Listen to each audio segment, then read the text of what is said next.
Good morning. Welcome to day 2 It's of great to be here, Corinne. the Cocodona 250, brought to you by Mountain Outpost. I am Corinne Shalvoy. I'm And joined today by Andy Jones-Wilkins. Hey, Corinne, it's Andy. great to see you. JW. Great to be reunited. Indeed. It's been a while. In the booth here.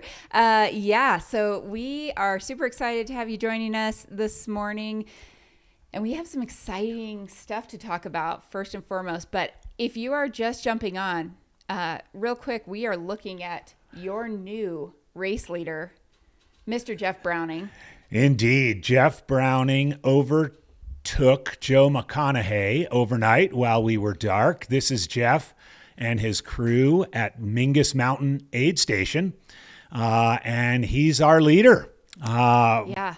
Exciting. It looks like he got from Fain Ranch to Mingus in about 3 hours and 45 minutes. Yeah, we're not exactly sure when when the pass happened. From what we know and what we were told beforehand, I know I spoke with Joe. We have firsthand word that Jeff also was planning to sleep. So we believe that both of these individuals were planning to sleep for about 20 minutes on night one. So if that happened, and we might try to get some intel from the crew on kind of what's been going on here, but if so, we're not sure if there was just a bit of a fade from Joe overnight or what, because he was commanding the lead by a good margin yesterday and when we kind of went off air. Yeah, and we also should get you up to date on so Joe was about an hour to an hour and a half behind. We're not sure how much sleep he took. And then closing on Joe in third place is Michael Versteeg, who was less than an hour, or right about an hour behind Joe. And Arlen Glick was not too far behind Michael, and closing out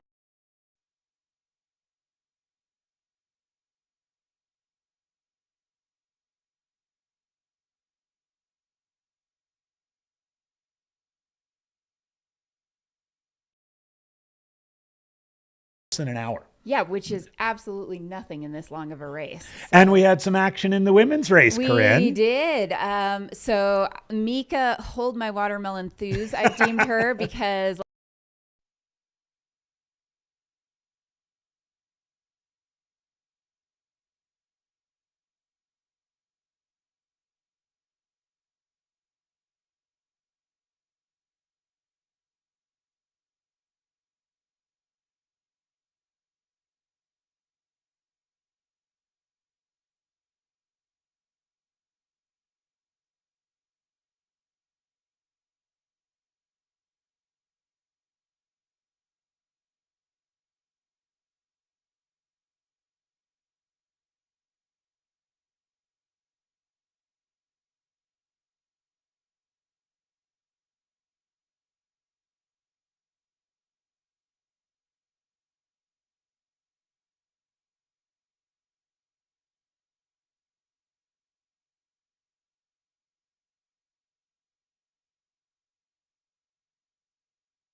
start over. All right. All right. I think we're back. If y'all can hear us, let us know in the chat, but we're pretty sure we're back. We're back. We're here.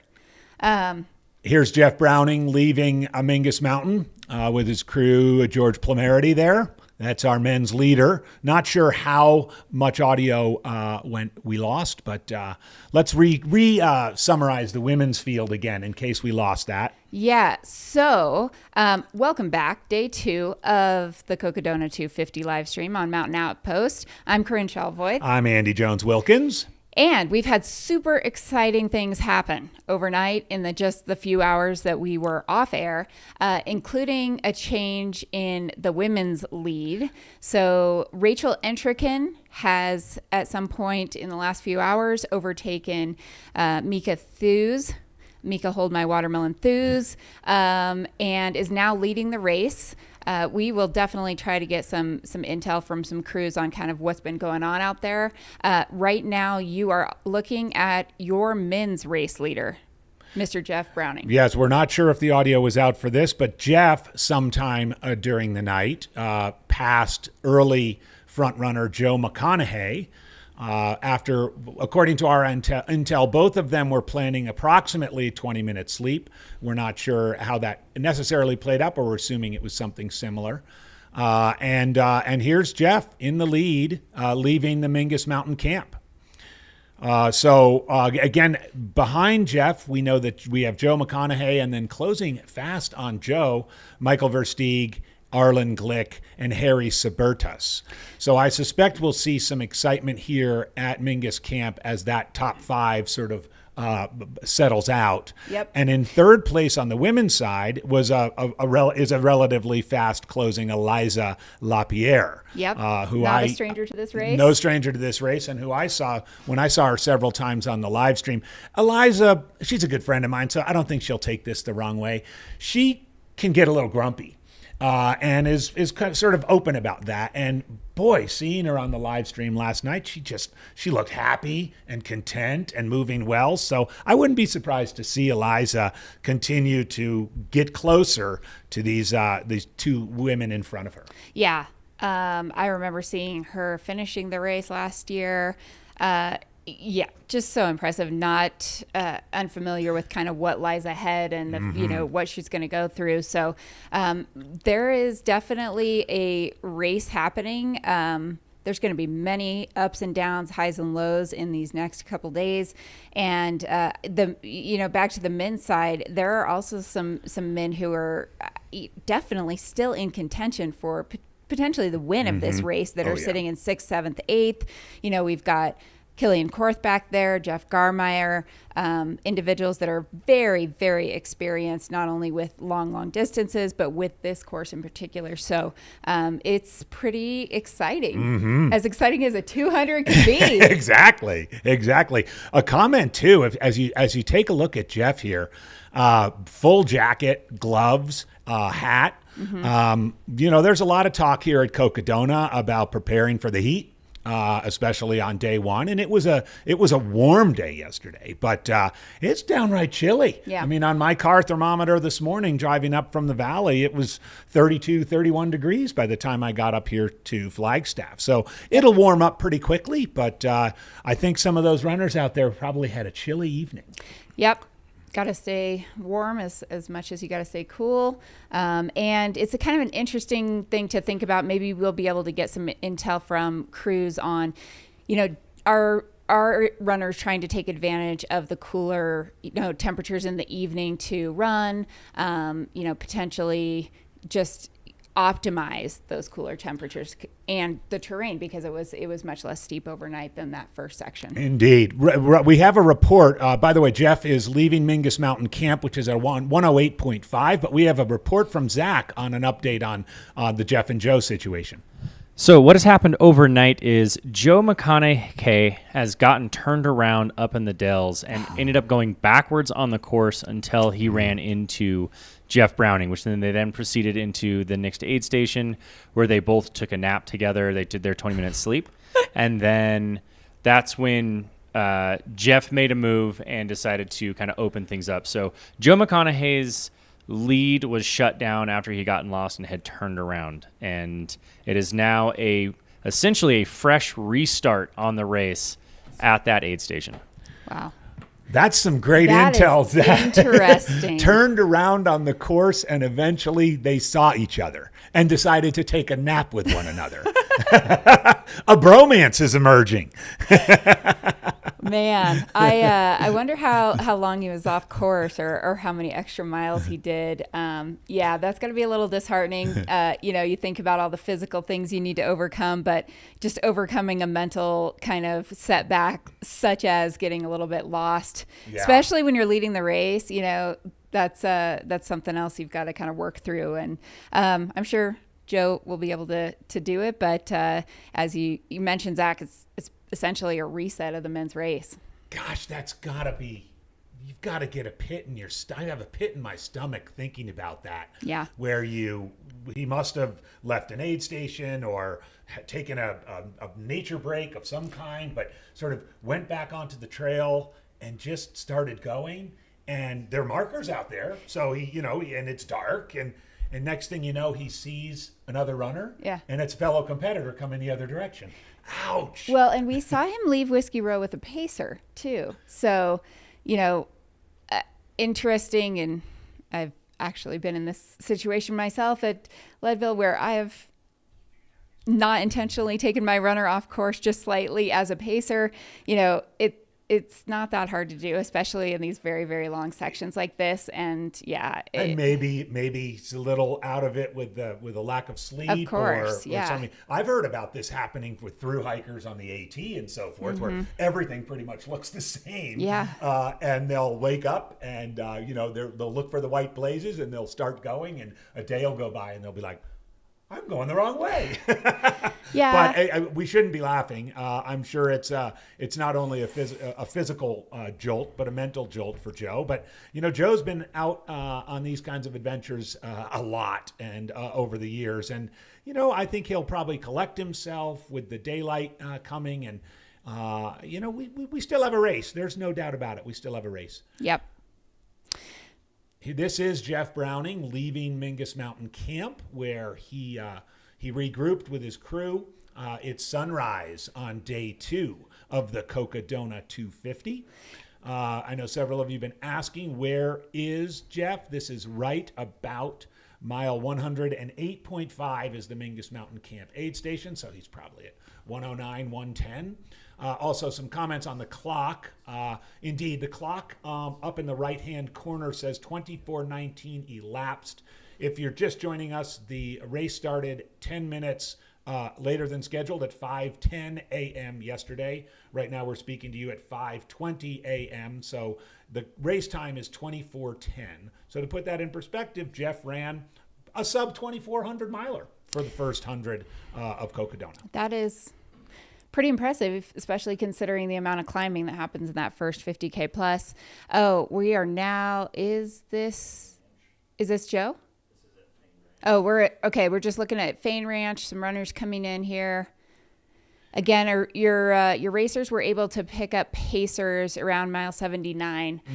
So many of them have had pacers with them overnight. It looks like Jeff does not. He's going solo at this point. Yeah. So this Fane Ranch, the Satisfy aid station is 96.1. 96.1. The menu here at Fane Ranch, I know some of you are maybe just waking up and thinking about food. The featured dish here is potatoes, veggies, rice, chicken, French toast, fruit, and beans. The aid station that Jeff has just left, here he is hiking out at Mingus Mountain Camp, features lasagna, salad, pasta bread, and pancakes. Try and keep you posted on the menus at these various aid stations, because Aravaipa, I think anybody who's done an Aravaipa event or been around an Aravaipa event knows that they take their aid station fare very seriously. Vegan and vegetarian options at every aid stations, gluten-free options at every aid station, as well as incredibly tasty treats. We saw on the video back at Mingus Mountain Camp, Patty Curry, Jamil Curry's mom, and the grand poobah of the aid stations here at Cocodona 250 and all of the Aravaipa races. In fact, I saw Patty and her partner Hannah about a month ago at race headquarters, where they were staging aid station supplies for this race. Man, that's some serious preparation. Yeah. Doing their homework, and that is one thing that, you know, you consistently hear is just the how well done the aid stations are, how well done the race is organized. It's a big reason that people sign up for the Cocodona 250. We had a question in the chat about what does it mean to be turned around. So there is some kind of oversight that happens, I guess, that if somebody ends up going off course, they do try to find that individual and get them back on course, which is really cool. So we're just saying that he got off course for a little bit, and then whether by his own fruition or the race organization itself was able to be told to turn around and go back to the course. And Zach and Matt and our producing team or other people on the ground out on the course, if we can get any more additional information about this, I'm sure we'll get it and we'll send it to you. We'll report it to you right away. Yeah, that's a beautiful shot. That is a beautiful shot. Is that the site of the Fane Ranch aid station? This is Watson Lake. In the Granite Dells. Yeah. Let us know where you are joining us from in the chat. So just a quick update to clarify, Joe did not get off course. He got turned around. So he went backwards on the course, ran into Jeff Browning. They both went into Fane Ranch together. Okay. Where they took, each of them decided to take their first sleep of the race. And Joe McConaughey was about 30 minutes. Jeff Browning was 20 minutes. So that's where Jeff made his move, was leaving that aid station 10 minutes early. That would explain the about 10-minute gap that has formed here. So it was not a getting lost on the course. It was just getting turned around and heading going backwards on course. Okay. Which, again, as was discussed, late at night, you're tired, you're fatigued, you're not thinking super clearly. Very easy to get turned around up in the Dells. Okay. And that's what happened. So you just backtracked for a little bit. Thank you, Zach. That's unintentionally. That's very helpful. So again, we will keep our eyes out for Joe coming into Mingus Mountain. What we do know then is it was approximately a 10-minute gap just based on their sleep. Yeah. When Jeff left the aid station versus when Joe did. So you have to wonder, does that mean that Joe wanted to sleep for 30 minutes and that's when his crew woke him up? Or, you know, how did that happen? Because, I heard 20 minutes. We'll see. But did Jeff say 20 minutes, wake me up at 20 minutes? Mm-hmm. And then when he woke up, he saw Joe was still sleeping and was like, I'm out. He's like, I'm going to sneak out of here under cover of darkness. Don't tell him. Yeah. Again, this is Jeff Browning's first Cocodona 250. He did Sedona 125 last year and won that race, so he has seen that. Well, and as we've spoken about, and I know you and Chris mentioned it yesterday. This is, as far as 200s go here in the United States, we think this is probably the most competitive 200 plus miler that we've seen. In terms of the depth of the field, yep. I think both on the men's side and the women's side, the depth of the field could be, 7, 8, 9, 10 deep. We had a couple of notable DNFs overnight. Yes, just to catch up on that. We should probably catch folks up on. Yes. You want to jump in on that, Corinne? Sure. So an individual on the women's side who was way up in front, leading at times yesterday, Megan McCarty, has decided to stop her race. We are not sure on the details of why, but if we find that out, we will let you all know about that. Also, Cole Crosby has ended his race. He's a DNF. Unfortunately, we're not sure exactly, again, what happened, but some other individuals who have decided to stop at this point: Taylor Scornavaco, Chad Trumbo, who we saw also kind of up in that front pack very early on yesterday, Troy Crawdale, Leanne Hood, Keith Eckert, Natalie Bickers, Sean Gibson, Chris Walt, and Mania Montiel have all decided to end their journey at Cocodona. And then we went five deep on the men's side. Yeah. We have on the women's side after Eliza Lapierre, not far behind, is fourth place Manu Villaseca.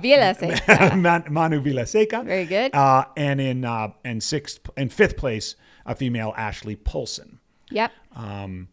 Human interest stories. I know many of you are interested in how Finn Melanson is doing, and he has made it through the Whiskey Row aid station, as has 17-year-old Brody Chisholm from New Hampshire, running along with his brother Ben and his mom Chrissy. Yep. We also have some individuals that many may have been following yesterday. Mike McKnight is up there around last checkpoint was mile 92.7. Joe Corcione is right there around mile 91.5, just ahead of Finn as well. Cody McKesson is up there. Wes Rittner. You can see Jake Jackson. Jake Jackson rolling along. Kevin Goldberg also. So we've got and Rolando Mendoza. You can check out the tracking.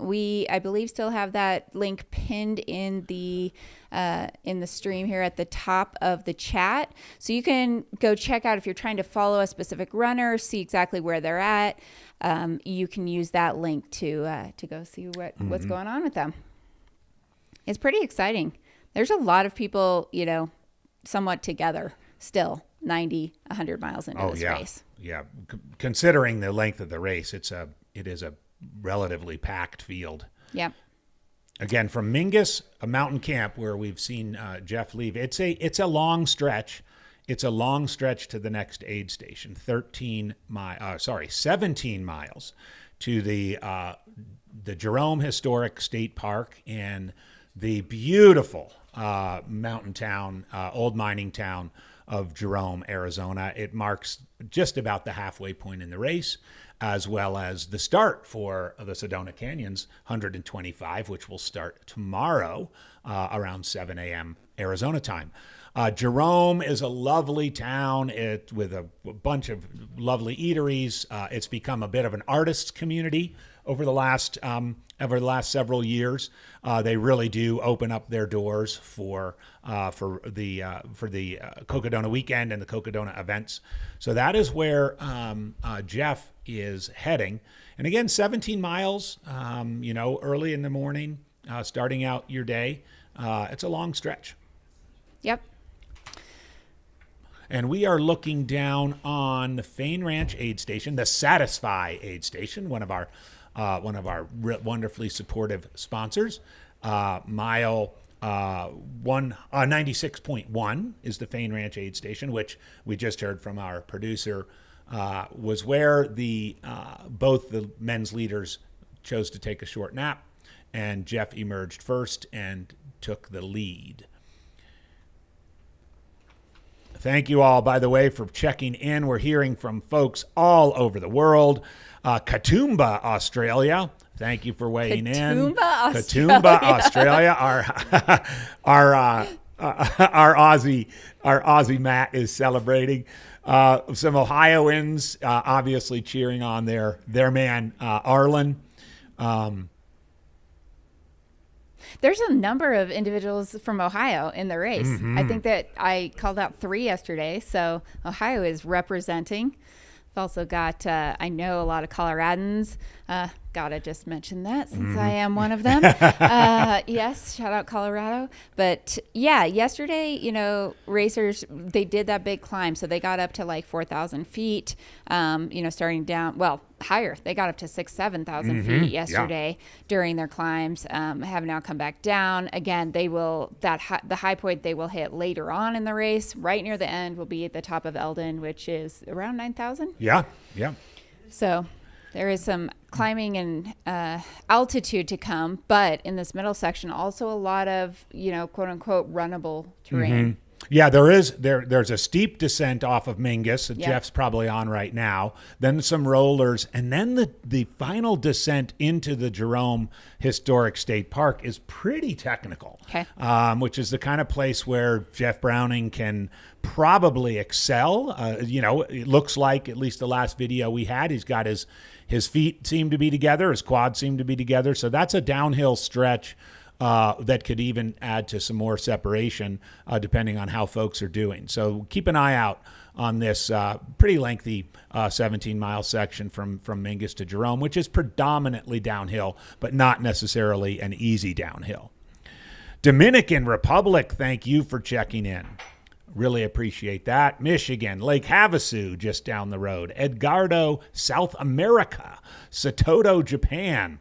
We had a blast covering the Mount Fuji 100 a week and a half ago from Japan. So we have some intel from our own Jamil Curry that Jeff was whispering in the aid station and potentially trying to sneak out. So that was absolutely a strategy move by Bronco Billy.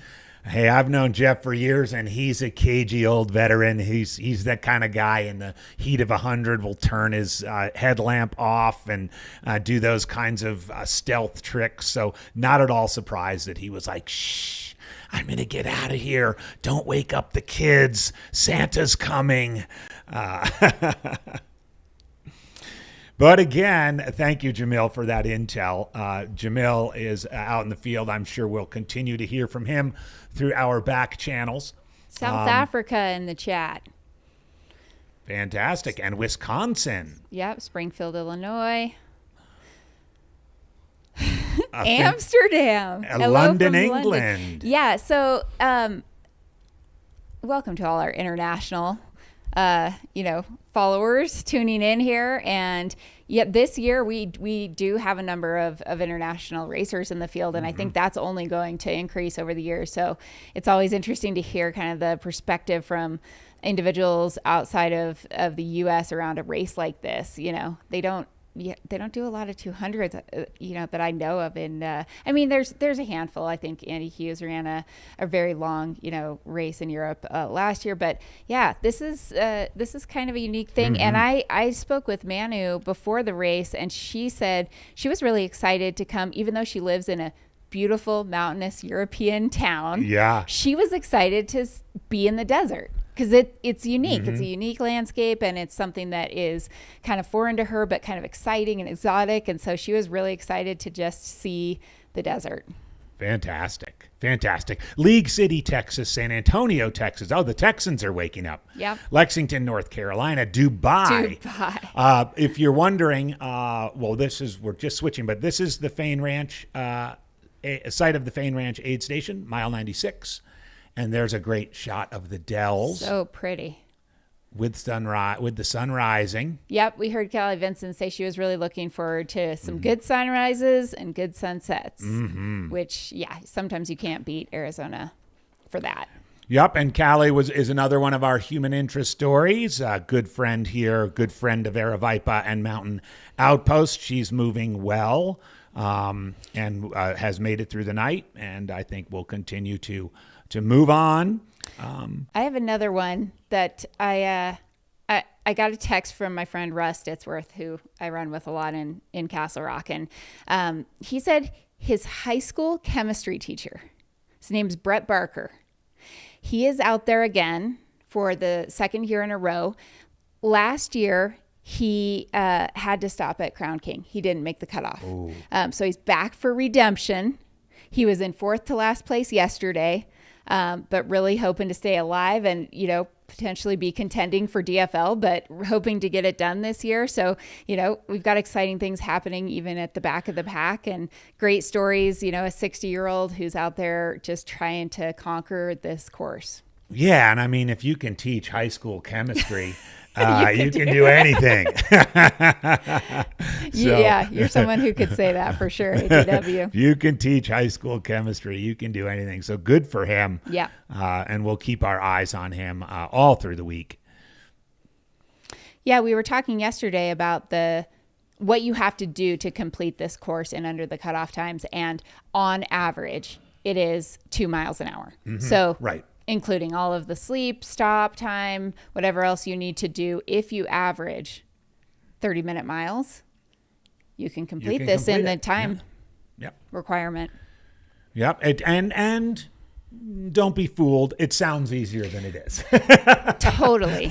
I mean, we're talking about 250 miles. I drove from the airport at Phoenix up to Flagstaff, and I was getting tired just driving. Yeah. So, the classic, I don't want to drive that far.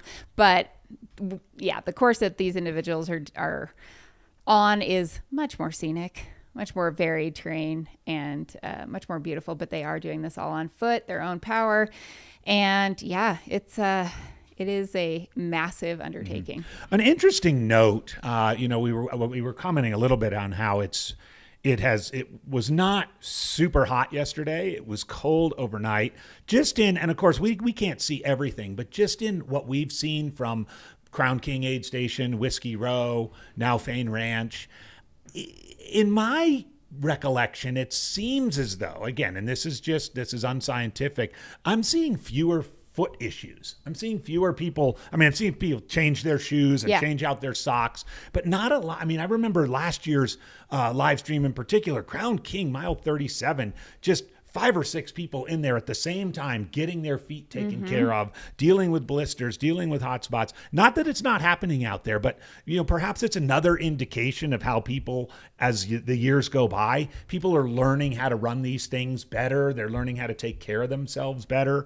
This course notoriously chews up people's feet. Yeah. And so it's kind of an interesting observation. I think it'll be interesting to see how that plays out when the dust settles. And that's something that, the stories that come out of this race, I'm thinking largely about Sally McRae's documentation and her foot issues she had to deal with. It's like telling those stories, putting them out into the world are a way for us to teach and learn and figure out how to mitigate those issues. So I saw a number of individuals, who had pre-taped all of their toes before they started, and things that just, people are, that's what ultra runners are good at. And that's what through hikers are good at, is problem solving, learning from things, figuring it out. And maybe people are starting to figure it out. It seems like it. And it also seems as though people are sensibly learning about what the course has to offer, that the notoriously difficult first 37 miles, while there certainly was some carnage at Crown King, it didn't seem quite as bad as it did last year. And with the number of DNFs probably, at maybe 10 or 11 so far, I think we're definitely seeing that. Yeah, there was a training run that happened for that first 37-mile section. I know Jake Jackson, who I would have thought had run a lot of this course just because I see him at a lot of Arizona races. He said the only thing he did was that first 37 miles, but he's really glad he did. He said he was expecting it to be extremely hard. And yes, you're doing it as a training run and that's all you're doing that day. But he just said just seeing it was hugely helpful. It was a confidence booster. So again, as we're seeing in the 100-milers, people are coming out to do their due diligence of their recon and really know what to expect when they get out there. A comment on that. Yeah. Steve was kind enough to allow me and a couple other people who aren't in the race, Pam Reed, for example, Deb Hamberlin, to participate in that training run. In large part so that we could see a little bit of the course and be able to talk about it here today, for example. And I was struck with how many people traveled from far away for that training run. Yeah. So, people, and it was on April 5th, so it was a month or so ago. Okay. People from New York and Illinois and Florida who were signed up for the race, traveling out here. Of course, they're out here now for the race, but knowing how important it is, what an undertaking it is to come out and do a training run on 37 miles. Now, most of them stayed for a few extra days, maybe did the Mingus mountain climb, maybe, visited Jerome or went up Eldon to see what that was all about. But that's another indicator of how people are, the sport is evolving and taking it a lot more seriously in terms of what preparation requires, even mid and back of the packers. Right. Yeah. Talking about the prep, Arlen Glick, I chatted with him just a couple days ago. He said, look, I've done more prep for this race than I have for any other race. And this is an individual who he has run, I got to get the number right here. Because he has run 2,100 milers. Yeah. So to say you're doing more prep for this race, and obviously also races like Western States many times, and most recently Hard Rock. Mm-hmm. So he spent 5 weeks out here training on the course. He said, I've done many. Oh, we've got Joe Stringbean McConaughey. He's still smiling. He's looking good. All right, a quick glance at the clock. So Jeff Browning left Mingus at 24:20. 24:00. About 13. One day and 20 minutes, according to our tracker. Here's Joe coming in. So this is 33 minutes. So 13 minutes in arrears of Jeff Browning. So he's just leaving Mingus now? It looks like he's going and getting some it looks like just arriving. Oh, arriving to Mingus. Or did they sleep at Mingus? No, they slept at, what we heard is they slept at Fain Ranch. Got it. Okay. Which was where Jeff did his little ninja trick. And yep. Okay, this is some great footage here. Joe McConaughey, second place male. Speaking of foot care, looks like maybe we got some foot stuff going on. His shoes are straight off, sitting straight down. That looks comfortable.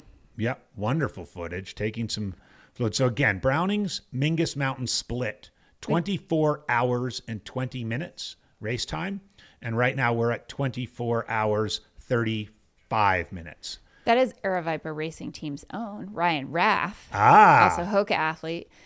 What's up, Ryan? and Ryan can move. That guy can move. Yeah, he's been crushing stuff. One Crown King Scramble this year was just at Canyons, and I believe he paced him for this entire last section. Wow. I saw them from Whiskey Row, so. I couldn't believe what Ryan ran at Crown King. Oh. I mean, for those of you who don't know about the Crown King Scramble, it's a legendary spring Arizona race, and it's all uphill. It's not all that technical, but I mean, he just crushed it, 340 or 338, something like that. One of the fastest times ever run. One of the fastest times ever at Crown King. Yep. And it's been going on almost 40 or 33 years. Yep, he and David Roach were battling, and Ryan came out on top at that race and just. Oh, do we have any audio there? We're getting waves from the crew. Yeah, we want to know what's going on. The ground this here would be amazing to hear. Looks like at Mingus Mountain Camp. Okay, Joe has gone from nighttime black ninja mode to his bright colors again. He's rolling his pink out. His Brooks kit. And this is something you'll see with a lot of these runners is utilizing a vehicle of some sort. I know Finn Melanson rented a Ross Monster from Colorado to use for this race. So this is essentially your mobile aid station and, something, a place you could go sleep if you need to and do whatever you need to do. Give them a little privacy there. Look up at the sky. This is good. This is really good. So his crew taking some of his gear out. Meanwhile, Joe, thanks for that intel from Max, being paced by Michael Eaton. Next. The bean looks good. Look at that drone shot of the. Yeah, we got aerials of the van and the crew.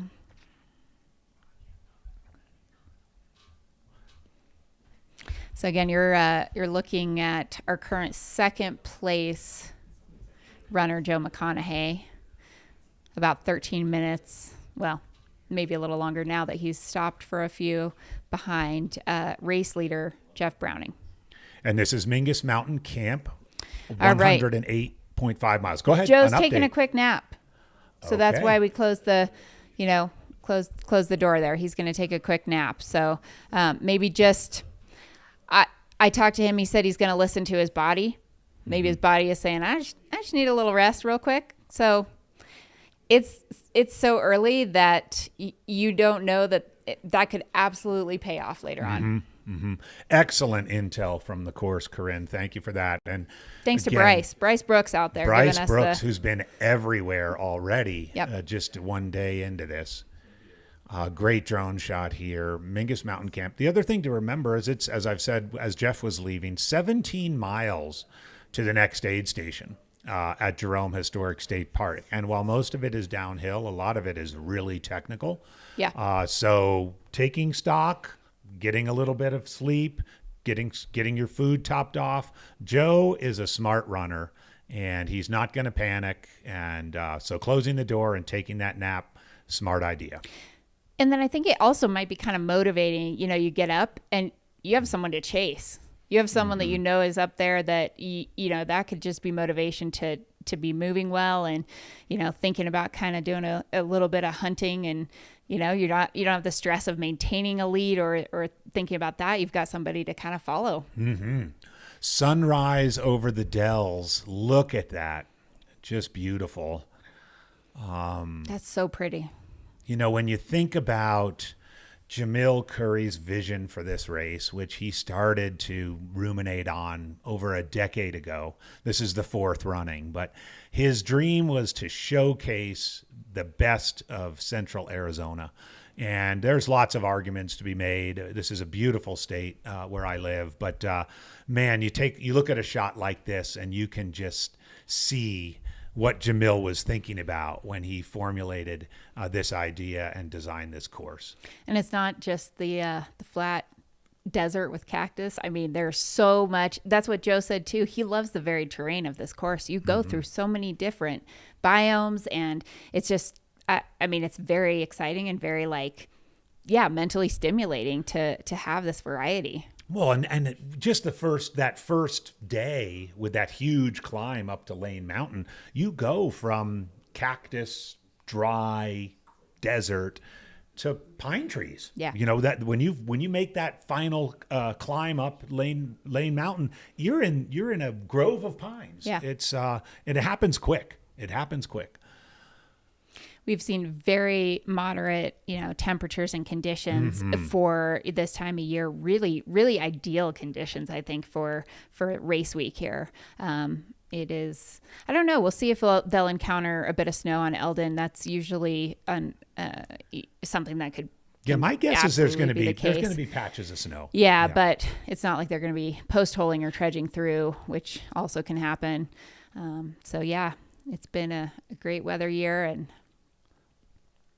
getting some great Hopefully it'll continue to here. be a great weather year. Yes. Yeah. Yes.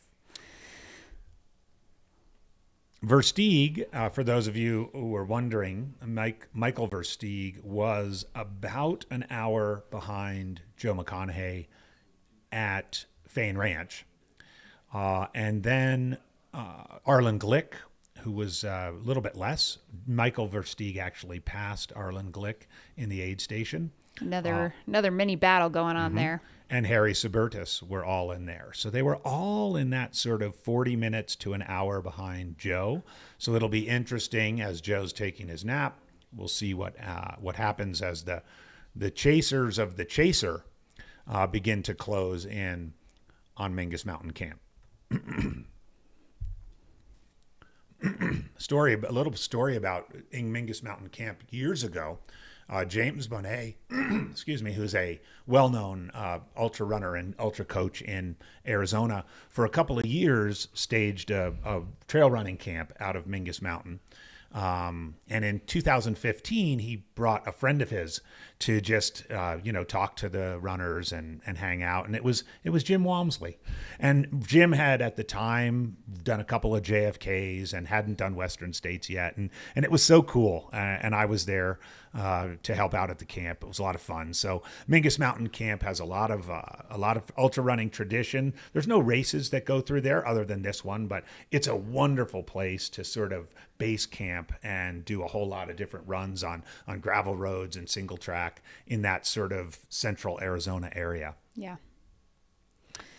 Shout out to the Walmsley movie. Have you watched it yet? I have not. I just have not had any time. It's good. It's really good. If Jim wants to stop by the studio, he is more than welcome. If you or Jim or Jess are listening, come on by. Shoot me a text. Yeah, we'll give you We'd the love address. to have you. Yeah. We'd like to know when either of you are planning to do the Cocodona 250 in the future. But kind of along those lines, I did ask a number of individuals racing kind of what are their thoughts about how do you see 200s within our broader sport today? A lot of variety and answers there. I mean, this is something that was very fringe not that long ago. And I think it's becoming a little bit less fringe, but it's just kind of interesting to think about, what place do 200s have within the ultra world and who excels at them? We're still figuring that out, but they're obviously growing. I don't know. What are your thoughts on that, AGW? Well, I agree that in those early years, 2016, 2017, 2018, it really felt fringy. Mm-hmm. I remember, for example, talking to Jason Coop, who's a good friend of mine, and he went and attended and provided race support for athletes at Tahoe 200 and Bigfoot. And he was like, AJW, you won't believe this. I go there and I don't know anybody. Yeah. It just felt like a totally different crowd, like the niche of the niche. Yep. Then a couple of things happened. First of all, you started some of our big races like Western States and Hard Rock opening up the 200s to be qualifiers for their races. Yep. So you could run a 200 to qualify for Hard Rock or Western States.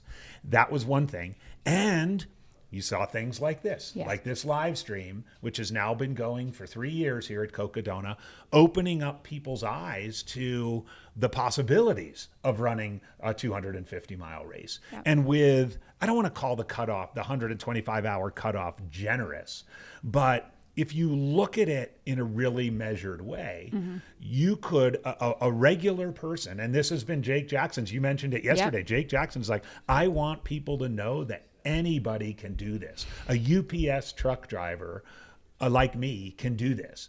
And I think we're seeing that. If you just think about, well, I run 50 miles a day and I sleep and I eat and I can do it. So I think both the larger ultra world's eyes opening up to 250 milers and the exposure that something like our live stream or just the attention that's paid to the race, it's going to continue to grow, I think. Yeah.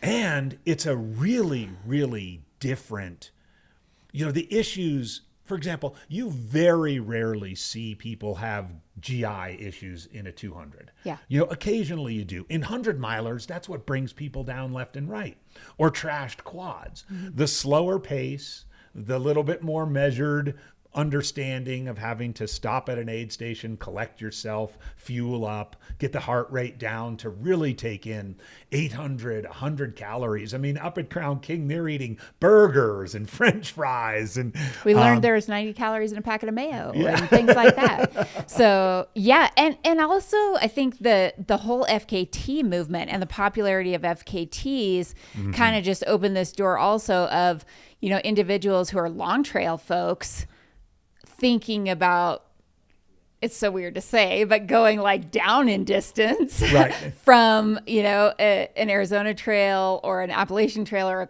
even a Colorado trail and thinking about jumping into a race like this and thinking maybe I have the skill set to do that because I'm used to multi-day things. So, also kind of giving that exposure and, Joe had mentioned it's this just always forward mindset that a lot of thru hikers have that can really help you be successful here. So it is a unique discipline. There are skills that you have to do these races that you don't necessarily need in a 100K. And we're seeing members of the thru hiking community in the chat. Thank you for tuning in, particularly excited about the Chisholm family, who apparently are very well known in the thru hiking community. And of course, we remember last year where Chris and I were following along Josh Perry, who ended up finishing second place and really had to scramble because he had 0 ultra sign-up results, because he's a FKT guy and a thru hiker guy and an absolute beast. That's my ask is we need Travis to pull FKTs into Fantasy Free Trail. We do. Because we need to be able to access those quickly. So just, I'll talk to him about that on our run this afternoon. Come on, Travis, get on that. We need it. So yeah, I think that's where we're seeing the 200. And don't get me wrong, it's not mainstream. No. It's not mainstream. Just like ultras are not mainstream. Right. All right, we have intel that Michael Versteeg is going to take a 30-minute nap at Mingus. So as we expected, a lot of these runners may be taking their first sleep of the race, or second, could be. But a lot of them had said that these early morning hours, between 2, 4, 5 a.m. is when they think that they might sleep. So do we know, Zach, do we know if Versteeg is in yet, or has he just passed the word that he is in Mingus? Okay, thank you. Real quick, thank you, David Jones. I agree. It's worth remembering that there are European races in excess of 200 miles that have been around for a long time. David mentions the Tour de France, of course, the Spine Race, yes. the Northern Traverse, Swiss Peaks is the one. 360. I was thinking of. So, so thank you for that. Yes, we do not want to be overly North America centric. Totally. And I've heard too, I remember talking to Annie about the Swiss Peaks. She said, man, they are luxurious races because there's the established refugios and kind of almost buildings that, are there all the time, where, naturally that could be an aid station, some really nice places to sleep. Mm-hmm. So she who has done Cocodona 250 said, I really like the European long races. They were nice. Quick request. I will summarize the men, and Corinne will summarize the women. A request that we review the top 5, and this is a good time to do that. Jeff Browning is the men's leader, coming through Mingus Mountain at 108.5 miles, just over 24 hours elapsed, 24:20. Joe McConaughey is in second place. He is currently in the aid station in his van, and we receive word from his crew that he's going to take a short nap. As we just reported, Michael Versteeg is also in Mingus Mountain Camp, running in third place. I'm going to guess about 15 minutes behind Joe, and also has shared that he's going to be taking a quick nap. And then behind those three are Arlen Glick and Harry Sabertus. They have not yet arrived in Mingus, but we expect them soon, and we'll get some intel on them. Corinne, on the women's side. Okay, so current race leader on the women's side is Rachel Entricken. She last pinged it around mile 101.7, so she is 101 and almost 102 miles into this race. Plus, the second place woman at this point is Mika Thews, just right there, maybe only about a mile behind Rachel, around mile 100. Last we got kind of a ping from her. Third place currently is Eliza LaPierre, just a few miles, 3 miles or so, 2 to 3 miles back of those front two. Then we have Manuela Manu Villaseca, Brazilian who lives in Spain, running in third currently. And fourth currently. Oh, and I just lost my screen. Let's see. I think, if I remember. Is it Kylie? Okay, sorry guys. Yeah, we'll get the fifth place female in just a second. Yeah, coming back up.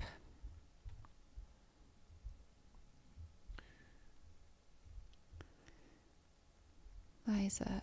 So Rachel, Mika, Eliza, Manu. Yeah, it looks like Kylie Drugan Epic is currently in fifth place, potentially passing Ashley Paulson, who was in fifth. and then Liz Canty. So there may have been a little bit of a change there, 4th and 5th, or 5th and 6th. But those are your front running women. Right on. And one of the awesome names of the sport, shortly after them, Dandelion Deluvio Scott. Love that name. Dandelion. Dandelion. Does he go by Dan? I don't know. I would go by Dandelion. I might go by Dandy. Dandy. Yeah, there's lots of options. This is cool. Jonathan Gardner in the chat, as we were talking about the sort of potential accessibility of a 250 miler for a regular runner. Here's his summary. Day 1, start to Camp Kippa, sleep. Day 2, Camp Kippa to Mingus, sleep. Day 3, Mingus to Sedona, sleep. Day 4, Sedona to Tut Hill, sleep. Day 5, Tut Hill to Heritage Square. Boom, done. Simple as that. Easy. Easy peasy. Just some hikes. Well, it's really cool. I know Kara, I tried to chat with her beforehand and we just couldn't coordinate, but there's an individual who actually I raced with at the Tucson Marathon. Kara Diamond, hyphenated last name, Kara Diamond Hussman. She does this race every year with her husband. They Really? run it together. Year number 3, this is their favorite date week ever. And they literally do the entire course together, which I was like, that sounds really fun. I love it. I love it. We're getting report in the chat that she does go by Dandelion. Jody Hicks has let us know. Thank you, Jody, for that. That's good stuff. Dandelion. And we'll see if Matt, our producer, Matt, can help us out. There's a question in the chat about any Aussies in the race. Matt is fans of a lot of things, but he's really fans of all things Australia. Not the least of which because his better half comes from Australia. Reminder too, registration for Cocodona 2025 opened yesterday. There are still a few spots left. Only a few. They're going quickly. People are out there on course signing up for next year because they're so excited about being out there. We heard Jamil Kareem may try to run next year. We'll see. Yep. I'd love to see that. Again, he ran the inaugural year, as any good race director or creator of a route should do. Test the product. And that was when in real time Jamil realized how hard the first 37 miles were. Well, they were literally extending the cutoffs in real time. Making notes. Next. Water drop right here. Yeah, and they did a great job. They've done a great job with both now what's called the frozen, I think forever will be called the frozen grape aid station. Or the grapes of wrath, Or the grapes, and then the water stop at mile 24. Yeah. So it's not quite as brutal as it was that first year. And there was some water or a water crossing of sorts on course this year in that section that isn't always there, but this year there was water. And, we heard Mike McKnight was planning to quote, lay in the water and filter 2 liters of water and drink 2 liters of water at that exact area. So hopefully he did that. And that was a big goal of his, was to try to, not screw up day 1.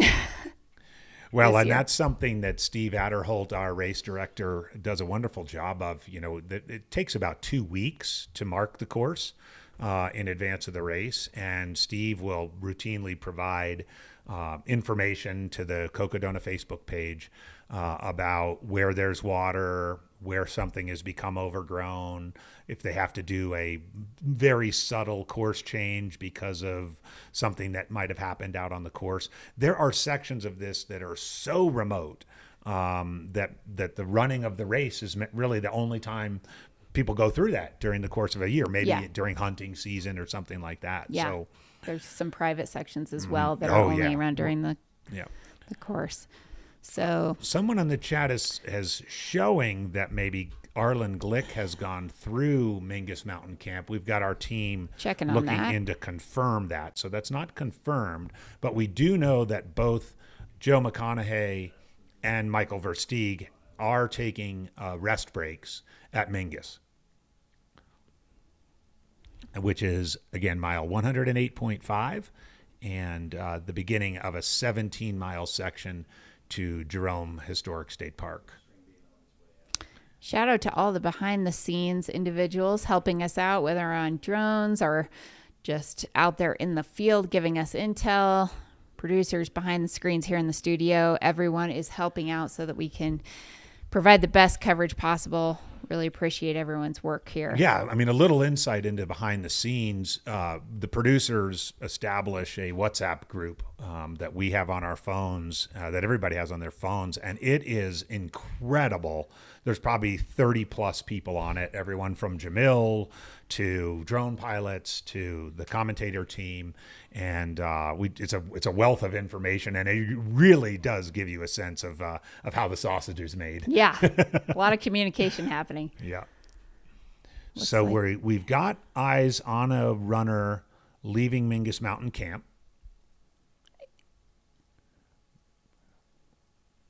McConaughey, I think Joe. Yeah, kind of looks like Remember, the you kid. did say he was changing from his Dark Night suit. but that also has an Arlen look to it. He's The got stride. that little hitch. Yeah, that does. And also Joe was running with a pacer before. So our drone is coming in on it. We're all trying to intel this runner coming into Mingus Mountain Camp. You going to take a guess? I'm going to guess it's Arlen. All right. So, because that looks like his sister's coming to help him. Yep. Yeah. So Arlen Glick, again, unofficially, but Arlen Glick looks like he's entering the dining hall. You called it on the stride. Yeah. He does. He has that little hitch in his right hip. Makes him a little bit more identifiable. That, along with his, incredible suntan and pearly whites. I mean, come on. Orange jacket guy. We started a number of acronyms yesterday. Orange hat. Orange hat guy. orange We had jacket umbrella guy or girl. Orange jacket guy. Yeah, it's Arlen for sure. So we think that Arlen Glick has now come into, that was Mingus, right? The Mingus. Yep, Mingus Mountain Camp. And we aid also station. think that both Joe McConaughey and Michael Versteeg are still resting there. Yes, sleeping there. So, for lack of a better way of putting it, we have 3 runners Altogether. tied for second Correct. Yeah. at mile 108.5 of a 250-mile race. Okay, so story about Arlen. He said that his proudest accomplishment in ultra running is that during Emstead 100, he had 22 seconds of stoppage time. Yeah. I think that's incredible. That is wild. Basically, it just didn't stop. I mean, Yeah. that's really what that means. Like, that's maybe one bathroom break, a quick bathroom break. Yeah. So no stranger to transitions, and this will certainly be, a little bit more relaxed here, but I think he also does not plan to really waste a lot of time, and is No. very used to that. So And again, Arlen has been out here for a month. He and Jeff Browning trained a lot together. I think he saw just about every section of the course, except for the private property Yeah. sections, which the race organizers really respectfully request. And that some of those people stay off. he paced Sarah through, so he's Oh, yeah, actually that's seen. right. He said he thinks he's seen about 230 of the 250 miles, and a lot of the runs he actually ran point to point and then rode his bike back. He said he had some really big days out there, so he should know exactly what is ahead, and again, has done the due diligence. Yeah, and as somebody who was guilty of this when Arlen first was coming on the scene, I was like, who is this guy from Ohio running all these fast, flat hundreds think he is? So he comes out to Western States and he crushes it. And I was like, okay, well, Western States is hard, but it's not Hard Rock. He goes out to Hard Rock, crushes it. First place American last year. So I've learned my lesson. And I'm not going to say, one could say, who does this guy think he is running a 250 miler off the front with people like Jeff Browning and Joe McConaughey when all he's done is Hard Rock and Western States? Well, this guy is Arlen Glick, and he's proven that he can do the homework, be well prepared, pay attention to detail, spend very little time in aid stations, and have fantastic races. So I'm not putting anything past Arlen. He says he has an iron stomach, which, got to be able to continue fueling over these few days. And also, I think probably most importantly, he's like super excited because this is like the unknown for him. Yeah. And that can drive you, and that can just create that excitement needed to really kind of, knock it out of the park. Mm-hmm. Mm-hmm. So we've just hit the 25-hour mark. This is an important sort of landmark. Again, the race did start 10 minutes early, so it's 6:12 a.m. Arizona time. We're at the 25-hour mark. Jeff Browning left Mingus Mountain Camp about 40 minutes ago, and at the current time, we know that Arlen Glick is in the dining hall. And we know that Joe McConaughey and Michael Versteeg are resting. We'll try to get our eyes on the aid station as quickly as we can. But that's what we've got so far. And again, you do need to take stock here at Mingus. It's a 17-mile stretch, predominantly downhill, but a lot of technical from here to Jerome, which is the halfway point of the 250 and the starting line for tomorrow's Sedona Canyons 125. And then Friday we have the Eldon Crest 38. Another race distance that a lot of people in the chat said maybe they are coming out for. Chance to experience the infamous Mount Eldon and run the last 38 miles of the race essentially. Yes, thank you for the correction on Arlen being second American, first American man. Correct. Courtney DeWalter. Yep. I should have fact-checked myself. It's okay. I know what you meant. You meant in the men's field. Courtney kind of sits on this little pedestal up here on her own, showing her first her American own identity. male, second American.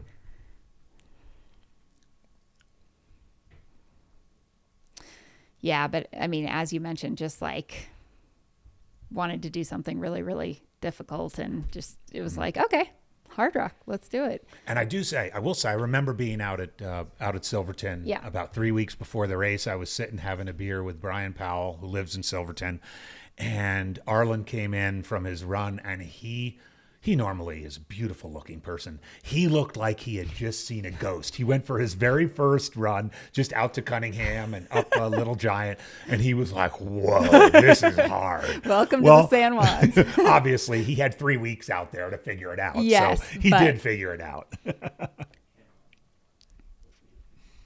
CB, you're betting Katie Scheid might beat Courtney's record. I'm going to say no. I'm going to say no, too. I think Katie's incredible. Yeah. She ran under Ellie Greenwood's previous course record last year, but I don't think anybody's touching 15:29 at Western States on the women's side for a long, long time, unless it's a freezing cold day. But with no snow. I might freezing be proven cold and wrong. no snow in the high Right. country.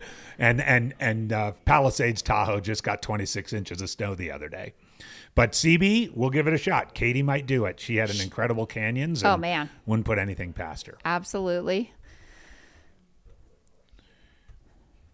All right. So if you are just joining us, we are looking at Mingus Mountain aid station, where we have 3 runners doing various things, potentially sleeping or waking up or or eating. So Arlen Glick, Mike McKnight, and String Bean. Mike Sorry, Versteeg. Mike Versteeg. Yep. Apologies. Michael Versteeg, Arlen Glick, and Joe McConaughey are all currently at Mingus. We believe Michael Versteeg and Joe are taking naps. Arlen just got in a couple minutes ago, is in the main area, so we're not sure if he's eating or what his plan is. But three individuals, 3 men are in this aid station together, and that whoever leaves this aid station first will be in second place. Yep. And just to do a little quick math, in terms of their entering Mingus splits, which I'm pretty sure is what we're getting on the tracker. McConaughey entered 24 minutes after Joe, followed by Versteeg, who was 14 minutes back of Joe, and now Arlen 12 minutes back of Versteeg. Okay, yep. Back of Jeff. Yeah, which puts Arlen 50 minutes behind Jeff. So all three are within an hour of Jeff. Yep. We would expect to see Harry Subertus shortly, as he was not far behind this group of three. And then perhaps Killian Korth and Jeff Garmeyer kind of right there too. And then your lead female, not too far behind, Rachel Entrikin. Her next stop will also be Mingus Mountain. Rob M. Okay, you got me. You got me going on Western States. I'm getting the look from my producers, getting the hand through the neck. So that's it. No more Western States talk. It's going to be here before we know it.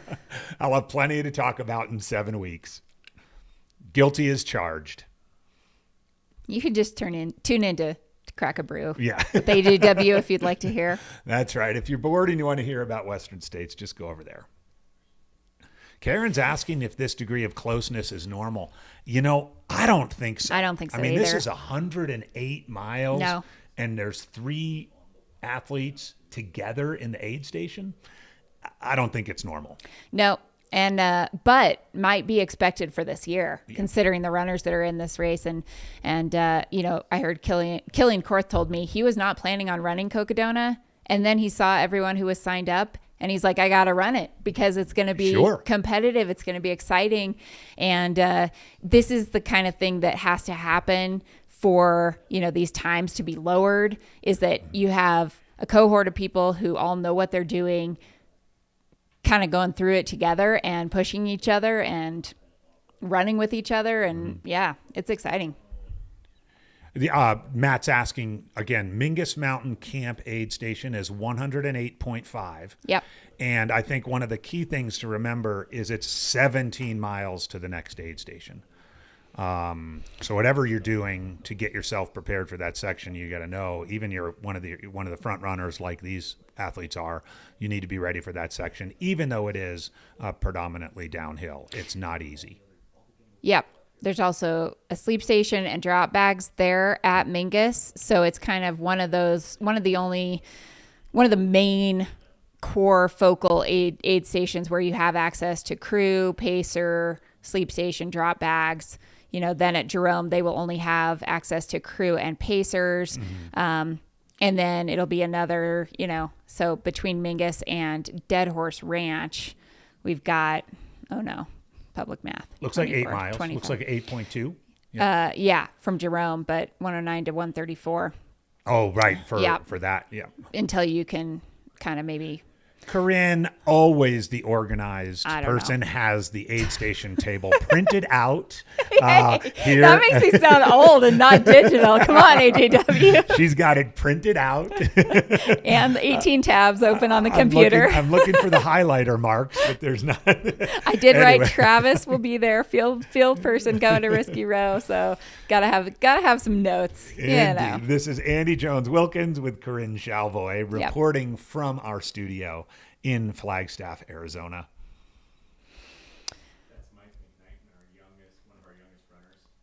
Okay, we are looking at the Satisfy aid station at Fain Ranch, mile 97. And we've got one of our youngest runners in there. That must be Brody Chisholm. Along with Mike McKnight at that aid station. Yeah, Brody Chisholm, 17 years old from New Hampshire, the part of the 3 members of the Chisholm family running the race. Brody was ahead of his sibling Ben and his mom Jenny. I want to know how heavy the chairs are and where I can buy one for my living room. Yeah, look at because the Satisfy aid station lounge chairs, or like I don't know, those are kind of like Shea lounges a little bit, super comfy, and then are soft. we back? It looks like we're back here at Whiskey Row. Yep. Yes. This is great to get a little look back up the course at some of the aid stations. This Whiskey is Row, mile 78.3. Yes. See, when you got it printed out, you don't even have to open a tab. You just look down at the piece of paper. You're so old school. Paper versus digital. Come on. Let's go. So again, Whiskey Row, 78, the town of Prescott, Arizona, opening their doors wide for the Cocodona 250. Yeah, folks mentioning in the chat something else that probably, I guess gave visibility to the 200s. Remember when Courtney won Moab by a massive, massive margin. And, also the race is like a Big's backyard, kind of highlighting just the long, long, long days. I wonder who this is. I do not recognize this individual. Catch a bib number. If anybody in the chat knows who this is, as you know, while we do spend a fair bit of time with the front of the pack at this stage in the broadcast, we want to bring attention to, there it is, bib number 166. Nate. What's up, Nate? Good job. Way to go, Nate.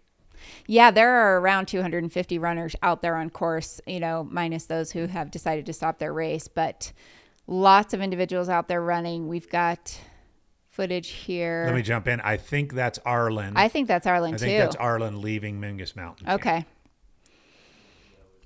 So question would be, has Arlen slept at all to this point in the race? We're getting word. Joe seems to have left as well. Yeah, that's what our drone pilot said. Okay, we've got, again, our voices on the ground. It looks like Joe has left as well.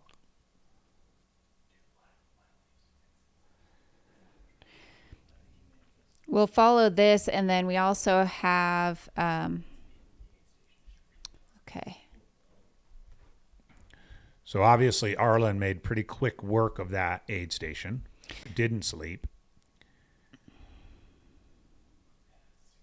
So has at least jumped at one place over Michael Versteeg, who we haven't received word yet of leaving. And we're still trying to get confirmation on Joe McConaughey. But again, 3 second, third, and fourth place males all in the aid station at this. I don't want to say together, in the aid station at the same time, and getting ready to leave, or in the case of Arlen, leaving.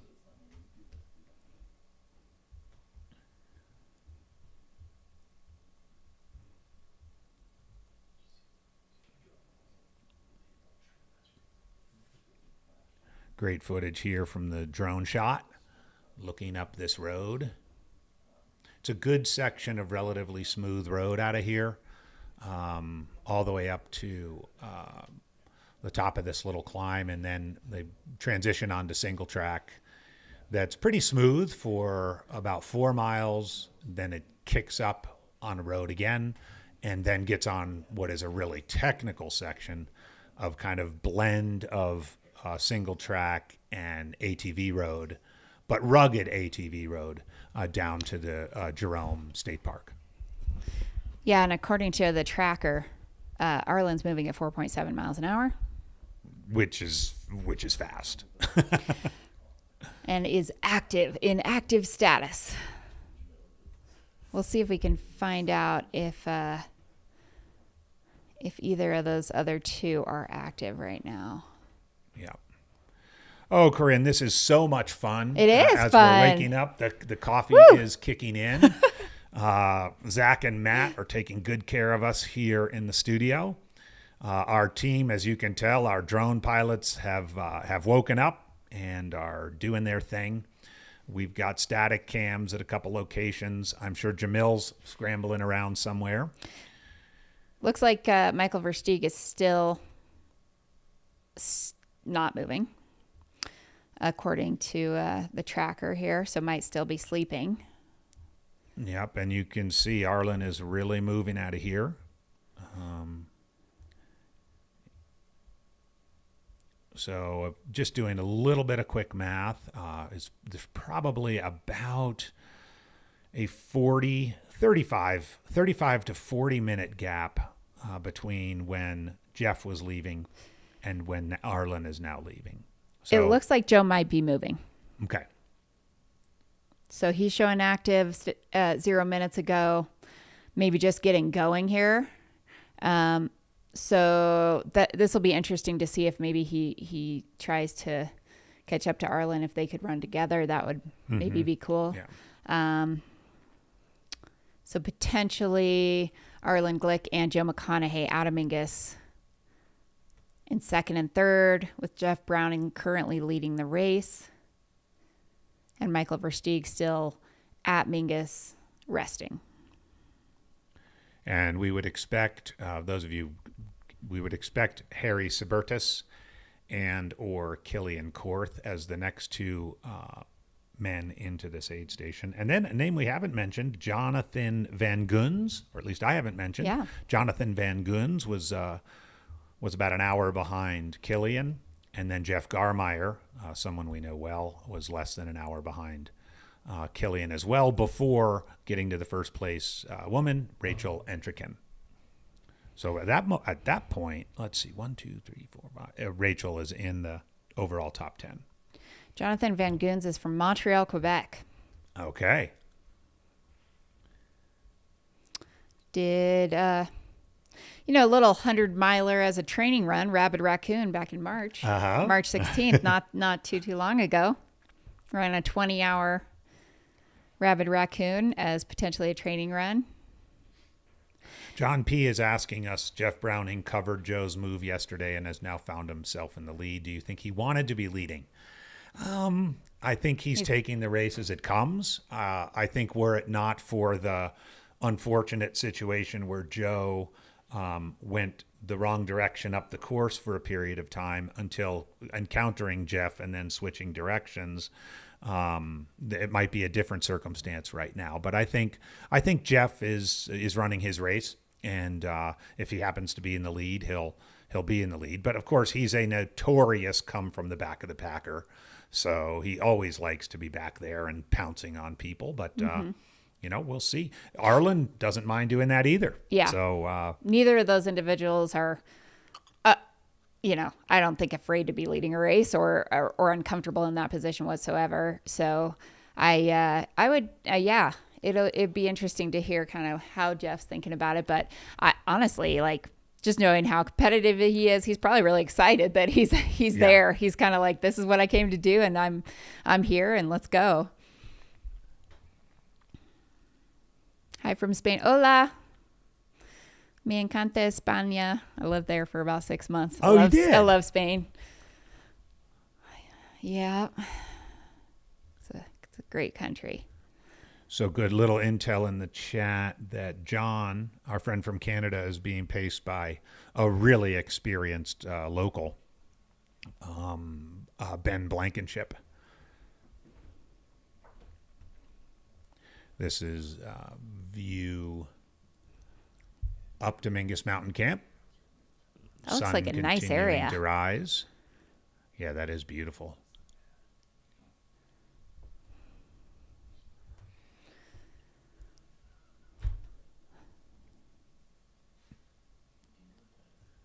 Thanks, everybody, for joining us. Andy Jones-Wilkins, Corinne Chalvoy.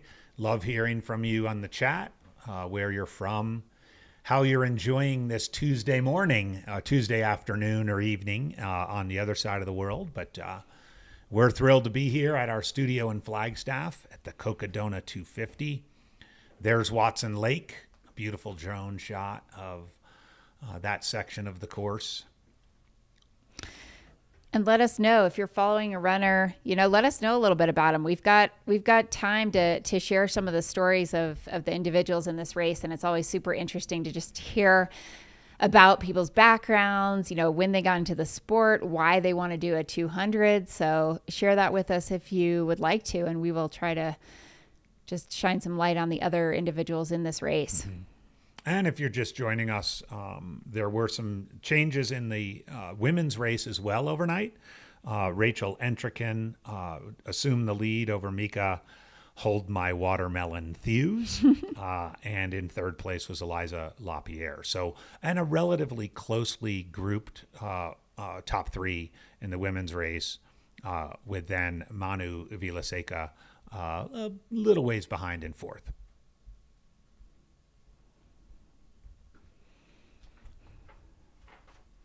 Jason, the leaders have now left mile 108.5 Mingus Mountain Camp and are heading to Jerome, which is at mile 125, approximately the halfway point. Looks like we're back to Whiskey Row. Yep. Yeah. Got some foot care going on.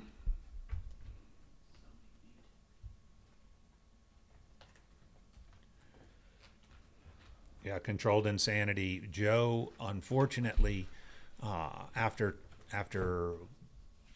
taking a break, ended up going the wrong direction on the course. He didn't get, as Zach pointed out, he didn't take a wrong turn. He just, perhaps being a little disoriented or at night, or perhaps we'll get the story from Joe when the race is over. But he ended up departing on the opposite direction that he was supposed to go, backwards on the course, and didn't realize his mistake until he ran across Jeff Browning coming the other direction. Wonder if he said, "Thanks, Jeff." Yeah. I'm glad I saw you right now and not in an hour from now. But we had someone in the chat asking a little bit about kind of elevation and the course profile. So I'll just share that here. The lowest point on the Cocodona 250 course is at 1,996 feet. So sorry, I'm going to say this in feet and not meters for those in Europe. But it is within 2 miles of the start. And the highest point, 9,241 feet, is 8 miles from the finish. I love this in the runner's guide. It says, let's just say that last little hill is going to hurt. And the total gain for the Cocodona 250 course is 40,154 feet. So, compare that to something like Hard Rock is 33,000 feet of climbing over 100 miles.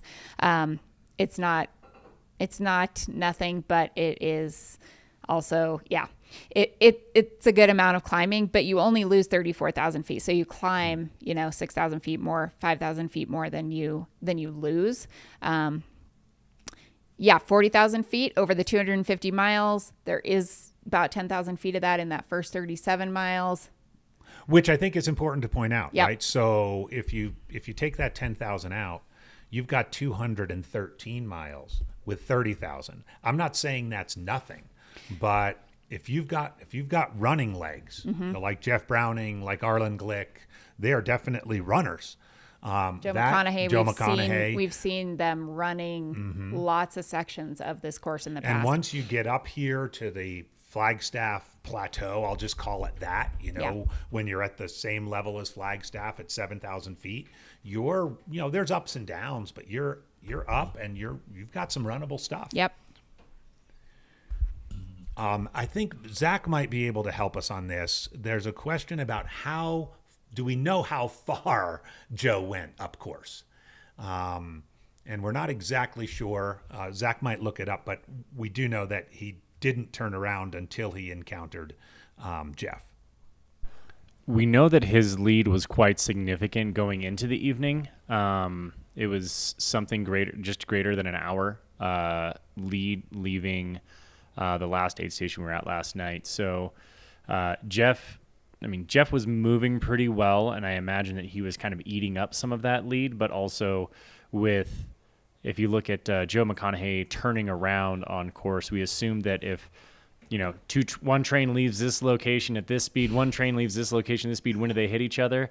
We can just throw an average of saying if he had just over an hour lead and turned around and started making his way back, we could easily say it was about a half hour or so that he had turned around and they'd met each other in the middle at some point. So, was Joe trying to navigate around that? Did he recognize he was going the wrong direction? We don't know answers to those questions.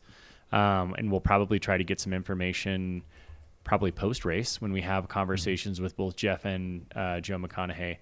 But what we do know is that lead was completely obliterated at that point. Did that deflate his tires? Did he end up, becoming really disappointed and frustrated and spending energy in that situation rather than putting it forward?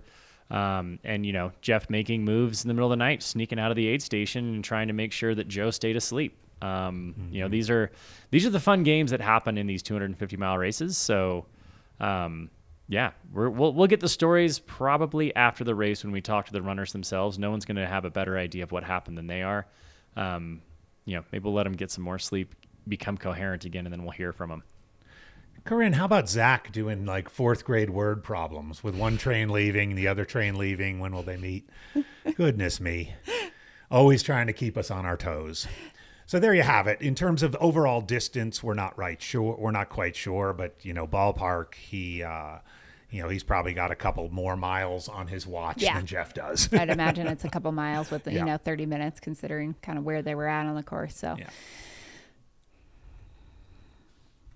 frustrating, but just another problem to solve, which Joe said he likes to figure things out. So there you go. That's right. It's all in how you view it. Questions about the oldest runners. I do know Michael Coppy from Duluth, Minnesota. I ran into him a month or so ago, 73 years old. Very excited to be here. A finisher of, I think, 7 other 200-plus mile races.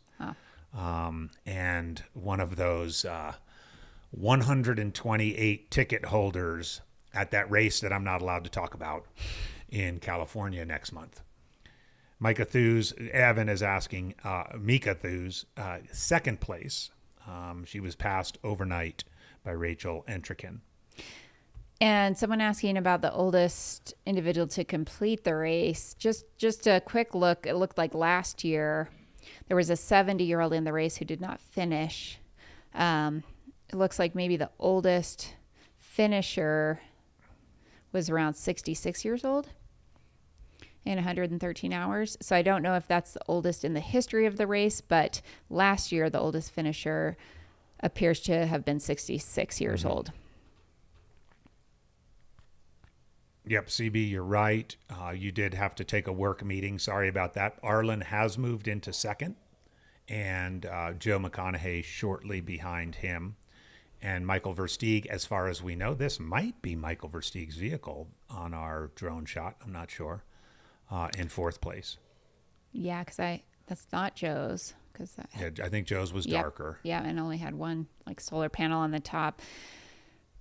I don't know if Arlen has slept. We don't know that. We don't know. So maybe, but I would guess if he has, it's not been for very long. Yeah. And it was definitely not at Mingus. They do have a sleep station at Whiskey Row, mile 78. Mm-hmm. A question about the 17-year-old. That's Brody Chisholm from New Hampshire. And we did get eyes on him a short while ago at the Fain Ranch aid station, mile 98. So we know he was there. And I think he was there. Did we see him with Jake Jackson? Mike McKnight. And we saw him with Mike McKnight. Does he have a brother who's 18? Yeah, he has a brother, Ben, who's 18. And his mother's there, and but we don't Jenny. know. They're not running together. They're not. No, okay. Brody has dropped him. Brody has dropped his family. It goes youngest to oldest. Brody's out there in the lead. Brother Ben, at last count, Brother Ben looked like he was about an hour behind. Does this mean the father is crewing all of them? I don't know. That's a very good question. But if any New Hampshireites out there know any more details about this Chisholm family, we'd love to hear about it.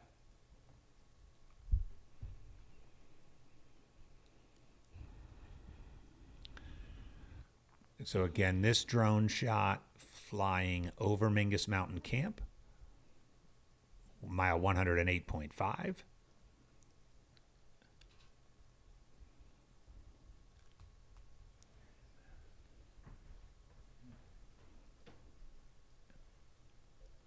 Look at this. Good stuff. See, you see it all here on Mountain Outpost. This is what the drone pilot is seeing. Because he's about to land his Because he's drone. about to land the drone. Oh, there it is. It's landed. That's awesome. See, we give you every angle here at Mountain Outpost. Behind the scenes. Yeah. BTS. There's we've got a lot of time. You know, we're 25 hours into this race, so we've got 100 hours to go. Only 100 hours. Only 100 hours. Do you think it starts, do you think it starts to become a little bit like a Groundhog Day? I was thinking about this. I feel like it might start to feel like when you first have a baby and the days and nights are melding together and you don't know what day it is and what night it is, and you have a young child and you're like, I'm never going to see the light of day again. That's a good point. That's a good point. You know, when the baby's waking up all the time, and you don't know if it's day or there's night no schedule. Yeah. I wonder if they're starting to feel this being out there, and that's only going to get, more exaggerated. Oh, okay. We've got the buoys in the chat. That's my son, Dash. Oh, okay. Hi, Mom. Oh, right on. Hey, Dash. Good morning. He's an early bird like Mom, so he's been up for a while probably in Colorado, but. All right. Good to see you. Your mom's doing great. Oh, thanks. Although I'm needing another cup of coffee. Yeah. I might probably peel away or probably need more coffee here soon. We'll probably shout out our sponsors and everyone, but it's probably time for that. Yeah.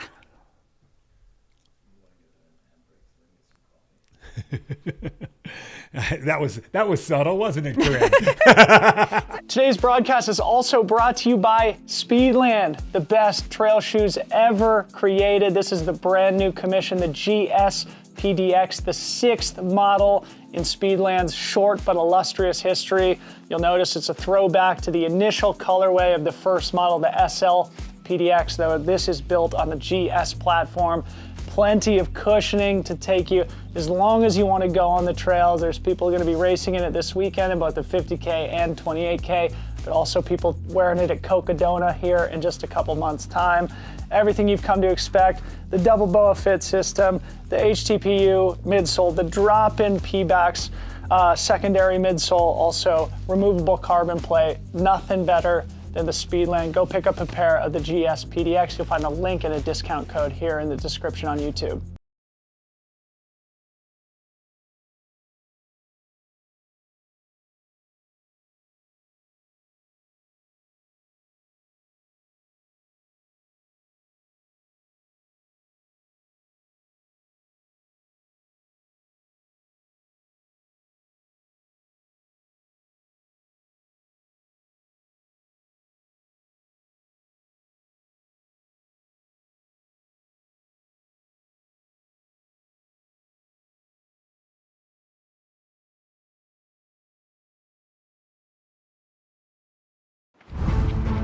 This is your machine. It is strong and fast, tough beyond measure, brave beyond belief. It will take you high in the mountains, deep into the woods, over rivers and deserts, and further within yourself than you have ever dared to go. But it is only as good as the fuel you put into it. Feed it real food. Feed it real power. Feed it spring.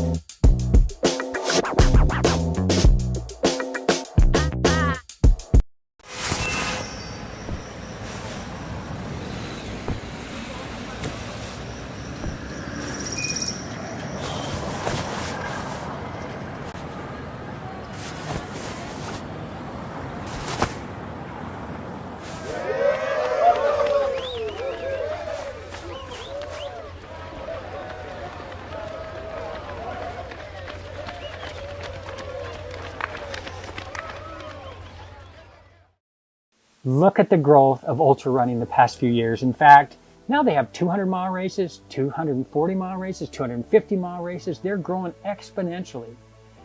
I've been involved in all of this along the way, and everything has been the same. athletes, truly inspired by athletes, want to go farther and faster in the mountains.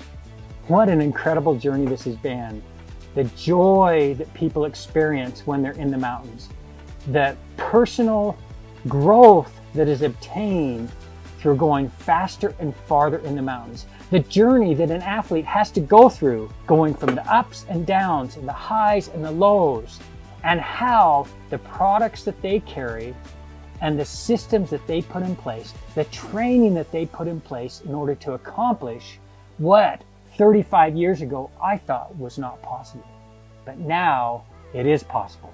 And it is possible because all the great innovation that is going on in this world, in all the areas of the industries, and now they are obtaining things that are incredible.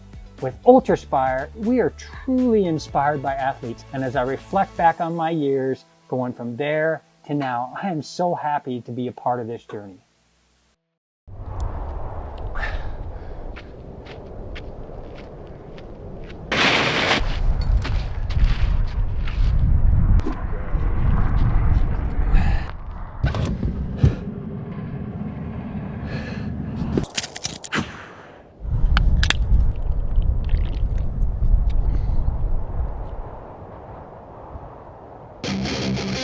Soda! Oh, the energy of soda.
Okay, welcome back to the 2024 Cocodona to 250, brought to you by Mountain Outpost.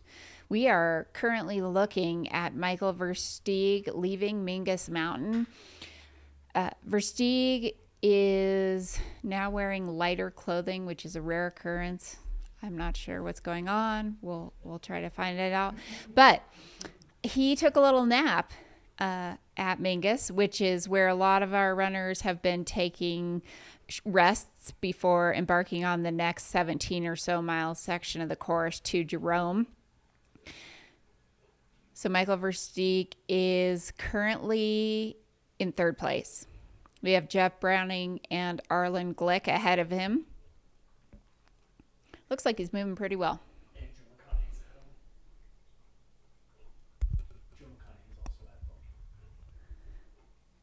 Oh, fourth place. Joe McConaughey is also out. So we have 4 individuals out of the Mingus Mountain Aid in this order. Jeff Browning, Arlen Glick, Joe McConaughey, and Michael Versteeg. Those are your top 4. Good morning, Deb. AJW will be back here in just a minute. We're getting refills on coffee over here in Flag. And yeah, welcome everyone. Day 2. Exciting stuff going on in the race. We've also had a change in the female leader. Overnight, at some point, Mika Thews was overtaken by Rachel Entrikin. So current race leader on the female side, as far as we're aware, is Rachel Entrikin. Second place is Mika Thews. Running in third was Eliza LaPierre. We believe that's still the case. And I'm going to get fourth and fifth up here again, but definitely some movement and some females also close to one another out there on course.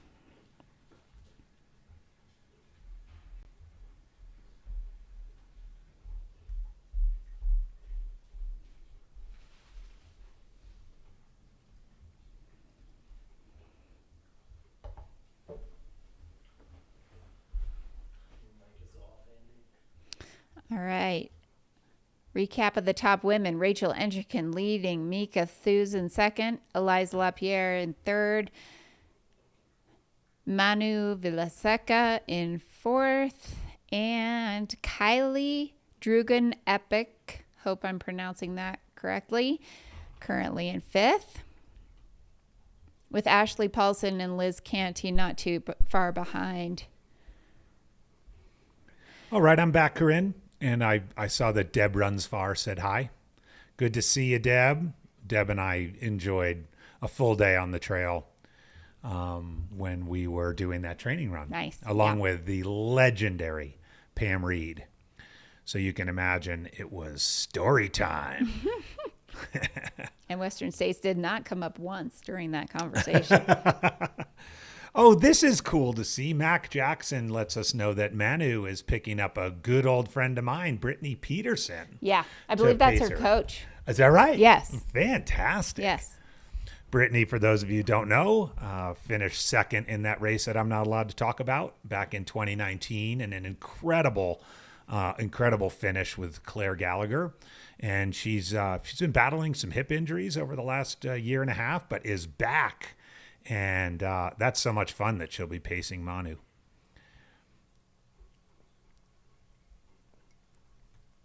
If you're just joining us, there have been a few notable drops in the race as well. We had Cole Crosby and Megan McCarty, who were both kind of toward that front of the pack, decide to end their races. We're not sure on details. We're not sure why. If we find that out, we will certainly let you know. There have been also another handful of drops, but not too many, honestly. Not too many, yeah.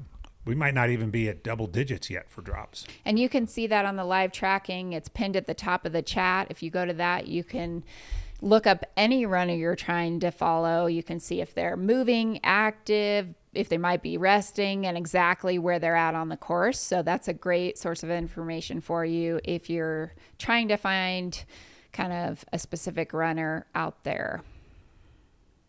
I love how Chris Warden, doesn't do the live stream during the day because he's quote unquote working, and he's just on fire in the chat giving me grief. So good to see you, Chris. Can't wait to share the mic with you tonight. And when our you guests. walk down the stairs. That's right.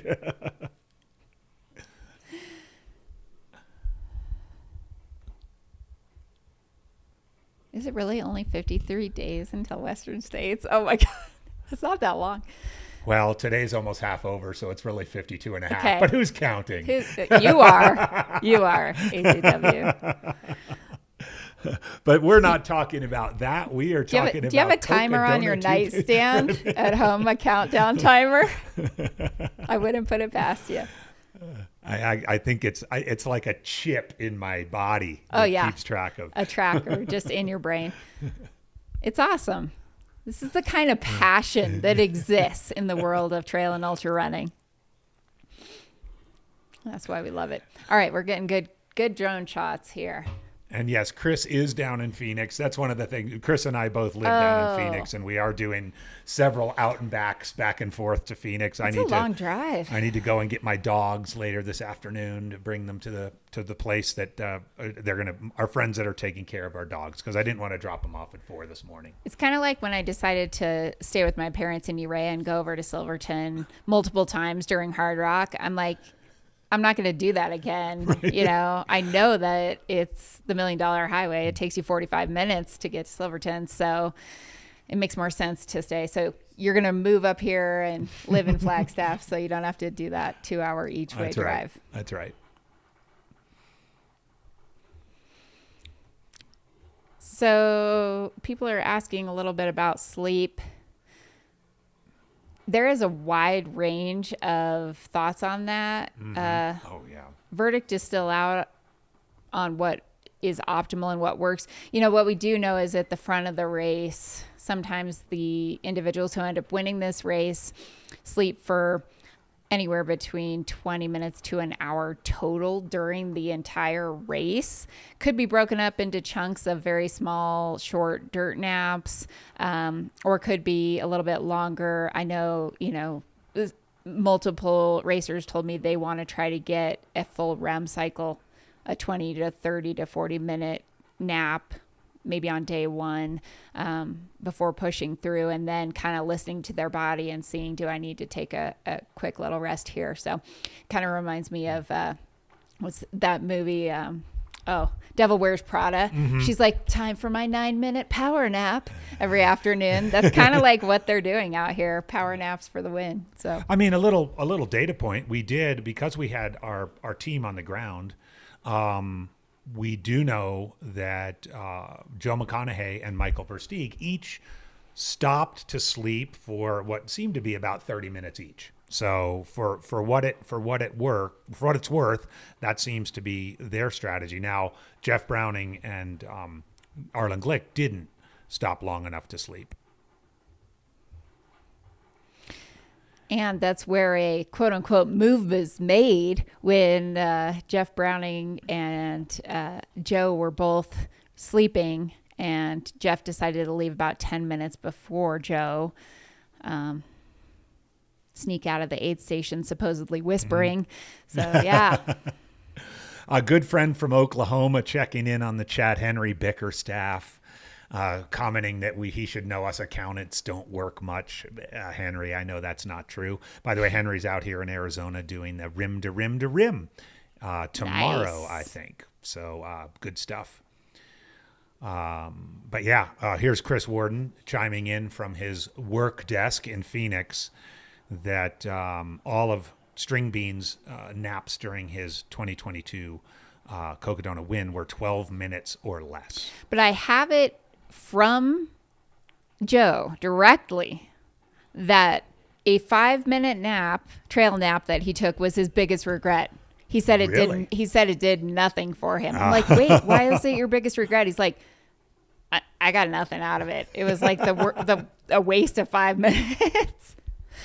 So That's good. maybe he's revised that a little bit. Again, a little bit about the course. The 4 runners that have come through Mingus Mountain Camp and are on the road to Jerome have a steep, relatively smooth downhill for about 2 miles, then a little kicker, and then a longer, more technical, about 7-mile downhill into Jerome, the town of Jerome, an old mining town that has been reinvented as a bit of a tourist spot with restaurants and gift shops and art galleries, and become a bit of an artist community here in Arizona. And it's actually, they hit the aid station in the midst of a longer downhill that then takes them all the way to Dead Horse Ranch at mile 136. Jerome, it will also be the starting location for tomorrow morning's Sedona Canyons 125, which starts at 7 a.m. local time, right from Jerome. Are we going to be covering Sedona Canyons 125 at all on the live stream? I don't know the answer to that. I think what Chris and I spoke about was that, the feature race is the Cocodona 250, but, it's somewhat unavoidable. The races cross over, the 125 and the Eldon Crest. So we'll try and shout out runners. And you'll be able to track them. And you'll be able to track them. But if folks are interested in learning about a runner in the track or in the chat, or they can identify someone in an aid station and, oh, that's my brother who's running the 125, we'd love to give a shout out. But based on how we can, cover the race best, our focus is on the 250.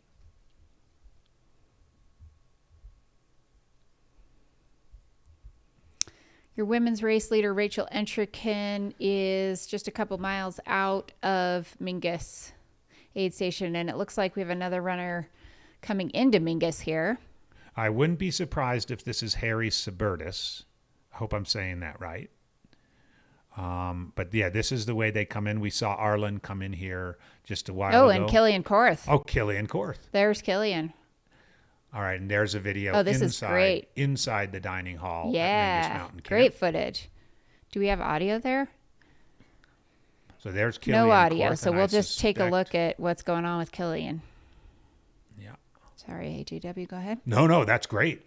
So Killian Korth and Harry, I would get, and there's, oh, we're not seeing Harry yet. He's got some sweet shorts. Yeah, I like it. This could be Boas. You're in on this stuff. You know what brand those are? Those could be Boas. Are they Boas? Yeah, could be Boas.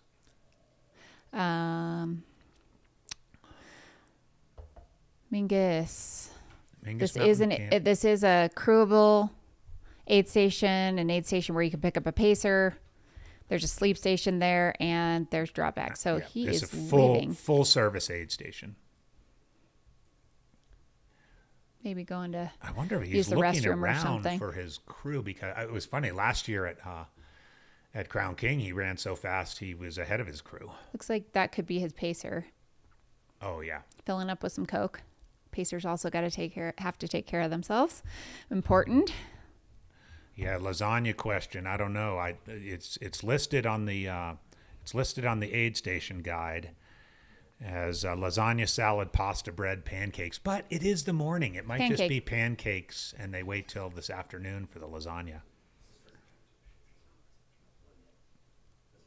Oh, I see a hot something with hot. Could be hot food. That could be pancakes too. Oh, thank you, F4 and Yang. There's also a shower there. You know, I mean, kind of thinking about what Courtney does with kind of wiping her face off, and I've heard her say that is really like a refresher. Yeah. I could see a shower being like a massive refresher during this race.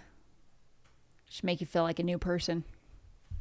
I always think of brushing your teeth that way. Yep. You know, when I remember running Wasatch for several years, and the Brighton aid station was captained by a dentist.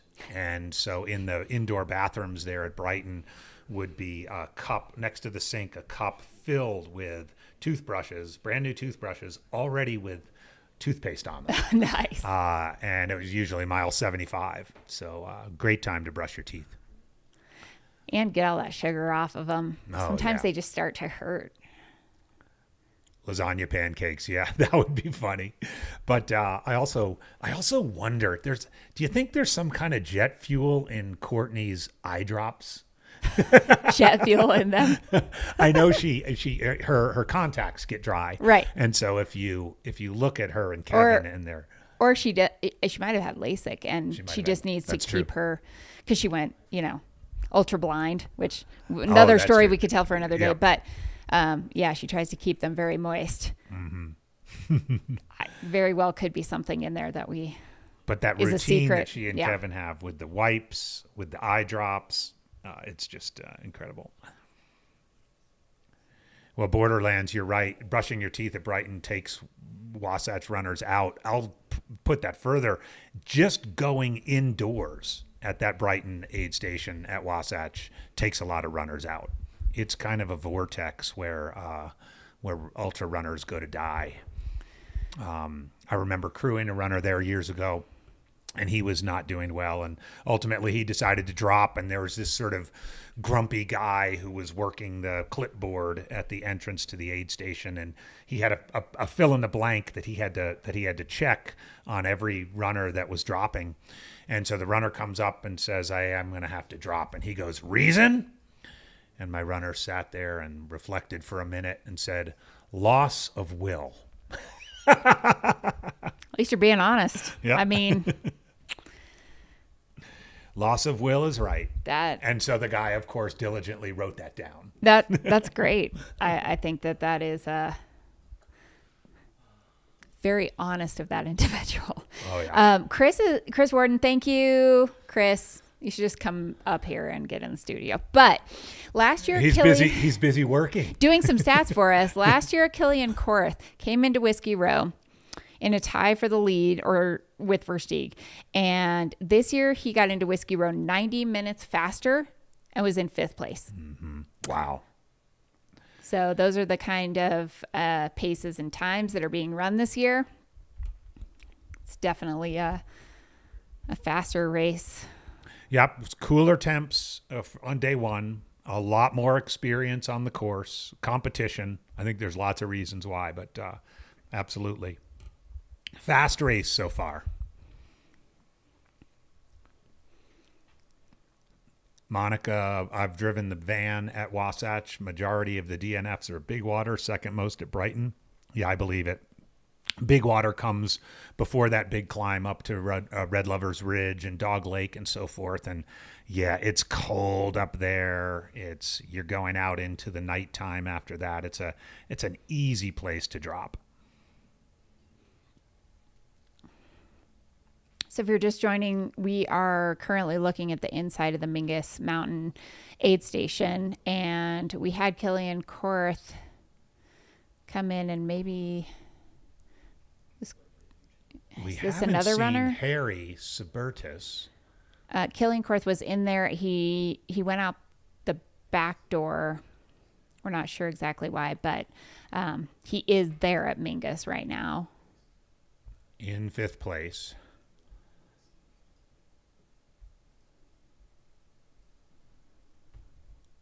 Shout out to all the volunteers there working away, prepping everything for runners, because they're going to have a lot of runners coming in the next few hours.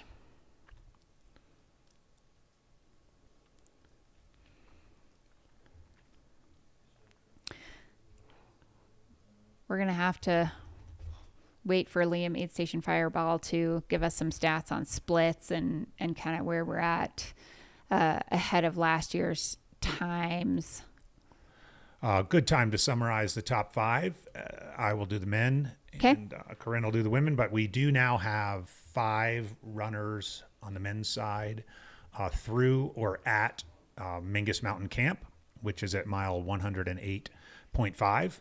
Jeff Browning arrived here first with 24 hours and 20 minutes on the clock. Next in was Michael Versteeg, 24:58. Or sorry, Joe McConaughey was second at 24:44. Michael Versteeg was third at 24:58. Arlen Glick fourth at 25:10. And Killian Korth just got there. That's our top 5 on the men's side, all through or at Mingus Mountain. And Arlen left first. And then, yes, it was flipped. Arlen left first, then Joe, then Michael. Yeah.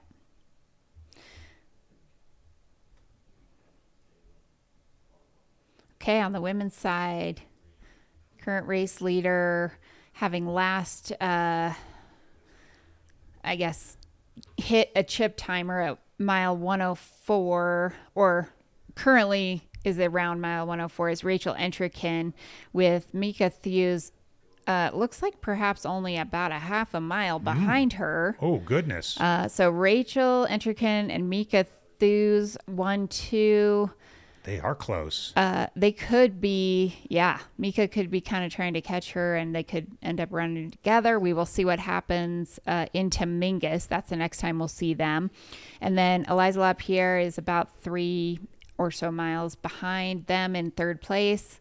Manuela Villaseca, or Manu, is in 4th. Kylie Drugan Epic is currently sitting in 5th. Ashley Paulson and Liz Canty 6th and 7th at this point in time.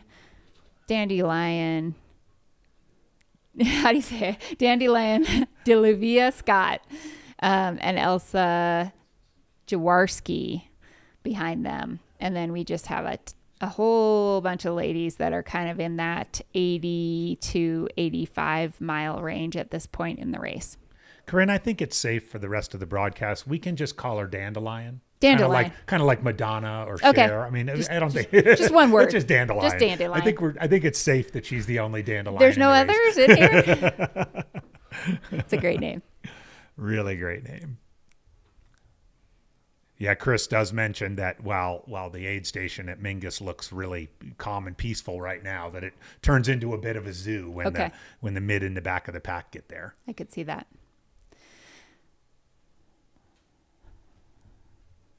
Wonder what the temperature is at Mingus. Yeah, as I mentioned, it was chilly on my drive up here this morning. Still only about 42 up here in Flagstaff, but we are quite a bit higher. Great drone shot there, just on the road into Jerome. I bet you they're flying that drone back up from Jerome is what I'm guessing. Here we are back in the Mingus mountain camp. It's about 51 degrees in Jerome. Okay. That's nice. That is nice. That is nice. Great running weather. Pancakes, from what we understand, for the morning.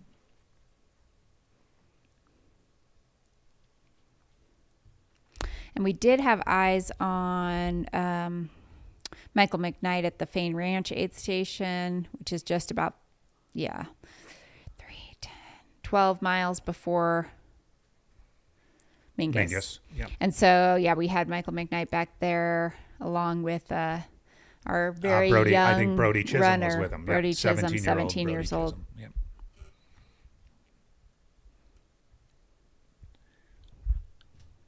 So no update on Harry Subertus. So I think Killian must have hopped over Harry. He's still showing out, not in Mingus yet. Okay.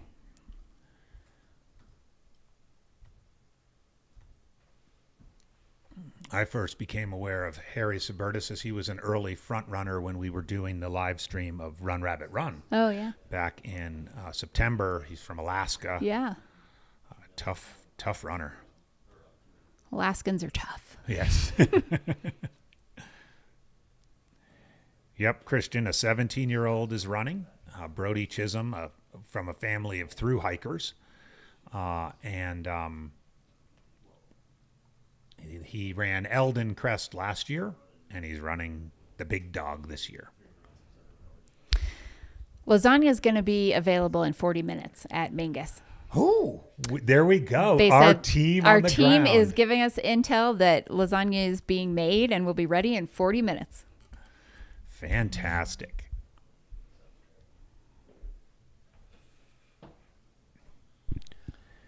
Lasagna, I love it.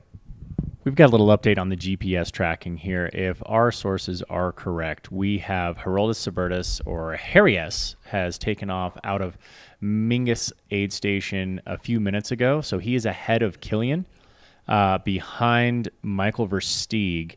They're running pretty close together, Versteeg and Haroldus Subertus. And also, Joe McConaughey and Arlen Glick are, according to the GPS, running about next to each other. So if they haven't met up and started running together, I'd be pretty shocked at this point. They are very, very close, within just a minute or so of each other. So I'm willing to bet those dudes are running together, and Jeff has a fairly sizable lead on them. We are looking at 112 miles versus 117 miles. So there's a 5-mile lead that Jeff Browning has on Arlen Glick and Stringbean McConaughey, who are running together.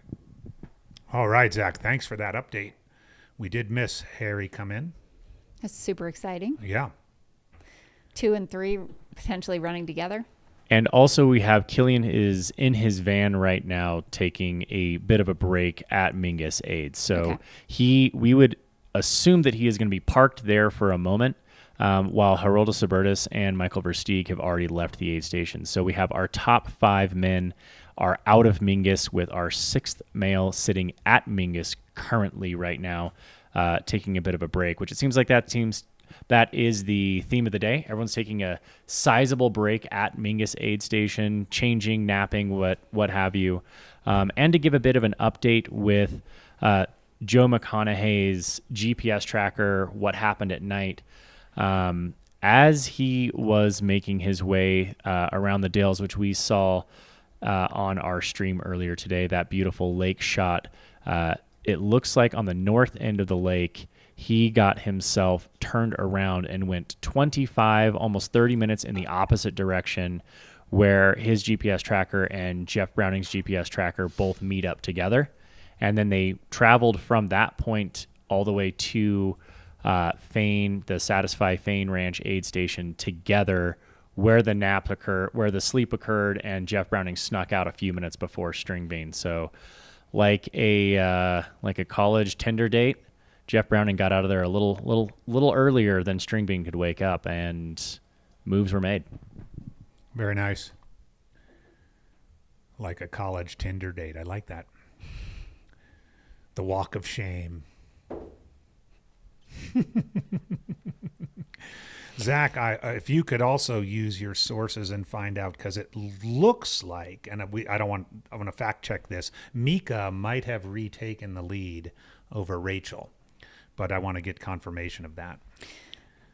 And then I think a question becomes who has slept and who hasn't. We don't know this. I feel like this is an F1 race, and we're like, who's pitted and who hasn't. Right, exactly. Yeah. It's a very, very long F1 race in which the pit stop is 30 minutes potentially.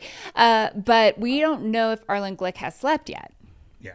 So we'll try to find that out, but we're not sure. And we know Jeff had a short nap. Yep, 20-minute nap. Ranch. Yeah. And we know Joe has slept twice. And we know Versteeg has slept, and now we know Korth is sleeping. Yep. Update on Mika Thews and Rachel Intrikin. According to their GPS tracking, Mika is just about exactly where Rachel was 25 minutes ago. So Rachel Intrikin's GPS has not updated in 27 minutes. But her last ping was just about where Mika is currently. Okay. So Still probably it does show that Mika is slightly ahead of her, but if you look at the GPS ping, she is quite a ways behind. If Rachel Intrikin is continuing forward at that effort, she would still theoretically contain about a 25-minute lead. Got it. Excellent. But she could also just be taking a dirt nap. True. One never knows, because it's out there in that 12-mile stretch between those two aid stations. So we'll have a lot more clarity perhaps by the time those first couple of women arrive at Mingus Mountain Camp.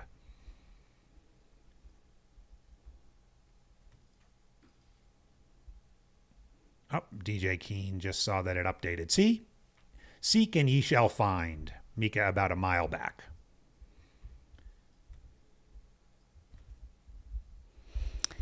Yeah, we might be able to get audio. We're going to try to get some audio in the field potentially. And we do have an individual setting up at Jerome, getting ready to get race leaders. Probably on the descent into Jerome, which is a long descent, but a descent nonetheless. And you said technical. Technical.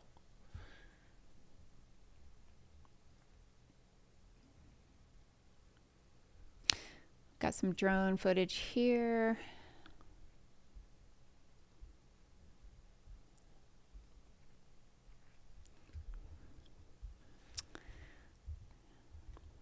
I think maybe we'll quickly thank our sponsors while we have a moment here. Every brand or organization that's helping make all of this possible for you all at home. Speedland, Satisfy, Catula, Darn Tough, Vermont, Spring Energy, Ultra Aspire,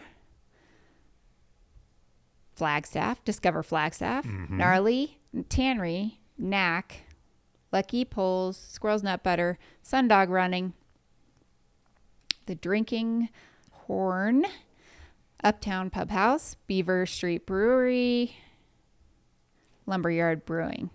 Then we have some nonprofit partners as well. We heard from the Wander Project yesterday. Pretty cool initiative and pretty cool organization. They're working with races to offer charity bibs for individuals. So Cocodona especially is a race that is quite expensive to participate in. But if you have an interest in doing the race, you can sign up for a charity bib. If you raise $5,000, you can secure a charity bib and run this race. So I think he said that Xander came on with us. He said there were 15 charity bibs in the race this year. Oh, that's fantastic. Raising money for various nonprofits. So the wanderproject.org, Wilderness Volunteers, thank you, Prescott Creeks, and Latinos Run. We mentioned just the technical descent. Again, I think we're picking this up from our drone pilot. So that kind of double track ATV road / trail is really rutted out, exposed, as you can see. Not too hot yet, I'm sure, but that then descends onto the main road, which then spills you out down into Jerome proper. Great drone shot here of this side. This would be the east facing slope of the sort of Mingus Massif, if you will, that drains all the way down into Jerome and then further all the way down toward the Verde Valley.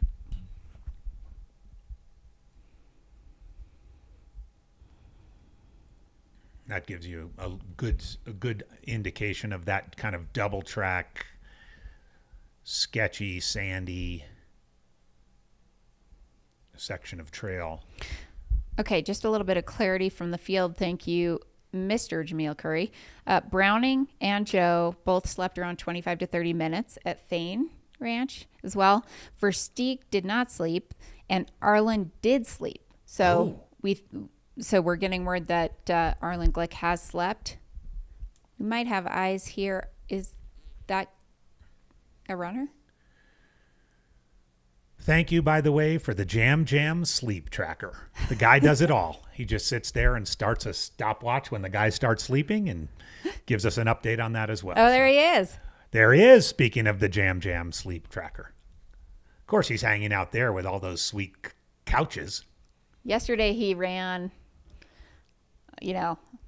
probably 20 pounds of equipment, 6 miles uphill to get to mile 16.5 and greet all of the runners out there. They were all super excited to see him just at a random spot on course. And we were getting some intel and some thoughts on how people were feeling at mile 16.5 at the top of one of the big climbs. Rocking his signature Ronde de Klims Andorra puffy. What is that? It was a brutal 100-mile race over in Andorra for a few years, but they stopped doing it. But Jamil did it, of course. Oh, yeah. I think it had like 46,000 feet of vertical. Oh my gosh. Yeah. It's worse than Uray. Look it up. Is there a monthly subscription service where I can get Jam to watch me sleep? Oh my God. Yes, indeed. Yes, indeed. And by the way, if you were not paying attention last week or over the weekend, we saw a resurgence of the Mountain Outhouse News. Quick little 6-minute broadcast with Jam himself, complete with the glasses and the tie, and we might see a return of Mountain Outhouse News. One never knows. But it was cool to see. It just kind of caught us by surprise, kind of like Eminem dropping a new song. So we do have, according to GPS tracking, I have, and I can't say whether this was a full nap or just a pit stop, but I have Mika Thews taking 2 20-minute rest breaks. Her GPS pinged in the exact same location for 20 minutes twice overnight, once about 4.5 hours ago and also 2-ish hours ago. So I would say that as she was making her way through the Prescott Valley and Whiskey Row, one of those would theoretically have been that one of those aid stations, and also one looks like it was just off the side of the trail where there is no aid station access. So I'd assume she took a nap there for 20 minutes or just had a nice sit, one or the other. But 2 20-minute breaks so far. That is the most I've seen on Mika Thews. Ooh, how about Rachel? We want to know. We are going to get the scoop on.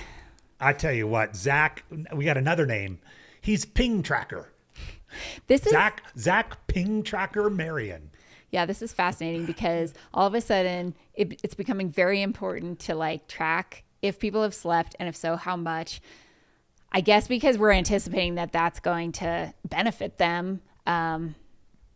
Yeah, and it just seems like, we're at that stage 26 hours into the race. It is kind of like a Formula One pit race. Have people, front loaded their rests? Are they going as long as they can with as little as they can? How will that play out as they get down into the warmth of the second day? I think there's a lot of intrigue, and this is one of the important things I think that differentiates a competitive 200 plus miler from a 100 miler. Yeah. The whole sleep thing. Exactly. The sleep could be compared to filling up on gas or refilling the tank. And then they're going to throw on some fresh tires potentially in the form of new shoes. Oh, keeping the metaphor going. Now we're going to have to start naming people in the race, like giving them. Who's Verstappen? Yeah. Who's Verstappen? Jeff Verstappen Browning. Yeah. Exactly. I don't know. The person with the most style might have to be, what's his name? Who was winning forever? Lewis? Somebody remind me. That The early leader? No, the F1 guy. Oh. I'm still going back to the F1 reference. You got me on that. Lewis Hamilton. Oh, there we go. Yeah. NASCAR, please. Oh, I know nothing about NASCAR. I can't do that.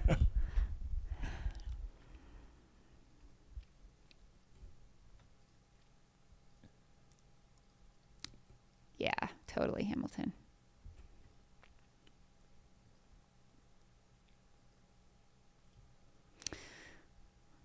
Zach Bates getting a shout out in the chat, bib number 98. One of our autistic runners, 22 years old. Mm-hmm. I had a chance to visit with him last month, and what a great kid out here doing the Cocodona 250. It was wonderful to see Steve Adderholt, the race director, spending a little time with him as well as they were, planning for what's a huge undertaking for anybody, but particularly a 22-year-old autistic runner. It's been so cool. Shout out to Zach. To see him just his whole trail running journey. I remember when he, hadn't done an ultra before. He's like, this is going to be my first ultra. And then all of a sudden he was in a 50 miler. Then all of a sudden he got into Western States and was running, 100. And now to jump into a 250, it's really inspiring, actually. Yeah. Mm-hmm. Absolutely. It really is. Really is.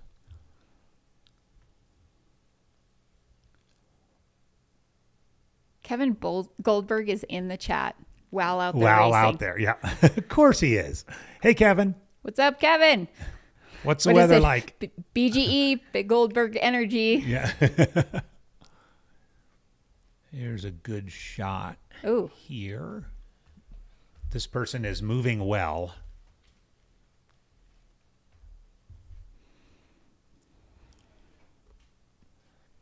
This is the road leaving Mingus Mountain Camp. So it could be Harry. It could be Killian. Ping Tracker will probably have some info for us shortly.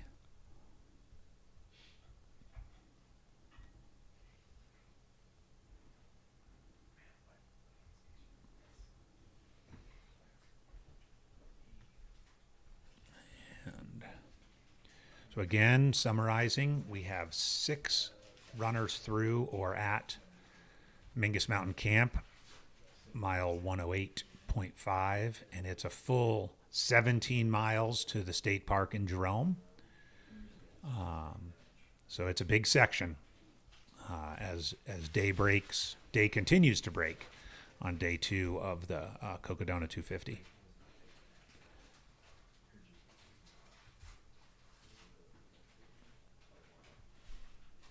We're back here at, that's an Ostazuski. At the Fane Is that Ranch, Joe Corcione? Ranch aid There's station. Joe Corcione. Joe Corcione At the Fane Ranch. aid station. Yep. Looks like with crew. Do we have any audio at Fane? That's okay. We know who that is. That is a nice setup too with those couches, isn't it? It's too nice. Yeah. Joe's hair is looking great. Look at that hair, man. Another inspiring individual, Joe Corcione. Mm-hmm.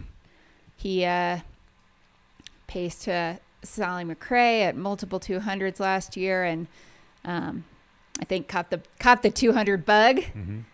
Question as to whether or not he's leading the podcaster division. He was the last time we checked, but he and Finn Melanson were pretty close to one another. So I don't know. I wouldn't say that with 100% certainty, but last I looked on the tracker, Joe was slightly ahead of Finn, but they were close. So I have a little bit of an update on Rachel Intrican. Ooh, sleep. Throughout the evening, her GPS tracker did not stay stationary outside of Fain Ranch. She spent 20 minutes there. So that aid station was about a 20-ish to 25-minute stop. That seems to be the average for Fain Ranch. Both Rachel and Mika spent about the same amount of time there. It doesn't look like it was a nap or any rest whatsoever.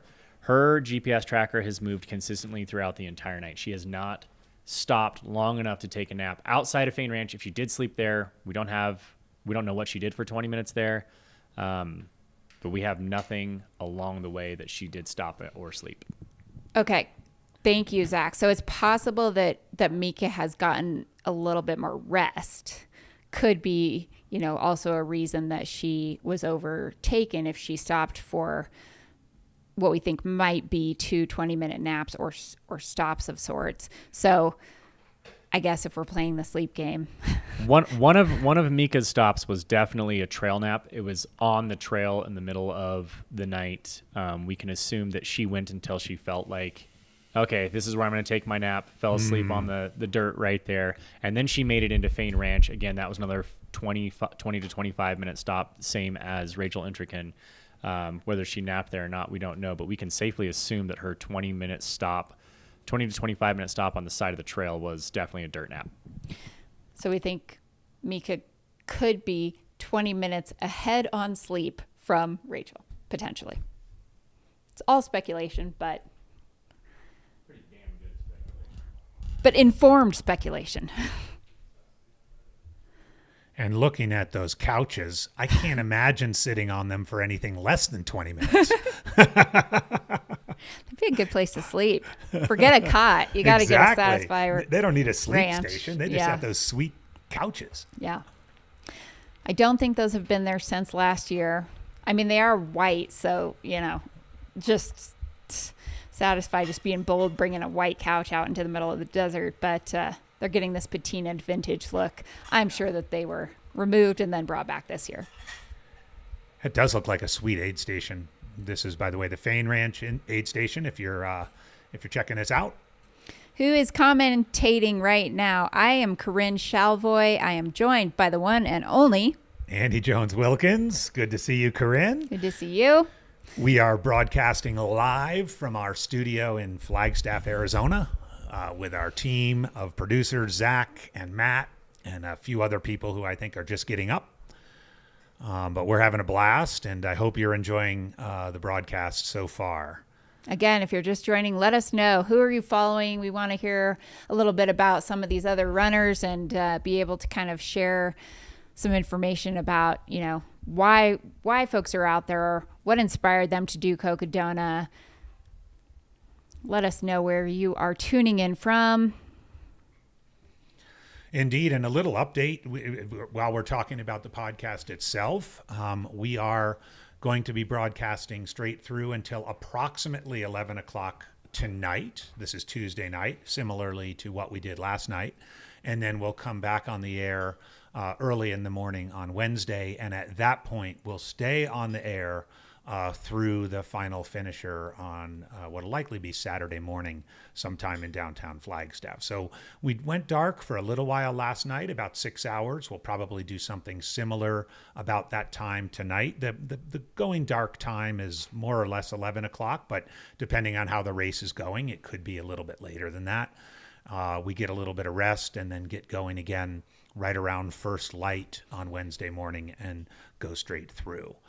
Chris Warden is anchoring our Aravaipa After Dark or Cocodona After Dark coverage, bringing in special guests. We have a couple of special guests coming in tonight. Last night we had Pete Mortimer As you might expect, when we get to the evening and the nighttime, we still have good aid station coverage and static cams, but not quite as much in the drone area. Drones flying around at night really doesn't give us all that much. So it's a little bit more talking, a little bit more yammering on, but a little more punchy. Exactly. A little bit more sleep deprived. There's alcohol involved. Yeah. We are looking at the Fain Ranch aid station currently, which is brought to you by Satisfy Running. It's at mile 97, and sitting down there in a white t-shirt is Joe Corcione. Looks like he is gearing up to get ready to go. He put on a hat with some nice neck coverage. I just happened to peek at Instagram, and Finn Melanson there was a little post on him saying he was very, very low at some point during the night. He threw up about 4 times in a row, quote, college style. And is going to try to just trust that he can come out of it, and that the human brain is going to kind of get back to it. So that might be what's being worked through out there, approaching, 100 miles into the race. So scratch that part when I said earlier that people don't have stomach issues in 200s. You never know. I mean, they might just be different. I don't know. Stomach issues, I think, could happen in any ultra, but yeah, maybe less in these 200s, but apparently they do also happen. It might just depend on your stomach. Yeah, indeed. Thanks for the shout out to Terry Gardner, age 73. He's one of 2, along with Michael Coppi, 2 73-year-olds in the race. So shout out to them. Request about a quick summary of our leaders. As has become our custom, I'll do the men's leaders, and Corinne will do the women's leaders. But Jeff Browning is currently in the lead, having left Mingus Mountain about 2 hours and 15 minutes ago, followed by Arlen Glick, Joe McConaughey, Michael Versteeg, Harry Sabertus, and Killian Korth. That's our top 6 all through Mingus Mountain Camp, and we have it on good authority, or reasonably good authority, that we can expect Jeff Garmeyer into Mingus Mountain Camp shortly. And on the women's side, where we just had some data from Zach, our ping tracker. Yes, and I am just sorting on the women here. We have still, we believe, leading the race, Rachel Entricken in first place currently. Mika Thuz is in second. Eliza LaPierre is in third. Manu Villaseca is in fourth. Kylie Drugan Epic in fifth. And Ashley Paulson, Liz Canty, Dandelion, Elsa, Stephanie coming in after those folks. So that's our, first kind of 8 or 9 there on the women's side. Yeah. And both races, I mean, considering what a long event this is, are pretty close. Yeah. So much could happen. We are less than halfway through this race. And that is a wild statement. Corinne, I want to ask you this again, because I know it's come up a couple of times. Your sweatshirt and T-shirts, are they available? They will be. Okay. Yeah. Let's hear about those. Oh, sure. Thanks for letting me, share. I just had this idea of creating some shirts. I don't know. Maybe it's all the inspiration of women's sports right now, but just, some shirts, some tops that just say women can with a period intentionally, because you fill in the blank, whatever it is, women can. We're seeing it in ultras. We're seeing it in business. We're seeing it just across the board. And I think it's just cool to make that statement. So I love it. Might be putting them out for sale here in a pre-sale shortly. And would love to know if there's interest for that. But it's just a statement because it's cool. And I feel like right now women can do anything. And we're seeing that over and over again. I would have to agree. I mean, it might be too bold of a statement, but I do think we're living in a golden age of women's athletics. Yeah. Whether it's the phenomenon we're seeing in women's basketball, whether we're seeing in endurance sports, whether we're seeing the resurgence of more interest in all kinds of women's athletic. Track and field. Track and field, absolutely. With the Olympics records being broken right and left. It is an awesome time to be involved in women's sports. Fantastic. So stay tuned, Corinne Chalvoy and her Women Can line of clothes. Yeah.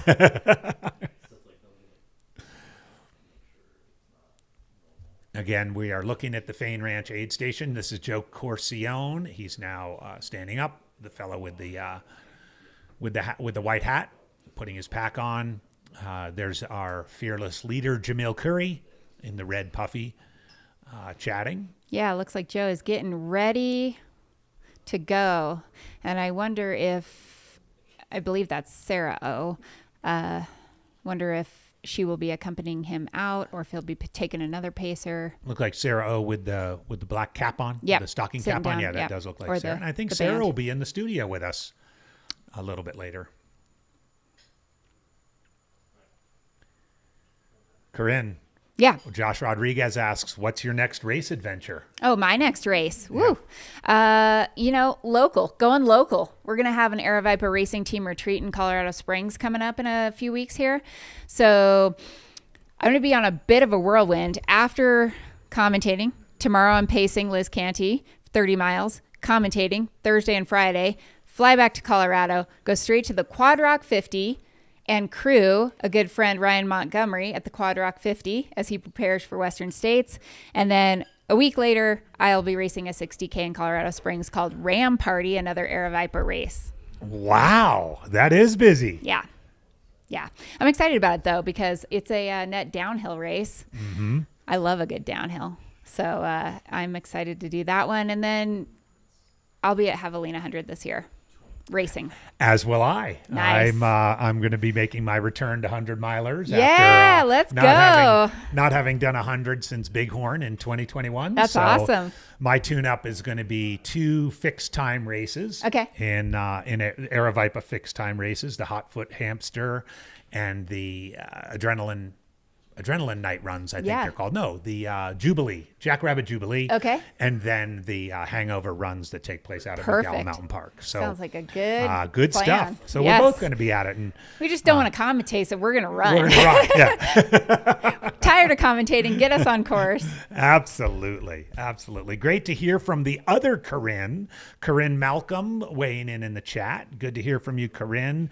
Coming us all the way from La Palma, where she's getting ready for Transvolcania. Transvolcania is happening also on May 10th or 11th this coming weekend. Mm-hmm. And should check out that lineup of runners on Fantasy Free Trail, make some picks. That's going to be a great race.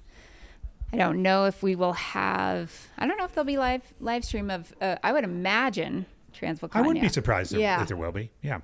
So we're talking about Javelina, and we've got Jamil here on the screen. What was it like pacing Jamil at Javelina? Jamil ran the Javelina for the 100 first this time.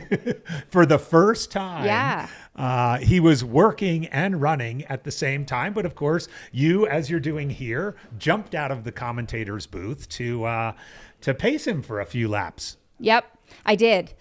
Just one lap, lap 5 with him. Mm-hmm. And it was a great experience. I think I said this in maybe one of the chats here recently, maybe it was the Gorge chat or something, that I think if you've never paced a race director during a race, everyone needs to try to do it, because I mean, it is Jamil, so it's kind of like you're with a celebrity anyways, but just the appreciation, like you have this constant cheer squad as you pass people on the course. Everyone is like, thank you for this race. This is amazing. You're doing it. Like you get all this feedback about the race while you're out there.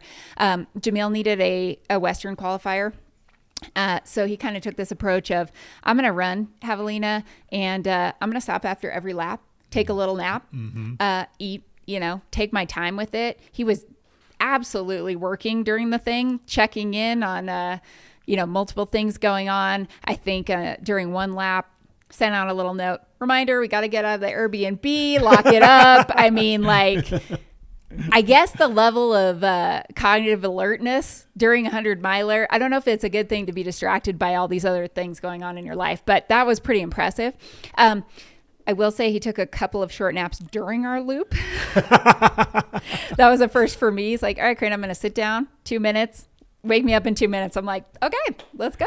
That's fantastic. I remember a couple times texts coming in where he wanted some gear to be transported out to the Jackass Junction aid station. Yeah, we were flying drones with like little little power strips on them around the course. It was pretty cool. But I will also say, just to give Jamil a little bit of a kudos here, we picked up so much trash during our loop. Really? We were every single wrapper, tab from the top of a gel that he saw on the course, he picked up, and I started obviously doing the same. So we were cleaning up as well. It was That's cool. Great to hear, but on the other hand, a little disappointing to hear. I mean, I spend a lot of time out at McDowell Mountain Park, and it is just a pristine environment. And I know the park staff takes a great deal of pride in that.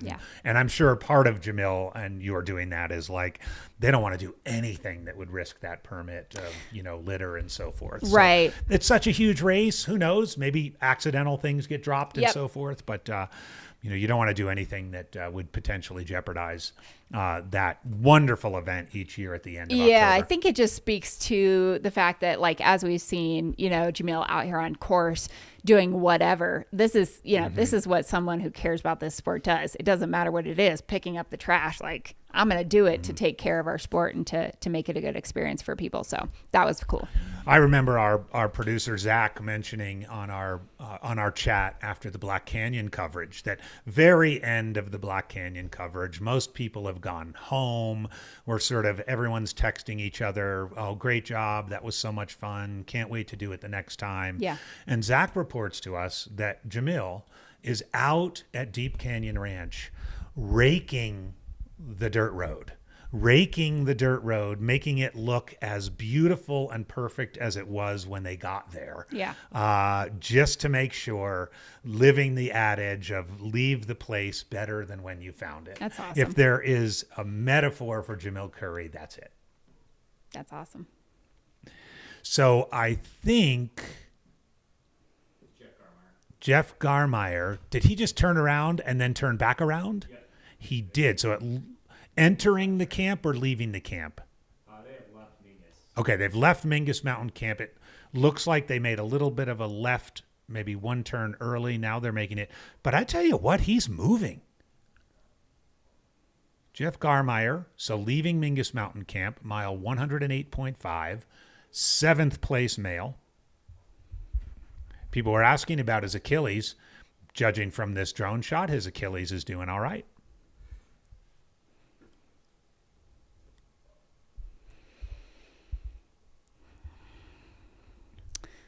And I think Aid Station Fireball is awake. Maybe we can get some info if you're listening. That was my ASMR voice. If you're listening. On... Okay, I got a nod. He knows what I'm asking for, so we'll get info later. Okay, we are just curious when historically folks got into Jerome on the men's side. So how far ahead of potentially last year's splits? We're going to be seeing race leaders at Jerome here soon, and we'll try to maybe find out a little bit in terms of comparison of, what that looked like last year compared to this year. Thank you. Jeff Browning is sitting at about 120.5 miles. Jerome is mile 27. So he is about 6.5 miles out of Jerome. That was as of 2 minutes ago. So he's moving fairly well. And behind him, Arlen Glick seems to have opened up a bit of a gap on Michael Versteeg. So Versteeg is 113 miles. Arlen Glick is 114 miles. That was also there was a about 5 minute spread on Arlen's updated ping. So if he's maintaining this, he should be at about 114.75 or roughly 115, while Versteeg is at 113. And Joe McConaughey is has not updated for 43 minutes. So he should be ahead of both Michael Versteeg and Arlen Glick, based on where his GPS should be and how fast he was moving. But obviously still behind our men's leader, Jeff Browning, who is at 120 miles in, just a handful of miles outside of Jerome Aid Station. So Zach, just doing some quick math, that's a 5+ mile lead for Jeff. Again, with maybe some question about Arlen's ping, but that's a 5+ mile lead. Wow. We need to get a ping on Joe McConaughey, and as soon as that updates, we'll let you guys know. He is 43 minutes elapsed without any update, running at roughly 3 miles per hour. So you could imagine that he's at 112 and a half here. If he's maintained that 3 miles per hour for the last 43 minutes, we can safely assume that he is much closer to 114 miles, which would still be a 5 mile deficit on race leader Jeff Browning. Wow. And yes, a little bit on the course too, because I've mentioned this a couple of times now. That descent, so right now with Browning at 120-ish, he's on the big descent into Jerome. And it's technical in parts, that sort of double track ATV road. But if there's a place made for Jeff Browning and his technical skills, that's it. So still a long way to go. As someone mentioned in the chat, Jeff crushed the Sedona Canyons 125 last year. But Jeff could be opening up a lead that could not be relinquished. Right. Also, let's not forget that Joe McConaughey had this same significant lead when we all went to bed last night, and we know how that played out. So we don't want to say that this is anything that is a for certain, but we know that that's where it's at. We still have a lot of race to go. Yep. I mean, Jerome's the halfway point. The halfway point. Okay. What? Yep. 31. Okay. So Jerome. Oh, keep that up there. We're getting our flashcards up, and this is like amazing. You guys are amazing. Okay. 31 hours. 31 hours. Last year, 2023 at Jerome, Killian was 31 hours and 8 minutes, and Versteeg was 31 hours and 56 minutes. We're going to just keep an eye on how that time compares. That was 1-2 Leadman into Jerome in 2023. Thank you so much, Liam Aid Station Fireball. So again, with a little back of the envelope math, with Jeff having approximately 7 more miles into Jerome, we're at 26:43 elapsed. Let's just say he takes an hour and a half to 2 hours to do that. He'll still be a full 2.5 hours ahead of those splits from last year. Which kind of tracks with what we were seeing, race leader being around 3 hours ahead of last year's splits. That was last night. In the evening time. So kind of trending in this same trajectory. We're getting runners coming in. Is this Whiskey Row? Yep, it looks like we're back on Whiskey Row here. Awesome. So what a beautiful day in more Prescott. runners coming into Whiskey Row. Let's go. Who is that? That is Bib. Bib number 34. Rocking the Cocodona volunteer shirt from last year. I have one of those. I love that shirt. Try to Good find view that of the runner. aid station, early morning sunshine. Corinne's going to get bib number 34. There's that couch crew at Fain Ranch.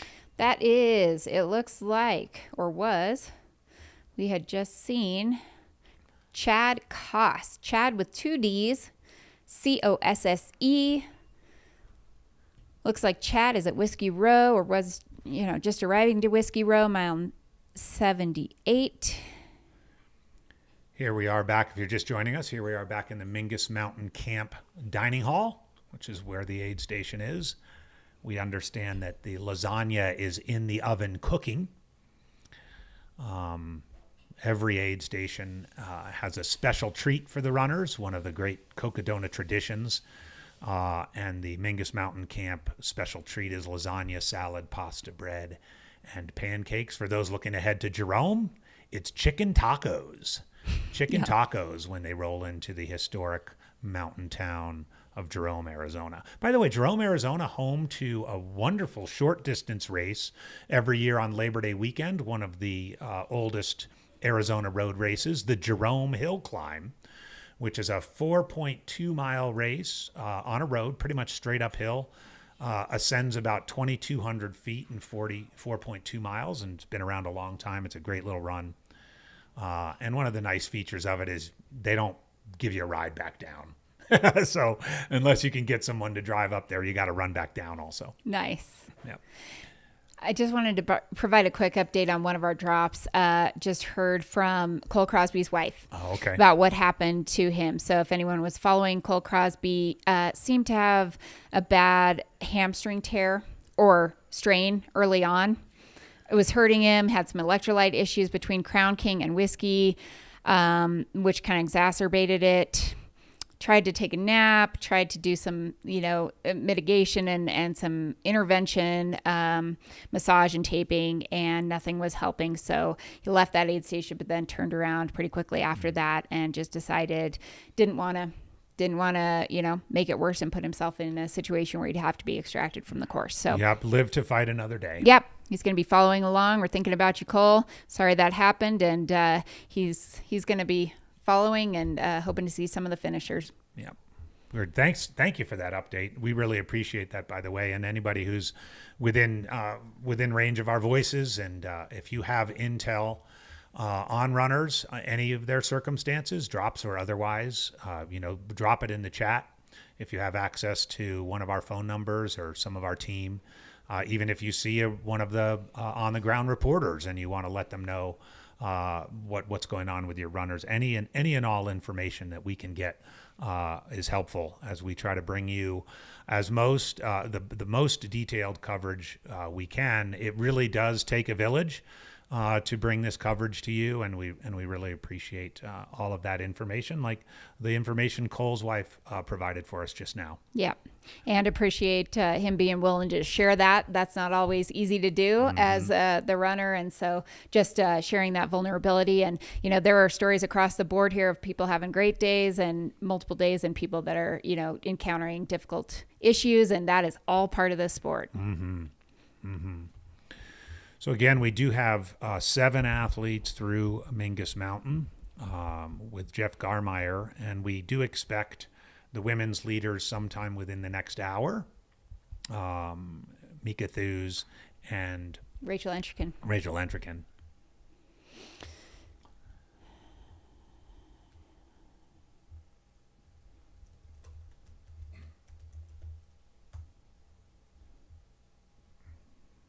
And again, yes, in the chat, not a significant number of DNFs so far. Probably several reasons for that, I would suggest. First of all, the relatively mild temperatures in day one, which will often take people out here if they're not ready for it.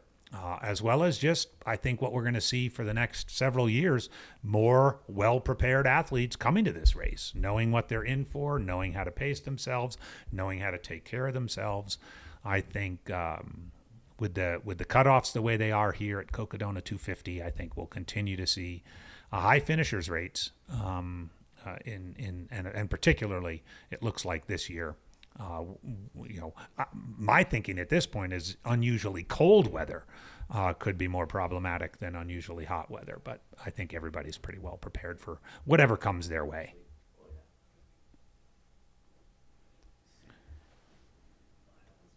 Okay, Rachel Entrekin's Instagram sub tagline is perpetually willing to relocate.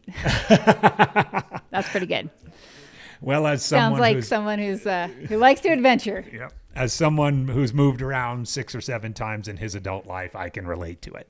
Yeah, she has LA parentheses for now on there. So we'll learn a little bit more about Rachel Entrekin leading the race right now. Let us know if you know Rachel, about her background. We'd love to get to know her a little bit more, as she is doing really well out there this year. On the chat, Evan Rich, thank you. His sources tell him that Killian Cork, who's we were told was going to take a short nap at Mingus Mountain Camp, is out of the van and getting ready to move again.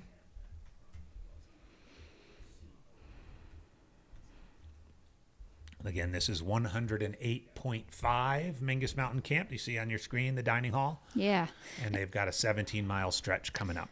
And Killian is based in Grand Junction, Colorado. I asked, that's just a couple hours north of where I grew up in Uray, and I was asking him how he ended up there. He actually grew up overseas in the UK. Did he really? And then slowly made his way, found Colorado, found the Western Slope, and really loved it there. So decided to do that. We may have a milkman in Mike McKnight, but we have a coffee man in Killian Korth, because Killian is a coach. He also on the side delivers coffee.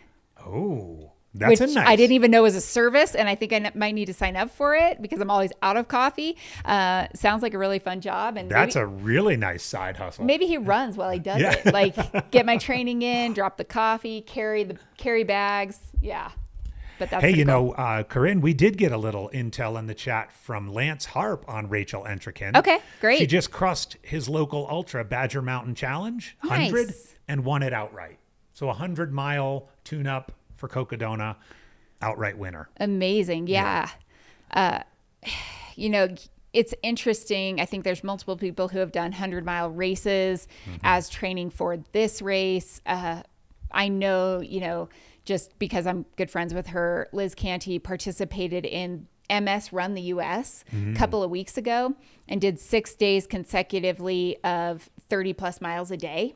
So essentially, a 50K a day plus for 6 days, which resulted in about 160 plus mile training week that she thought was a great prep for this. I agree. So yeah, it's interesting how folks prepare themselves, but obviously going to pretty great lengths and doing very, very long training efforts ahead of the Cocodona 250.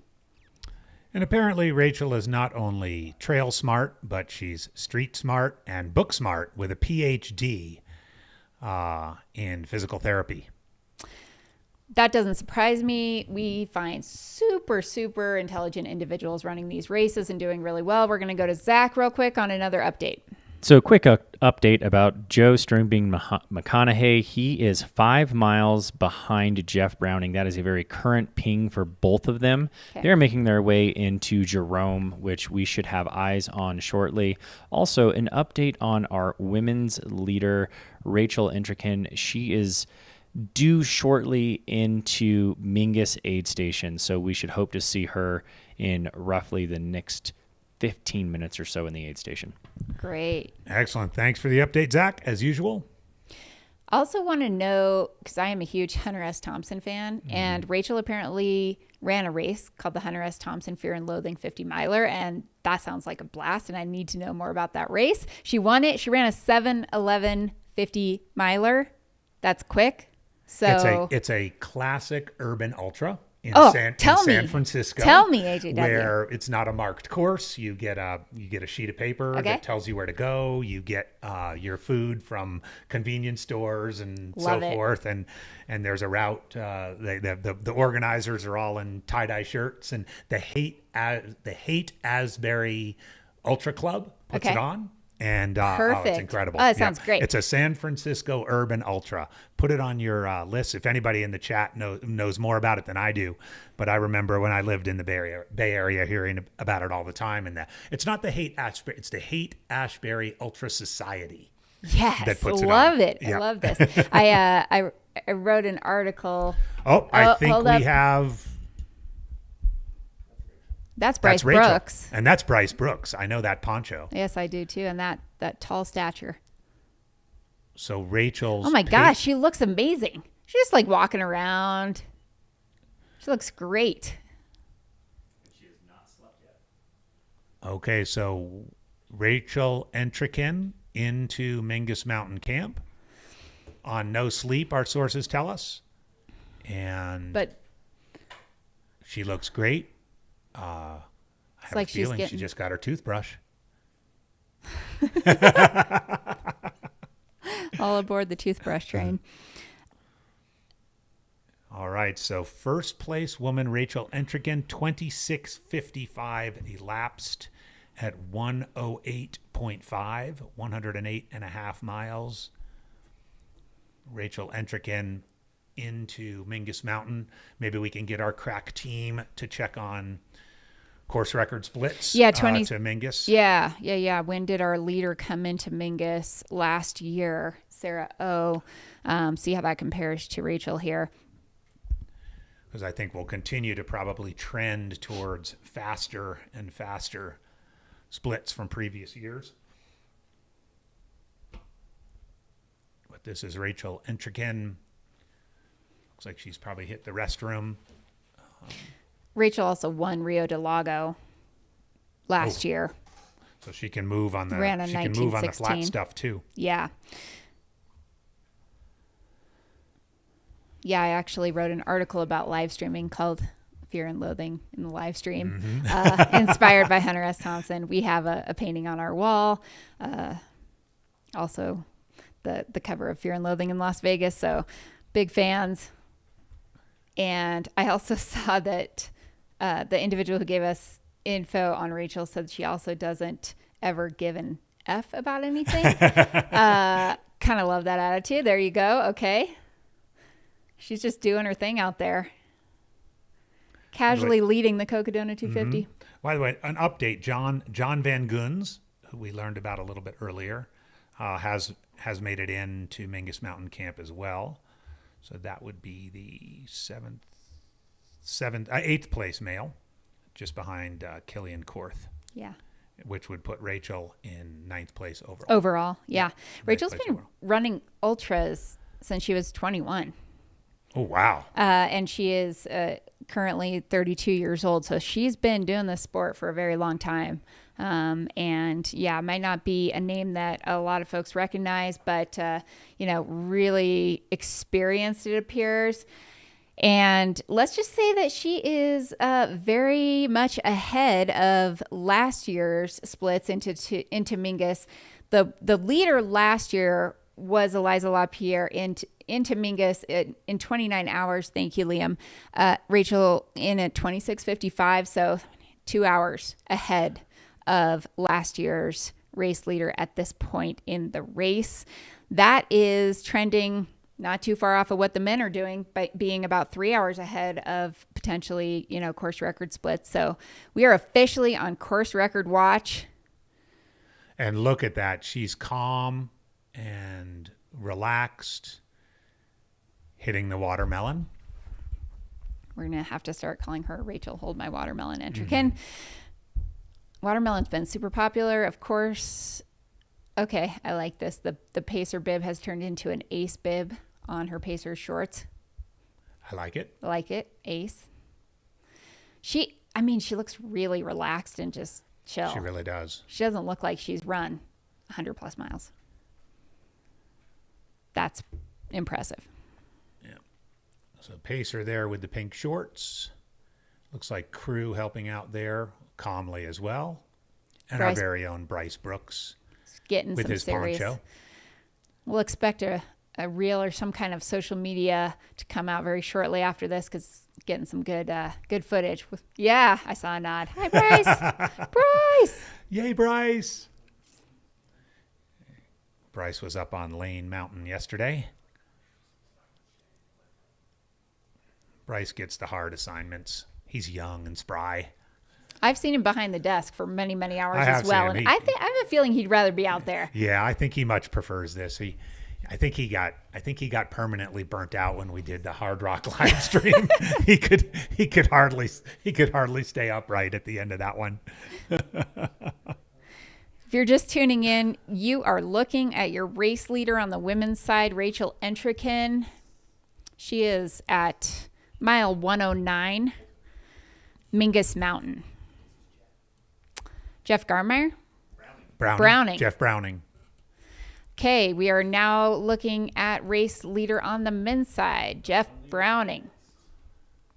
And this is on the smoothish road before the technical part, descending into Jerome.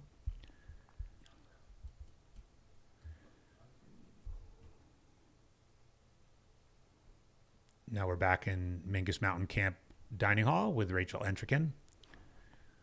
Pacer, thank you, Scott Soul. Rachel's Pacer is the RD for the Run Super Series in the Seattle area. So obviously an experienced person.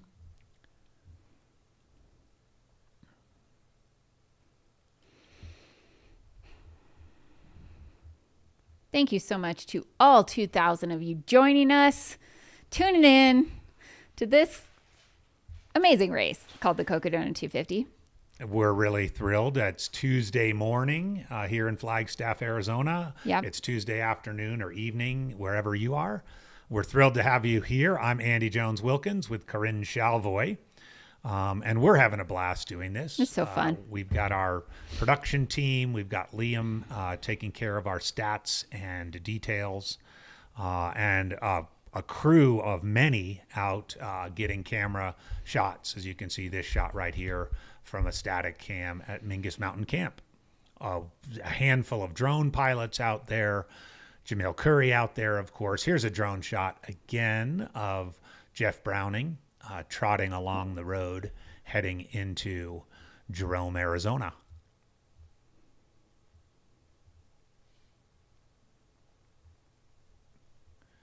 As I've mentioned a couple times, Jerome, a historic mining town on the eastern flank of the Mingus Mountain Massif. Descends gradually downward before really hitting a steep and technical bit coming into town. And then from Jerome, they'll continue on to Dead Horse. Looks like continue descending. And that's a really low point, Dead Horse. Yeah. It's not, it's not as low as the start area, but it does get down below 4,000 feet, and they're below 4,000 feet for a little while, so it can warm up. Yep. Especially in the middle of the day here. Mm-hmm. Yeah. And it's a lot of exposure, and as they're coming into Sedona, there's just not much shade, not much, breeze typically. But yeah, Jeff is moving well. It's looking smooth. No pacer currently. I don't know if Brett, I'm not sure about Jeff's pacer plan. Yeah. I know George Plamerity is crewing him, and he's crewing for the long haul. We're hearing from inside sources that he probably won't use a go pacer. with the pacer. He never uses pacers, ever. He just doesn't do it. Doesn't believe in it. Okay, Jeff never uses pacers. That is what we are told. Doesn't use them, won't be using one. I'm going to trust this source. Yeah, Doesn't believe in them. I mean, there's something to be said for just, getting through it on your own, not thinking about somebody else, not really, just doing the thing yourself. I also heard that from Manu. She said Brittany might pace her at some point, but she said, I'm not sure. She said, I'm just not used to having one being in Europe. And so I don't know, I might take advantage of it, but I don't feel like I need it. So definitely a very individual decision. I remember years ago, after the 2005 Leadville, reading an interview with Matt Carpenter, who won Leadville that year and set the course record. And one of the questions they asked was, Matt, why didn't you run with a pacer? And he said, in kind of classic Matt Carpenter style, it's not that I'm against pacers. It's just that I didn't want to have to expend any extra energy doing anything. And that includes just reaching out to another person, seeing how they're doing, having to have a conversation or not have a conversation. He just wanted to be completely in his world. And having another person along with him would just be a distraction. And I thought that was fascinating. Totally. Even just sensing the energy of somebody next to you can, depending on kind of who you are and what your own personality is, could affect you one way or another. And so it's interesting to kind of have that mindset. And as we know, that course record still stands. I think there's a few people who are going to yet again attempt to go after that record this year at Leadville, but I don't know. That one's ridiculous. That is ridiculous. That is ridiculous. I know that Rob Krarr split his 15:51, which was within 9 minutes of Carpenter's 15:42, and did have a slightly longer course. Some thought was comparable, but yeah, I think it would take a huge effort. And by the way, on the women's side too, Ann Trayson's 18:06 has been the course record at Leadville for a long time as well. Courtney, exactly. Run it's her Leadville. backyard. Run Leadville. Luke Nelson jumping in. Very often, Jeff almost always runs without pacers. ... He has some strong opinions about them. Not surprising to hear that. Although someone is asking who took off with Jeff from Whiskey Row last night. Not sure. Maybe just running out of the aid station. That's true. Might have just been a crew running out with him. Yeah. Walked out. All right, we are looking at Rachel Entrekin in Mingus Mountain Aid Station, taking a little bit of a break here. She is your race leader. Now we've got eyes on Jeff Browning, moving very well across this terrain. Jeff is leading by what we believe to be around a 5 mile, leading by about 5 miles. We're not sure exactly what that translates to in terms of time, but last we checked, he was out front by 5 miles, and he is going to be approaching the Jerome aid station mile 126 here in the next handful of miles. Corinne Malcolm asking if Finn has puked more than anyone so far. Corinne, you should know. We here at Mountain Outpost stick to the facts. So we're not going to make up stuff about Finn Melanson puking more than anybody else. But I wouldn't be surprised if he's puked more than anybody else. But thanks for asking. She won, apparently, Corinne's weighing in too, that Rachel Entrekin also won the plain 100 mile outright one year. By the way, if you're not familiar with the plain 100, imagine running a 100 miler with one aid station. That's the plain 100. Is it PLANE or PLIAN? PLAIN. Woo! All right. We're just going to drop some insane stats here. I mean, everyone go give love to Aid Station Fireball, please, because he comes up with things like the Fane Ranch to Mingus split this year was done in the exact same amount of time by both our men's and women's leaders. So both Rachel Entrekin and Jeff Browning took 4 hours and 5 minutes from Fane to Mingus. That is, if that doesn't say that women are crushing, I don't know what. Women can. I don't know what does. They're running the exact, like to the minute, same split for this. Yeah, 4 hours and 5 minutes from Fane Ranch, which is 97, to Mingus Mountain, which is 109. That's awesome. That's a great stat. Yeah, and to throw a little bit more onto the Rachel accolades pile, Luke Nelson, who I think most people know is an incredible mountain runner, humbly admits that Rachel crushed his butt at Plain 100. So, yeah, this is no mystery that Rachel's here, and just looking at the footage of her at the aid station, she's just taking her time. This drone shot, real quick, I know we've been talking a lot about the descent into Jerome, so Jeff is on this little plateau right here where the drone is coming up behind him, and the course will veer off this relatively smooth road to a more technical, kind of sketchy climb down into Jerome itself. But if you look at the right, there's some old mine tailings there. This is real Arizona mine country.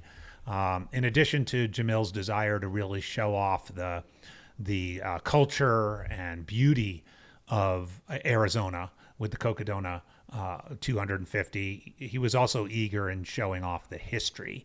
And particularly this part of Arizona has a rich mining history.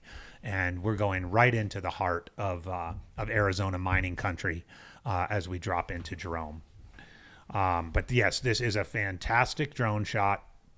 Again, it's still a relatively level section, but as you see those mining roads in the foreground and the valley far in the distance, they're eventually going to head all the way down to that valley when they arrive at Dead Horse Ranch at mile 136, which is at the same altitude as right about Verde Valley, which is a valley that the Verde River runs through in between Prescott and Flagstaff, Arizona. So this is just some wonderful drone footage of Jeff Browning, race leader, on his way to Jerome, Arizona, moving very well on this kind of level plateauish, slightly tilting downhill, eventually more steeply downhill into the historic town of Jerome. And again, the descent doesn't end at Jerome. The aid station is there, and the descent just continues, ultimately all the way down to Dead Horse Ranch. Yeah, a good time to update the top 5. Damon on the Hill. We'll go a little bit deeper than top 5 as we've been able to do. But again, 9 or 10 runners are through the Mingus Mountain Camp aid station, and in between Mingus Mountain and Jerome, race leader Jeff Browning, second place runner Arlen Glick, third place Joe McConaughey, fourth place Michael Versteeg, fifth place Killian Korth, sixth place Harry Subertus, seventh place Jeff Garmeyer, and eighth place John Van Guns. Sitting in ninth place overall, and the one woman who so far has hit Mingus Mountain is Rachel Entrikin, who we've been talking about, who, among other things, had a exact same split from Fain Ranch to Mingus as race leader Jeff Browning did. Yep, that is correct. And then on the women's side, just taking a look again at race leaders and the top 8 or so, we've got Rachel Entrikin, Mika Thews, Eliza LaPierre, Manuela Villaseca or Manu Villaseca, Kylie Drugan Epic. Just let me know if I'm pronouncing that wrong in the chat. Ashley Paulson, Liz Canty, and Stephanie Rosebaugh, followed by Dandelion. Dandelion. The Madonna of the 250. The Madonna, Cocodona 250. Cher, Pele. Some people are just known by one name. Yep. Some Courtney. are stuck with 3 initials. Others get one name. You get an acronym.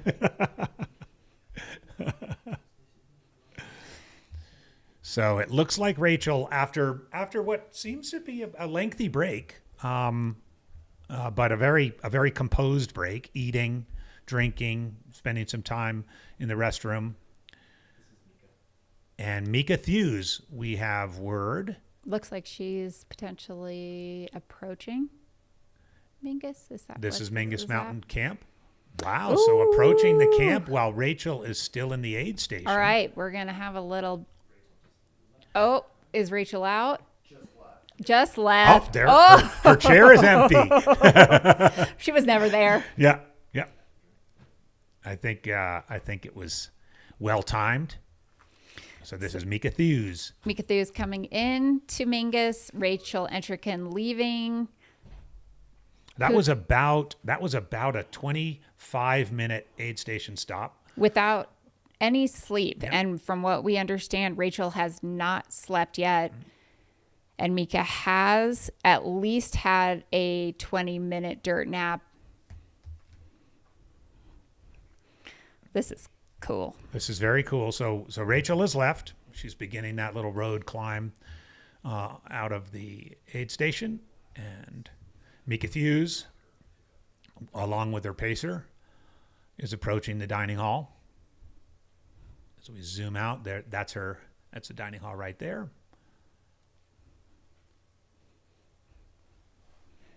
And we're getting a shot of the direction that Rachel will go out. So relatively, again, at 108.5 miles, the top two women are quite close together. And you got to wonder if crews are telling, like, did somebody know that Mika was approaching Right. and they were like, let's get out of here? Or was Rachel just like, I'm ready to go? And the timing worked out such that she left right before, here's Mika coming in. Or is that Rachel going out? That's Rachel leaving. Okay. Thank you, guys. All right. So here we're getting the flip. Rachel Entrekin, women's leader, leaving the and moving quickly. Look at that. And Mika Thews arriving at the dining hall. Wonder if the lasagna's ready yet. I would bet it is. I would have to imagine. Here she is, Mika Thews, your number 2 female with potentially with Pacer coming in to Mingus. And Bryce getting the scoop. Getting the footage. Poncho Man.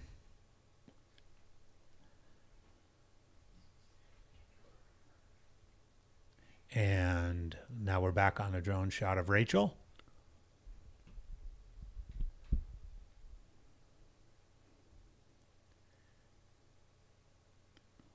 I'd be stopping by a vehicle here. Oh. That's interesting after such a long stop in the dining hall. Wonder if she's gonna sleep. Or just maybe grabbing a charger. Who knows? It looked like her crew had run up to the van and was getting gear. So they were on like quite a hustle to get up there to grab stuff. We'll see what occurs here, but it looked like they were getting prepared to grab stuff for her. That was the two people that looked like they were practically sprinting. That was not Rachel. Okay.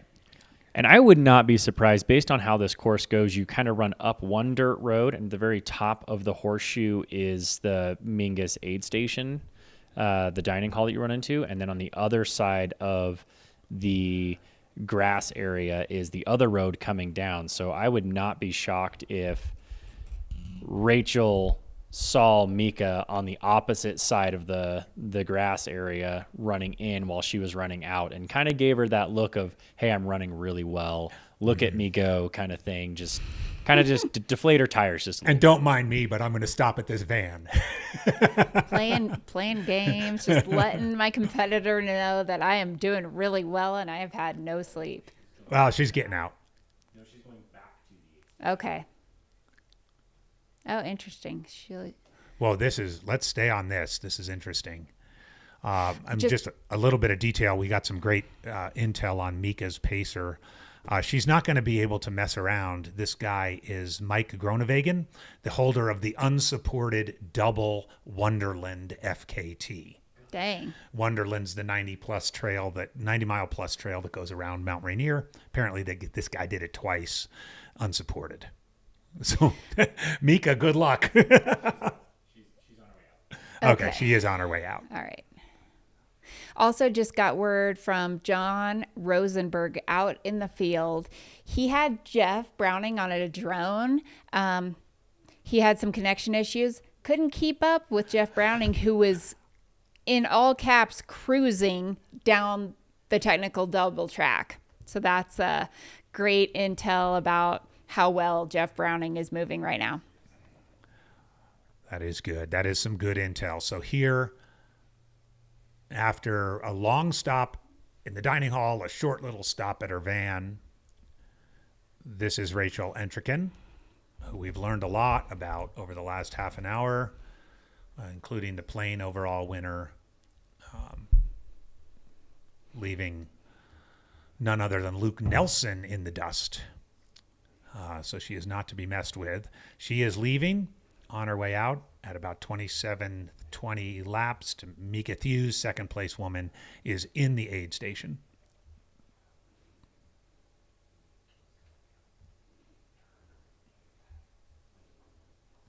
Rachel won across the years 48 hour back in 2022, running 188 miles in 48 hours. So the lack of sleep thing might not be, at least on night one. And then 190 miles at Jackpot 48 hour. Oh, wow. About 4 months later. So she's very used to running for this length of time without sleep.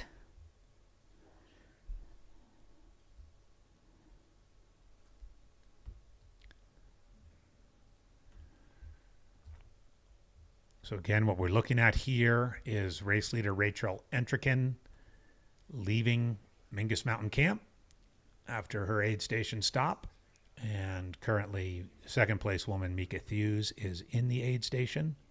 Here we are back at the aid station.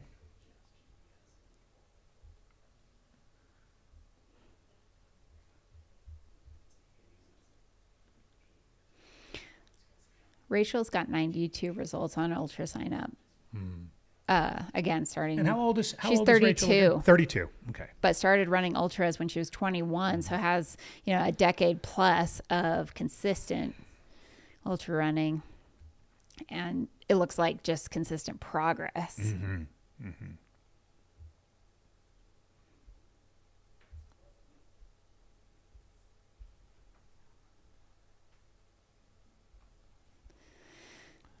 Stephanie mentioning that Mike and Mika ran Cocodona unsupported last year. Good to know. Mika can do things without a whole lot of help or any help. And sometimes you need that out here. That's something Andy Glaze is doing this year, running it unsupported. It's drop bags only. All right, this is just a camera of Mika Thews at the Mingus Mountain Aid Station. Also, looks like she's taking her time. Again, 17 miles from here to Jerome, the next aid station. And it does start to warm up. By no means will it be hot, but it will definitely warm up as they're descending down into the valley. Question in the chat about Arlen Glick. Has he run more than 100 miles? So his furthest distance, I asked him that very question just a few days ago, was Desert Solstice. 18 hours. He did 128 miles. Again, very different. That's a flat course. That's a track race. That's a track race. Yeah. But he has done 128 miles. But his longest time on feet was Dorianthenon. He did that course, which is just over, I believe, 100 miles, but in 30 hours. So he has longest day on feet or time on feet for one go for Arlen is 30 hours. Goodness. So this is new territory. Is that the Billy Simpson in the chat? Or a Billy Simpson in the chat? I'm guessing with the Hunter S. Thompson reference, it's the Billy Simpson. Good to see you, Billy. Hope you're doing well. And we'll see you in Silverton, no doubt.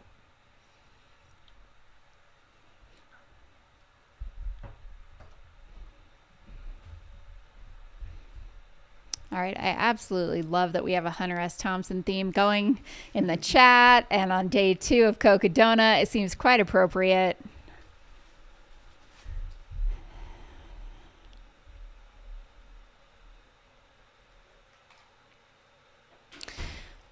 I think I just have to read this Hunter S. Thompson quote because it just makes sense right now. All right, ready? Life should not be a journey to the grave with the intention of arriving safely in a pretty and well-preserved body, but rather to skid in broadside in a cloud of smoke, thoroughly used up, totally worn out, and loudly proclaiming, "Wow, what a ride." I mean, I think that just is a great summation of what people are doing out here, racing the Cocodona 250, ultra running in general. If he was listening, Hunter S. Thompson would be proud, and I don't know, might be getting into the ultra running scene.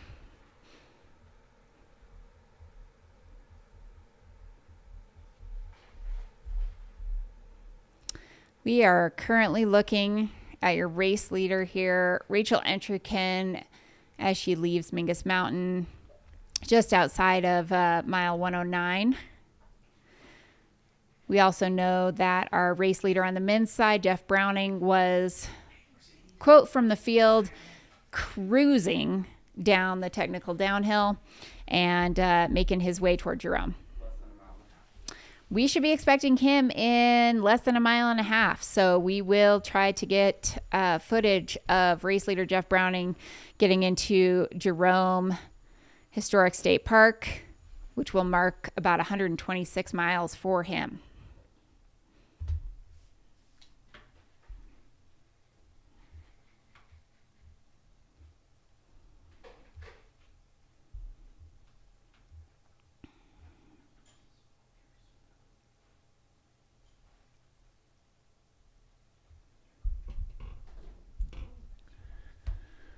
Look at all these Hunter S. Thompson quotes coming in. Yeah, I just quoted him about, going out with a worn out body and saying, what a ride. Fantastic. Eric LaPuma, good to hear from you. Back in the chat again today. First met Eric at the Bighorn 100. What year was that, Eric? 2017, I think.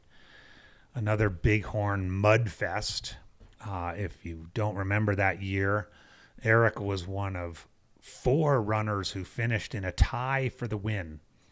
It was one of those crazy, muddy, wild years at Bighorn. And that was before Eric LaPuma was the stud international man of mystery that he is now.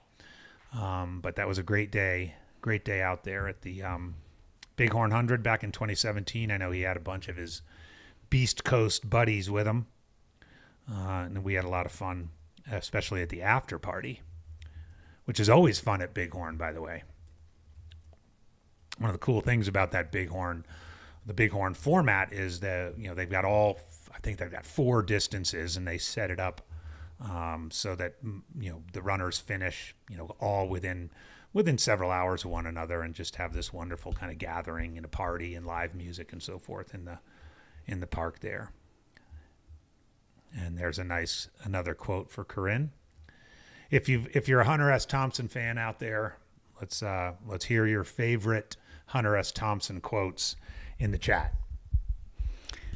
Or your favorite piece of writing by him. There's a lot of them. Again, this camera shot is back at Fain Ranch, the Satisfy aid station. People are probably wondering why we're talking about Hunter S. Thompson. It's because our race leader, Rachel Entrican, has run many times and won a race called the Hunter S. Thompson 50 miler. Yeah. So we're inspired by that here. We're just coming up with themes on the fly and waiting for, some more footage of our runners coming through.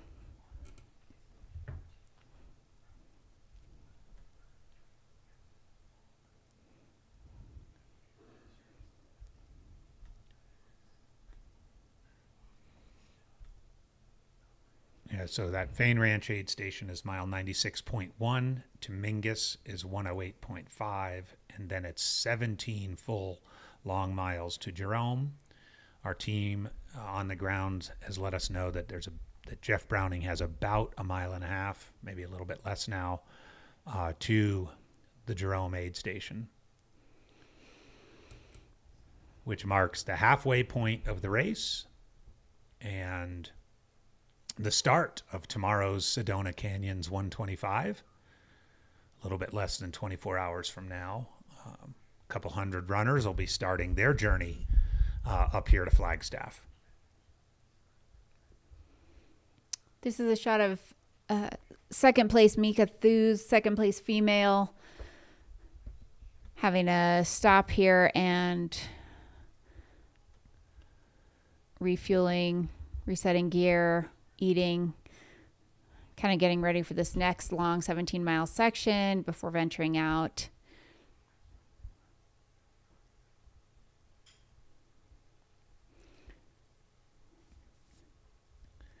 One thing we know at this point is that Rachel and Mika, Rachel has not slept yet, and Mika has slept for at least 20 minutes. That's one of the differences between the two of them in terms of kind of how their whole, journey has gone so far. Here's a great one for you, Corinne. We Okay. all have 2 lives. The second one starts when we realize that we only have one.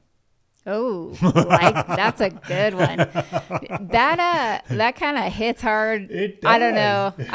I'm 41, almost 42 now, and right around 40, those kind of thoughts started creeping in. Like, wait, okay, what's going on in life right now? Where am I spending my time?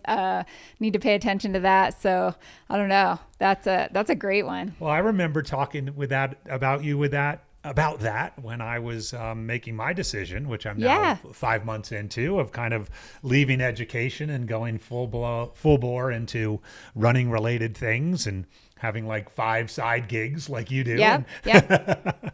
You only live once. Pursuing the passions, only live once. Here's another good one. Insanity is a legal term. Crazy is an art form. I like that too. I like that too. Mika, similar to Rachel, taking her time in here, calmly talking with her crew, probably eating some food.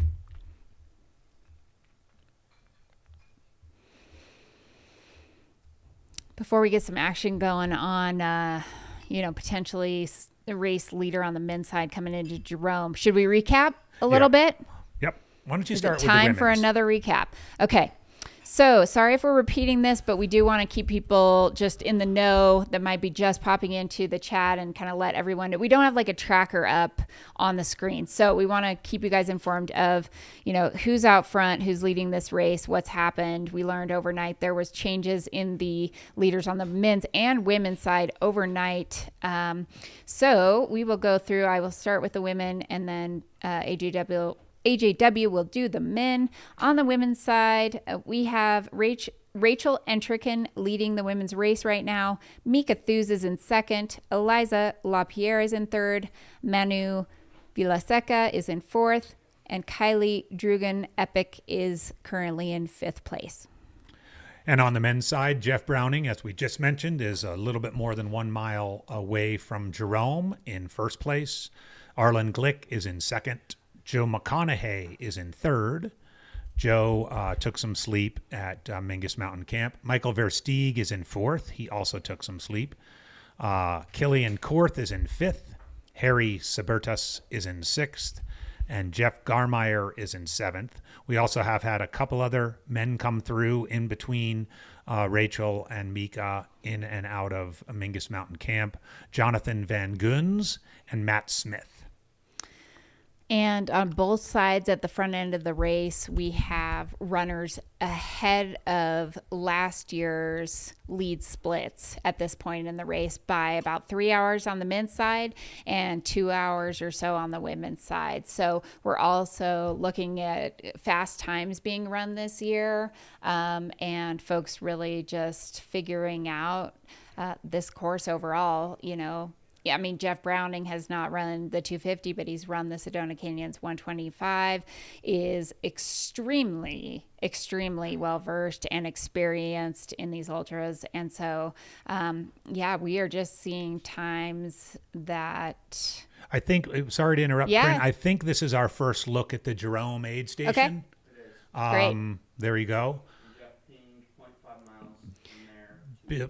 Built Dylan. literally built into the side of the mountain, the city of Jerome, old mining town. We see Dylan Harris out there getting ready to get some content. He is filming, Spirit of Dylan, filming this year's race, especially following a handful of athletes on the men's side. So we should be expecting to see Jeff Browning come in here soon. And I've got to take a moment. I know I'm not supposed to do this, but Dylan Harris is an incredibly gifted filmmaker. And if you have not taken a half an hour out of your life to watch Lucy's Dad, a film that he produced at this past year's Western States about Ash Bartholomew and his tortured race at Western States. Ash is the father of well-known ultra runner Lucy Bartholomew. And Dylan, who was out there, just filming, just kind of doing what he does, just did an incredible job. And what was going to be a handful of Instagram reels became a 30-minute film. And I've watched tons and tons, not surprisingly, of Western States content. And I can't think of a better Western States film than Lucy's Dad. So do yourself a favor and check it out. Dylan Harris is incredibly gifted and I think well worth your 30 minutes of your time. Yeah, he is a great storyteller. That's an awesome film. So here we go. We have Mr. Jeff Browning rolling right into Jerome. There it is. Jeff is coming in. Good close-up shot there.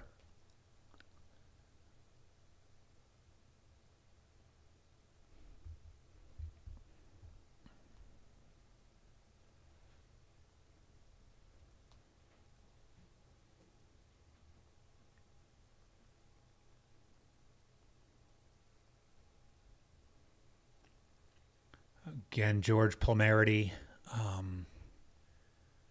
crewing for Jeff. George is a long-time grassroots marketing director for Patagonia, where I first got to know him, as did Jeff, as we're former members of the now defunct Patagonia ultra running team. George is a great guy, Southern California surfer boy.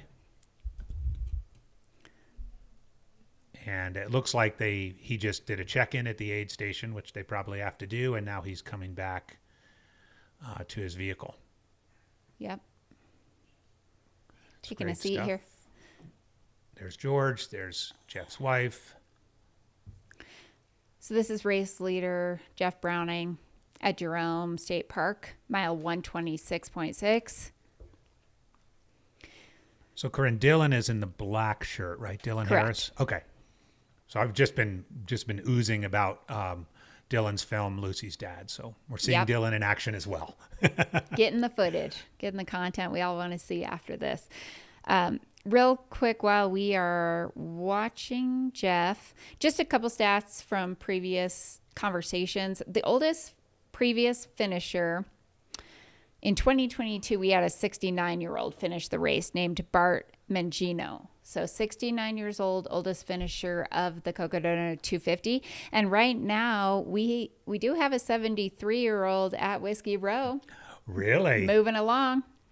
Is that Michael Copy? Copy. Michael Copy from Duluth, Minnesota. Yes, indeed. So we could have a new oldest finisher potentially this year. Is that milk? That is milk. Oh my God, the milk has come out again. This is the milk year. A milk year. So again, we're looking at Jeff Browning in the chair there, race leader. Now we're back at Whiskey Row. I think this is Michael Copy. Great job. Woo. Great job by our crew. Natalie, you asked for this. some mid to back of the pack footage, and we delivered. You are looking at a 73-year-old who is a Whiskey Row mile 78.3 of the Cocodona 250. I mean, if this isn't inspiring. This is great stuff. And he's wearing his Damn Tough socks. Damn Tough, one of our sponsors here. Of Darn Tough. Darn Tough. Damn Tough. If you had it your way, it'd be Damn Tough. But It it's should be Darn Damn Tough. They didn't. Those branding people didn't ask me what I thought. I think I have a pair of Darn Toughs that are probably about 7-8 years old. Still going strong. Yeah, I'm wearing my Cocodona Darn Toughs right now. Where'd you get those? I got them at that training run. Oh, man. Steve gave me a pair. I want a pair. Yeah, All they're right. Who's this pacer? Is this his wife? I love this. Yeah, Michael Copy. Fantastic. Let us know if you know who Michael's pacer is. Also, just a baddie out there. This is so great. So he's 78 miles into this. Yep. And the Under cutoff, 28 hours. I mean, he's well ahead of cutoff. Whiskey Row cutoff It's like 9:30 9:30 p.m. p.m. Yeah. It's not even 9:30 in the morning. All right. Thanks, everybody, voting for Damn Tough, voting for the company to change their name. Rebrand. Yeah. Thank you, Eric LaPuma. Flota versus milk. Dude, Flota. I don't know. You got to love a race where the race leader's in the aid station and we're going to the 73-year-old lead finisher. And it looks like Jeff has increased the amount of time that he is up on course record splits. He's hitting Jerome 3.5 hours ahead of the lead runner at Jerome in 2023. So not surprisingly, we saw him on video many times. It looked like he was moving super well, and we heard he was cruising the technical downhill. So that has resulted in getting yet another 30 minutes on course record splits at this point in the race. He's, around halfway. So if he can keep this up, we'll see what's possible. Fantastic. But thank you for the stats as always. Liam Aid Station Fireball. And Eric LaPuma he's offered to send you a pair of Damn Toughs. Thank you, Eric. I appreciate that. Yeah. From Vermont. A lot of Vermont love in the chat. Of course, Eliza LaPierre, third place woman, proud Vermonter. Do I get props because my son's name is Stowe? Yeah. Vermont? Oh, totally. Okay. Yeah. That's my affiliation to Vermont. Not to mention one of the top beer states, along with Oregon and Colorado, in the country. Agreed. Zach. I do have a little bit of inside information. You know that I am always out there trying to get the tea, the most juicy, gossipy details that I can possibly get and bring to the live feed. I have spoken with Jeff on a training run about a week ago at Fuji 100. We were out on a run, and he gave me his goal time for this race.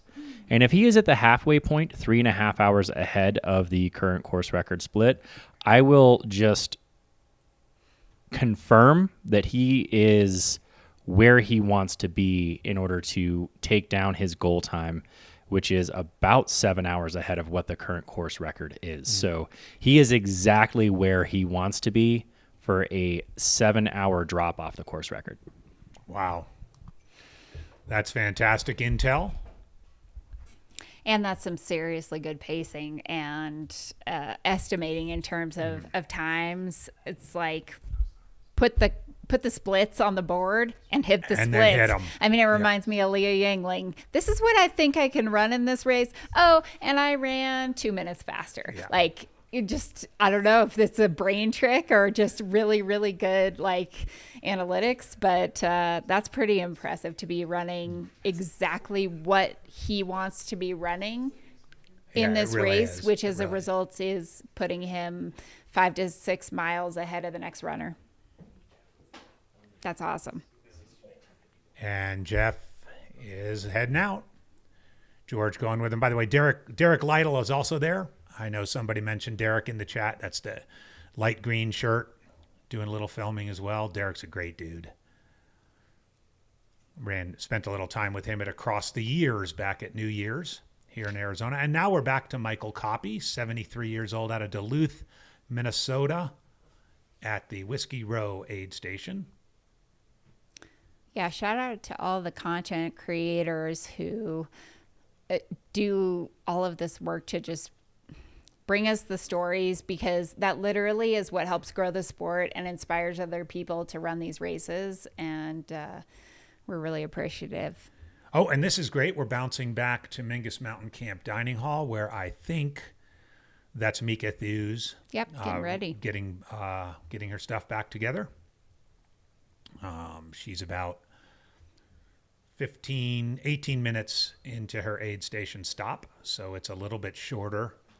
Assuming she leaves right away, it's a little bit shorter than Rachel Entrekin's aid station stop. Question in the chat about if Jeff has slept. Yes. Yeah, we have on good authority from our main sleuther that he got some sleep at Fain Ranch, the aid station with the sweet couches. And Zach? He had a 20-minute sleep at Fain Ranch, which is exactly what his plan was. He will also plan to sleep 20 minutes tonight. Yesterday, he ran without caffeine the entire day, strictly so that he could sleep and, get that 20 minutes that he needed to get that full REM cycle and then get out of there. He had a nice little walk of shame out of that aid station before Joe Stringbean could wake up. He had a 10-minute lead on him out of the aid station. Excellent. And has not really looked back since. Of course, the clock will be running to see when second place mail comes into Jerome.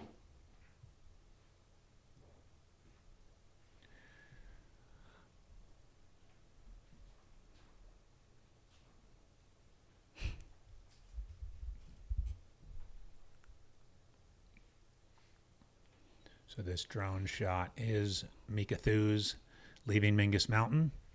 Again, it's a 17-mile section. We've got about a dozen runners in between Jerome and Mingus Mountain now, including Jeff Browning, who has left Jerome and is on his way to Dead Horse Ranch. Another significant descent to one of the lower points on the second half of the course. Actually, the lowest point on the second half of the course. And Dead Horse will be mile 134.8. And we have been toggling back and forth. I know some of you are keen on, we saw Michael Coppy, 73-year-old Michael Coppy from Duluth, Minnesota, at the Whiskey Row aid station. A full 12 hours ahead of the absolute cutoff time there. So Michael Coppy's in really good shape thus far.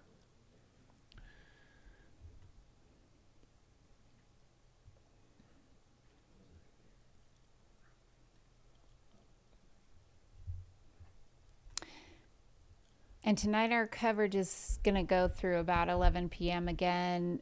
We'll be off air for a few hours, but then starting tomorrow morning early, we'll be broadcasting all the way through the night because we'll start to expect to see some folks finishing the race. So it'll be 24/7 coverage starting tomorrow morning at 5 or 6 a.m. That's right. That's right. We're going to go straight through. And as is customary here, we are going straight through to the final finisher in Heritage Square, likely sometime on Saturday morning. Yeah. We'll have some, for those of you looking forward to that, we'll have some follow cams out there to follow runners in. Yeah. And try to give everybody their time in the sun. Because there's quite a few runners who finish within the last 12 hours of the race. Here is Mika stopping for a moment.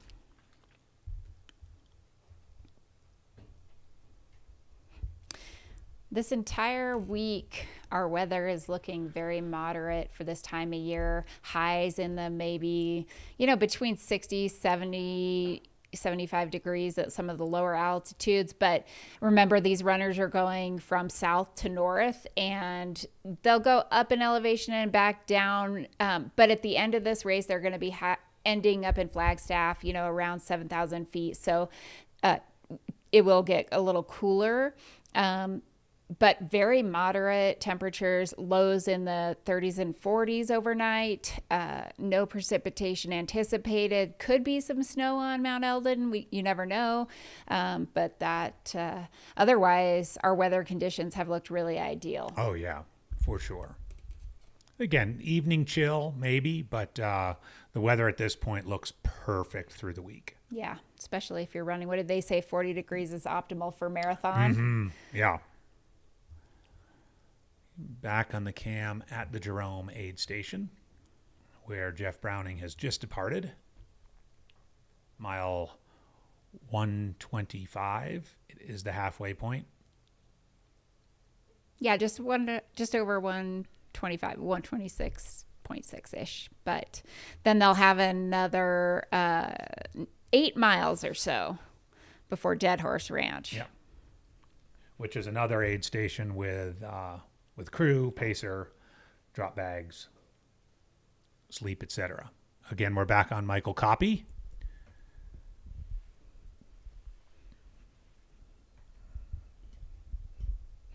This is so cool.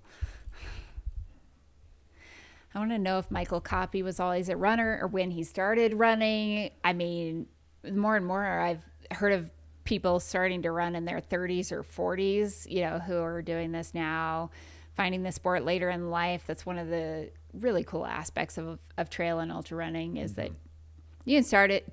It's never too late to start. I have a little Michael Coppi story. He reached out to me in December because he was one of about 30 people with 128 tickets in the Western States Lottery. And he wanted to touch base with me to see if he got chosen, if I would be willing to coach him. Well, he didn't get picked. So next year he'll have 256 tickets in the lottery. But the nice thing is, if he had gotten into Western States, he wouldn't have chosen to race Cocodona. But since he didn't get in, here he is. And he is on track for an incredible... Oh, there's Poncho Cam, otherwise known as Bryce Brooks, running with Mika Thews. Leaving the aid station, getting the footage. Poncho Villa. David Eubanks, we have two runners, 73 years old. And hey, Marissa and Ryan, thanks for jumping in with... when was your first ultra? People in the chat who've that's run ultras great before. We'd love to point. hear. We'd love to hear when your first ultra was. Mine was when I was 28. Okay. I ran my first ultra when I was 28. Okay. How about you? I'm gonna have to look, but I think I was older than that. Older than that, all right. Because it was 2017-ish. I gotta look at my results. It was the Indian Creek 55K, and it was 2018. I was 36. 36, late bloomer.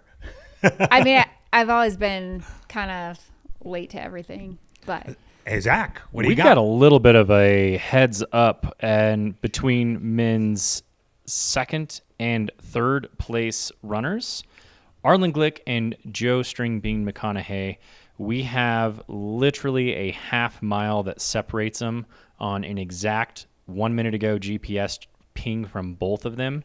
So Arlen has closed the gap to a half mile between himself and Joe McConaughey. We are hoping to have eyes on them very shortly here on drone cam. Do you have a ballpark of how far they are out from Jerome? We actually have, there is some, that is Joe McConaughey coming on your screen right now, which means we should have Arlen Glick shortly behind him in a few minutes. Perfect. Okay, you can see right there the shirt bobbing through right in the center of your screen on that sort of techie double track that descends. It actually descends more steeply than it looks right there. I've run that section before. I mean, and it's not jam your toes into the front of your shoes steep, but it's definitely steeper than it looks as a descent.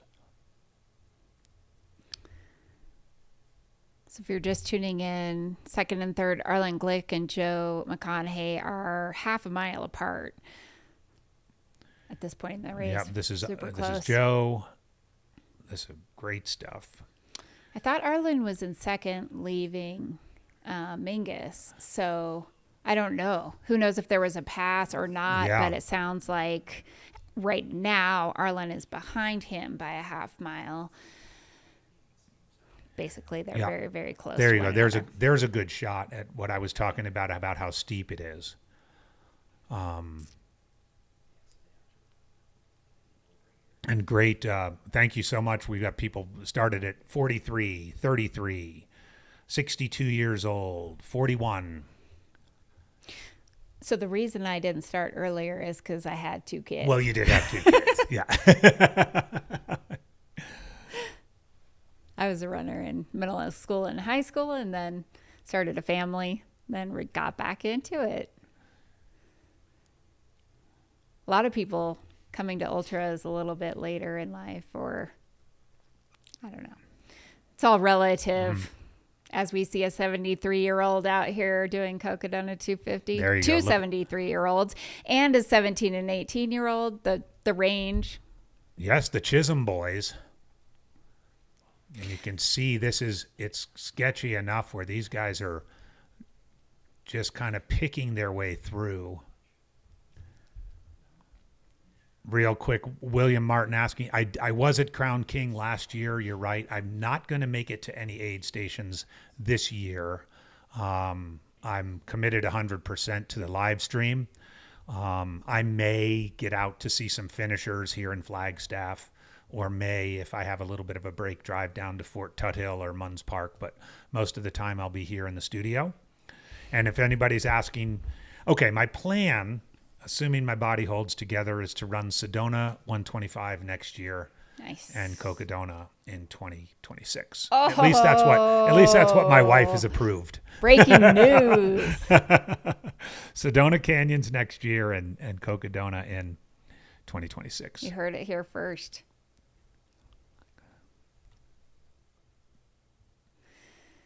That's awesome. Look at that. So I know I'm kind of a broken record, but this is not an easy descent. Takes concentration and focus. It's one of those kind of classic Arizona rutted out ATV roads. And this is Joe McConaughey and his pacer descending into Jerome. This is great drone footage here.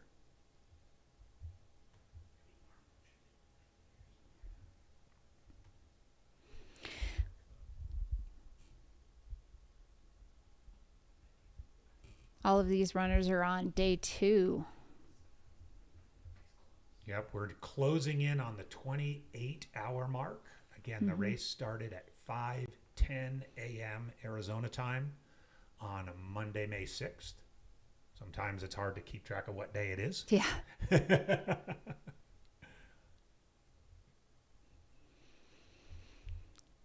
And they're scanning back up because we expect to see Arlen Glick emerging from that little spot.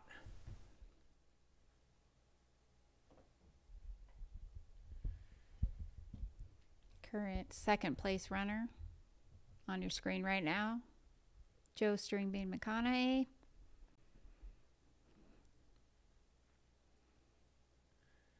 Mike Diras is confirming that it's rutted as heck. Yes, absolutely. I mean, this is a world-class runner, Joe McConaughey right here. And you can see, I mean, he's moving, but he's definitely picking his way through this. He also has a 120 plus miles on his legs. Mm-hmm. Here's a good idea how sketchy section he's going to make this bend on right now. Scotty Sando in the track. Scotty, how are you? One of the founders of Ultra Running Podcast, along with Eric Schranz.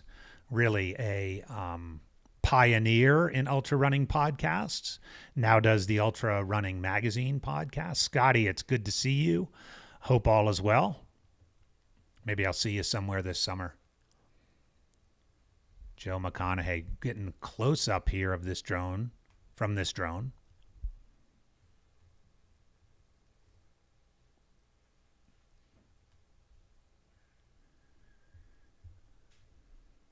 This gives you a good idea as well about how exposed, it's not very hot, but how exposed this eastern flank of the Mingus Massif is. No shade to be had.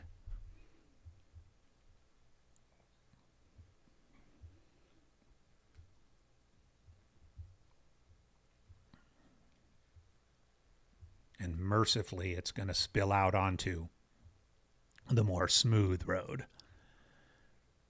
Nice adjectives. AJW. Mercifully. Mercifully. And it's scrolling back up to try to find Arlen up there.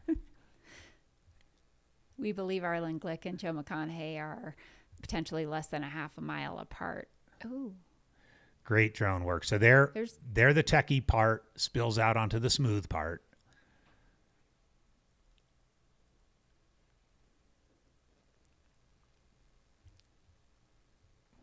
And rolling into Jerome from there.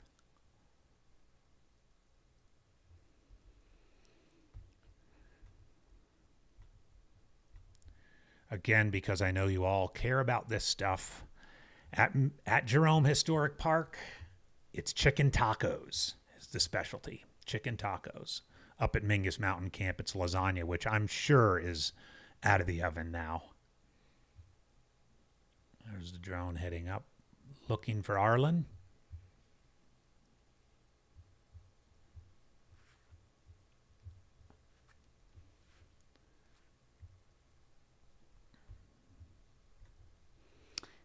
As we're following our lead men here on video, just want to let everyone know the women in the front of the race by name. We have Rachel Entrikin leading the women's race, Mika Thews in second, Eliza LaPierre in third, Manu Villaseca in fourth, and Kylie Drugan Epic in fifth right now in the women's race.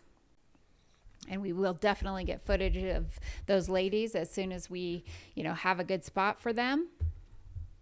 Yeah, now here's the drone turning, looking east on the descent into Jerome.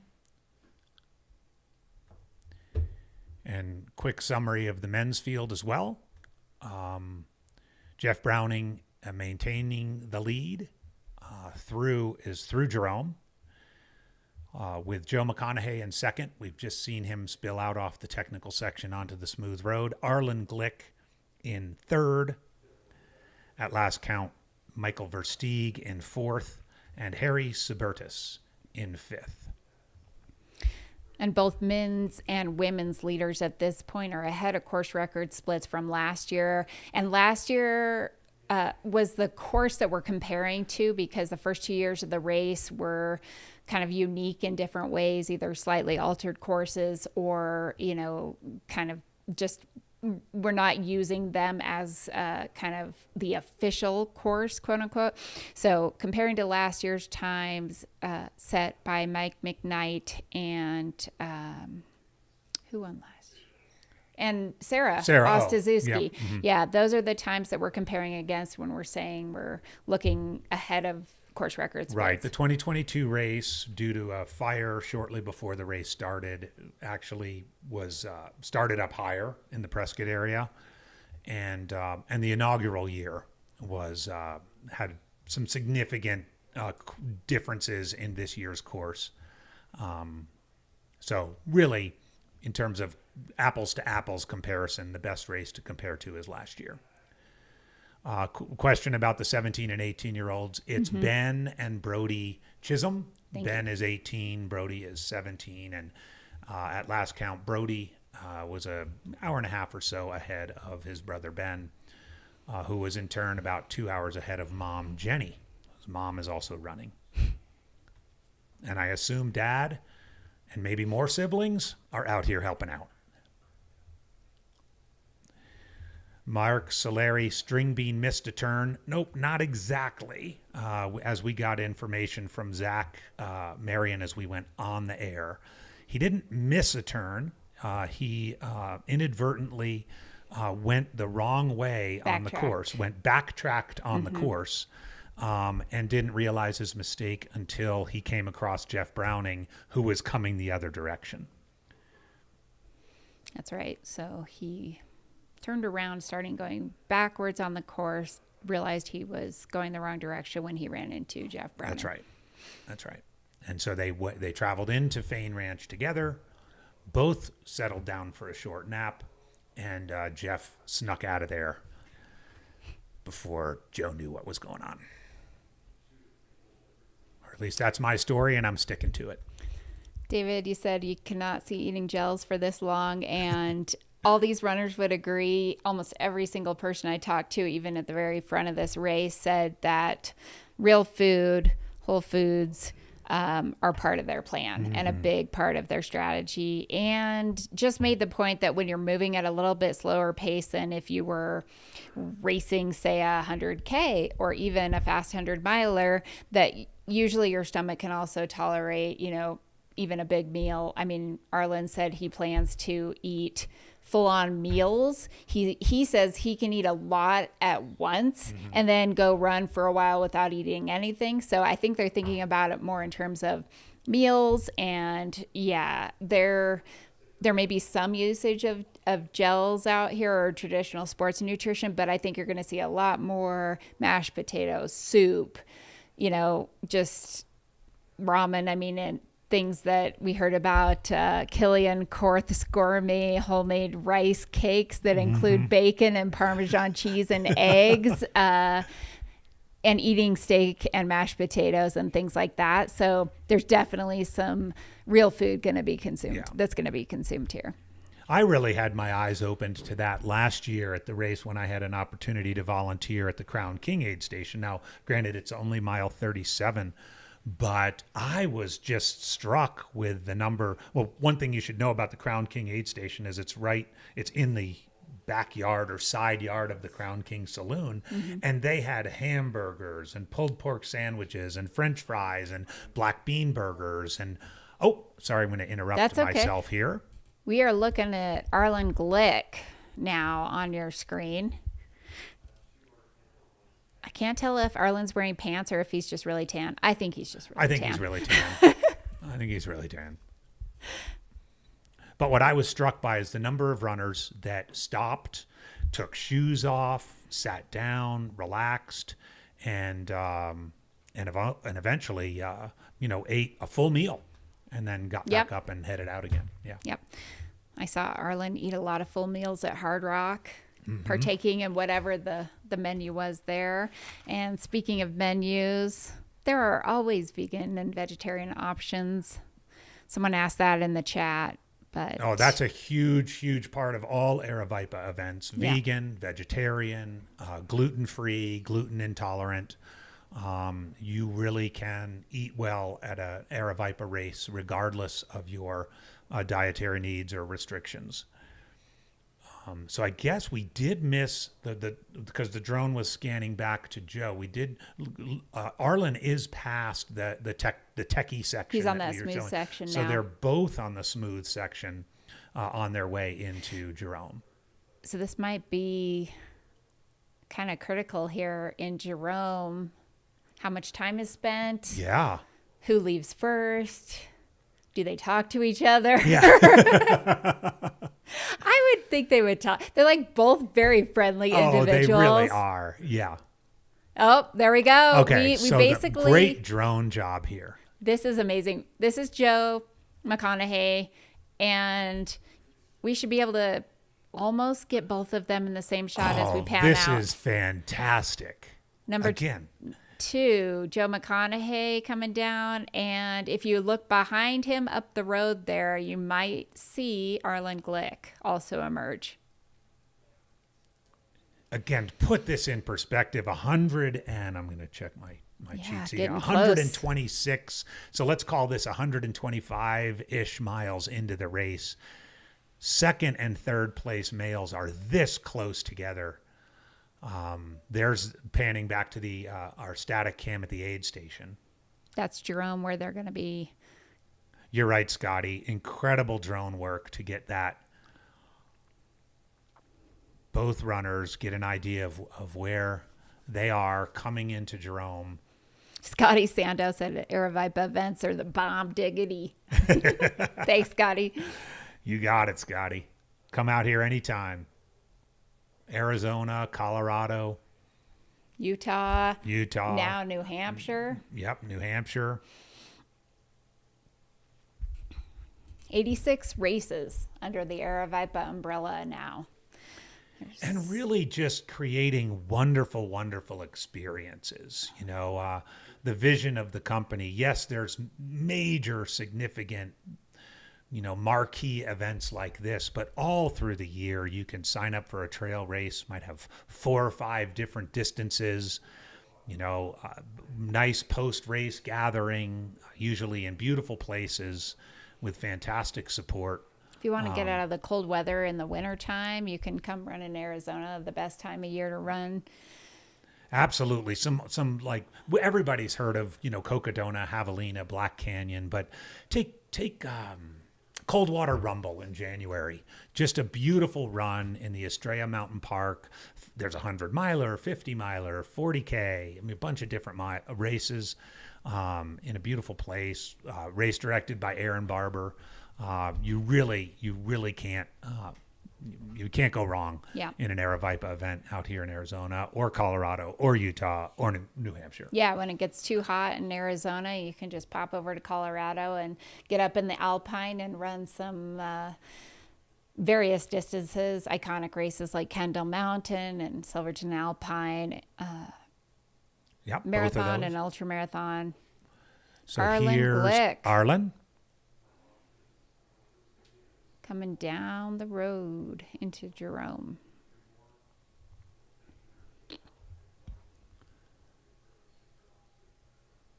Yeah, and there's an event up here, Big Pine, up here in Flagstaff in June.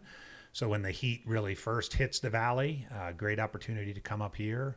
Starts and finishes at Fort Tuthill, which is the same place that will have an aid station at mile. I'm going to look it up. 210.6. And also, most years it takes place when the Flagstaff Brew Festival is also going on at Fort Tuthill. Always a good reason to come on up here. Is this that same section we saw Joe on? It is, I think, because I'm recognizing that side trail coming off to the left. So at the risk of doing public math, it's probably a 5 to 8 minute gap. Yeah. Which would make sense. We were thinking about a half mile, and depending on what mile you're running, a mile like this, these guys might be running at 10, 12 minute pace at this point in the race, maybe even faster. So half of that, 5-ish minutes. Yeah. Which is nothing in the span of 60 to 70 hours of racing.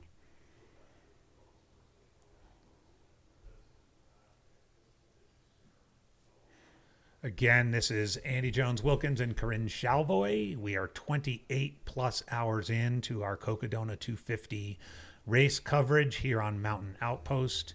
This is a beautiful drone shot of Arlen Glick, currently in third place, descending into the historic mining town of Jerome, Arizona. Wonderful little spot. These guys aren't going to spend much time there, but if you make it to Jerome and you can visit the shops and art galleries and restaurants and beautiful trails around the area, it's a wonderful, wonderful spot to visit. This is a crew and pacer spot. No sleep station or drop bags, as we've seen the aid station a couple of times. It's just kind of a rest area there's a small section of pavement as you get close into the town. But we're zooming ahead. We might catch a glimpse of Joe. Yeah, we're kind of looking at what this very last section entails as you get down into Jerome. This is what the racers are traversing.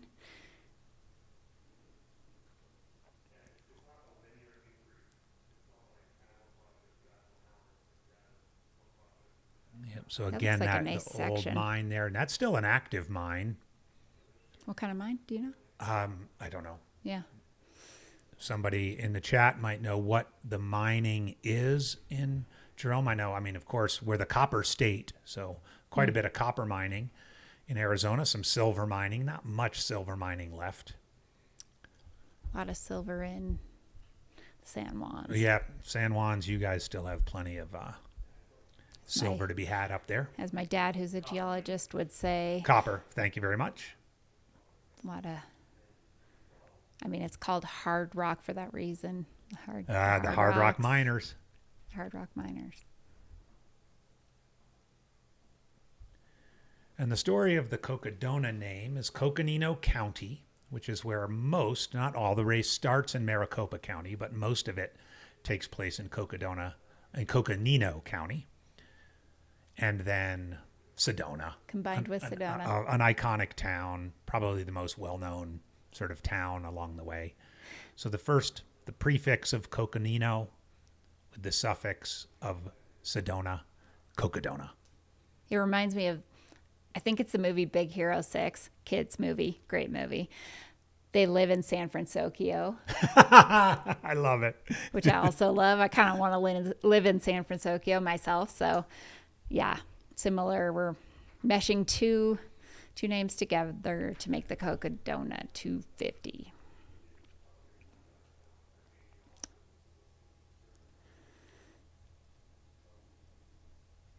All right. Thank you so much for joining us for this coverage. Day 2. There's a good view of these kind of switchy back roads coming down into Jerome. We are following as closely as we can Joe McConaughey, 2nd place, and Arlen Glick, 3rd place.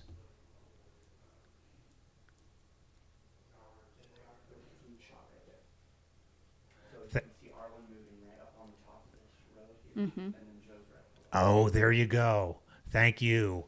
So in the foreground, going around that lower S turn, is Joe McConaughey, and literally up above him, heading left to right on your screen, is Arlen Glick. Oh, that's cool. That is very cool. So it's basically one big switchback apart. Do you think they know how close they are to one another? And from what it looked like, Arlen did not have a pacer, and Joe does. Yes. Thank you, everybody in the chat, the historians in the chat especially, pointing out that, yes, there's plenty of copper, but there are still some gold and silver to be found here in Arizona. Really appreciate all of the commentary there. I'm definitely an amateur mining historian, so I love the history of Arizona, and I know that's a huge part of the Jamil's vision for the race is to showcase the history as long as the physical beauty and the culture and tradition of his beloved state. I heard from String Bean that I believe this is the first race that his parents are attending of his. Really? Yeah. So Joe String Bean McConaughey being crewed and supported by his parents, some other friends. Obviously, we saw some pacers, Ryan Raff, and I think his wife is crew chief, Katie. So want to give her a shout out. The support crew, so critical to these races. They become your brain at some point in time. And so just want to give some shout outs to everyone who's also supporting their runners out there. And of course, we saw Arlen's sisters who accompany him to many, many races. So really, they're an integral part of these runners' day. And it's a big commitment. I mean, the runners, of course, give up a week of their lives to run it, but so too do the support crews give up a week, or not give up, but spend a week. Spend a week of their lives. I don't want to call it giving up, but spend a week of their lives supporting their runners. Day and night, too, you know. All right, we're back at Mingus Mountain Camp. That's the dining hall where the aid station is. And we saw a runner just going in there. Not sure who that was. We will try to find out. Thank you, Jim Moses. Jim Moses weighing in. He lived in Jerome for 10 months. It was the longest happy hour of his life. I think I see where you're going there.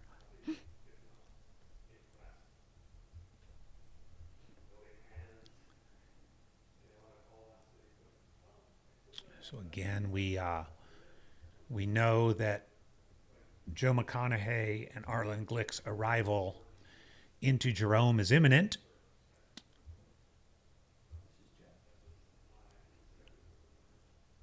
Well, we had a quick shot of Jeff Browning on the continued descent down to Dead Horse Ranch State Park. Yep.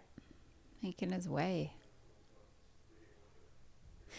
just to go back to Arlen Glick, I talked with Arlen, and I love this. He is such a competitor. I asked him what his goals were for the race. He said, I'd like to think there are 6 to 12 people in this race that would be disappointed with second place. And he hopes that people are not competing for second place. So I love it. He wants a race. So here you go. You got a race. He's got a race. He's got a race. Well, also, as we're seeing Jeff make this descent down to Dead Horse Ranch, let me remind everybody that Jeff ran the Sedona Canyons 125 last year in a blazing fast time, under 26 hours. So this part of the course, of course, he's been training on a lot of the course. He lives in Flagstaff, but this part of the course is very familiar to him. So that's probably a little added bit of advantage for Bronco Billy. Maybe when he got to Jerome, he just thought to himself, okay, starting my race now. That's right. Just got just like last year. Here we go. About to race the That's 125. Right. Forget about what I just did for the last 28 hours. Some great drone shots here again of the area just to the west of Jerome as they drop in again to the historic mining town of Jerome, Arizona.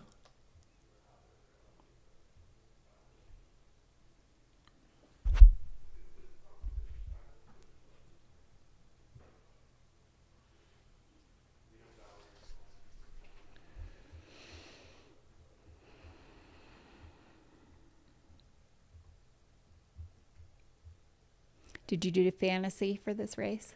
No, I didn't have time. Oh. I've been cop out. I was busy. I did the preview show with Chris, so I heard that. I put That it was out great. there. It's public. Who do you think was gonna take the win? Arlen and Mika. Okay. So looking good right now.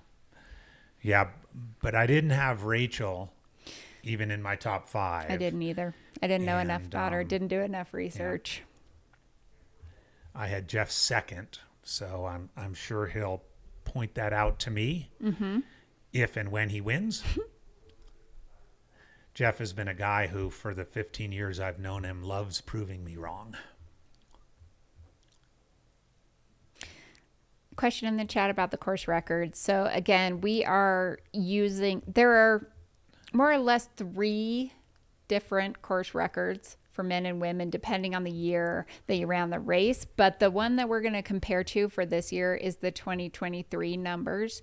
And I'm going to pull those up and let you know those exact the first year's course, 2021, was really, I don't want to call it an experimental course, but there was a lot of learning going on in that first year. And then in the second year, 2022, there was a fire about a month before the race less than a month before the race, probably 10 days before the race, that caused a significant reroute and what was generally perceived to be an easier course. So the course they're running this year is almost exactly the course they ran last year. And those times last year were set by Mike McKnight, who ran 69 hours and 41 minutes and 31 seconds. And Sarah Ostaszewski, who ran 72 hours, 50 minutes, and 27 seconds. So those are the times that we are comparing to this year. And while there's no sure things in life, Liam, Aid Station Fireball, has provided us some good historical data. And both the men's field and the women's field, at least for now, are significantly ahead of those paces that were run last year. Yep, 2 and 3 hours ahead of course record pace at this point. So we have Joe McConaughey. No, No. This someone leaving Mingus? Oh, someone leaving Mingus. Potentially third place woman. Yes, I think which is Eliza It's LaPierre, Eliza LaPierre. with Coop. That looks like Coop. That's Eliza LaPierre with her coach Jason Coop.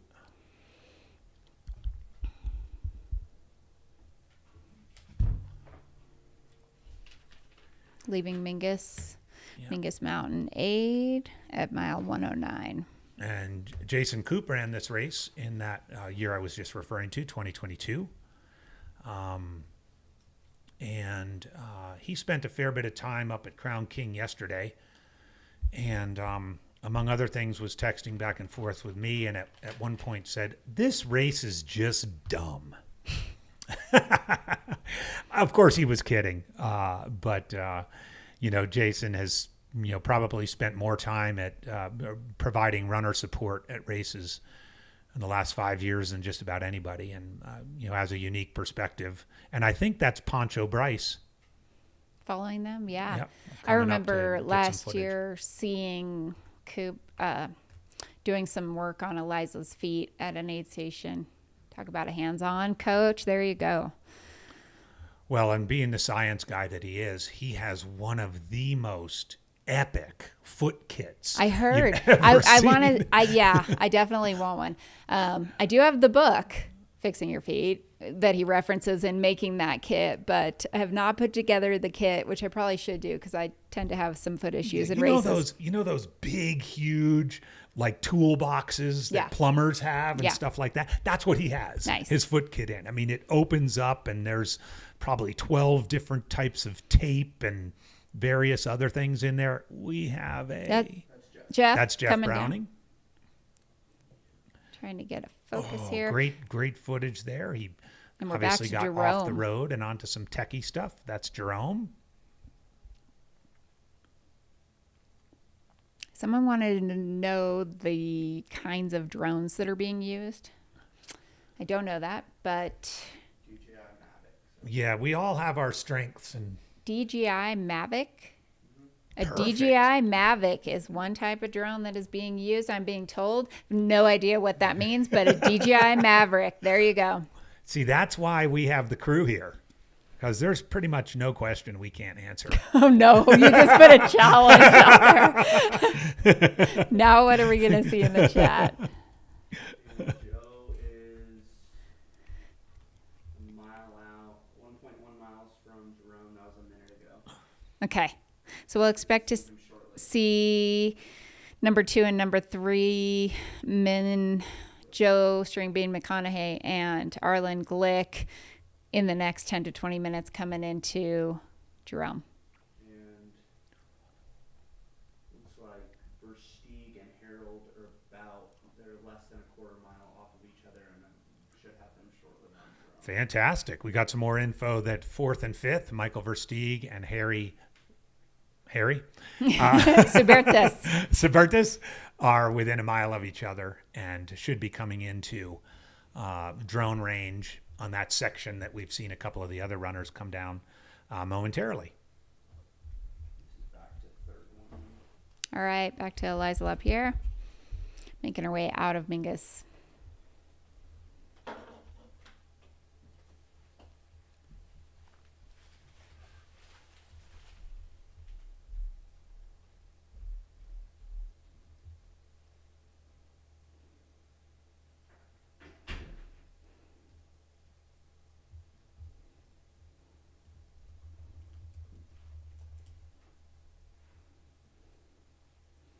Eliza LaPierre, 43 years old, also signed up for, well, nothing else this year right now. I love this. She has her own race, the Eliza LaPierre Fan Club Trail Race, 50K. We are going now to Michael Versteeg and Harry Subertas, who are right next to each other. This is number 4 and 5 in the men's race as they start to make their way down. Still the, technical rutted section here coming down into Jerome. So 4 and 5 essentially together. They can absolutely see one another. They could talk to each other if they wanted to and run with each other, but looks like they're keeping a little bit of space.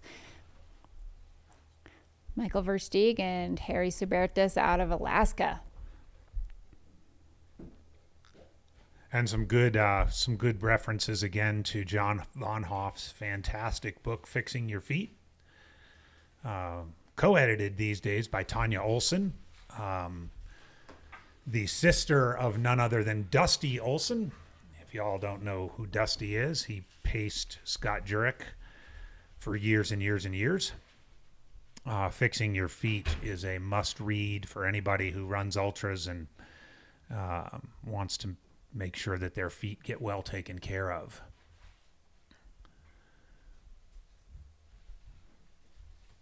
And these 200 milers definitely put some wear and tear on the old feet. So here we have, looks like Jeff Browning on a little section of pavement nearing the Dead Horse Ranch State Park. Again, that's a 8.2 mile section, almost completely downhill from Jerome to Dead Horse Ranch.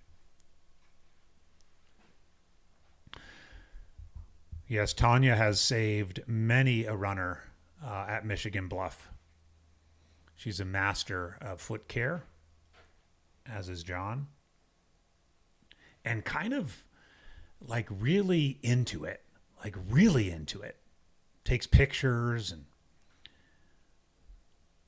yes, indeed. Sally's feet got in trouble really early in last year's race here at Cocodona. And she pretty much ran 225 miles on hamburger. Leaders at the moment are Jeff Browning for the men and Rachel Entrigan for the women. Entrigan, my bad.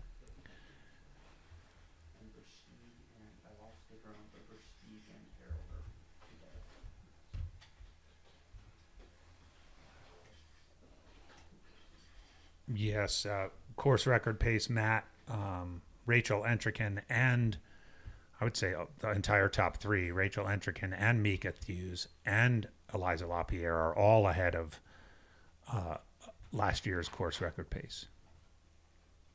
Last year, you recall, Eliza LaPierre was ahead of eventual winner Sarah Ostaszewski.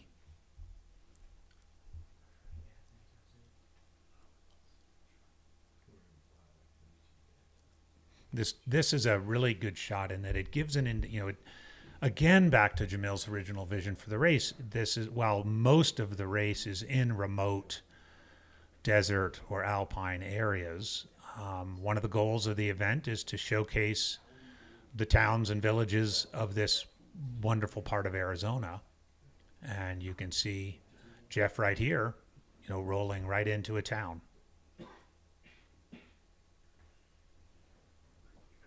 Back to some civilization, and I don't know, the smooth surface, the pavement might be kind of a nice little change from being on that rutted surface. You can kind of zone out a little bit. Yeah. We need to get intel from those who know Jeff Browning really well. I'm curious if he listens to music out there or not. I feel like he might just be a purist and not have anything in his ears. I don't know the answer to that, but always kind of curious people's preferences on listening to something while they're out there. Josh, you can access all of the aid station cutoffs in the runner's guide, which you can find on the website. Just click on it and it'll have whether it's a crew or non-crew aid station, the mileage, and the absolute cutoff times. It's on page 38. Page 38 of the runner guide, which is I think 50 plus pages long. We're getting some word in the chat. Lindsay chat has that Jeff shocks. is a music yeah, guy. I see. Hi, Lindsay. Shocks are the best. Has some shocks. I mean, even for 100 miler, I feel like sometimes you just want something different. We even see Courtney listening to music and kind of can just switch your mindset, switch your mood, help with your mood, help pass the time, especially when you're out there for this duration. Looks like someone has joined Jeff for a little trot here. On shocks too. Yeah. Some people watching might not know what shocks are, but they're wonderful in that they're bone conduction headphones. And this is not necessarily a plug for shocks, but it's a plug for the type of headphones, because the bone conduction, you're not actually sticking them in your ear. And so just from a safety standpoint, hearing a vehicle come behind you, a cyclist, another runner, you can hear the music or the podcast or whatever, but you also can hear be the aware of your outside surroundings. noises. Yeah, aftershocks. Which is very much, I think important. Yeah, doing that, or just having one earbud in and one free. I've often wondered about listening to like motivational stuff during during races, what that would do for you. Des Clark, hi Des, in the chat. Joe McConaughey into Jerome. Let's take a split on that. Yeah. 28:35. This looks fast. They're moving with some urgency. They are. Well, one of the things too, this is a momentum section of the race. They're in the middle. Pickle juice. Pickle juice. They're in Classic. the middle of a long descent. So it may be that, given that, Joe does not want to spend a whole lot of time here. And Des Clark said that she ran this race. She said she remembers the road sections really hurting the legs. So I could see that too. No give. Okay. I didn't get a split on when Jeff was into Jerome. Someone asking how far back, but last we calculated it was like 5 to 6 miles that Jeff Browning was ahead. An hour or so we're hearing ahead of Joe McConaughey. So Joe's in here, and we would expect to see Arlen. So I've got Jeff into Jerome. I'm going to do some quick math here at 27:51, and we're at 28:36. So less than an hour, 45 minutes, let's call it. Okay. That was Still- into the aid station. Still a good chunk of time. Yeah. Throwing on some arm sleeves maybe for sun protection, also potentially for cooling. Yeah, 27:51, and we're at 28:36. So exactly 45 minutes. Joe's smiling. He is. Does he have an omnius on his head? Okay. So Joe's wearing a omnius hat or headband, which is a form of cooling. It's essentially these stones that you get wet that stay cold. Kind of a bit of an emerging piece of gear. All right. A question about String Bean nickname. No, String Bean is his trail name. Has been his trail name for years. Yep. He's a long trail through hiker veteran, and String Bean is his trail name. I like it. Yep. Also probably comes from the fact that he's kind of tall and lean. Yeah. I can relate. Oh, here's a good shot of Jeff running through town. Okay. Thank you, Matt, for this footage. Follow Cam. Do we know the name of this town? I mean, I know it's on the way into Dead Horse Ranch State Park. Here's Arlen. Arlen. Arlen Glick into Jerome as well. Where are we at? 28:38. So 3 minutes. 3 minutes. 3 minutes behind. 3 minutes. String Bean. Yeah, and that's a great shot because you can see them both. Oh, they're both there. Yeah. Arlen's String Bean. having a Coke. Oh, he's Clarkdale, Arizona. All right. So Jeff Browning is trotting through Clarkdale, Arizona. I think Arlen manifested this. He wanted a race. He's got now a race. 126 miles into a race and 3 minutes apart from another individual here, Joe McConaughey. I thank you for everybody who commented that it's Clarkdale. Appreciate it.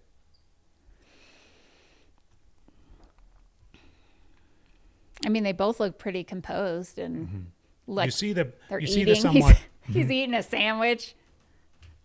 you see the somewhat unusual dress of Arlen's crew. Arlen is a Mennonite, and his whole family are Ohio Mennonites. And interesting story. I had Arlen on the podcast last year, and one of the things that the entire family does in the winter is they do a prison ministry, and they play music. They especially down in the deep South, and they play music at prisons, medium security and maximum security. And Arlen does admit that his sisters and brother are better musicians than him, and he's kind of the supporting cast in the band, and they trade off because he's the most talented runner. All right, we've got some cool stats. We're looking at the Mingus to Jerome splits. It's a 17-mile stretch. Jeff Browning, your current race leader, did that stretch in 3 hours and 26 minutes. Joe did it in 4 hours and 1 minute, about 25 minutes slower. Arlen did it in 3 hours and 38 minutes, hence why now Arlen is a little closer potentially. So I don't know. Take with that what you want. Could indicate the terrain or just that maybe Arlen's just moving a little bit better than Joe at this point in time. Hard to say, but some very great stats again from Aid Station Fireball on a 17-mile stretch. Really gives us some good insight into this kind of this middle of the race section, kind of the heart of day 2. Yeah, he's putting on more of a sun hat. Arlen did not have an Omnius on. He just had a regular white hat. So now he is putting on a headlamp? No, sunglasses. Sunglasses. On top of a little bit wider brimmed sun hat for this next section. And it does, if I'm just looking in the background, it does look like Joe is getting ready up. to go. So it's not a long aid station stop for Joe McConaughey. Again, if you're just joining us, we're at the Jerome Aid Station.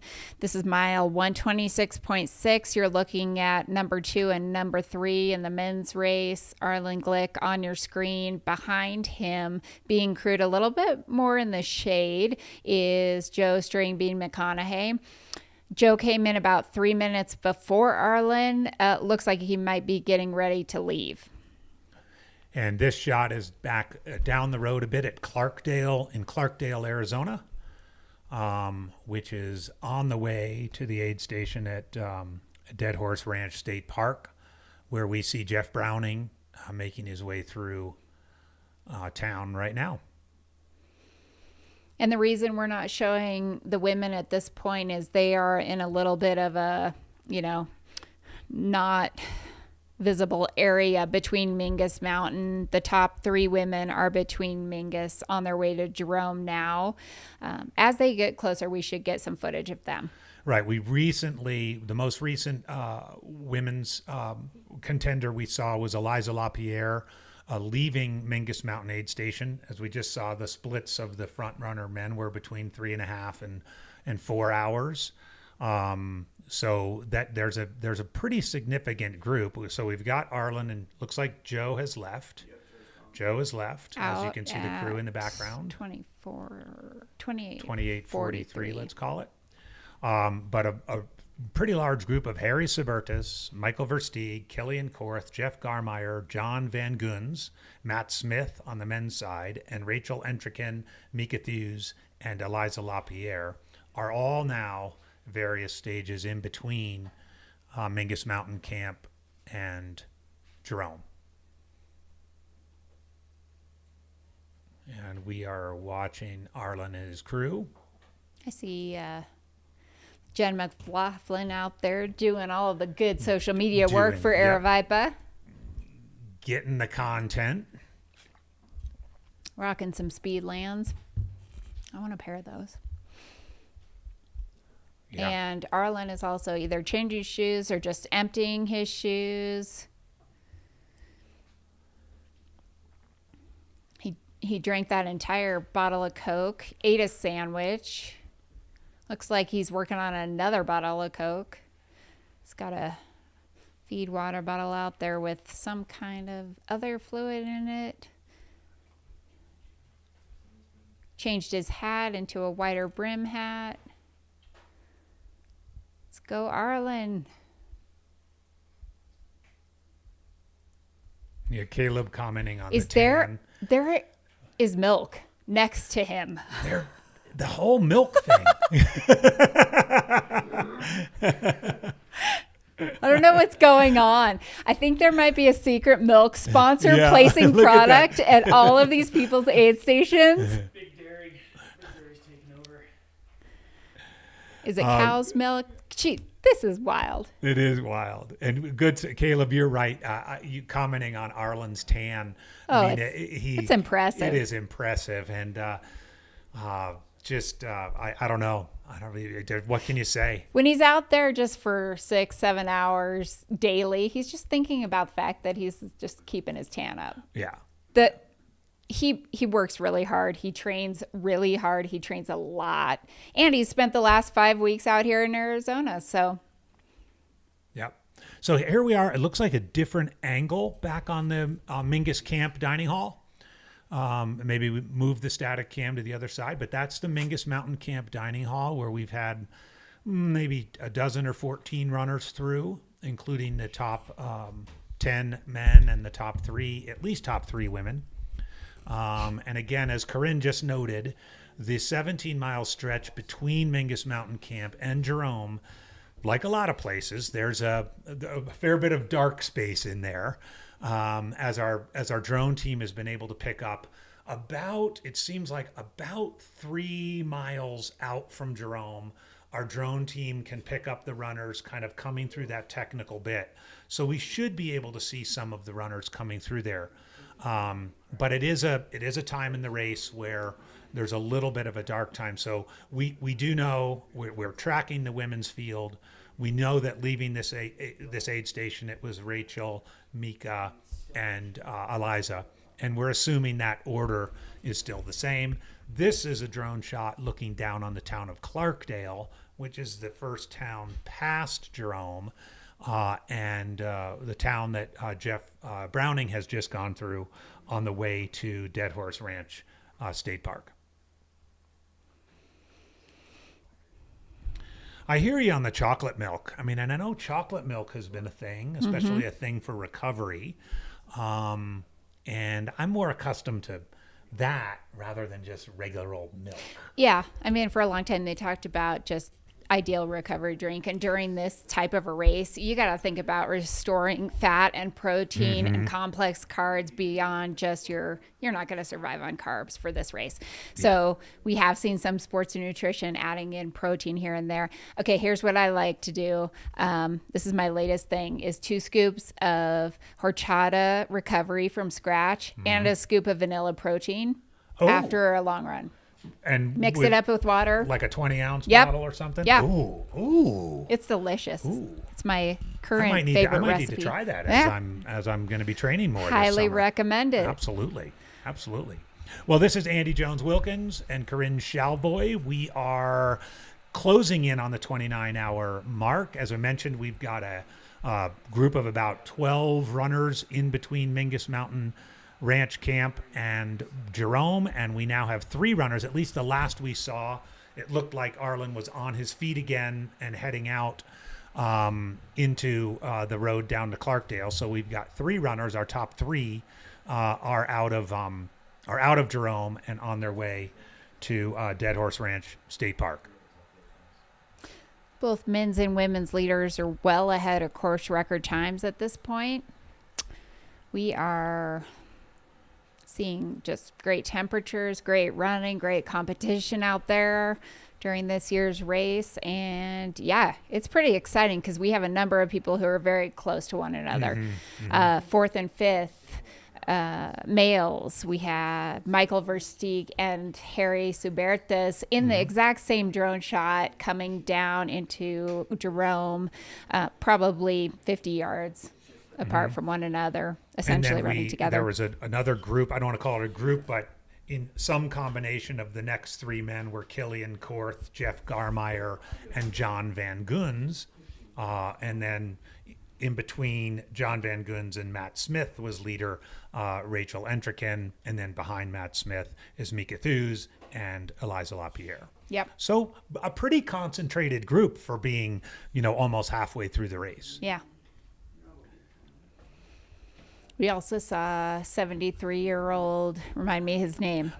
Michael Copy. Michael Copy in the Whiskey Row aid station, just a casual 12 hours ahead of cutoff. Absolutely. Making quick work of this course. He is one of two 73-year-olds out there on course at the Cocodona 250. And we are going to take a quick break here for some fun ads, and we'll be right back. We'll be right back.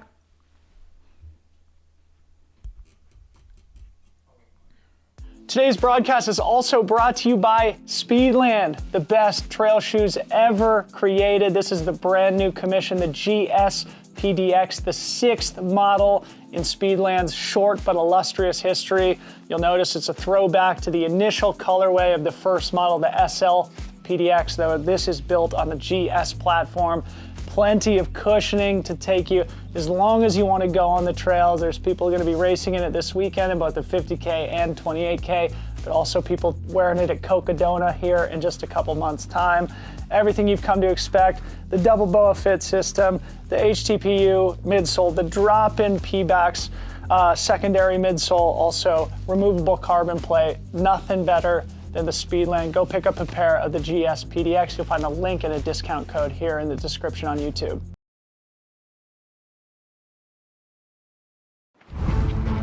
This is your machine. It is strong and fast, tough beyond measure, brave beyond belief. It will take you high in the mountains, deep into the woods, over rivers and deserts, and further within yourself than you have ever dared to go. But it is only as good as the fuel you put into it. Feed it real food. Feed it real power. Feed it spring.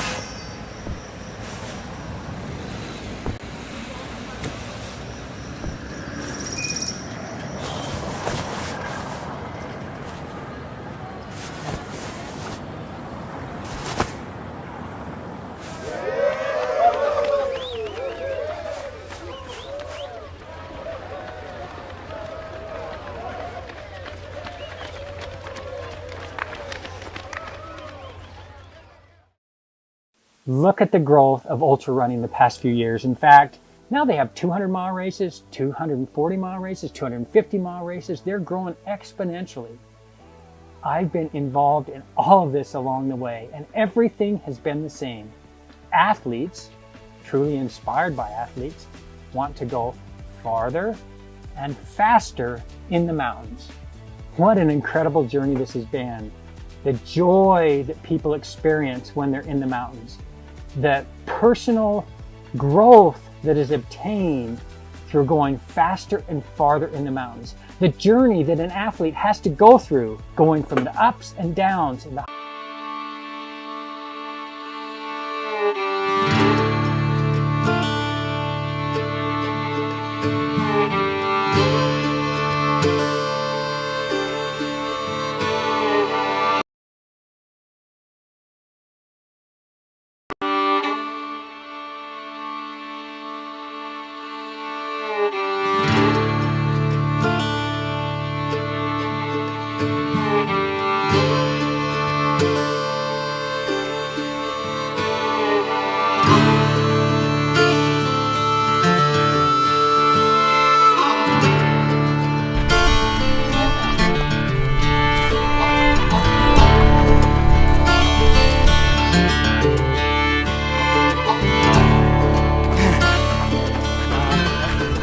awesome. It's getting warmer, but I was always expecting hotter, of course.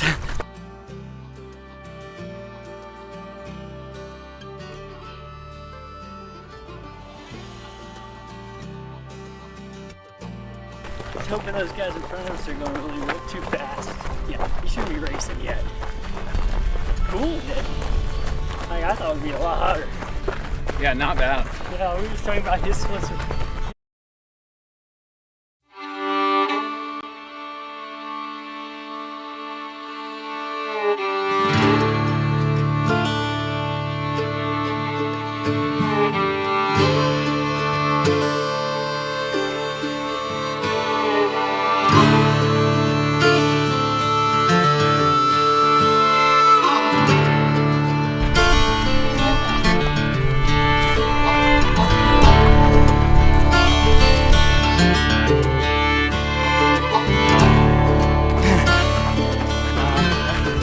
Awesome. We're getting warmer, but I was expecting hotter, of course.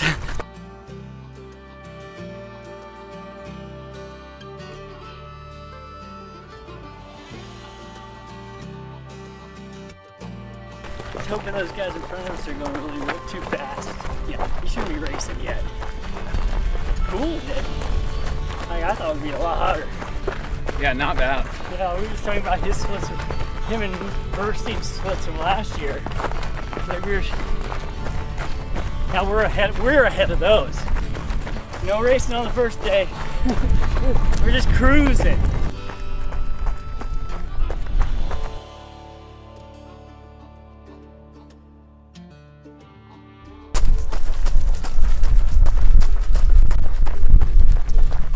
That's perfect. It's a little easier than on the training day.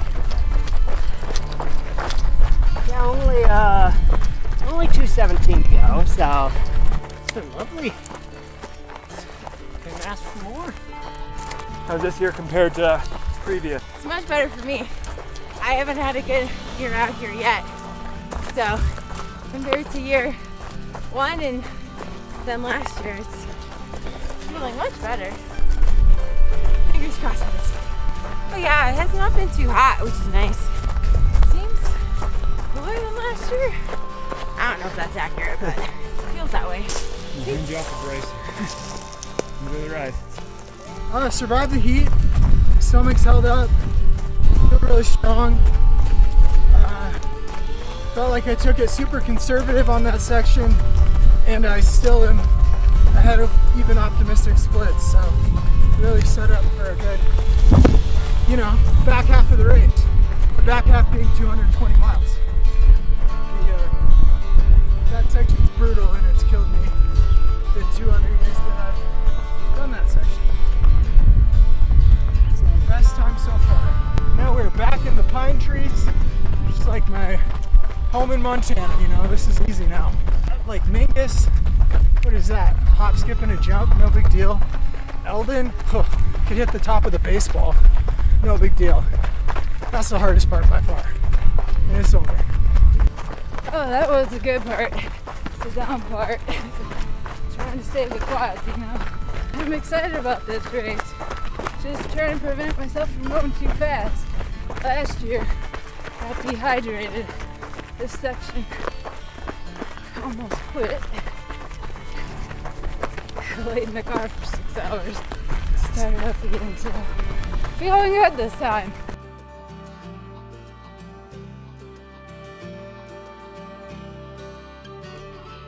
Feeling real good. I'm staying on top of electrolytes and water, calories, and the cooler temperatures certainly help. Yeah. Best day of my life. I'm alive and enjoying this epic adventure.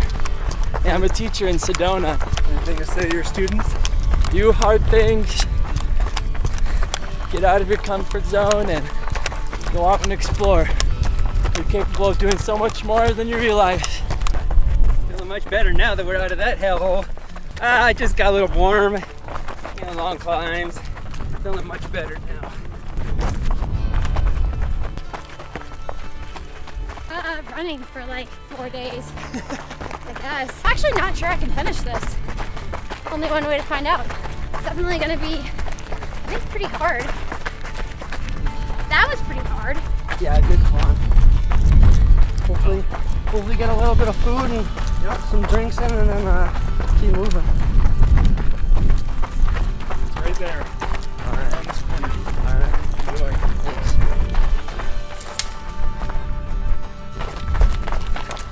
How's this compared to last year? Oh, it's going by way better. Not perfect, but better.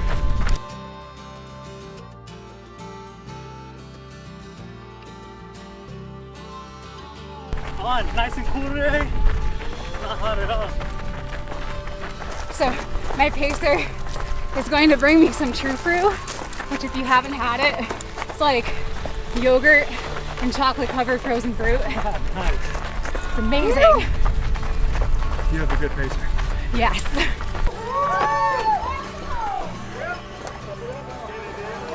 A little bit warmer than the East Coast. Gonna take it easy. Not as hot as last year, which is good.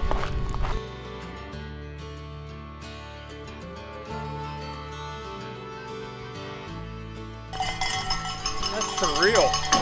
Yes! Right? Yeah, a little bit up, rolling, and then down. This is what, 4, right? Year 4. Yeah, we've been up here since day 1.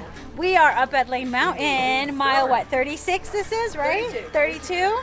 We're up at Lane Mountain 8 Station and just helping these runners get to that finish line, man. It's amazing to be out here and support these incredible athletes. So we've got, let's see, we've got the whole crew here. We have, I'm Zoila with Latinos Run Phoenix. We've got Karen. We've got Trish out here. We've got Erica out here. So this is our crew. And we've got some more coming in.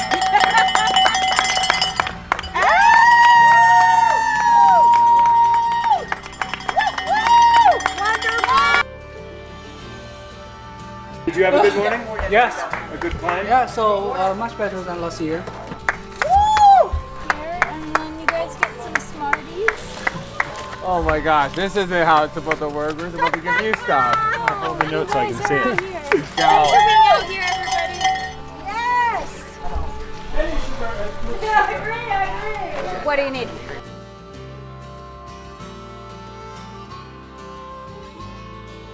Quadruple watermelon. That's impressive. Almost all downhill. That's what I like to hear. I'm sure Crown will be a party. Any day running is a great day. Yeah. Amazing race. Beautiful course. Feels good to get here.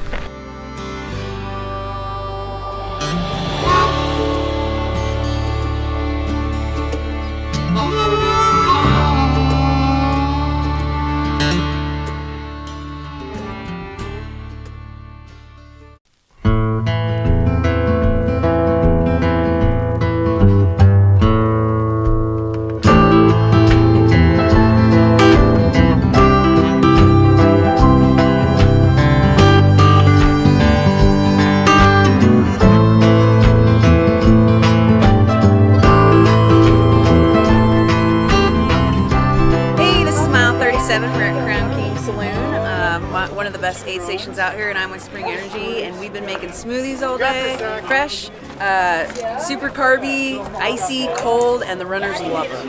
The tailwind heavier. I mean, it's cramping up right now. All right. And then this right here. First section's tough. It's real hard. Yeah, it was interesting. Yeah. It's hot. Pretty relentless up and down. 20 watt. We've got chips, we've got pasta salad, we've got pulled pork, we've got black bean burgers, we've got spring smoothies, and a little bit of magic Coca-Cola. I had pulled pork and broth. And I'm hunting for something else. Try to see what else. How's it going? Good. I had to puke and rally at the last one, but immediately felt like $1 million afterwards. Well, you're here now. Yeah. Exactly, there we I'm go. not just sitting here drinking soup. Where you from? Washington State. Who's supporting you today? My sister Lonnie is supporting me. My husband, but he ran off to our car, and this is my son. He's having potato soup, and I'm deciding what candy I want to take with me on the next section. I feel really good. That first section was really not my favorite at all. Like, I hated it. But from Lane Mountain to here was delightful, and I'm in good spirits. So I got 5 days to finish this thing. It's gonna be great. I know, but I've never used the big one. I replayed the bars and stuff like that. I'm doing a little bit of everything. I was depleted a good portion of the day. That's why I felt real sick and had to. I hung out at Lane for about an hour and had to hang out in the med tent and walked all the way down the hill, but like, I had a decent. She's getting me broth now. I'm gonna take a towelette shower, fully cleaned, absolutely new outfit, new socks, and then I think I'm gonna be a new person to head into the night. It's interesting battling different things than last year because I started out much stronger. And so I was hoping to get here a lot earlier, but last year I was feeling good and made it through Lane pretty fast and then was here for about 2 hours and left about 7:15, which can't be too far off from the time now. So I'm crossing the finish line this year, so I'll hang out here for longer and do what I need to be squared away.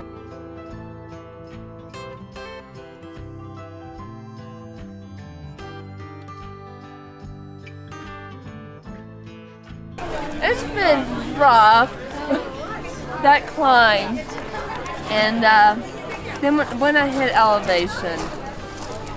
But I'll tell you what, I'm glad we have a cool day. I couldn't have done that in 100 degrees. Yeah. How's your race going so far? Oh, great. Yeah, it's a beautiful day. Wasn't too hot out there. We had a nice cool breeze, air conditioned. Jamil does a fabulous job. Always has, all those races. Highly recommend. If you guys haven't done them, you need to come do them. 250. Yeah. Why are you doing that? 50. Just to see if I can, I guess. Yeah. You're ready to have a good night. Yes. Looking forward to it. You're my current wife. You ready for a good night? I am. Yeah, had lots of food. Now I hope I don't have sloshy belly and gonna get on with it. Sure. Thank you.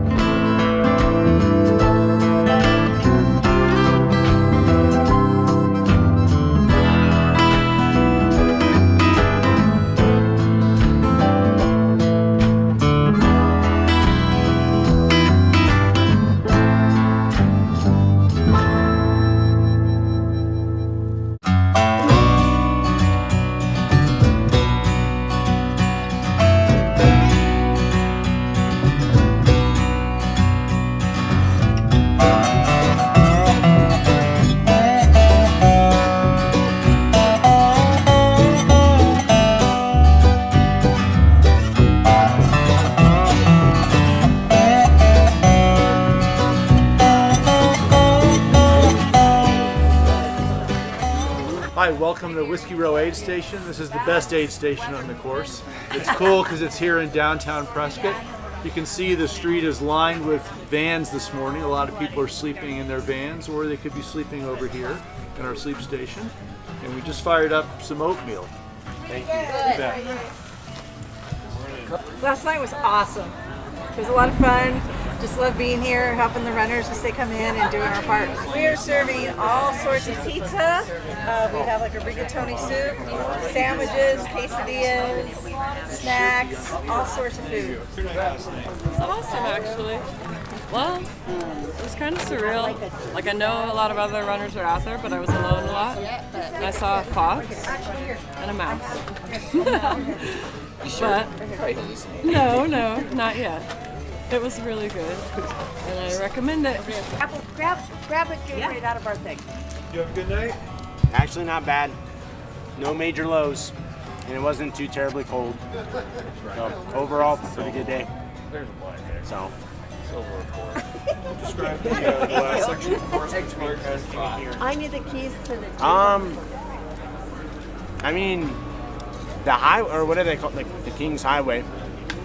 That section's, really nice, and I was moving at a really good clip. And then the section up to Camp Kippa, though, it's a little brutal, But overall, not bad. Got it done, one step in front of the other. So.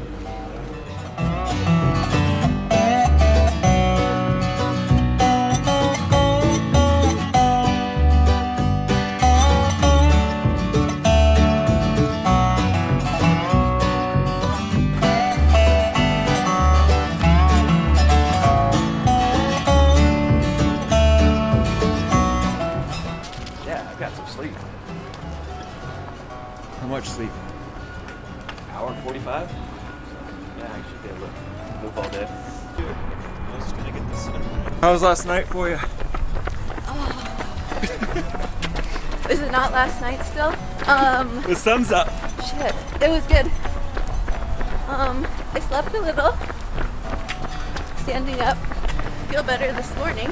This is my friend Jim. From Flagstaff? Yes, Yeah, we we're are. from Flagstaff.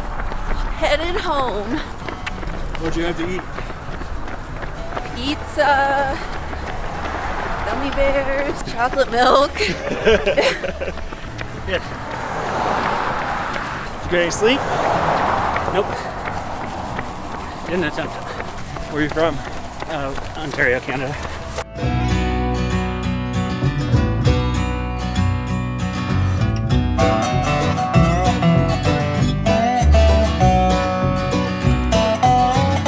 It was good. It was cold, but it was fun. I was with a great group of people, and we all just stuck together and shared some laughs and asked why we do this sort of ridiculous things, and we went our separate ways. And then I took a little nap, and now here I am. I think I'm doing about a 6-minute mile right now, so I'm impressed you can keep up. Why do you do this? Well, this is the longest I'll ever run in one go, and I'm doing a fundraiser for the Seal Family Foundation, which is my primary purpose, but I also want to challenge myself and see how far I can go. So hopefully I'll make it and not die, but if I do, it's been real. Where are you from? New Hampshire. Enjoying yourself? Yeah. I just got on the course myself, so yeah, I'm having a great time. I'm happy to be back at Coco Pacing. Last year, I hiked the Arizona Trail, and then afterwards, I watched Josh Perry run, and was kind of following him along. So that kind of inspired me to give it a shot this year. I tried at Camp Kippa, but I couldn't quite fall asleep, but I did wake up moving better and feeling better, so, or not wake up, but get up. Laid there for about 45 minutes. It was a nice sleep station. My stomach kept growling and waking me up. I couldn't go to sleep over my stomach growling. What's your plan for this next section? She's gonna drag me along, and we're just gonna get warmed up here and hopefully shuffle along. We're locals, so we're not gonna get lost. And get up to Mingus, hopefully, before dark. Meet my next pacer. Gonna try to sleep up there. Well, I just woke up from a nap, so just trying to get moving again. This is running, right? How long was your nap? 40 minutes, but I spent most of it just shivering. So, I don't know how long I actually slept. Maybe a solid 10 minutes. Before my nap, I had a large bowl of mashed potatoes. Good breakfast? Yeah, with a really big slab of butter on it. Some guy at one of the aid stations said to me last night, "Can I ask you a question? At what point did you decide that 5 Ks wasn't enough Ks?" I said, "I don't know. I hiked the PCT and they told me that after you do that, you become an ultra runner." And I said, "Yeah, whatever." And here I am. It was rough. How so? Spent the whole night trying to put the pieces together from the devastation of the Lane Mountain climb and Crown King. That was tough. Someone stole some water from the race, and so we only got 500 milliliters instead of a liter for 8 miles, and so a lot of people had to improvise. And so yeah, when you get that dehydrated, it takes time for your body to come back online. But it seems like we're all figuring it out. That's what ultra's all about, right? Getting thrown curveballs and finding a way around things. So we're feeling a lot better day 2. Super excited to head out and see if we can get a finish. Oh, she's looking great, man. You look great. I'm just the arm candy dude, remember that.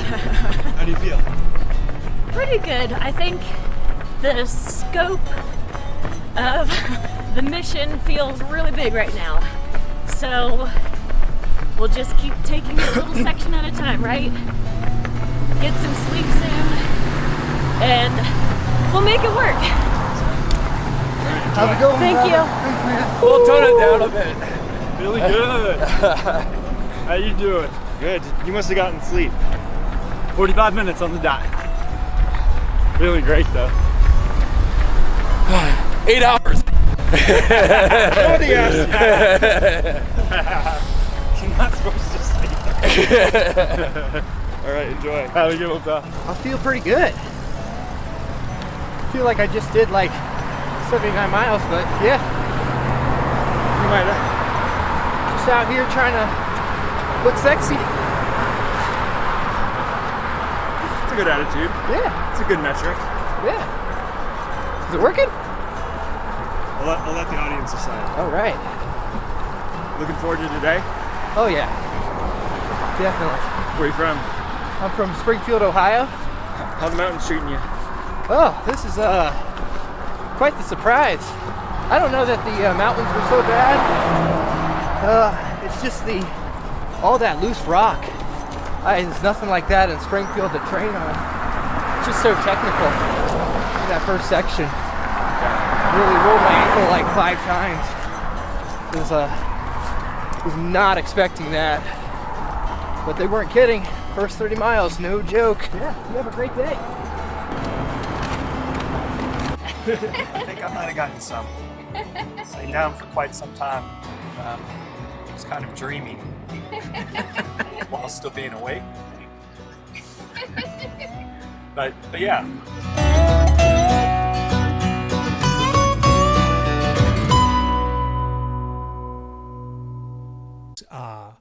Summary videos, the Cocodona Chronicles, where we've got a crew putting those together all through the week, and we'll be putting them in from time to time. So I hope you enjoyed those.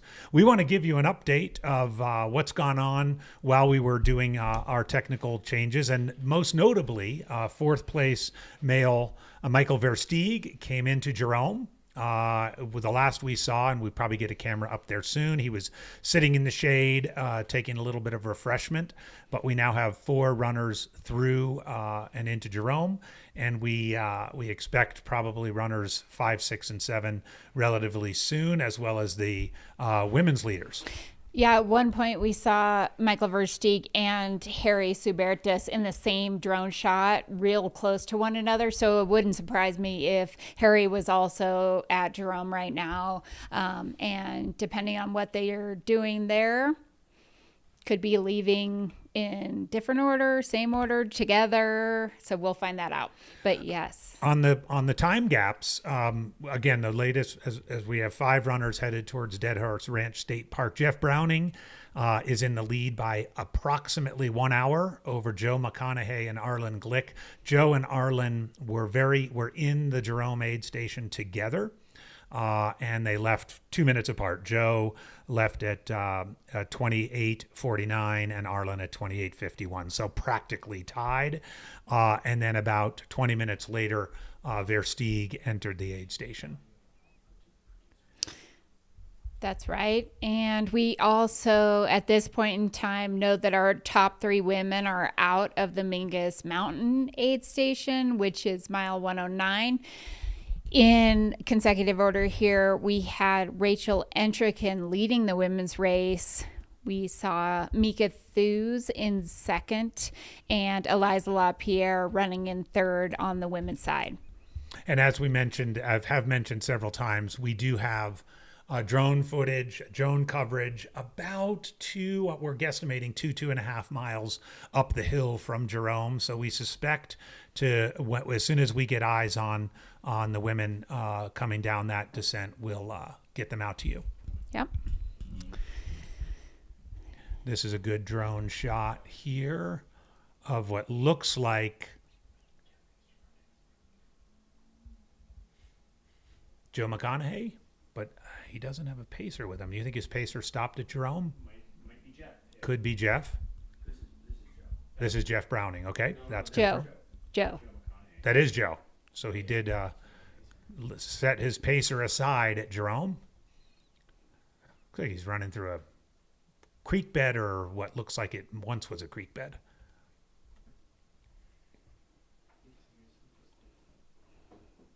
Yep, we're 29 hours and 21 minutes into the race. That's a little bit off of the actual time of daytime because the race started about 10 minutes late at about 5:10 a.m. yesterday morning. So the clock that you see in the upper right is the actual race time, how long the runners have been out on course.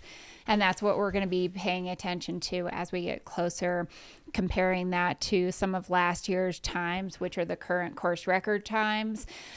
We are well ahead of that on both the men's and women's side this year. So we are 2 hours around ahead of the women's course record for our leader and around 3 hours ahead on the men's side, looking at some very fast times so far this year.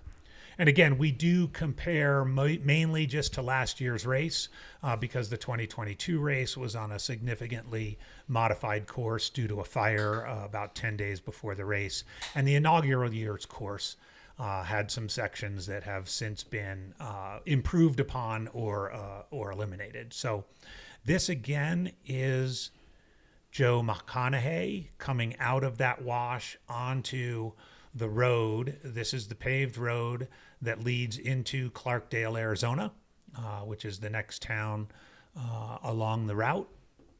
We saw Jeff Browning coming through here about an hour ago, and he's on pavement now for a good chunk of time, kind of smooth pavement coming through the town before turning back onto dirt and heading down into Dead Horse Ranch State Park. Yeah. Okay, this is Dead Horse Ranch State Park. Oh, good. We've got some data that Jeff Browning, so this is Dead Horse Ranch, as Corinne mentioned. Jeff Browning, race leader, is approximately a half a mile from this aid station, which is a relatively low point on the course. Guessing about 3,600 feet, mile 136 of our 250-mile race. And just to catch folks up on a few DNFs that happened, just in case you're trying to follow a runner, we have had some folks end their days or their journey. Megan McCarty, who is running up in the lead or toward the front of the pack on the women's side, has dropped. So has Cole Crosby, potential injury. Taylor Scornavaco, Chad Trumbo, Ryan Shepard, Jonathan Wilkes, Troy Croydale, Beth Freymiller, Leanne Hood, Keith Eckert, and Natalie Bickers, Sean Gibson, Chris Walt, and Mania Montiel have all dropped from the race. It's actually a pretty short list because there were about 250 runners out on course at the beginning of this race. Absolutely. Given the fact that the first 37 miles are so arduous, that the temperatures can be tough, that there's a fair bit of distance between aid stations, surviving that first section, making it into Whiskey Row, as we saw our friend Michael Coppy, 73 years old, make it to Whiskey Row, 12 hours just about ahead of the overall cutoff, which is just extraordinary.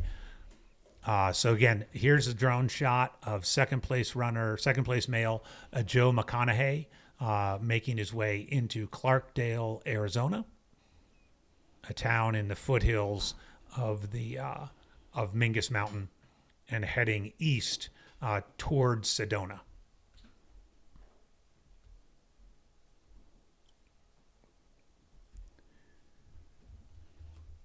And here we are now back at Dead Horse Ranch. This is a very low point on the course, at least on the second half of the course, at a state park there.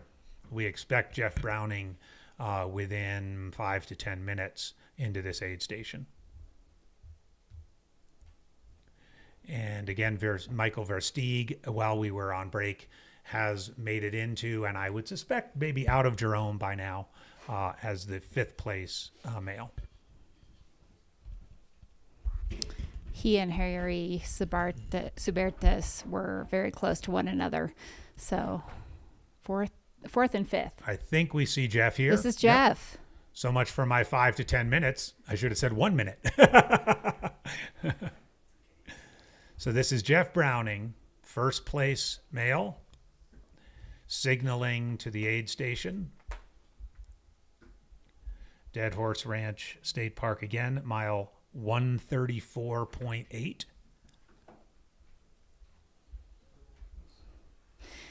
I'm trying to do research on the oldest female in the race right now. We saw your question in the chat, so give us a couple minutes to try to figure out who that is. We do have two 73-year-old males running. We will try to find who our oldest female entrant is and if she is out on course, and if so, where. Mm-hmm. I want to answer a question in the chat about the local insights. Do the villagers that they pass through have any notion of the race, or are they clueless about what is going on? I know that Cocodona and Aravaipa Race Administration is very keen on making sure they communicate clearly and effectively with all of the towns and municipalities along the race course, whether it's a very remote, almost ghost town like Crown King, or an obviously lived in, very active town like Clarkdale, Arizona. Whether or not the people who live in the town actually know what's going on, I think is perhaps another story altogether. But certainly the town officials in all of these places, law enforcement, emergency vehicles and so forth, all know what's going on, and that there's going to be a parade of runners, for example, coming through Clarkdale, Arizona for the next 12 to 18 hours. Yep. And likewise, Sedona, there's a big section of the town that the runners travel through Sedona.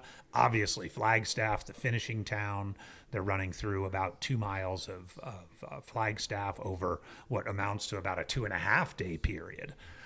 So very important for Aravaipa and the Cocodona organizers to be sure that everybody in the towns knows exactly what's going on, and and the runners are responsible. You'll see here, Joe, he's on the sidewalk, so they are none of these roads are closed.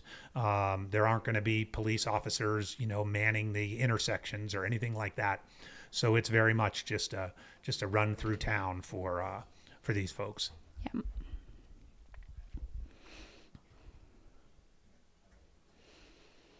Nick Curry, thank you, Nick, offering some local insight. Nick is the brother of Jamil Curry, one of the owners of Aravaipa Running. Jerome almost didn't let the race go through the first year due to concerns about the race overwhelming to the town. But once they saw it, they loved it, and they now welcome the race. And I suspect that's been the case with all of those towns. But I think it's just really important. Anytime you're staging an event that's going to have people coming and going at all hours of the night, whether it's crew vehicles, actual runners, pacers, spectators, media people, you've got to be able to communicate effectively with them and let them know what's going on. Now, I will say in Hard Rock, which is well known for the fact that it goes through 4 historic mining towns, Silverton, the start-finish town, Lake City. Actually doesn't go through Lake City, but near Lake City. Ouray, your hometown, yep. And Telluride. I would say, without calling anybody out, different towns embrace the race in different ways. In some places, there might be very clear that everybody in town knows. In other places, it's just something else that's going on in the town that day. Yeah. Ouray in particular, since it's generally the halfway point, and pretty much the aid station takes over that downtown park right next to the hot springs, it's very difficult to not know what's going on. Yeah. There were years past where, and they don't do this as much anymore, and I don't know if they don't allow it, but so that park is called Flynn Park. It's actually named after my grandfather who owned the land for many, many years, and there would be racers camping in Flynn Park, which is now a major aid station, of course, and has been, but it would just be like tents of campers during Hard Rock Week, and yeah, it's a critical spot. Also, I think the lowest point in the race. It is from a elevation standpoint. And really, truly, for race organization reasons, some of the biggest issues around permits or getting approval from the local authorities is not so much the runners, as here we get a close-up view of Joe McConaughey making his way through Clarkdale. There he is, right, going by a gas station, in a real town.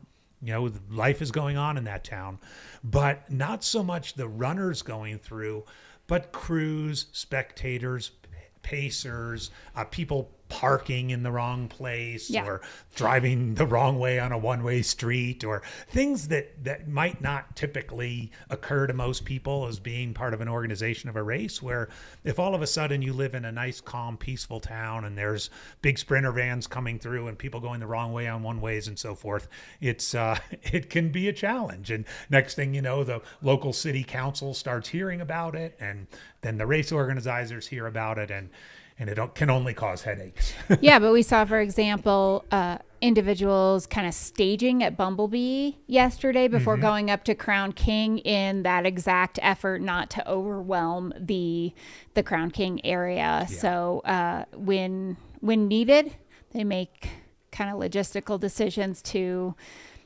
mitigate the influx of cars and people.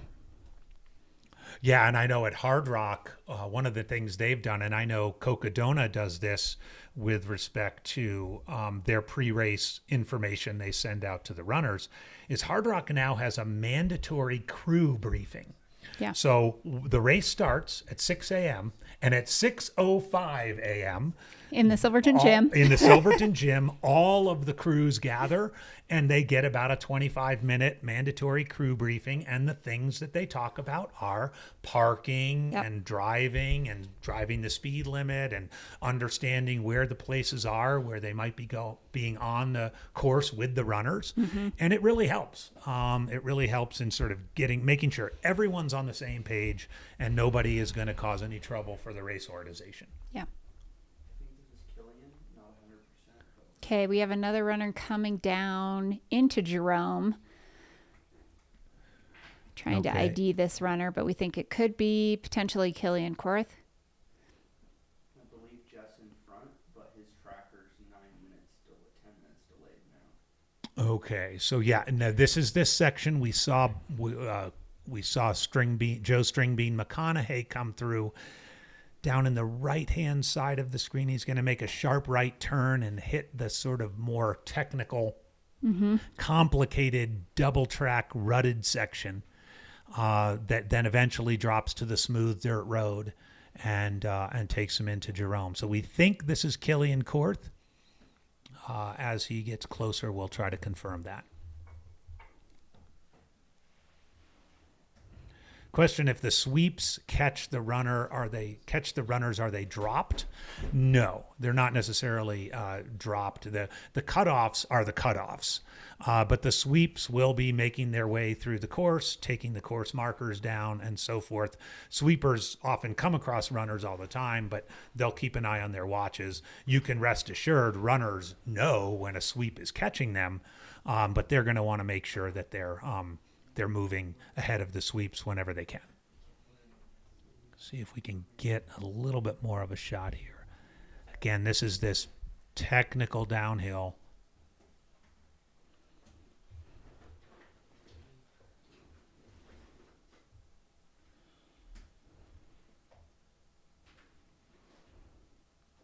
Now you can see it's not really easy to open up here.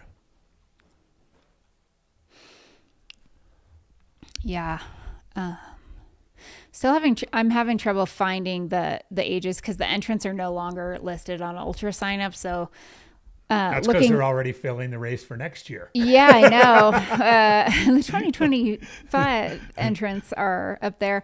So we'll try to keep working on that to keep you posted on the oldest female in the race. And if anybody in the chat happens to know that, if you know a female runner that's maybe in their 60s that's racing, let us know for sure. All right, we do know we have 3 men who are 73 years old. We're not sure which of the 2 are older, but we do know that Mr. Gardner and Mr. Copy are both 73. Question about age brackets. There's no age award winners in Cocodona, so it's just the overall, race itself, not necessarily a masters division. I mean, as you see in most ultras, it is not uncommon to have a 20-something-year-old and a 40-something-year-old in the top 10 of a race, any race. So I kind of feel like masters is a bit of a interesting term to use in ultra. Not a lot of ultras that have like a quote unquote masters category. Sometimes, like, for example, at Western States, just to bring up that great race again, ADW, you do. You said it, not me. I said it. You do have records for age brackets, or just exact ages? 10-year brackets. Yeah. Okay. And they are, I mean, because the race has been around for so long, they are sort of targets that ages will shoot for. Yep. Yeah. So here we think this is that Killian looks Court. like Killian's gate.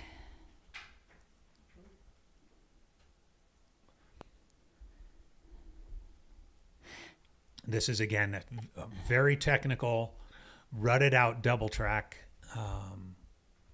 coming down towards Jerome. As I said before, steeper than it looks on screen. This is steep, and in a bit here it will spill out into the more smooth paved road down into Jerome. But I think the pacer's in front because he or she keeps turning back. Yeah, that's starting to look more and more like a female runner. I might put another option out there of Jeff Garmeyer, as he often puts that, wears that long sleeve shirt. Oh, in with the back, hood. the second runner in the shot. That Garmeyer could be the second runner. If anybody in the chat could recognize, Brett Valentine is. Yeah, says this looks like Garmeyer. I would agree with that. So it could be a pacer in front. Mm-hmm. Jeff just pinged 3.7 miles. Killian is 4.3. Yeah. Okay. Jeff Garmeyer, we believe, could be ahead of Killian Korth at this point in time. And this is Jeff's 4th year. Yeah. Yep. Doing Cocodona 250. 1,000-mile buckle.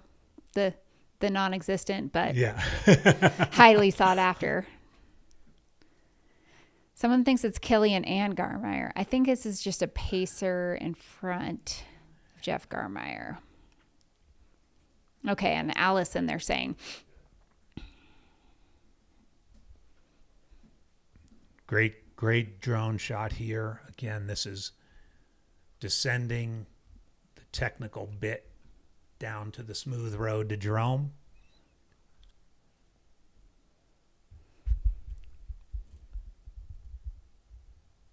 There, you're getting a better idea how steep it is.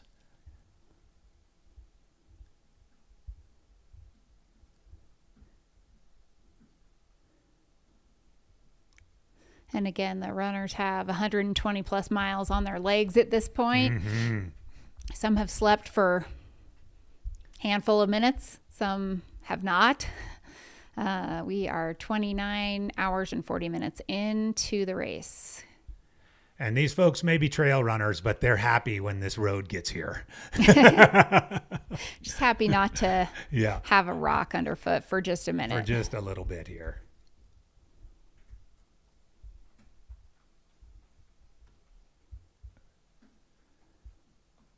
Oh, yeah, you can see there's the technical coming right off of the... There it is, right there. Onto the road.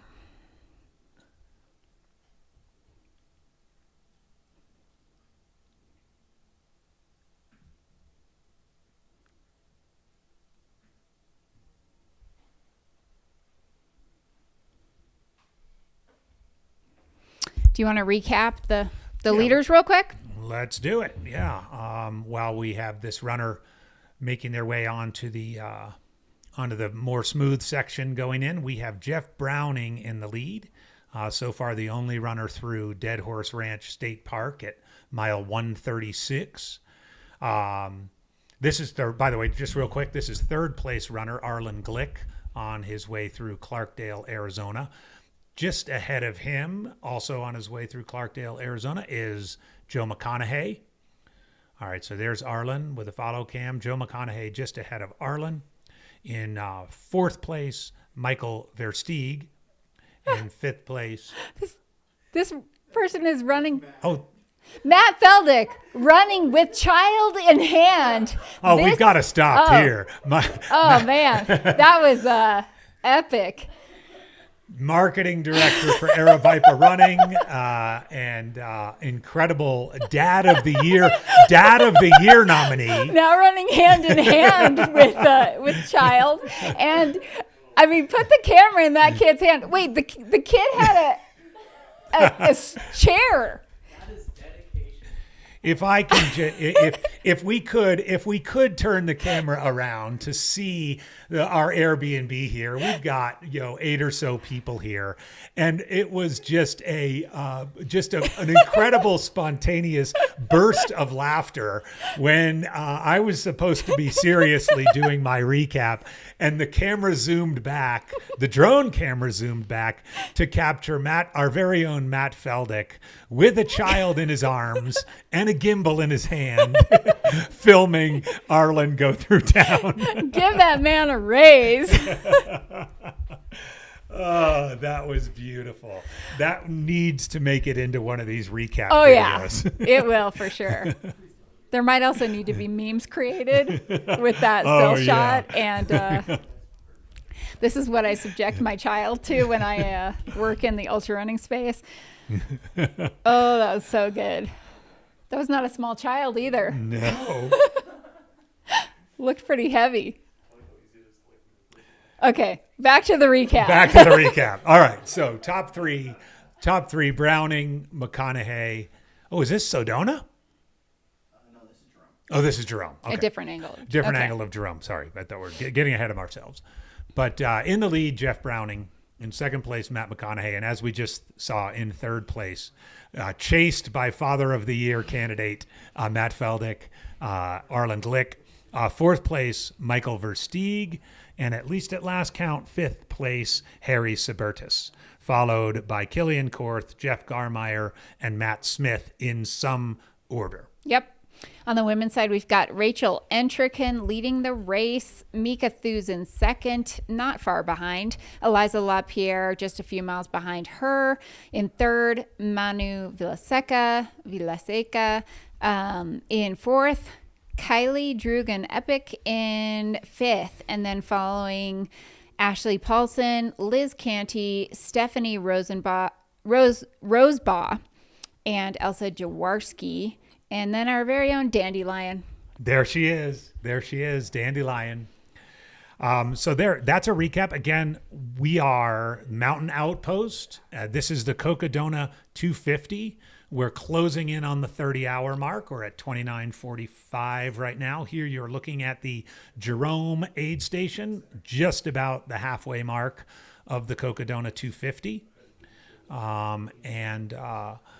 I'm Andy Jones-Wilkins with Corinne Shalvoy. I am a few moments away from passing the microphone on to our next guest. I think it's Pete Mortimer. He's over there. I see him on the couch. Pete Mortimer's around here somewhere. Yeah. If you missed it, Pete was on last night, Aravaipa After Dark with Chris Warden, which I'll be taking a little bit of a break for to rest up for my stint on Aravaipa After Dark or Cocodona After Dark this evening at 6. I need to drive home to Phoenix, get my dogs, bring them back up here to my son's in-laws' house, drop them off, and then come back here to broadcast for the rest of the 3 days. Are you going to be listening to the live stream on your drive down there? Of course I am. As a good commentator should. Need to keep up with what's going on. But what else are you going to do for the next couple hours? What am I going to do? Well, thanks for joining us. It's a pleasure to join you. I'm going to make my exit, clear the way here for Pete Mortimer. In the meantime, I'll see y'all again in about 7 hours. I know you'll all still be watching. And thanks all for tuning in. Good stuff. It's been a great morning. Thank you, AJW.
Welcome back to live coverage of the Cocodona 250.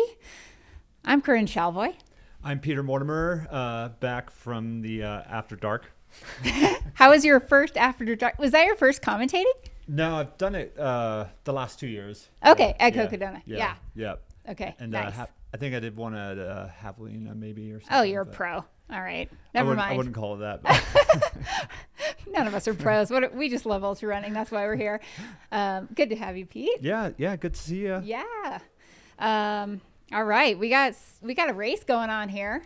Yeah, I'm trying to catch up. I've been busy all week or all morning at work. And yeah. So just trying to, you gave me a quick recap there. And there's some drama overnight, looks like. A little bit of drama, a little bit of, sleeping, not sleeping, passing people, maybe in the night with headlamps off. We don't know, but no, a lot of things have transpired, and we have a new race leader on the men's side and the women's side. If you are just joining us, Mr. Jeff Browning, in his first Cocodona 250, is out in front. He is leading the race right now by, we believe, between 5 and 6 miles, around an hour or so ahead of second place Joe McConaughey. And Arlen Glick is not far behind at all. So 2 and 3. And then we have number 4 and 5 on the men's side, Michael Versteeg. And we believe Harry Subertis, although we've not gotten the eyes on that, not too far behind them. So in other words, 128 plus miles into this race, actually 130. It's close. I can't believe how fast they're moving. I mean, the first year, I think it was like the afternoon before anyone hit Jerome. Wow. Before Mike hit it and me. It was like, now it's like, you wake up and they're like, you've already blown through. Yeah, they're more than halfway through this race. Even on the women's side, we are a couple hours ahead of course record pace. Rachel Entrican is leading that charge with Mika Thews not far behind her and Eliza LaPierre. All three of those women are out of Mingus Mountain at mile 109, so they are making their way to Jerome, and we will try to get some visuals as they approach that aid station. That's awesome. Man, yeah. I can't believe that. Well, do we have any live cams we can go to? See what's going on down there? Okay, we're working on live cams. So you have to look at my ugly mug a little bit more. So just tell us from someone who has done this race, Pete. Okay. Halfway through this race, how are you feeling? Well, I mean, the first night, I feel like anyone that's done a 100-miler, they're generally not sleeping. So, but at that point, in this race, you definitely want to put down at least probably 15, 20 minutes. Hopefully that's enough to keep going, but that first section is pretty hard. I always say make it to, once you make it to Whiskey Row, it's pretty much clear sailing. There's a couple climbs after that, but for the most part, it levels out and your legs get a nice break. So, okay. Plus having access to your crew and everything, it's definitely, it'll pep you up. So do you feel like in your experience of being on your feet for this long, do your legs come and go, or is it a constant, just continual feeling of fatigue? Do you have resurgences in how your body feels, how your mind feels? Tell us a little bit about that. Oh, absolutely. You talk about your second wind, but doing these races, you have about 50 of them. So, so in other words, you kind of just have to roll with them and just work through them. Yeah. You just kind of, you take whatever, if you have something bothering you, in your muscles, you take care of that. You try and focus on just keeping your form going. Foot care is super important. But you're definitely going to have low points, but when you've had some good food and some good rest and everything, it's amazing how quickly the body will bounce back. And, I've been deep into, these races and dropped 6-minute miles at 130 miles in. So it's it can happen. It's incredible what the body's capable of. It's amazing. Yeah. We have a aerial of Michael Versteeg. That's, looks like Mingus Road. They're going up. This is heading into Clarkdale. Should be out of Mingus or out of Jerome, on his way to Dead Horse, going through Clarkdale. Oh, I gotcha. Yeah. And this is right here you go is Garmeyer. Okay. And then a hard charging Jeff Garmeyer, who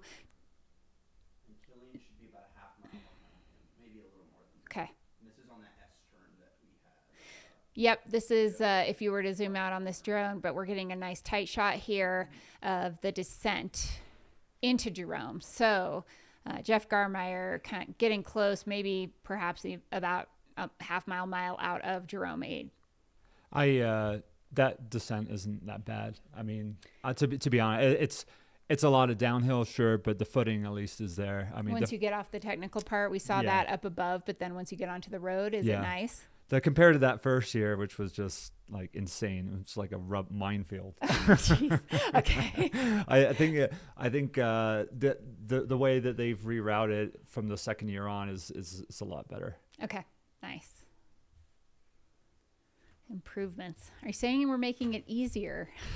Well, we wouldn't want it to be easy. This is Killian Korth. Definitely can tell that gait. Yeah. It's like without pacer. Okay, and we are back to Michael Versteeg on screen here. It's that long stretch going into Clarkdale.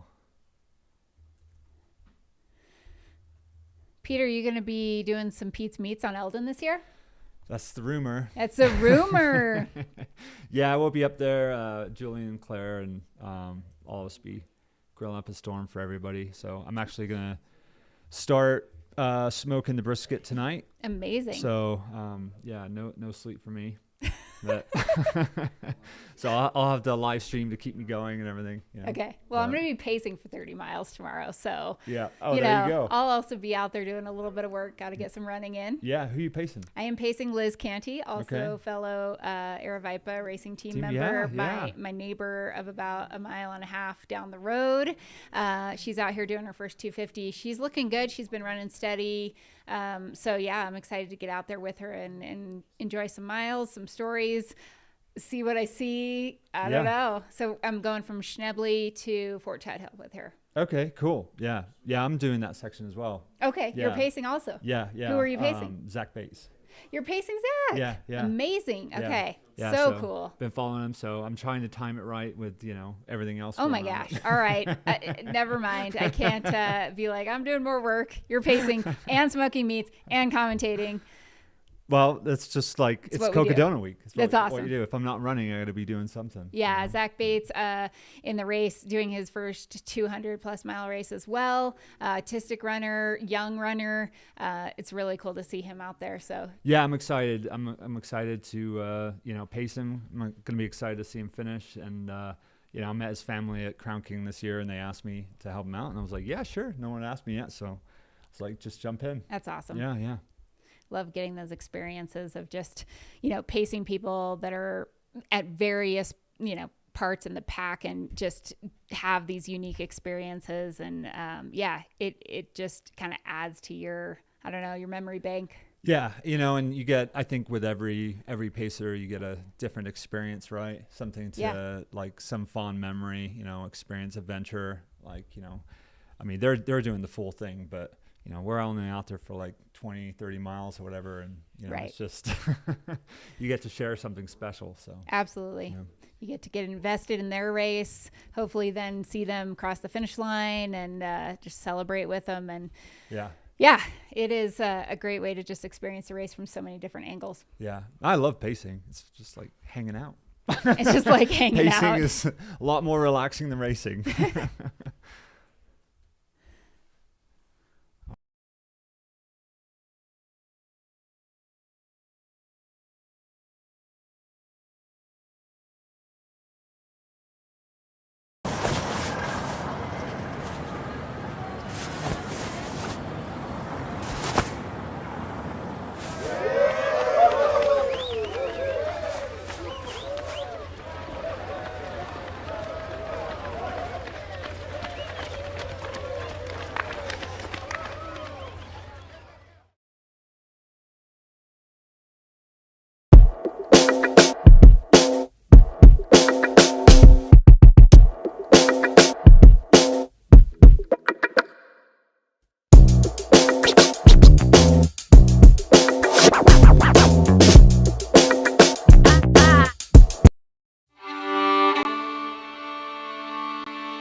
was awesome. We're getting warm, but I was expecting hotter, of course. I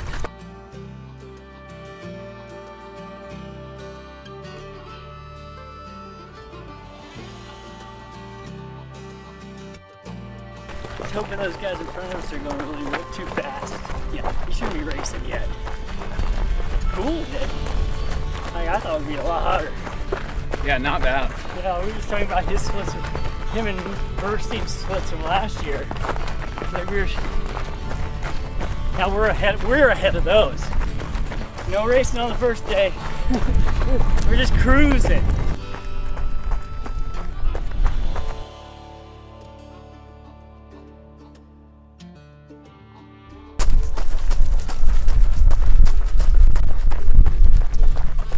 Perfect.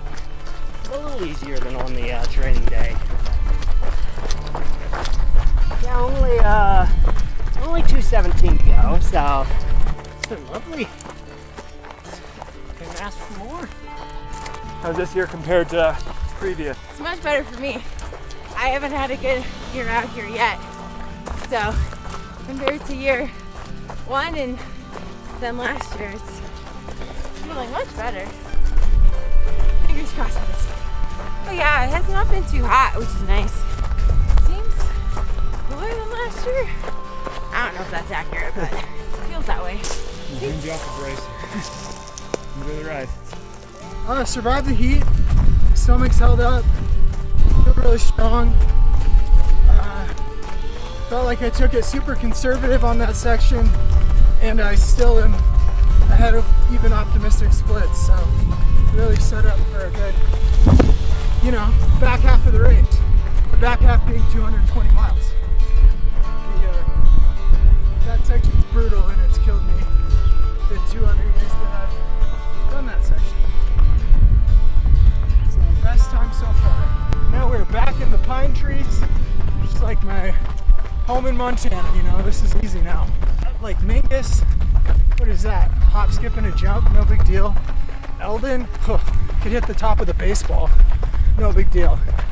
That's the hardest part by far, and it's over. Oh, that was the good part. It's the down part. Trying to save the quads, I'm excited about this race. Just trying to prevent myself from going too fast. Last year, got dehydrated. This section almost quit. I laid in the car for 6 hours. Started up again, so feeling good this time.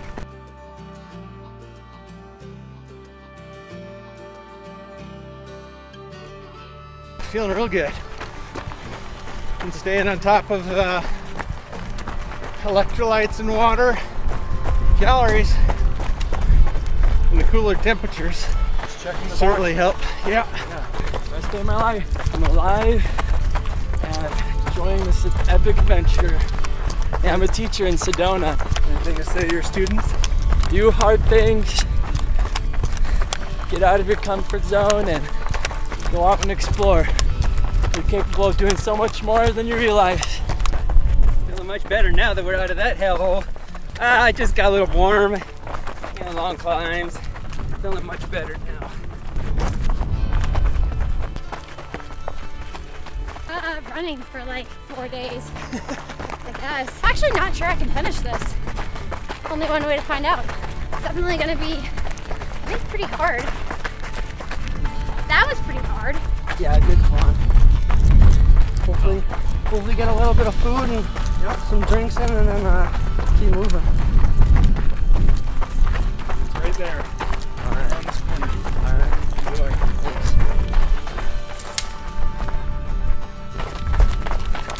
How's this compared to last year? Oh, it's going by way better. Not perfect, but better.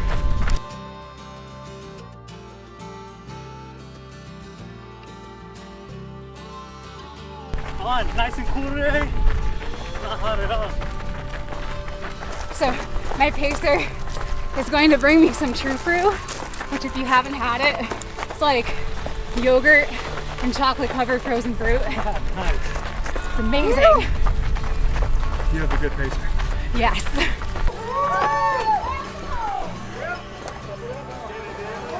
little bit warmer than the East Coast. Gonna take it easy. Not as hot as last year, which is good.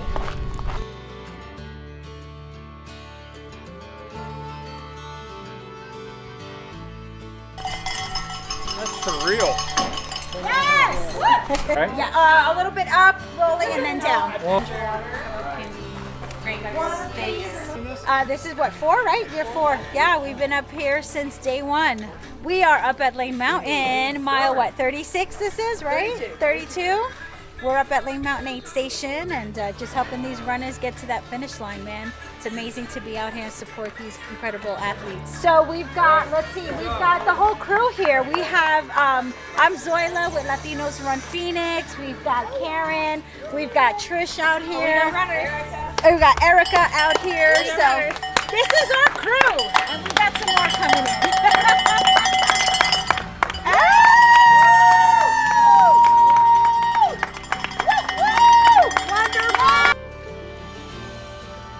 Did you have a good morning? Yes. A good climb? Yeah, so much better than last year. And then you guys get some Smarties. Oh my gosh, this isn't how it's supposed to work. We're supposed to give you stuff. Hold the notes so I can see it. Thanks for being out here, everybody. Yes! Yeah, I agree. What do you need?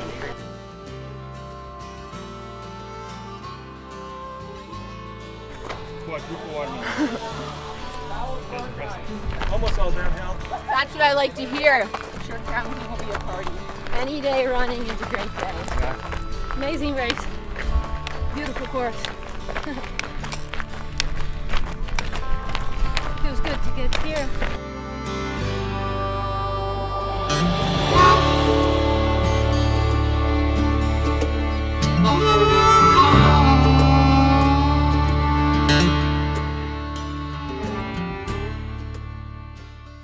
All right, welcome back. Slight technical difficulty, but I think we're running again. We just keep losing internet.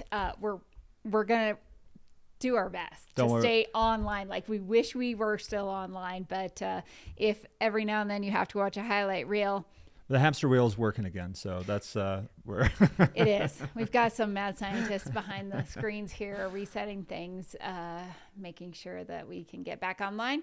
But yeah, just shout out to Aravipa for coming up with some really great content to fill these little dead spots, recapping, highlighting what's been going on. It's amazing how fast they're churning them out, especially from just the race start yesterday. It was, I mean, quality work. So. I know. We're basically like ESPN, and we're just it's the same on demand. It's the same recaps. All right, we are currently looking at the Jerome Aid Station. That looks like it could be Clark Morgan walking away with some Speedland gear.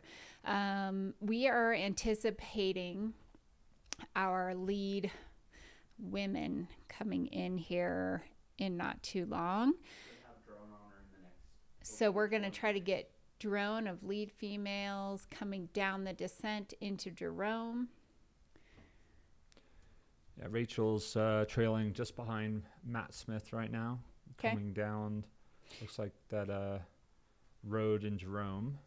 Is she still top 10? I think she was running 8th or 9th last we looked. Yeah, let's give it a shot here.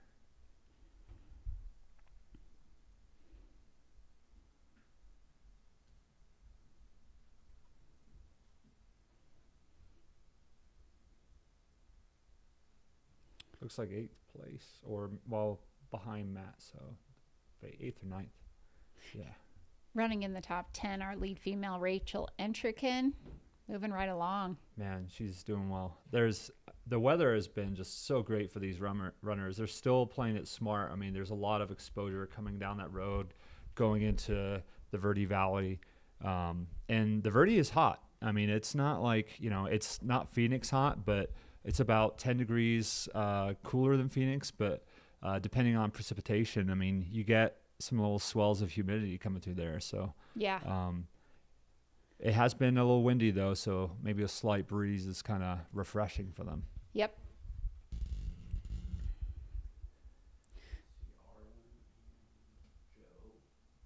Okay,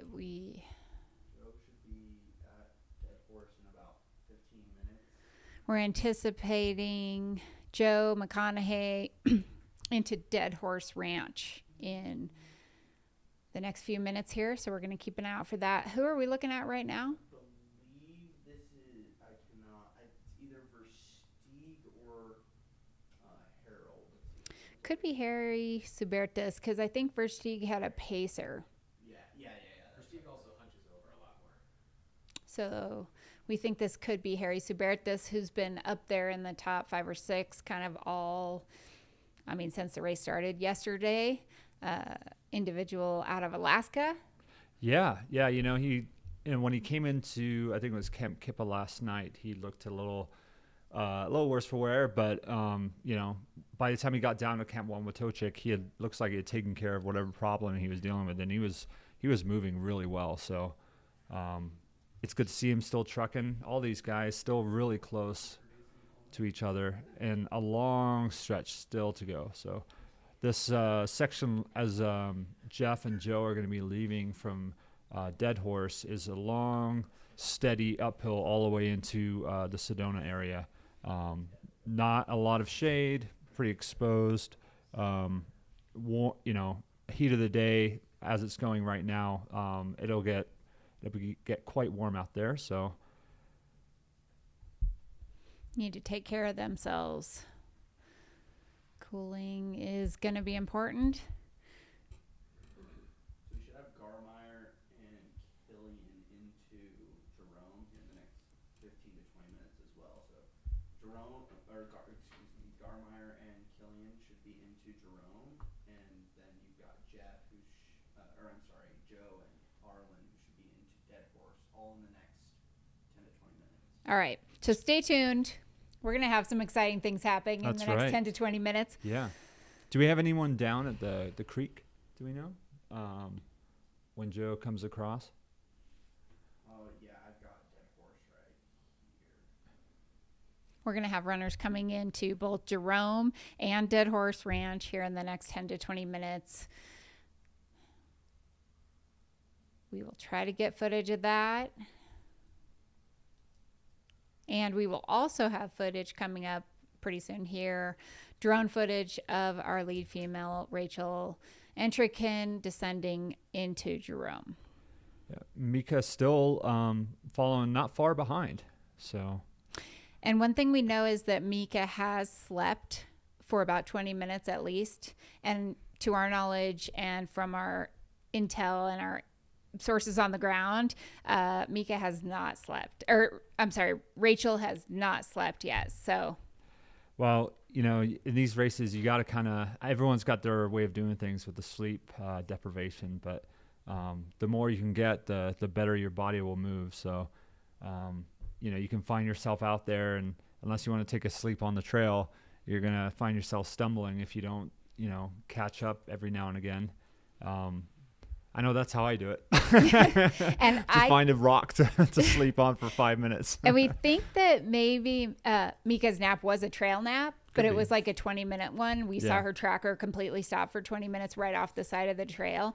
Maybe that was by choice, but she definitely did sleep. And yeah, who knows? Rachel, maybe she's trying to hit that 30-hour mark before it. Maybe she's just going until she really needs it, but a lot of the men intentionally slept on night 1. Yeah. It's amazing how, I listen to people's plans on these things all the time. Everyone's got a plan, a formula that, they want to stick or trying to adhere to. But, when it comes to sleep, you can't really have much control. When you're tired, you're tired. And, you can pump yourself full of caffeine and this and that. But sometimes just chasing it just to get to hour number 32 and then I'll take a nap, that's not necessarily going to work. So, yeah. And if you're competitive and you're running these races, you gotta really capitalize on where you take your nap as well. So, yep. We've heard some folks say that they really do not want to lay down on a cot in a comfortable area. They would much rather sleep on the trail, or they rather duck into a vehicle for a few minutes and kind of just, not get too comfortable. I don't like to be comfortable. Sleep on a rock, sleep on a bench, Okay. Oh, looks like he's maybe he's getting some things ready. This I don't is think Dead he's leaving Horse. right now. Yeah. Dead Horse, mile 134.8. Joe McConaughey is there.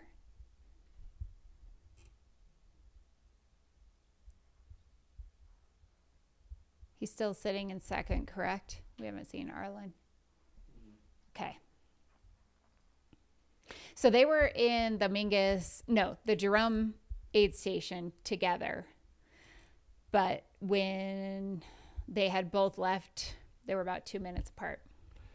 Yeah, I'm still curious. I mean, every year I think I ask this question, but when they leave that Jerome station, there is from what I remember, I mean, that first year, there is a junkyard you basically have to like go down.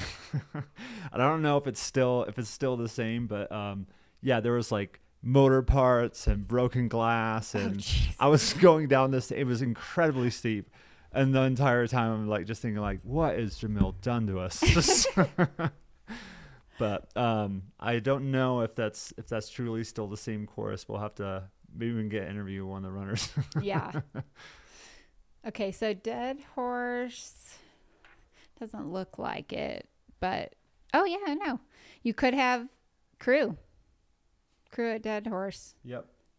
Crew pacer change if you want. Looks like there's a sleep station and drop bags available as well. Yeah, and it's just again, I think it's a 13-mile stretch. Is that right? 9-mile stretch. To the next or before that? Oh no, there it is. 134. So about 14 miles to Deer Pass. Deer Pass, yeah. Okay.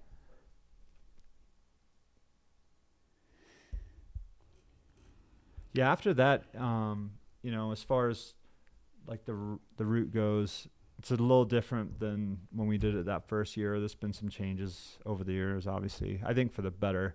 I mean, coming out of Kasner Canyon instead of Kasner Mountains is much nicer. Get an extra, river crossing. And then the stretch too from Munns Park going through Kelly Canyon is better. Okay, here we are in aid. There's Jeff Garmeyer. So got a giant bag of ice maybe on his He's crotch. got a bag of ice sitting on his lap. There's your new cooling strategy. Just put a giant bag of ice in your lap. If he brings out a half gallon of milk, I'm just going to, I don't know. We've seen three people, Arlen, Mike, and Jeff, all drinking from cartons of milk. They're all drinking the same Kool-Aid. Yep. They're, I bet Mike's out there just getting everybody on the milk train. No, Mike's got the raw milk going. I mean, I get it with Mike and Jeff, but yeah. Arlen, where'd that come from? I don't know. That's interesting. We'll have to ask him about that. It's morning. It's kind of hot. They're chugging milk. Yeah. I'm not much of a milk guy, but good. I like a little bit of heavy cream now and again. But by itself? Just dollop in my coffee. Okay. Yes. Good, there. Yeah. Okay. That's about it. That's allowed. Yeah. All right. Jeff looks like he's doing some serious cooling. He's got ice around his neck. Yet again, it's not necessarily the heat so much as it is the exposure at this point. These guys have been out. I mean, it's going on the second day now, and they're at a section where there's basically that's the shade right there, that little shrub tree, and then the van. Yeah, you've just been in the elements for so more than a day. Yeah, and again, you got to keep that core cool because otherwise nighttime comes and then that dehydration really sets in, and we've seen lots of runners on this stretch between Dead Horse and Sedona fall apart over the years. Yeah. Jeff is no stranger to this race. This is 4th time. Yeah. No, he's glutton for punishment. Have you talked to him recently? Do you know anything about his goals for this year? I didn't get a chance. I tried to talk to a lot of people, but I didn't get a chance to connect with him. No, I mean, I'm trying to remember. I think the last time we ran together, but over the years, I've just watched him just turn into this incredible runner from, the through hiker, like FKT setting mentality is one thing, but when you start like actually pushing it in the shorter distances, it's like a whole different game, just like it is for people stepping up to the 200-mile distance. So, Yep. The distance for him, I don't think is really an issue so much as it's just like, he just wants to get stronger. He wants to get faster. And, we had a good time racing each other at Muggion last year. And Nice. And then I remember seeing him out at Javelina, and he was very clear that, like, I'm going out in the front. Yeah. He just took off. He's like, let's just try something different. Yeah. I'm going to run with the leaders. I'm going to run fast, see what happens. Yeah, yeah. It unraveled a little bit, but you know what? Like, that probably made him stronger. Yeah, YOLO, man.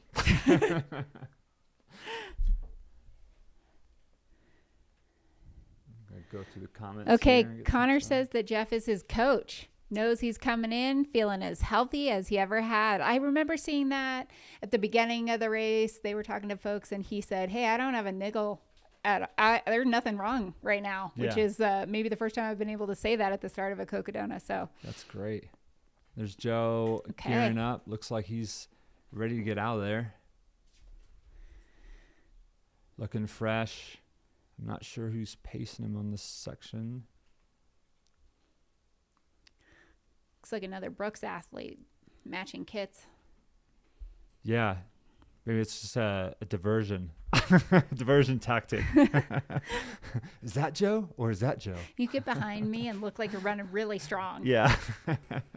Run backwards for a bit, make him scared. Right.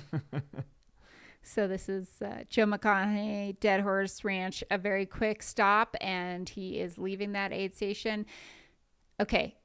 So Jeff is at Jerome, right? Jeff Garmeyer at the Jerome aid station, taking a little bit of time, and we're also expecting Killian Korth. Yep. And then Rachel, not too far behind. Yeah, she was running 8th or 9th overall. We should have Rachel. I've got a drone up, just waiting for her. Ben Cook, Ben Hammertime Cook, confirmed that he saw the junkyard on the drone when Jeff went through. So, oh. Yeah, I'm glad they've kept that. I don't know if they've tidied it up at all, but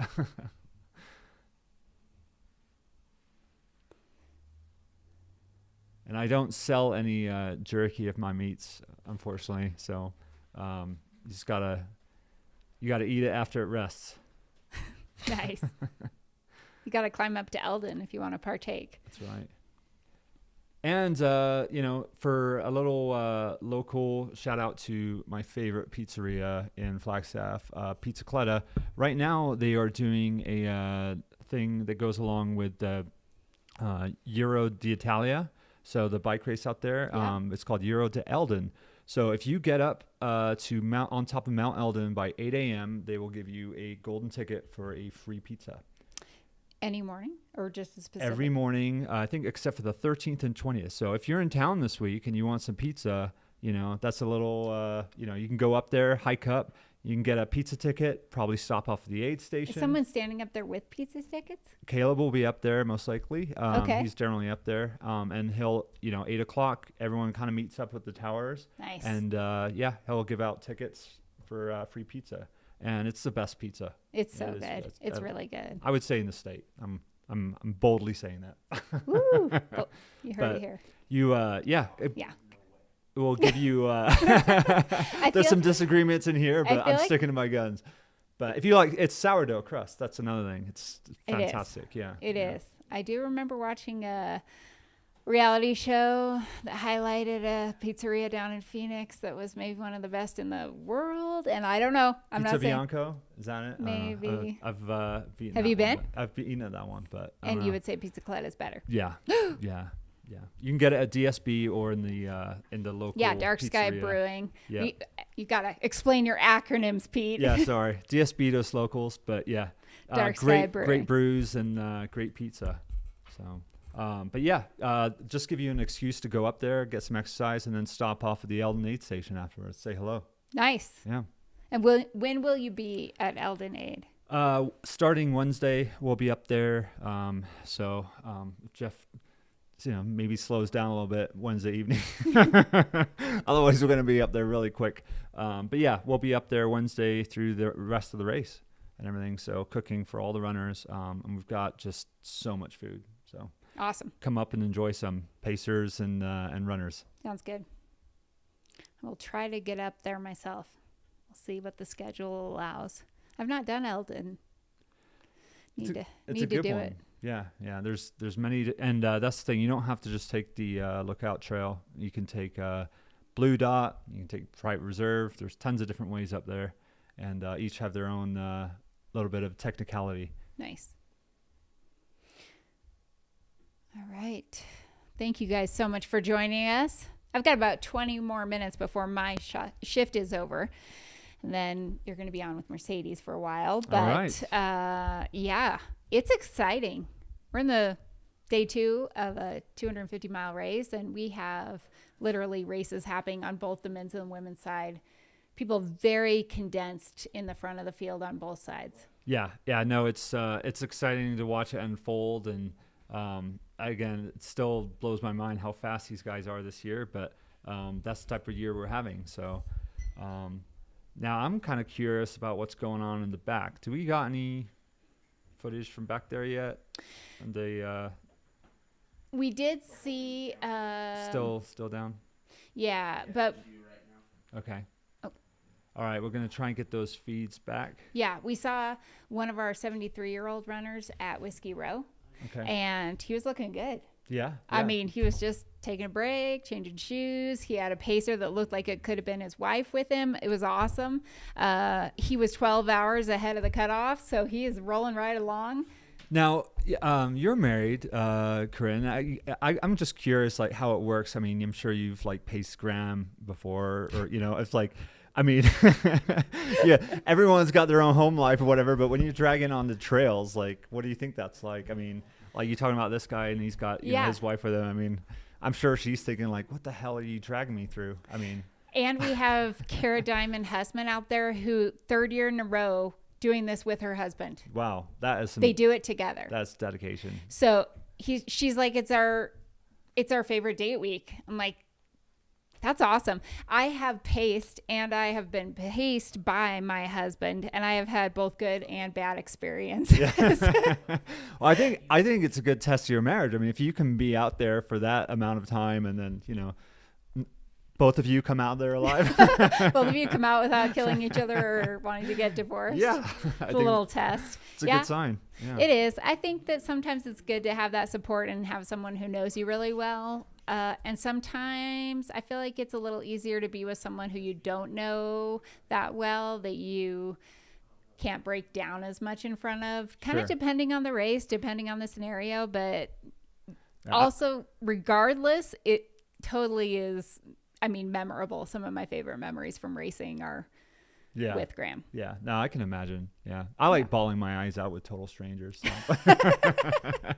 This is who I am. No, that's amazing. I think it's cool. Anybody that goes out and does that, you know, it's a good test of relationship. Yeah, it is. You know, everyone's doing this, I think, to kind of see what they're made of, to test themselves. And sometimes sharing that experience with someone else is, very profound. Whether it's a stranger or someone you know, I mean, you can become very quick friends with someone That's by right. going through one of these races together. Oh, hope Graham's listening. Graham's getting love in the chat. Thanks, Graham, for being a single parent this week. And I was going to ask if he was down this way. So nope, he's single parenting, taking care of the boys, Stowe and Dash. So appreciate that. Supportive partners are very important, whether they run or not. Put that man to work. Yeah. Love it. Yeah. Yeah. All right. So let's get Graham chant going. Graham. All right, I got to text him. He's going to love this. He's probably on a work phone call. Oh. All right. Well, we are working on cameras here. What do you got going on in the schedule this year, Corinne? Yeah, I'm just not like you crazy people who do multiple hundreds a year. You can be. Give me some time. I need a few more years. Yeah. But yeah, I'm going to go do Tushers this year. Oh, sweet. Have never been out there. I've done that one. Yeah. Looks beautiful. It is. Just bring a rain jacket. rain jacket and poles. Yeah. Steep. So gonna go do Tushers. That's gonna be fun. I am coaching an athlete who's running High Lonesome. I'll also be pacing and crewing at High Lonesome. Oh, very cool. Yeah. So excited for that.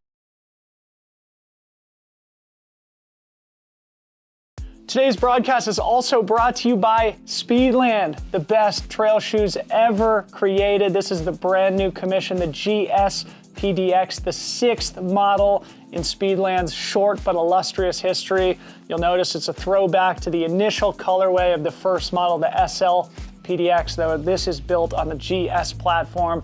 Plenty of cushioning to take you as long as you want to go on the trails. There's people going to be racing in it this weekend in both the 50K and 28K, but also people wearing it at Cocodona here in just a couple months' time.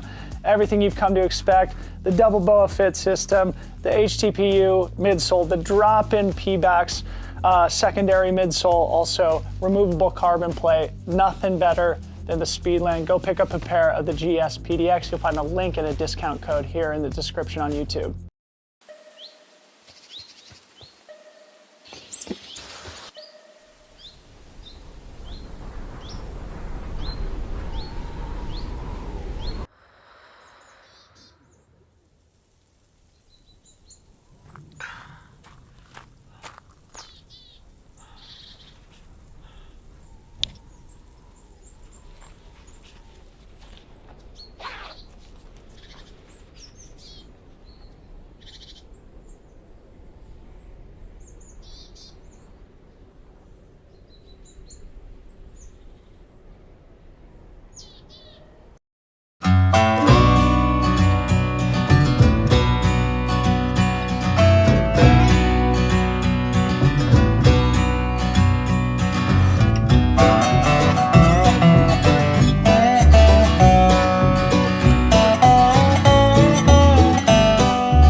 Hi, welcome to Whiskey Row Aid Station. This is the best aid station on the course. It's cool because it's here in downtown Prescott. You can see the street is lined with vans this morning. A lot of people are sleeping in their vans, or they could be sleeping over here in our sleep station. And we just fired up some oatmeal. Thank you. You bet. Last night was awesome. It was a lot of fun. Just love being here, helping the runners as they come in and doing our part. We are serving all sorts of pizza. We have like a rigatoni soup, sandwiches, quesadillas, snacks, all sorts of food. It's awesome, actually. Well, it was kind of surreal. Like, I know a lot of other runners are out there, but I was alone a lot. And I saw a fox and a mouse. But no, not yet. It was really good, and I recommend it. Grab a Gatorade out of our thing. You have a good night? Actually not bad. No major lows, and it wasn't too terribly cold. So overall, pretty good day. There's a black guy. So. Describe the last section of the course between and here. I need the keys to the jeep. I mean, the high, or what do they call it, like the King's Highway. That section's, you know, really nice, and I was moving at a really good clip. And then the section up to Camp Kippa, though, it's a little brutal, you know. But overall, not bad. Got it done, one step in front of the other. So.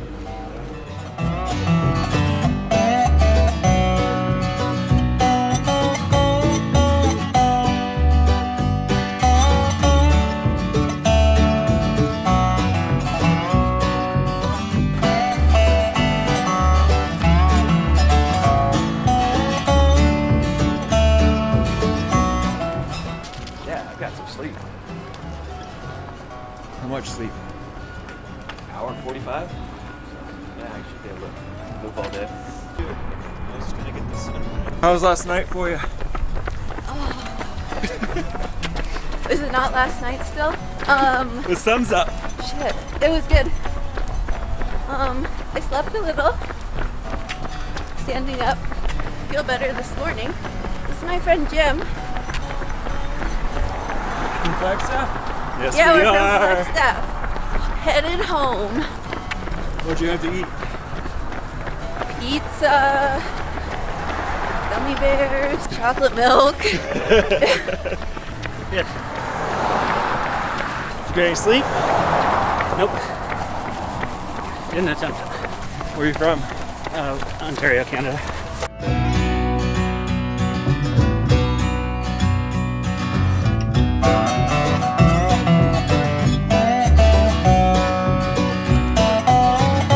It was good. It was cold, but it was fun. I was with a great group of people, and we all just stuck together and shared some laughs and asked why we do this sort of ridiculous things, and we went our separate ways. And then I took a little nap, and now here I am. I think I'm doing about a 6-minute mile right now, so I'm impressed you can keep up. Why do you do this? Well, this is the longest I'll ever run in one go, and I'm doing a fundraiser for the Seal Family Foundation, which is my primary purpose, but I also want to challenge myself and see how far I can go. So hopefully I'll make it and not die, but if I do, it's been real. Where are you from? New Hampshire. Enjoying yourself? Yeah. I just got on the course myself, so yeah, I'm having a great time. I'm happy to be back at Coco pacing. Last year, I hiked the Arizona Trail, and then afterwards, I watched Josh Perry run, and was kind of following him along. So that kind of inspired me to give it a shot this year. I tried at Camp Kippa, but I couldn't quite fall asleep, but I did wake up moving better and feeling better, so, or not wake up, but get up. Lay there for about 45 minutes. It was a nice sleep station. My stomach kept growling and waking me up. I couldn't go to sleep over my stomach growling. What's your plan for this next section? She's gonna drag me along, and we're just gonna get warmed up here and hopefully shuffle along. We're locals, so we're not gonna get lost. And get up to Mingus, hopefully, before dark. Meet my next pacer. Gonna try to sleep up there. Well, I just woke up from a nap, so just trying to get moving again. This is running, right? How long was your nap? 40 minutes, but I spent most of it just shivering. So, I don't know how long I actually slept. Maybe a solid 10 minutes. Before my nap, I had a large bowl of mashed potatoes. Good breakfast? Yeah, with a really big slab of butter on it. Some guy at one of the aid stations said to me last night, "Can I ask you a question? At what point did you decide that 5 Ks wasn't enough Ks?" I said, "I don't know. I hiked the PCT, and they told me that after you do that, you become an ultra runner." And I said, "Yeah, whatever." And here I am. It was rough. How so? Spent the whole night trying to put the pieces together from the devastation of the Lane Mountain climb and Crown King. That was tough. Someone stole some water from the race, and so we only got 500 milliliters instead of a liter for 8 miles, and so a lot of people had to improvise. And so yeah, when you get that dehydrated, it takes time for your body to come back online. But it seems like we're all figuring it out. That's what ultra's all about, right? Getting thrown curveballs and finding a way around things. So we're feeling a lot better day 2. Super excited to head out and see if we can get a finish. Oh, she's looking great, man. You look great. I'm just the arm candy dude, remember that. How do you feel? Pretty good. I think the scope of the mission feels really big right now. So we'll just keep taking it a little section at a time, right? Get some sleeps in, and we'll make it work. How's it going? Thank you. Thanks, man. We'll tone it down a bit. Feeling good. How you doing? Good. You must have gotten sleep. 45 minutes on the dot. Feeling great though. 8 hours. Nobody asked you that. not supposed to say that. All right, enjoy. Have a good one, pal. I feel pretty good. I feel like I just did like 79 miles, but yeah. You might just out here trying to look sexy. It's a good attitude. Yeah. It's a good metric. Yeah. Is it working? I'll let the audience decide. All right. Looking forward to today? Oh yeah. Definitely. Where are you from? I'm from Springfield, Ohio. How's the mountains treating you? Oh, this is quite the surprise. I don't know that the mountains were so bad. It's just all that loose rock. There's nothing like that in Springfield to train on. It's just so technical. That first section really rolled my ankle like 5 times. Was not expecting that, but they weren't kidding. First 30 miles, no joke. Yeah, you have a great day. I think I might have gotten some. Sitting down for quite some time. Just kind of dreaming while still being awake. But yeah.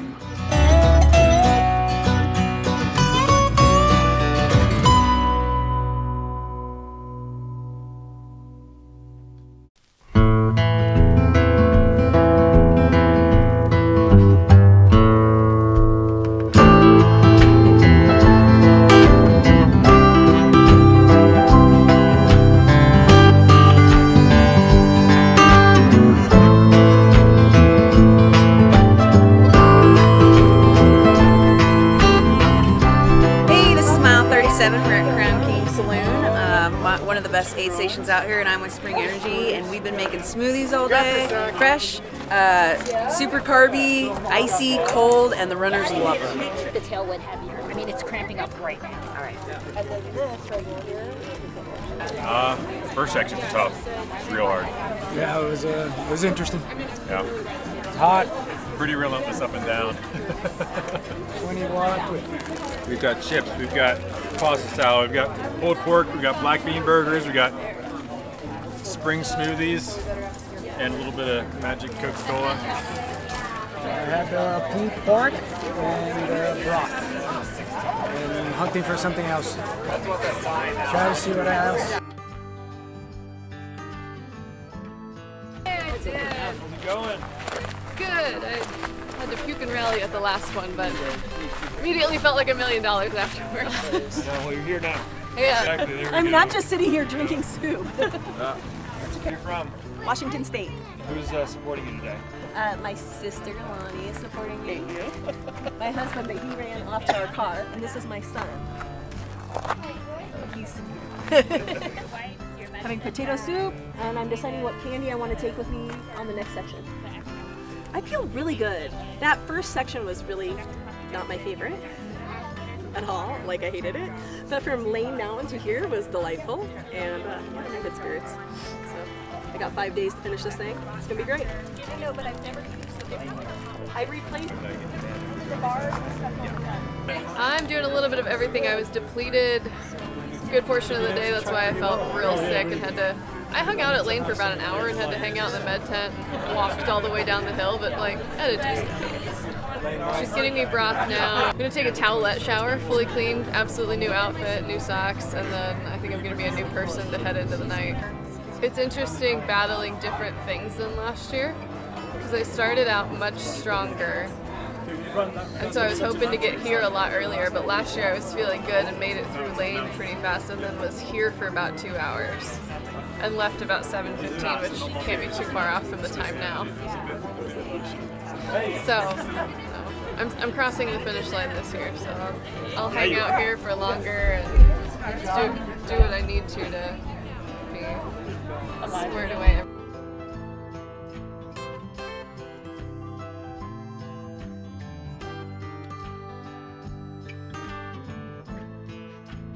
It's been rough, that climb, and then when I hit elevation. But I tell you what, I'm glad we have a cool day. I couldn't have done that in 100 degrees. Yeah. How's your race going so far? Oh, great. Yeah, it's a beautiful day. Wasn't too hot out there. We had a nice cool breeze. Air conditioned. Jamil does a fabulous job. Always has, all his races. Highly recommend. If you guys haven't done them, you need to come do them. 250. Yeah. Why are you doing that? 50.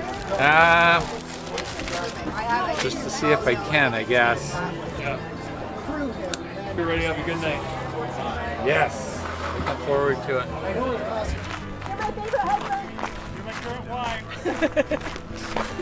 You ready for a good night? I am. Yeah, had lots of food. Now I hope I don't have sloshy belly. I'm gonna get on with it. Thank you.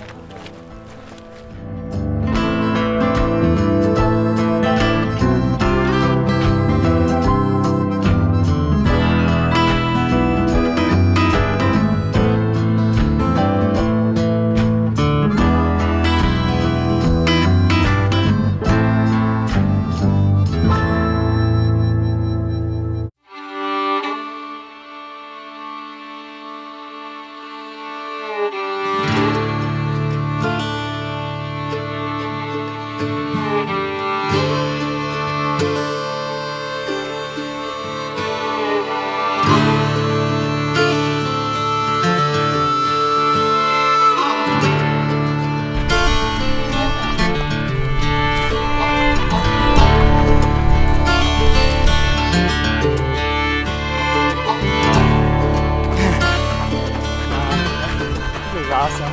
Getting warm, but I was expecting hotter, of course. I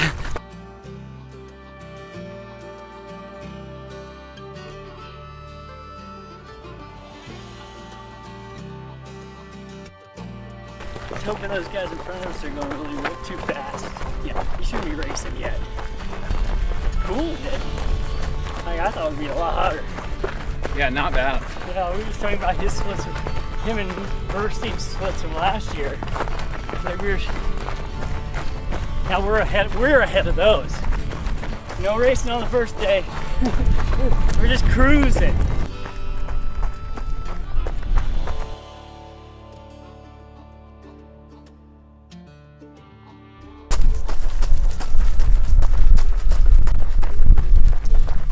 That's perfect. It's a little easier than on the training day. Yeah, only 2:17 to go, so it's been lovely. Couldn't ask for more.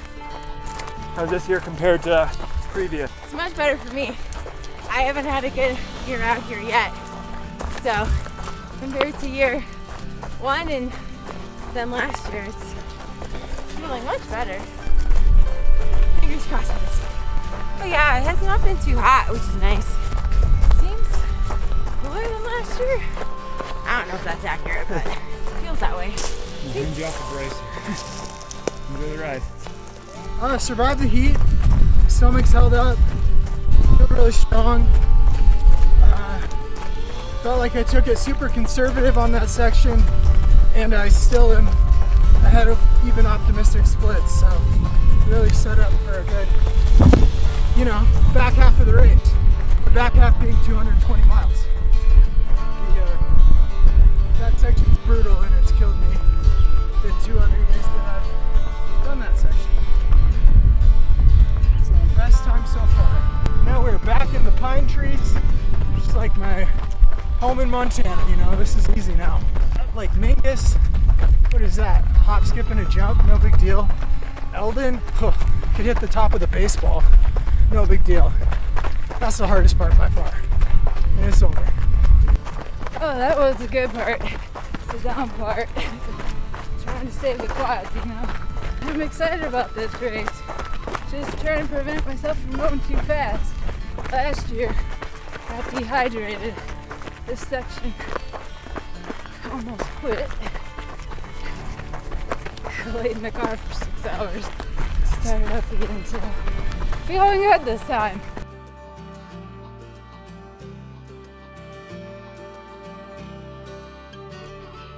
Feeling real good. And staying on top of electrolytes and water, calories. And the cooler temperatures certainly help. Yeah. Best day of my life. I'm alive and enjoying this epic adventure. Yeah, I'm a teacher in Sedona. Anything to say to your students? Do hard things. Get out of your comfort zone and go out and explore. You're capable of doing so much more than you realize. Feeling much better now that we're out of that hellhole. I just got a little warm. Long climbs. Feeling much better now. Running for like 4 days, I guess. Actually not sure I can finish this. Only one way to find out. It's definitely gonna be, I think, pretty hard. That was pretty hard. Yeah, good climb. Hopefully get a little bit of food and some drinks in and then keep moving. It's right there. All right. On this corner. All right. Enjoy. Thanks.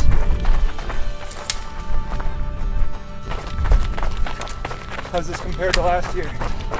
Oh, it's going by way better. Not perfect, but better.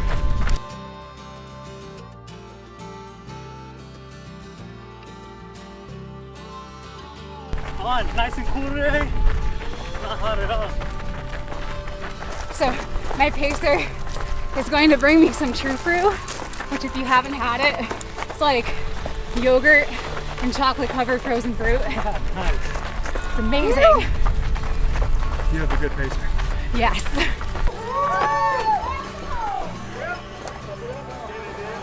A little bit warmer than the East Coast. I'm gonna take it easy. Not as hot as last year, which is good.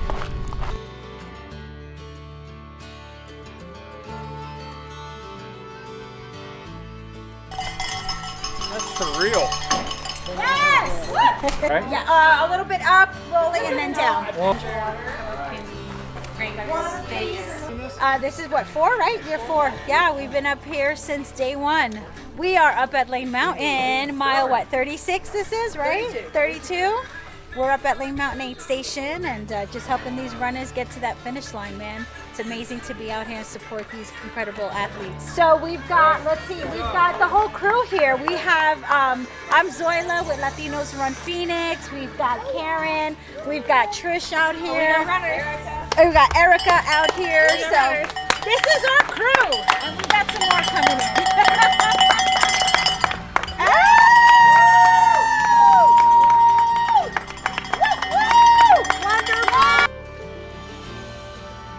Did you have a good morning? Yes. A good climb? Yeah, so much better than last year. Woo! Here, and then you guys get some Smarties. Oh my gosh, this isn't how it's supposed to work. We're supposed to give you stuff. Hold the notes so I can see it. Thanks for being out here, everybody. Yes! I agree. What do you need?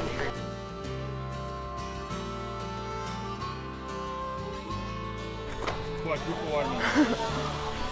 That's impressive. Almost all downhill. That's what I like to hear. I'm sure Crown King will be a party. Any day running is a great day. Amazing race. Beautiful course. Feels good to get here.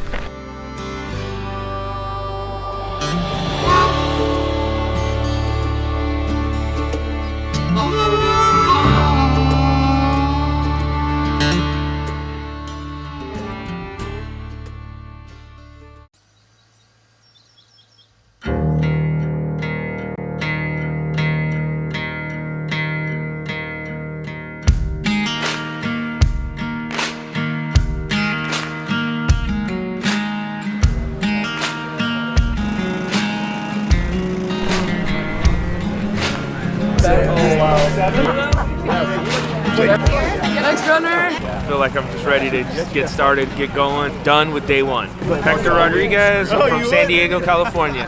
Done it twice, looking for the 3rd time being the charm. I'm Stephanie Rosebond. I'm from Prescott. Oh, I feel fantastic. I'm ready to go. This is my first time. Longest I've ever run in a race is 64 miles. So this is definitely going to be challenging, but so much fun. Who do you have supporting you this week? Well, I have my son Dawson and my best friend Nicole, and then my friends and family and wonderful people like Prescott area trail runners have been a huge support through this whole process. And the reason I even found out about Cocodona was last year I paced a friend who did the whole thing and completed it, and I did 60 miles pacing it, and we had so much fun together. So after I paced him, I was like, this is what life is about, and I need to do this whole race. So that's how I found out about it. 28, and I am also a charity bib for Bigger Than the Trail. Beautiful. So yeah. James Schutz, originally from New York, now I live in Surprise. Doing a little foot race, doing 250. Super stoked, super excited, ready for the experience for sure. Did about an 8-week training stint, and max mileage was about 120 for a week is what I maxed out at. So really excited. Yes. First time? No, my second for Cocodona. Cocodona return. Feeling good. Ready to party. First time? First time. Second time. I'm ready. We have Scott here too from Montana, Crow Nation. Yep. Glad to be here. Ready to go. Woo! From Tucson. Phoenix. Asheville, North Carolina. Made a trip. You're going to be changed when you reach the finish line. But it's not the finish line that's going to change you. It's this journey. It's every friendship, experience with other runners and pacers and crews and volunteers, through multiple sunsets and rises, high highs and low lows, coffee, beer, amazing scenery, 2 river crossings, and lots of blisters. It's the journey that's going to change you. Take the time and enjoy it. My best wishes to each of you. See you at Heritage Square. Happy running, y'all. 3, 2, 1.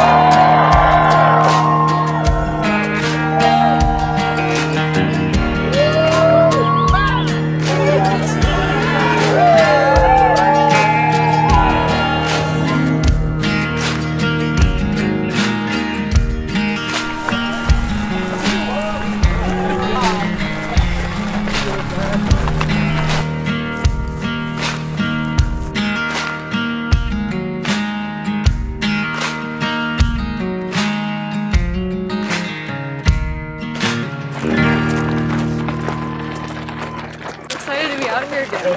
It still feels surreal. I mean, I'm a minute into it, but so many memories of last year just flooding back and how I'm doing it different. And I hope to hang on to the excitement of shivering this morning as I go through the heat of the day. I'm feeling pumped. I'm all the way from South Florida. I signed up for the first year, then my father got cancer and I couldn't come out. Now I'm here. It's amazing. I'm doing it for my dad and my whole family. Amy, 27, Banana Champ, South Florida representing.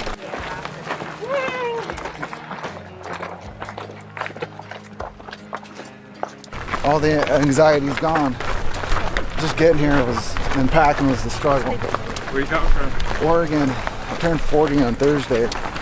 So this is how I'm celebrating my birthday. This is the fun part, just getting away for a week. That was a month ago. Oh, yeah. And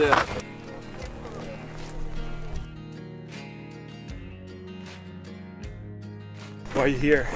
Just to test myself, mostly mentally. I think it's all mental, 90% of it anyway.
I'm going to go try to get a little bit of a run in. Do it. I'm before jealous. pacing tomorrow. And then, yeah, I'll be back on Thursday morning. Okay. So you guys will be in good hands with everyone. And we're back. Someone give us a shout out in the chat to see that Can we're you actually hear like us in the truly back chat? here.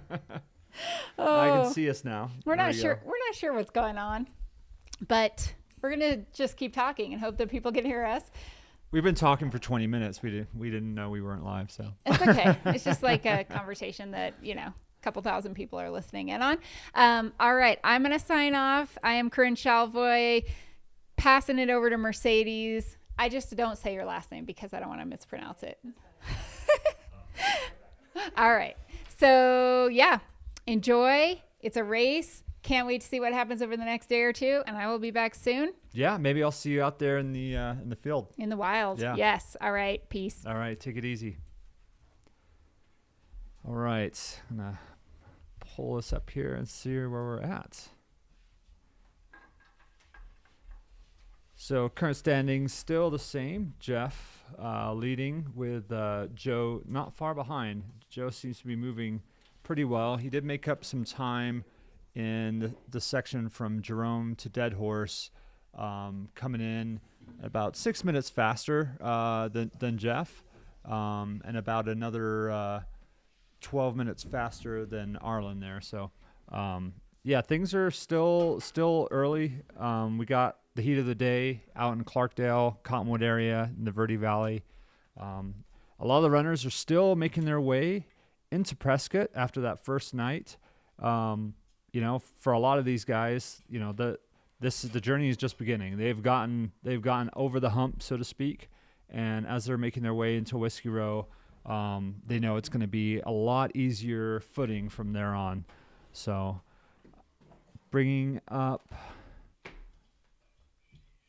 see where we're at as far as, see Jerome. So it looks like Killian and Arlen, Killian and Jeff had just left Jerome. So Jeff leading right now in front of Killian, not too far behind. So I think before the feed cut out, we saw Jeff Garmeyer with a nice bag of ice cooling his core down, taking in some calories, and it looks like it's turning him around a little bit, and he is back out there. We've got Rachel coming in soon, coming down that road, the Jerome Road there, followed by Matt Smith and Jonathan Van Guns. I'm not sure if I pronounced it right. And then not far behind is Bika, after some nice sleep, which Rachel reportedly hasn't had yet, maybe a trail nap. But what do you think, Mercedes? What do you think her tactic is? Let me catch up here real quick. I just threw her under the bus. I'm sorry. I don't know. Maybe she's just trying to dominate and just be like, I don't need sleep. See how far she can go. Yeah. It's interesting when you're out there and caffeine plays a huge part. But I know I'm one of those people that once the sun comes up, you just kind of get that re-energization, and you just go out and. You feel like, I could maybe just push it to the evening again, see how far the body will take you. Maybe she'll sleep real hard tonight. Yeah. So let's see here. I'm going to go to the chat and catch up. Always the Goldberg love. And this cam is currently, that looks like so that's Satisfy. So that's at the bottom of Fain Ranch is what we're looking at. And, man, that is such a bougie setup. Look at a wood table. That's a lot different than I remember it years ago. But, they have a nice setup there. We don't have audio down on the ground right now. So I think they'd be able to hear us, but we're not be able to communicate back and forth. So we'll let you know if we get that back up. How comfy does that look? Like, if you've just ran how many miles, are you going to just sit and then... go run? I can tell you. I mean, that they have blankets. That area I know it well because it's also the staging area for our local Man Against Horse race, where you start and finish. And it's very kind of open mesa out there in the Prescott Valley before they start climbing up Mingus Mountain into the pines. So it'll be warm down there, but yeah, that's way more shade than I ever had at that moment. It's I think I had like a little 10 by 10 pop up, and definitely not all those like comfy couches. That's pretty awesome. It looks too good. Maybe that heat will motivate them to keep going then. Climb up into those trees. Yeah, and that climb, it's a nice little technical climb going up. But again, these runners are constantly being exposed to the heat and then exposed to the pines and the coolness. So like, you know, they always have that motivation to get higher into that elevation. And of course, that's going to keep going on through the race until they reach Flagstaff, which we're sitting at about 7,000 feet. So by the time they get up here, it's going to be great weather. Yeah, those little microclimates in the trees are probably pretty nice. Nice little relief. Absolutely. And this aid station was it Spring Valley? Whiskey Row. Okay, I'm sorry. Yep. So man, it's a lot busier now. A lot of the runners, is probably going to be their busiest time of the day, looking at the tracker and all these runners coming in. So hopefully we'll get some good sightings here of what's going on. And then this is Dead Horse still. Still kind of quiet. I think we've got, let's see here.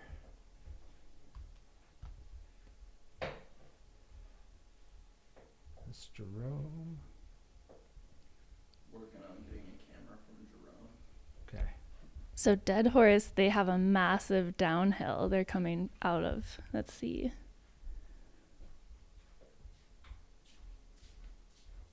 Yeah, so Mike Versteeg and Arlen had just left Dead Horse Ranch there, and it looks like Harry Schubertus. Chris was much better at pronouncing his last name. Schubertus. Yeah, it looks like he is at Dead Horse Ranch right now, not far behind. So, again, this 13, 14-mile stretch from Dead Horse up into the Sedona area, and it's to Deer Pass. And it's very, very runnable, but there's not a lot of shade, and they're going to be dealing with the heat of the day, and you know, just those. It'll be nice to have some runnable miles, but man, that'll wear on you. That's just like an uphill, just slight uphill grind all the way there. And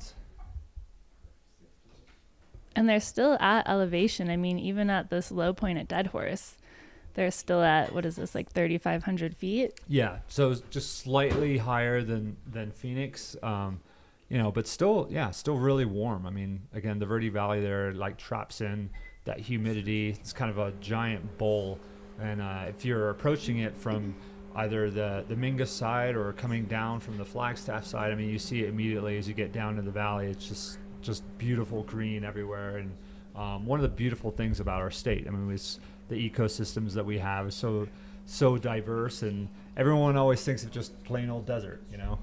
Yeah, so much more. You missed our talk about ponderosa pines yesterday. They smell like butterscotch. Have you smelled one? I haven't, but I'm gonna go do it now. I think it might be. I think you have to wait until the sap starts flowing. So maybe wait a couple of weeks. I don't know. Some viewers said they went outside and they didn't smell anything. So, but yeah, I just the only thing I ever smell out there, it seems like, is elk. It's not the same. It's not. And so it says the average temperature is 85. So do you think we're, for a high, do you think we're hitting that, or is it going to be hotter, cooler? Oh, and they're definitely in the 80s today. But it looks like, I mean, well, as far as looking at what's going on in Prescott at Fane Ranch right now, I mean, they got some wind there. So the wind is, at this time of year, it's a nice cool breeze. So again, exposure, covering their arms, they're still like wearing the right, gear to keep those UV rays off. But it looks pleasant. And oh shoot, I messed up. Someone in the chat asked me if I was gonna ask you what you thought pondos smelled like, but Zach lied. He thought he knew. He's never smelled a tree before. Anyways, I digress.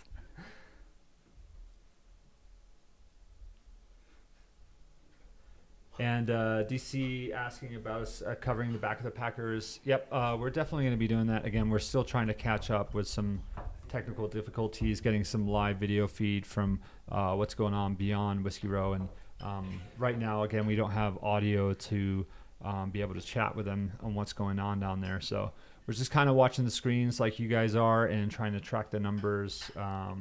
So we're making this up as we go, but these guys are working furiously behind the scenes. So we'll get this going for you.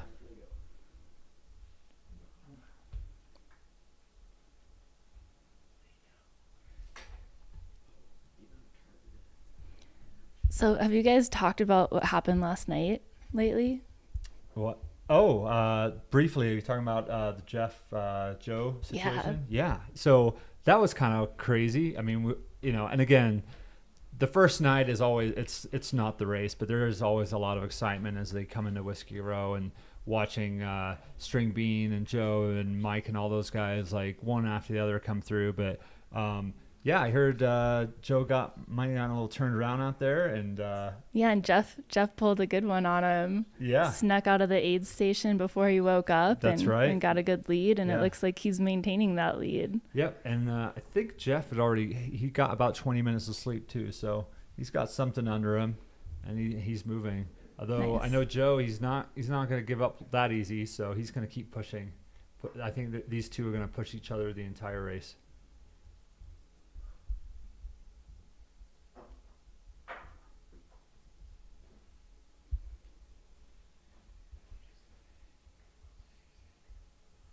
And giving a shout out to Andrew Redinger, hopefully pronounced that right, bib 168.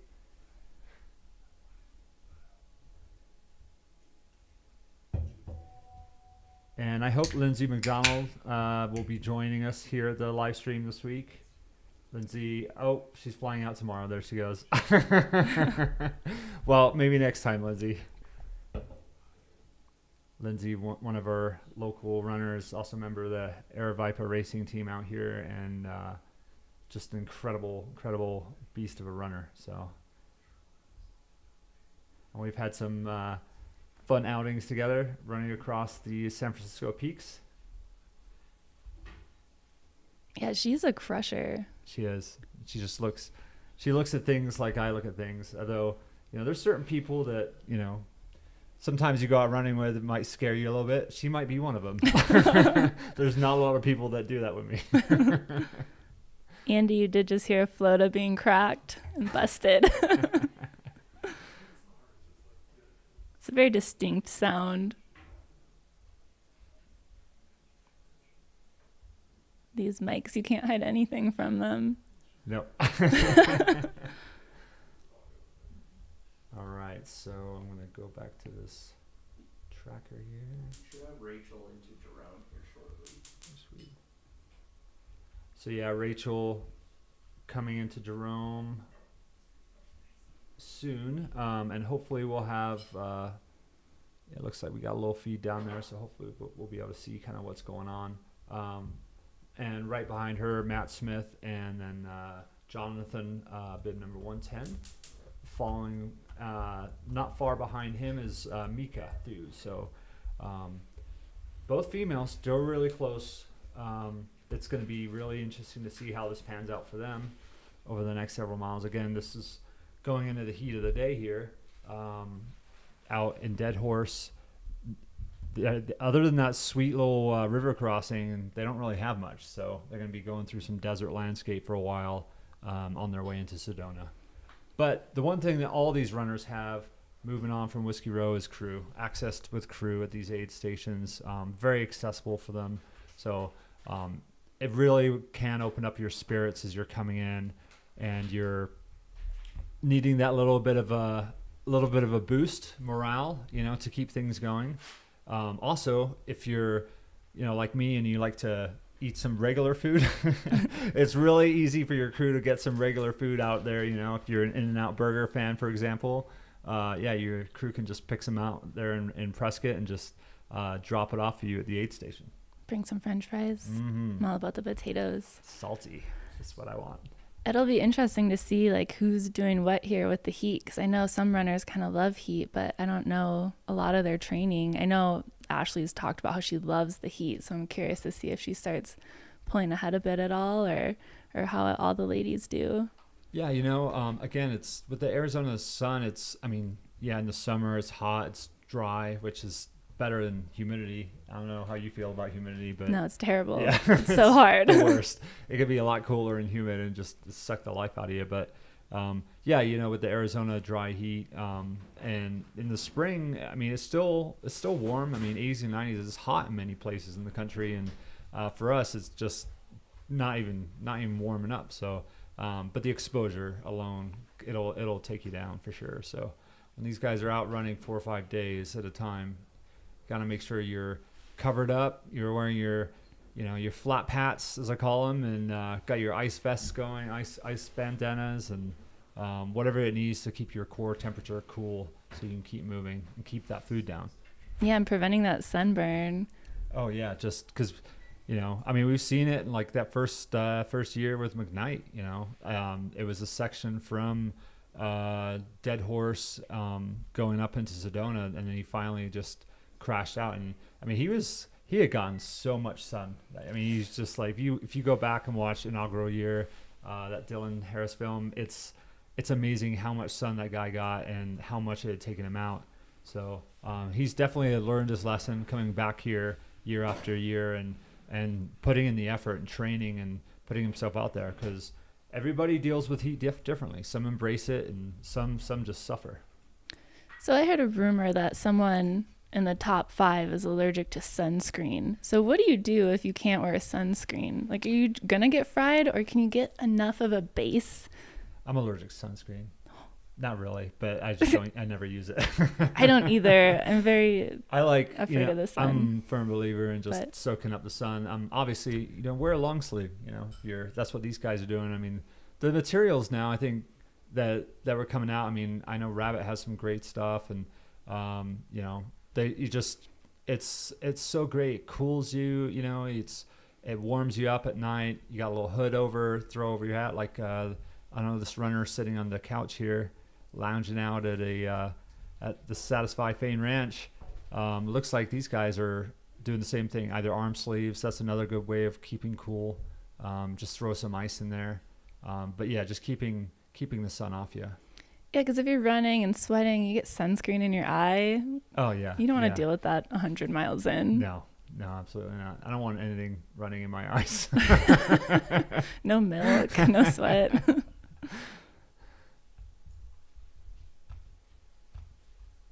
All right. So yeah, still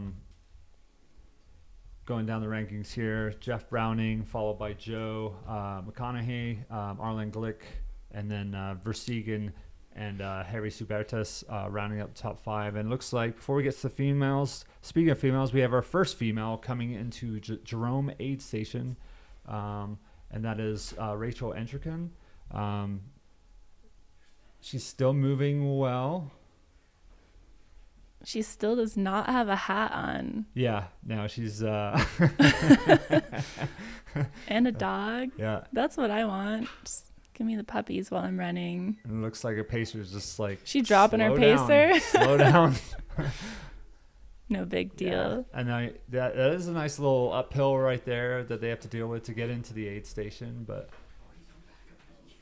And that aid station sits just below the town. So there's a small little local race out there every year called the Jerome Hill Climb. It's I want to say about 4.5, maybe 4.8 miles up that road that they're coming down. So it's a local fan favorite out there in the Jerome area for Cottonwood and Prescott people.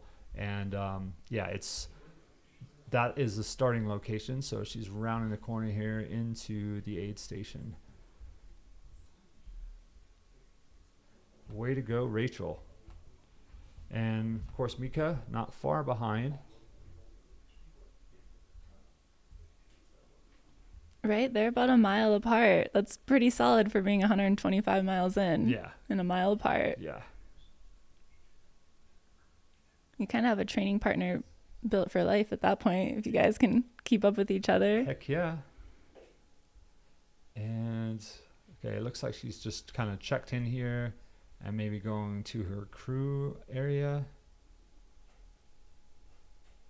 And she's walking great. Like, she doesn't look sore in the slightest for having ran so long. She looks really good. And then our next runner coming into the aid station. Is that Matt Smith? I think so. Yeah, it looked like. Number 83 from Big Bear.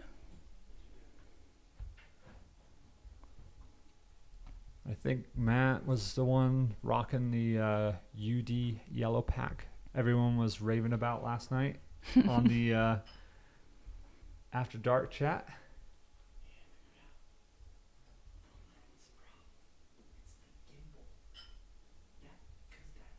And yes, the females, it is a little bit closer race than the men's right now, but yeah, that's still a little early to call, I'd say, because a lot can happen going from the section of Sedona and up into Casner Canyon. So, and String Bean's no slouch.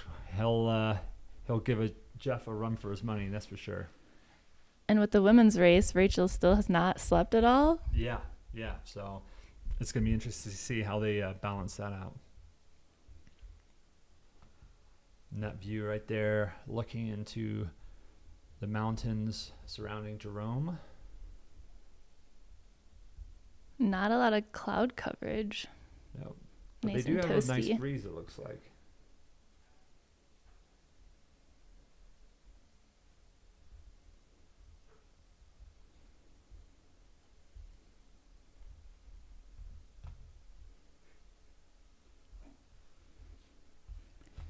So just a reminder that the 2025 Cocodona 250 is open. I'll throw the link in the chat. We have 51 entrants. So if you want a little adventure, you have a year to plan and pick out your crew and your pacers, take that time off work. Yeah, let's sell this thing out before the race ends. And just a reminder, you can sign up other people if you're willing to pay that fee. I want to know if there's any runners out there besides Andy Glaze. I'm sure he's already done it. That is registered on the go. Like, I love this so much. I'm in for next year. Look how fun this looks. Look at those views. I know. What else would you rather be doing? Not working, that's for sure. Just quit your job and start training now. Yeah, every year, I mean, people ask me if I want to go back and do it, and I don't know. I do think about it. It's just, I am kind of a one and done on most of these races and stuff, but It's not a hard no. No. I mean, I guess I could be persuaded maybe one day again to do it. But it was still like, I loved it the year I did it. It was such an amazing experience and such a fun time with my crew and friends, and just, you know, all the highs and lows that you get from a 200-mile race. It's like I said, everybody's on their own adventure out there.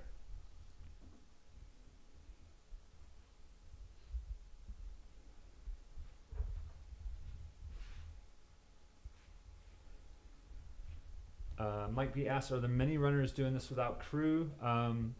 Some. I know Andy Glaze, I think, is one of them. That's, you know, obviously packed everything. I mean, he's no slouch when it comes to doing the 200-mile or 100-mile distance by himself. So and or back to back. So with doing 100-mile one week and then 200-mile the next week. So yeah, there's plenty of experienced runners out there that are doing this without crew. I know Jeff Garmeyer's done it in the past. Who's that we're looking at right there? Yellow. Who's in yellow? I believe it is Jonathan Van Jeans, 110, I believe. Okay, Jonathan. Yep, coming in. And Mika should be right behind him. Yeah, so we could have our second female coming in here very shortly. So things are definitely getting close. John seems to be moving well. That slow little uphill, little consolation from his pacer. Good job, buddy. Just keep moving. All smiles though for these two. He looks like he's in pretty good spirits. Yeah. See, he's from Canada. He's Canadian. I hear they're friendly up there. Yeah. And he looks friendly. Getting a little Arizona Sunshine. I wonder what part of Canada he's from. Quebec. Montreal. Oh, right.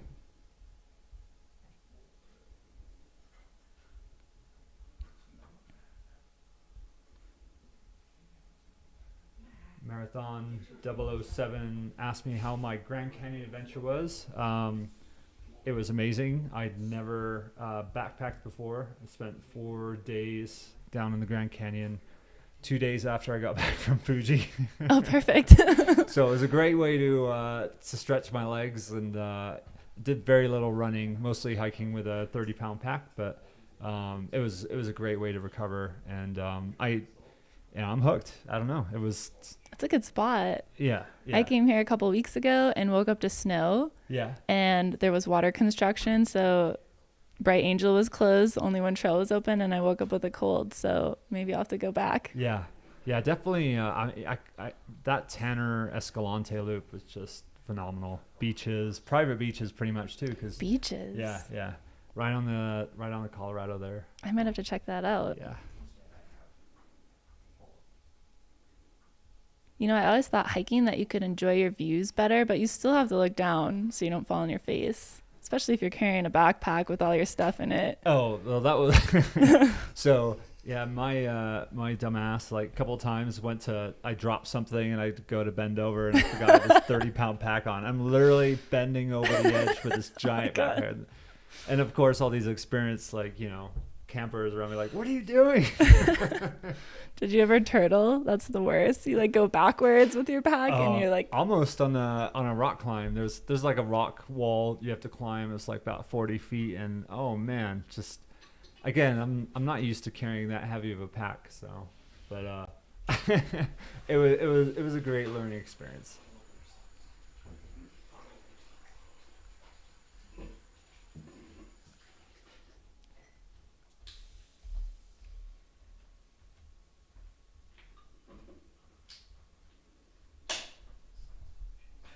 So who is the camera on right now?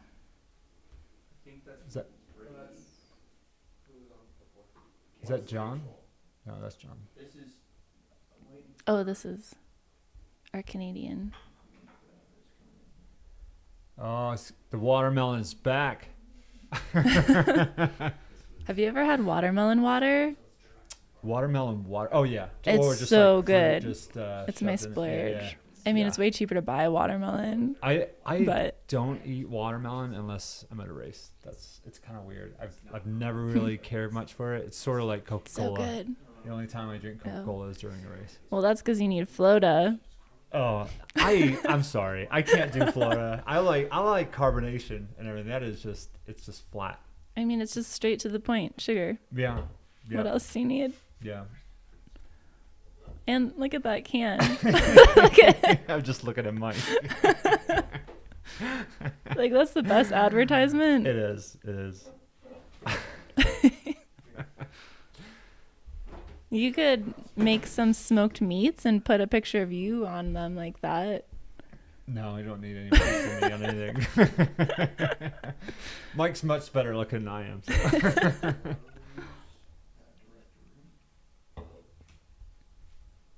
And it's asking if we have cameras on Whiskey Road. Zach Bates is about 2-ish miles away. So, yeah, we'll check on that in just a few minutes here. Just got a few more. I think Mika should be coming in here shortly to our second place female into Jerome.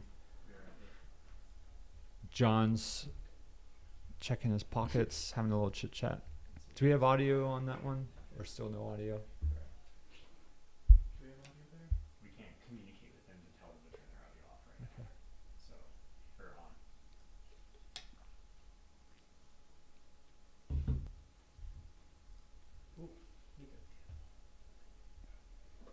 And there she is, Mika, coming in, our second place female. Running, moving well. She's running that hill. She is. She's moving quite well. So, looking just like as fresh as she did yesterday. Still got that little cut on her knee from her early on. It looks like a little tumble early on in the race, but that is not holding her down at all. I feel like it's not a true ultra without a little blood. Absolutely.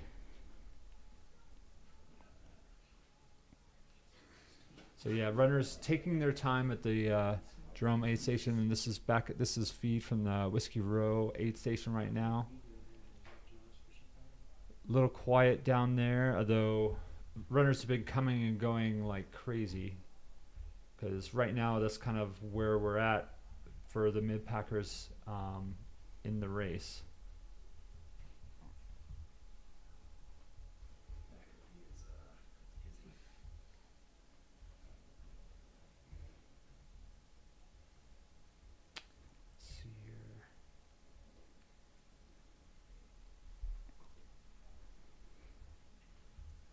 So yeah, fair amount of runners still making their way across the dells,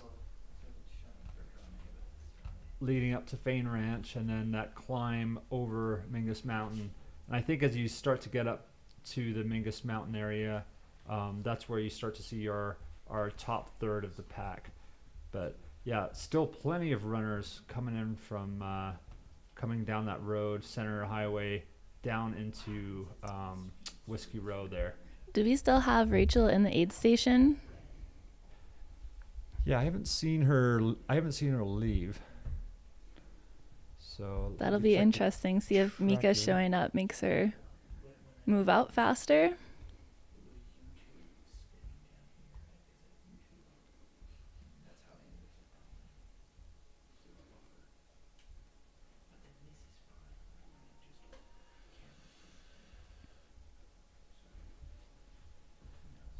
I lost it now.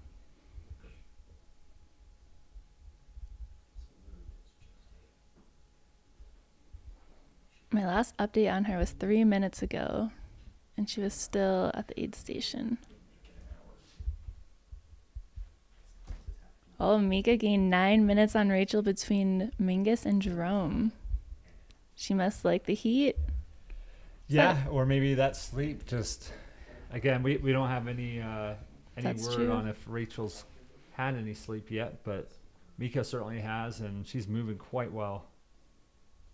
So yeah, both ladies still at the aid station according to the trackers, along with Jonathan Van Guns and Matt Smith.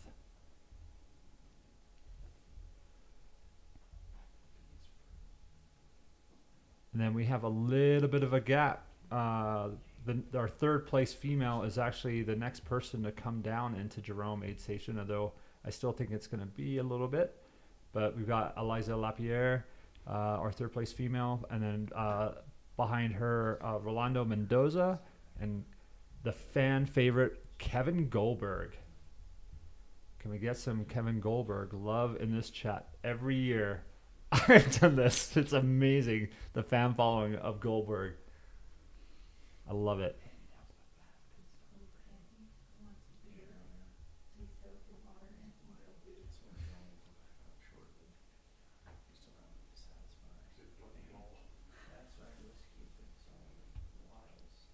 Let's see. So that was footage of John leaving the aid station. I wonder if we have, if that, is that another runner or a pacer behind him?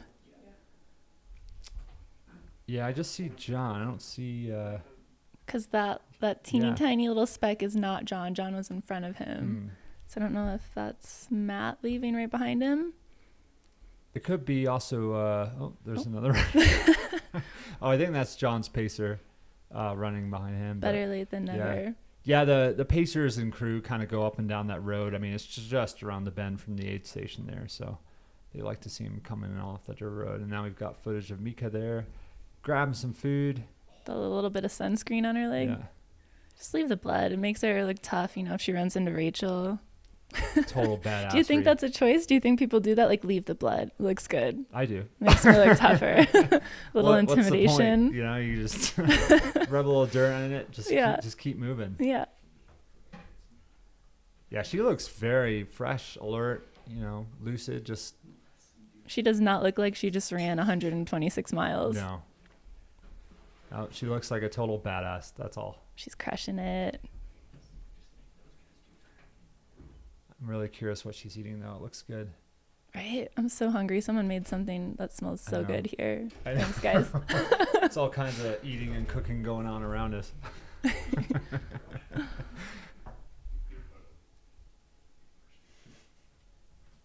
Yeah, I think it's. I'm really excited to watch the race from here on out with these 2 lead females. So battling it out. And again, it's really important to take your time here at this aid station going up into Dead Horse. There's 13 to 14 miles of just kind of dead horse stretch, so to speak, desert and just sandy uphill grind. Right. You want to make sure you're prepared before you go out there. Mm-hmm. Absolutely. Make sure you have everything taken care of, the right shoes and socks, sunscreen. Yeah. Very runnable for everybody, though. And a nice change, too. I mean, although they haven't had a whole lot of road section, they have a little bit going through Clarkdale, but, once they get to Dead Horse, they'll be back on the single track. So looks like they have some popsicles. That's always a solid option. Absolutely. I'd be nomming on those myself right now. So do they change pacers here, or is this the pacer she had before? He looks pretty fresh. Yeah. I don't think that's the same person that came in. They're all sharing the popsicles. I love it.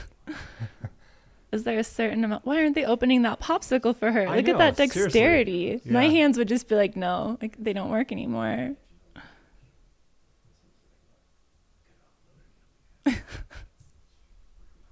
So they were double fisting watermelon. Are they going to double fist popsicles? I want to know what flavor it is. Maybe it's watermelon popsicle. I hope so. It's probably like strawberry. Oh, there's a whole box of popsicles. Maybe some of them are to go. For all of you in the live chat, this could be you next year. You could have an entire box of popsicles and be running in the desert. What else do you want in life?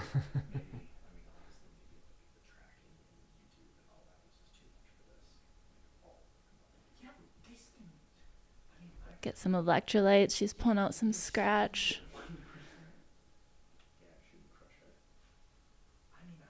Did you know, what is it? Salt Stick has a chewable tablet. Yeah. But it's seedless watermelon is the flavor. Really? They put in the seedless part, because there are no seeds in it, but they had to specify it. I think it's hilarious. GMO watermelon yeah, flavor. not organic. Side note, someone in Salida sells firewood. It's organic firewood. That's insane. I'm sorry. I guess I'm just old-fashioned. Do what you gotta do. Hey, it's everything today is labeling, just get it to sell. You think he's got Gatorade or Pedialyte in his back pockets? That looks like Gatorade to me. It's too soon for Pedialyte. I don't know, maybe. I'd be nervous. I mean, maybe he had just a hell of a night last night, and he's got a. Maybe it is Pedialyte. Maybe he hit Whiskey Row a little too hard. Either way, I think he's using that Ultra Spire. That looks like. It looks like a Momentum pack almost. That's pretty cool. It's like a built-in waist belt with a pack. Yeah. So. Or is he wearing two? That's. Yeah, I don't have that particular pack. I have one very similar called a Momentum. But yeah, the bottles sit in the back like that, and I really love it. It's a really great racing vest, and Ultra Spire also one of our sponsors, so big shout out to them. Yeah, it's a fantastic racing vest with these little magnetic clips, so it's really easy to access, but then you don't get the jostle of carrying the bottles up front.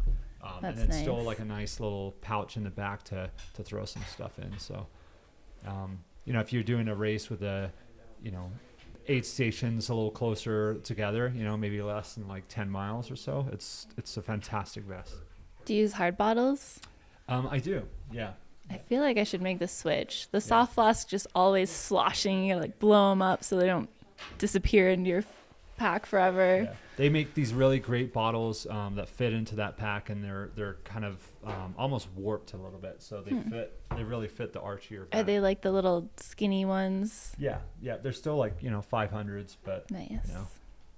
Yeah, and easy to change out. It's easier just to to throw those out the aid station and then just throw some new ones in instead of, again, like you're saying, stuffing those into your pack. It's kind of a pain in the butt. I know I used to do that all the time. So if you're running in, like grizzly bear country, could you swap out a bottle for a canister of bear spray? I don't know. Yeah, probably. Yeah, you can fit all kinds of stuff back there. Bottle of whiskey.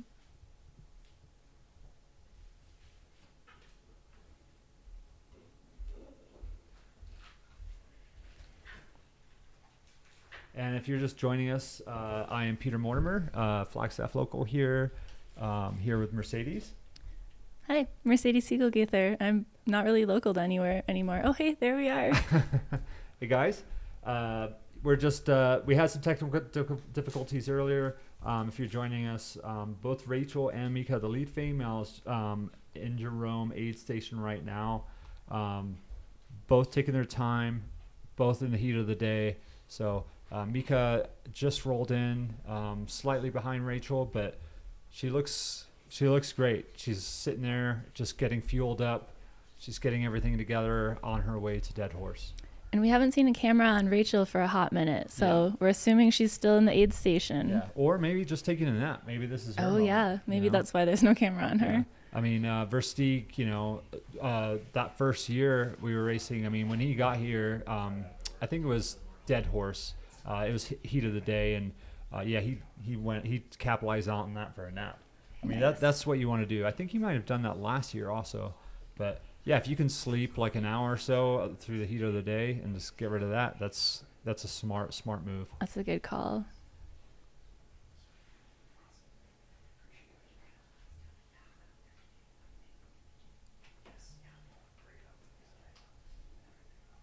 And she's cleaning off the blood. I would have left it there. She looks tough.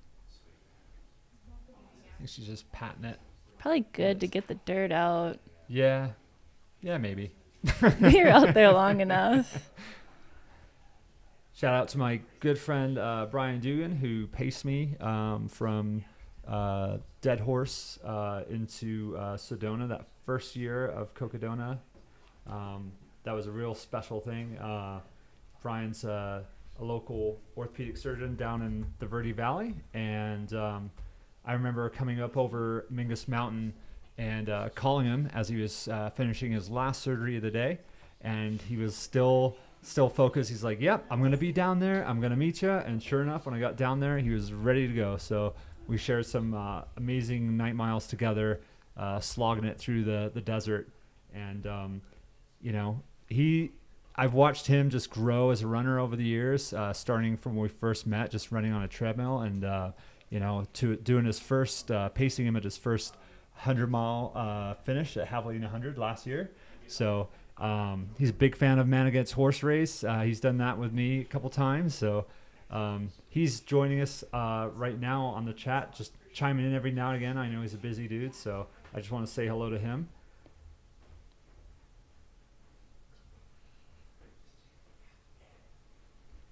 And who do we have eyes on right here? That's looking like the road coming in. Is that going into Clarkdale?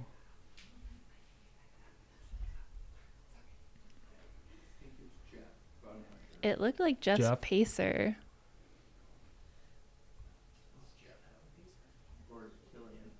I think, yeah, if they're on the roads, because Killian was, let's see here. Yeah, so that's on the road going into Clarkdale. So Jeff Garmeyer still leading against Killian Korth. The John G team, they got 2 athletes in the top 10. Impressive. Those sun shirts. Yeah,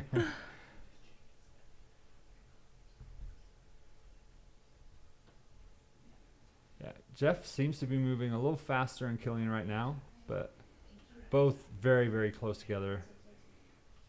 Looks like less than a quarter mile apart. So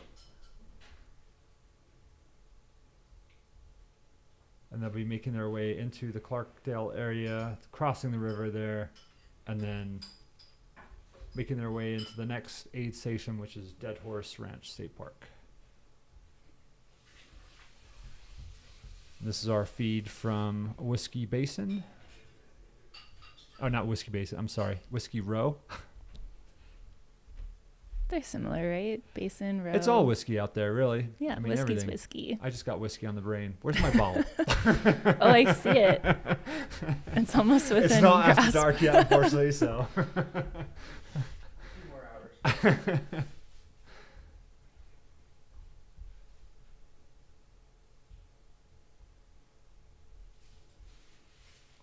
And I hope some of the crew is taking the time to explore the areas out here. I mean, Cottonwood's got some amazing wineries around the area, and restaurants. You know, I moved to the States in 1987, and Cottonwood, Arizona was the very first town that I visited when I moved to the United States. And I gotta admit, it was a bit of a shithole. Did you just like close your eyes and pick a spot on the map? No, it was my stepdad had family down there, and that's the first place we ever went, and yeah, it was unbelievable to me because I, growing up in the UK, and then everything I saw in the United States, and then I'm like, what is this hellscape that is Cottonwood? And again, the 80s is a little bit different, but yeah, it's really grown into this flourishing town, and with just amazing restaurants downtown, and really capitalizing on that Verde there with the river running through, and you've got Jerome access right there, Sedona, all within 20 to 30 minutes. So it really is turning just a beautiful, beautiful spot to live and to explore.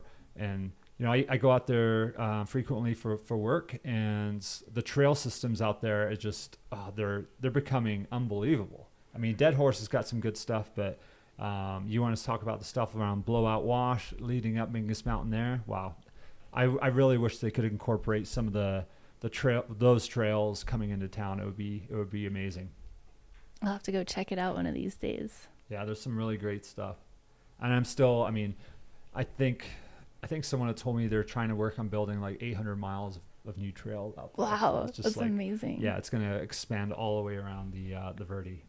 I feel like all of these races and kind of doing live streams is just building the trail community, which helps in turn build our trails and stewardship for them. And yeah, it's just growing so much right now. Yeah. And Mika's up. Yeah, I think she's actually going for her second. Oh, she is double fisting popsicles. She's going, yeah. I like her. Yeah, I do too. Yes. It's a popsicle queen. Where's the chat about this? Oh, Young Love. Look at them. Oh, it just froze right on him. Perfect. That's cute. Take a picture. So yeah, Mika looks like she's geared up, got her popsicles in hand, heading out towards Dead Horse there. So she's lead Jerome's aid station. So yeah, taking the lead again. Yeah, it looks like she's passing Rachel. We don't know if Rachel's napping. She just took the lead.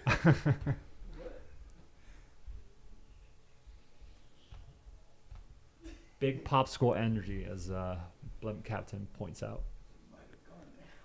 Fun reminder, subscribe to Mountain Outpost. Throw in a like. Let us know you're here. Give us some hearts. Let your cat sit on the heart button.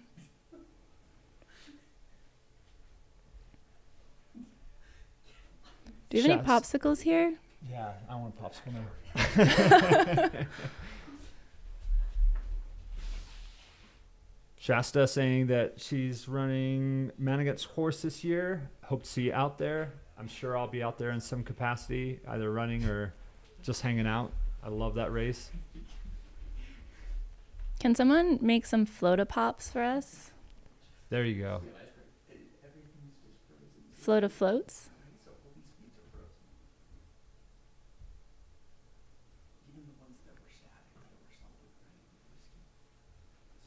We're not sure when Rachel is sleeping, but there's a chance she could be right now because we haven't seen her at the aid station. Yep. It's been a bit. Sleep would be good. You know, if I were the runners, I'd be sleeping at the on those couches at the Satisfy aid station. That looks well shaded and comfy. It looks really cozy. Avoid some of that heat out there. I think I might just drive out there and hang out. Looks awesome. I'll be here. All right. Let's see where we're at as far as the leaders go. So Jeff Browning still in the lead, heading towards Deer Pass, moving at about 4 miles an hour. Again, a steady uphill grind there between Dead Horse and Deer Pass. And then Joe, it looks like mile 140. So looks like Jeff's got about 4 or 5 miles on Joe right now, although Joe seems to be moving pretty well. He's already made up some time from Dead Horse Ranch there, but he's got Arlen, Mike Versteeg, and Harry Subertus right on his tail. So it'll be interesting to see how this pans out for the men's. And then again on the female, Mika looks like she had just left the aid station there in Jerome. Rachel, we assume, is taking a nap. And Eliza Lapierre coming down the road now. So who knows? Maybe she'll end up getting the aid station about the same time that Rachel's still there. And it's impressive. We have the women overall in 10th, 11th, and 12th place. Yep. Wow. That's phenomenal. That's awesome. Not far behind Eliza is Kevin Goldberg and Rolando Mendoza, followed by Finn Mellison. And then behind him, Mike McKnight and Manuela, the 4th place female, Manuela Villaseca. And then somewhere back there, we have Ashley Paulson chasing. She said she loves the heat, so we'll see.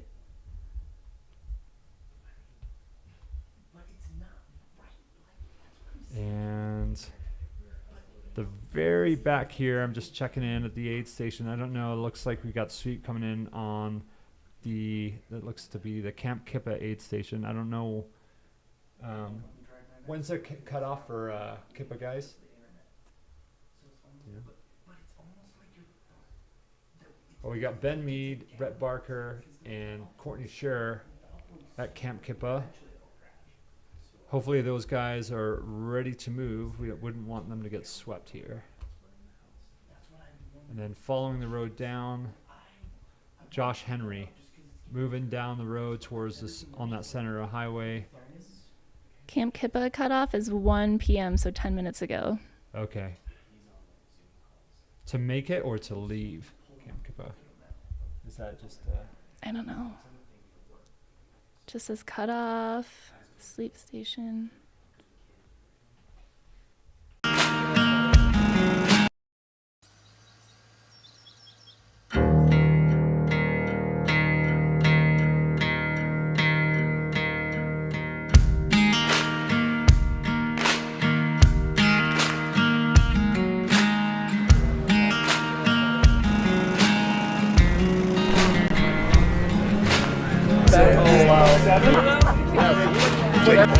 Next runner. I feel like I'm just ready to just get started, get going. Done with day one. Hector Rodriguez from San Diego, California. Done it twice, looking for the 3rd time being the charm. I'm Stephanie Rosebond. I'm from Prescott. Oh, I feel fantastic. I'm ready to go. This is my first time. Longest I've ever run in a race is 64 miles. So this is definitely going to be challenging, but so much fun. Who do you have supporting you this week? Well, I have my son Dawson and my best friend Nicole, and then my friends and family and wonderful people like Prescott area trail runners have been a huge support through this whole process.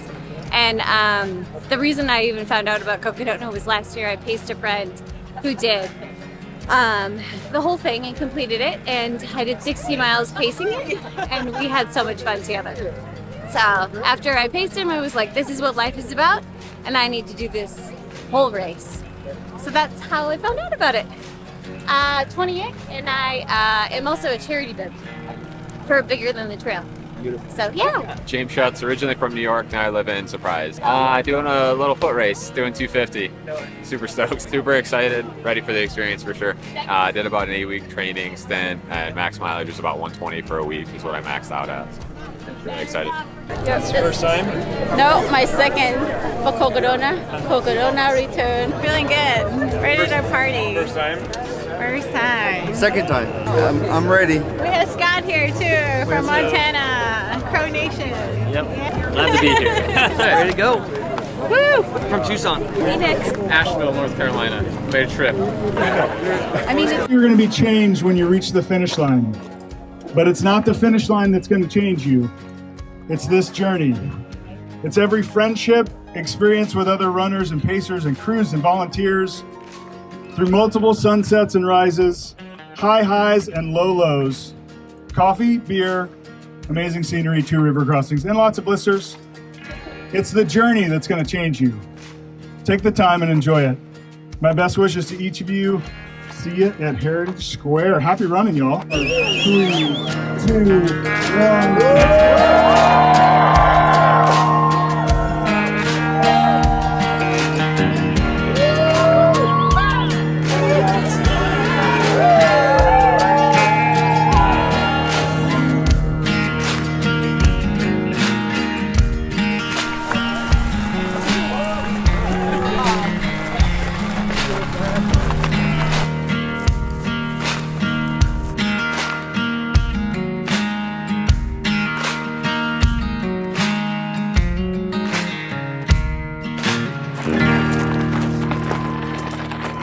Excited to be out here again.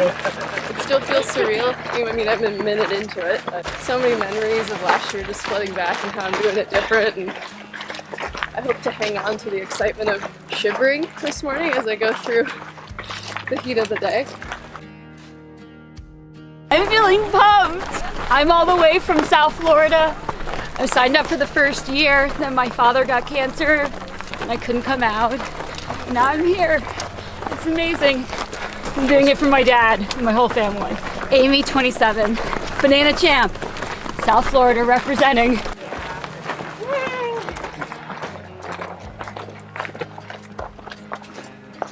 All the anxiety's gone.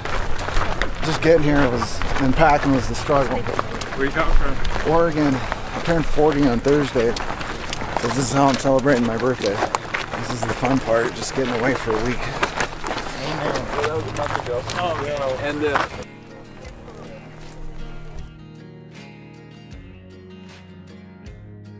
why are you here? Just to test myself, mostly mentally. I think it's all mental, 90% of it anyway.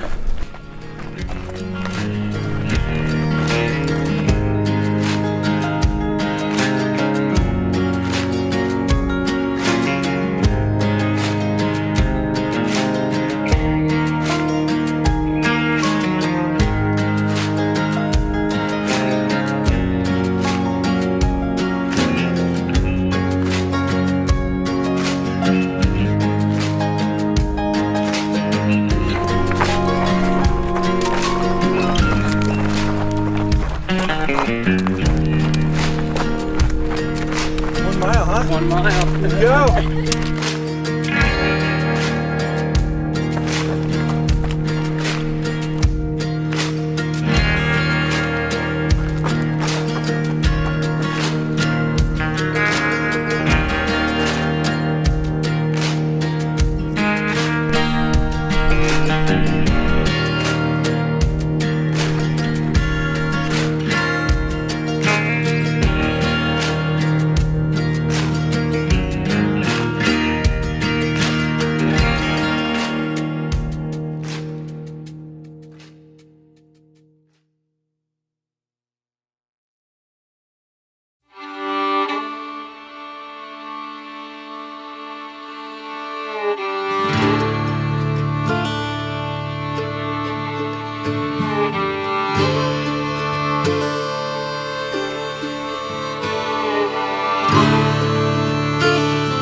awesome. We're getting warm, but I was expecting hotter, of course. I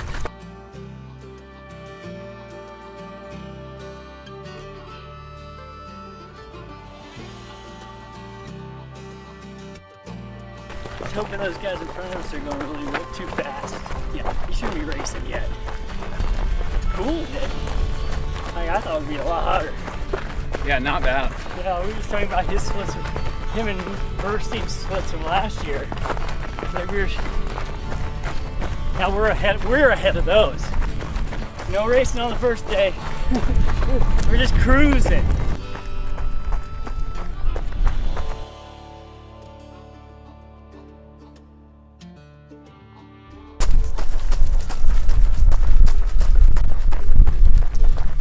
That's perfect. A little easier than on the training day. Yeah, only 2:17 to go, so it's been lovely. Couldn't ask for more. How's this year compared to previous? It's much better for me. I haven't had a good year out here yet. So compared to year one and then last year, it's feeling much better. Fingers crossed for this. But yeah, it has not been too hot, which is nice. Seems cooler than last year. I don't know if that's accurate, but it feels that way. Zoomed you off the brace. Enjoy the ride. Survived the heat. Stomach's held up. Feel really strong.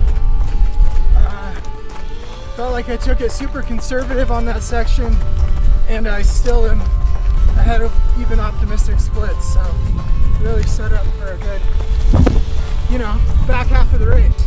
The back half being 220 miles. That section's brutal, and it's killed me the 2 other years that I've done that section. So best time so far. Now we're back in the pine trees, just like my home in Montana. This is easy now. Like Mingus, what is that? Hop, skip, and a jump, no big deal. Eldon, could hit the top of the baseball, no big deal. That's the hardest part by far, and it's over. Oh, that was the good part. It's the down part. Trying to save the quads, I'm excited about this race. Just trying to prevent myself from going too fast. Last year, got dehydrated.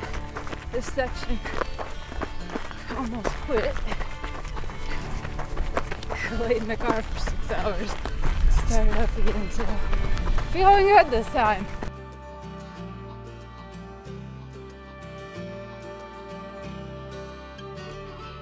Feeling real good. I'm staying on top of electrolytes and water, calories, and the cooler temperatures certainly help. Yeah. Best day of my life. I'm alive and enjoying this epic adventure. Yeah, I'm a teacher in Cocodona. Anything to say to your students? Do hard things. Get out of your comfort zone and go out and explore. You're capable of doing so much more than you realize. Feeling much better now that we're out of that hellhole. I just got a little warm. Long climbs. Feeling much better now.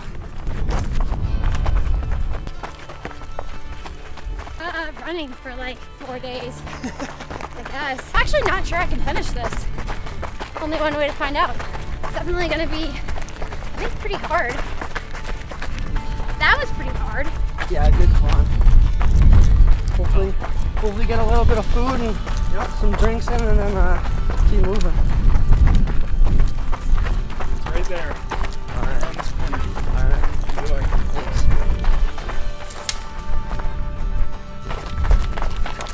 How's this compared to last year? Oh, it's going by way better. Not perfect, but better.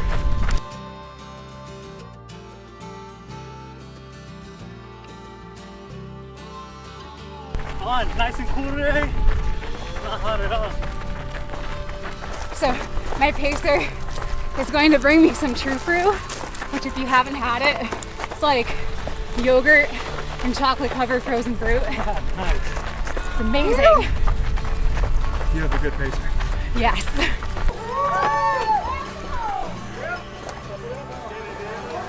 little bit warmer than the East Coast. Gonna take it easy. Not as hot as last year, which is good.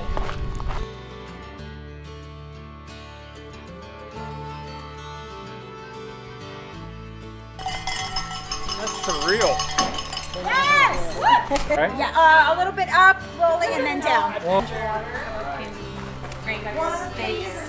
This is what, 4, right? Year 4. Yeah, we've been up here since day 1. We are up at Lane Mountain, mile what, 36 this is, right? 32. We're up at Lane Mountain 8 Station and just helping these runners get to that finish line, man. It's amazing to be out here and support these incredible athletes. So we've got, let's see, we've got the whole crew here. We have, I'm Zoila with Latinos Run Phoenix. We've got Karen. We've got Trish out here. We've got Erica out here. So this is our crew. And we've got some more coming in.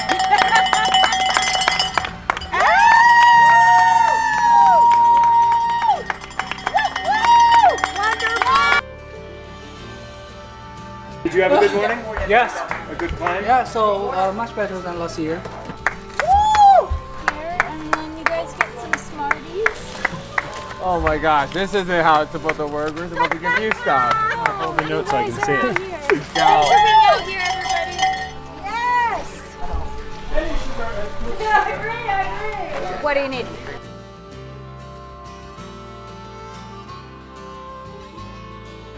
Quadruple watermelon. That's impressive. Almost all downhill. That's what I like to hear. I'm sure Crown King will be a party. Any day running is a great day. Amazing race. Beautiful course.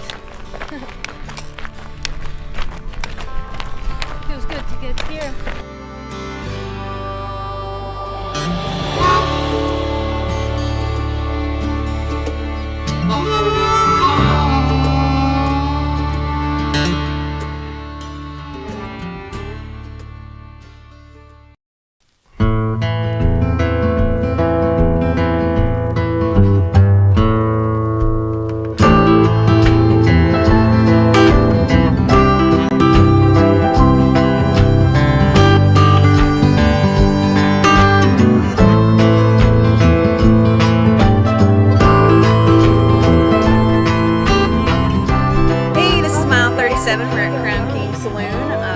One of the best aid stations out here, and I'm with Spring Energy, and we've been making smoothies all day, fresh, super carby, icy, cold, and the runners love them.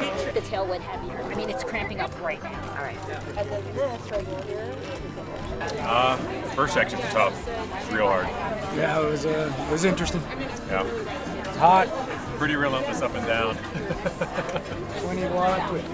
We've got chips, we've got pasta salad, we've got pulled pork, we've got black bean burgers, we've got spring smoothies, and a little bit of magic Coca-Cola. I had pulled pork and broth. And I'm hunting for something else. Try to see what else.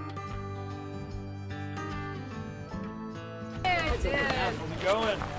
Good. I had to puke and rally at the last one, but immediately felt like $1 million afterwards. Well, you're here now. Yeah. Exactly. There we I mean, go. I'm just sitting here drinking soup. Where you from? Washington State. Who's supporting you today? My sister Lonnie is supporting me. My husband, but he ran off to our car, and this is my son. He's having potato soup, and I'm deciding what candy I want to take with me on the next section. I feel really good. That first section was really not my favorite at all. Like, I hated it. But from Lane Mountain to here was delightful, and I'm in good spirits. So I got 5 days to finish this thing. It's gonna be great. I know, but I've never used the big. I replayed the bars and stuff like that. I'm doing a little bit of everything. I was depleted a good portion of the day. That's why I felt real sick and had to. I hung out at Lane for about an hour and had to hang out in the med tent and walked all the way down the hill, but like, I had to do something. She's getting me broth now. I'm gonna take a towelette shower, fully cleaned, absolutely new outfit, new socks, and then I think I'm gonna be a new person to head into the night. It's interesting battling different things than last year, because I started out much stronger. And so I was hoping to get here a lot earlier, but last year I was feeling good and made it through Lane pretty fast and then was here for about 2 hours and left about 7:15, which can't be too far off from the time now. So I'm crossing the finish line this year, so I'll hang out here for longer and just do what I need to be squared away.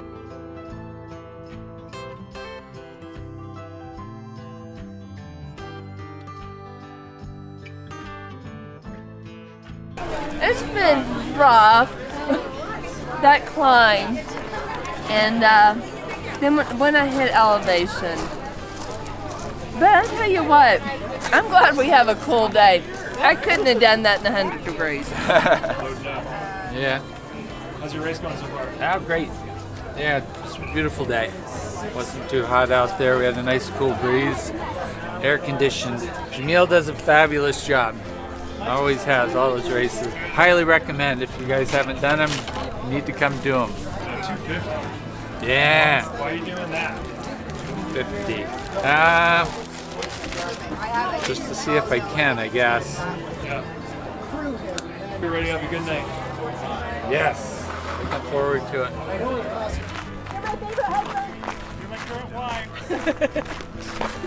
You ready for a good night? I am. Yeah, had lots of food. Now I hope I don't have sloshy belly. I'm gonna get on with it. Sure. Thank you.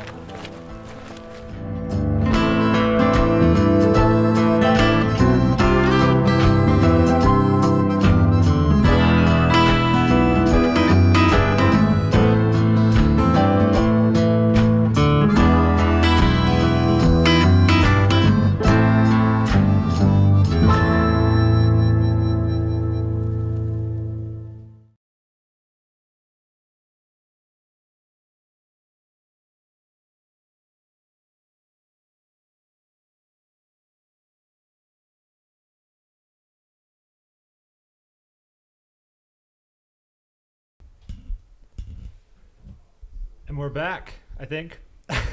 Hopefully. Sorry, guys. We're obviously having some issues today, but we're rolling through them, and it's absolute chaos every single time we go off the air. Everyone's running around frantically trying to get things together, so hats off to these guys here for working so diligently. I know you guys have missed our faces, and we're going to jump back in here and seeing what's going on right now with the runners. I don't think we have video feed up yet from the aid stations, but we're working on that right now. Whiskey Row right there. I can't tell which that runner is. If you turn slightly, you might be able to see his bib number.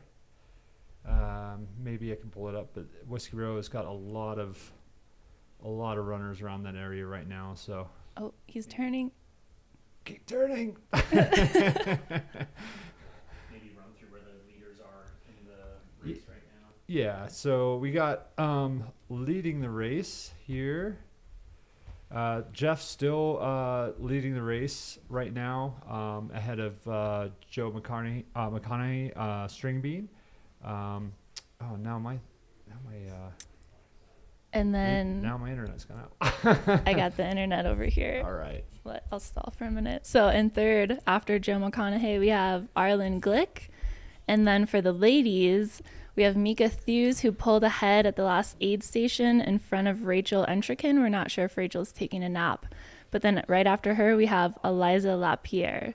So the ladies they're right there. We have Mika, Rachel, and Eliza, one guy in between them. So they're pretty close. And it looks like Jeff is closing in on Deer Pass. I don't know. Do we have anything from Deer Pass as far as video goes? I think we're going to get something soon. Okay. Yeah, he's about 147.5 miles in so far. Where's that aid station?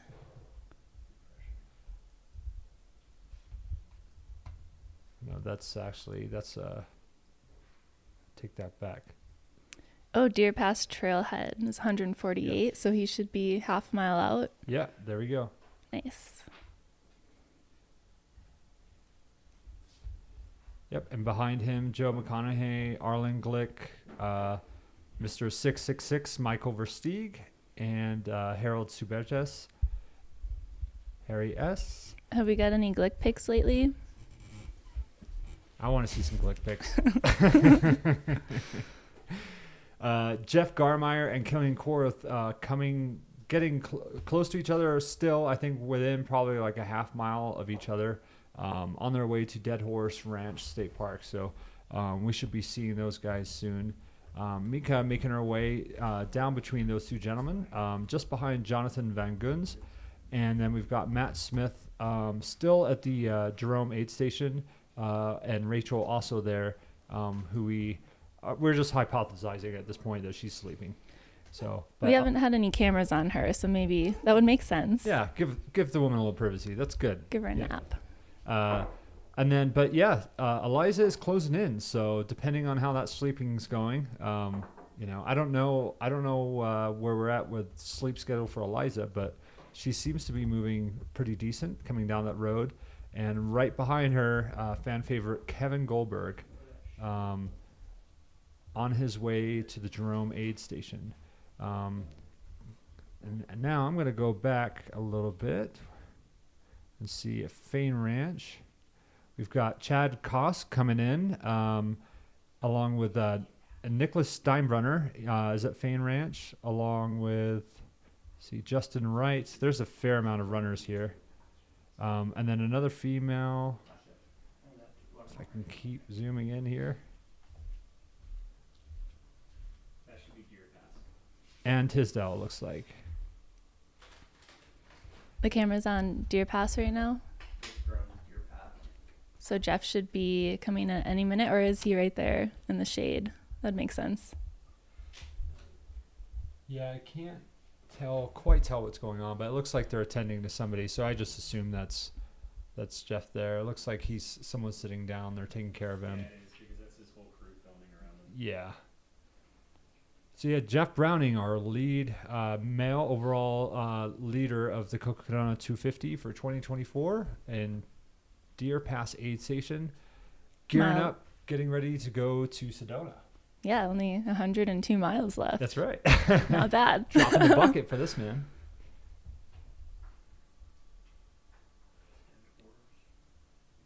And Deer Pass is a much smaller, although there is crew access there, it's a much smaller aid station, basically just a stepping stone on the gateway to Sedona.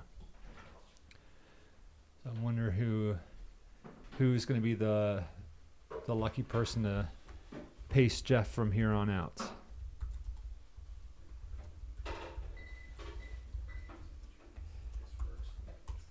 We still have some runners moving down in the back, trying to stay ahead of the sweep there.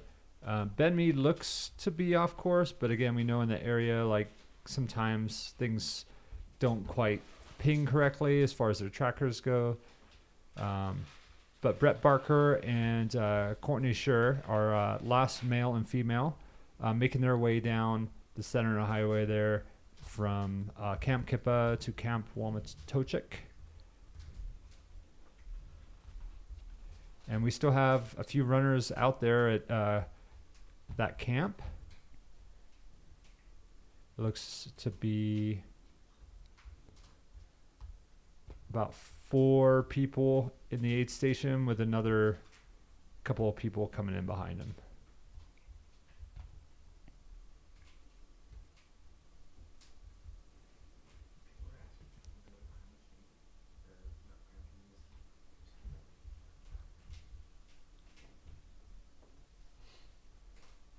And there's our Whiskey Row feed.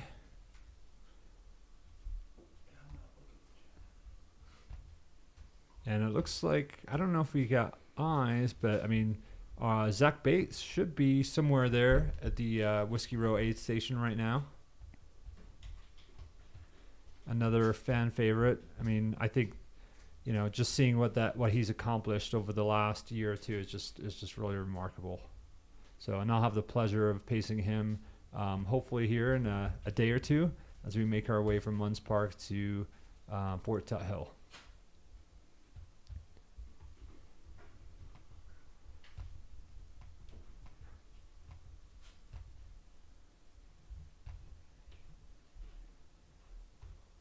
And we should have Callie Vincent also coming into Whiskey Row aid station.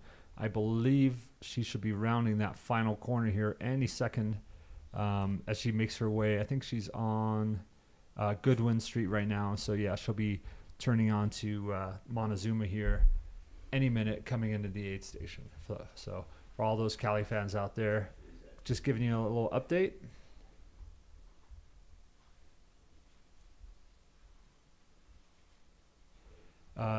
Gas in the chat asks, what's the average amount of sleep for those who finish?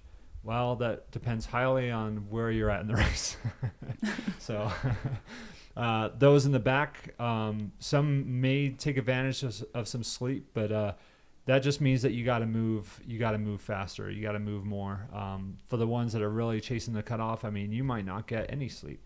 The ones in the front definitely, I think, are taking advantage of what they can get. But again, if you're being competitive, you're generally looking at like an hour of sleep maybe throughout this 250 miles.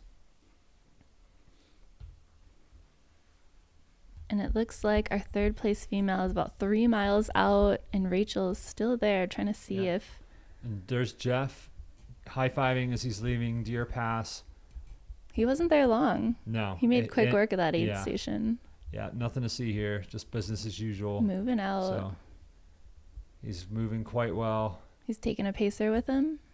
Yep.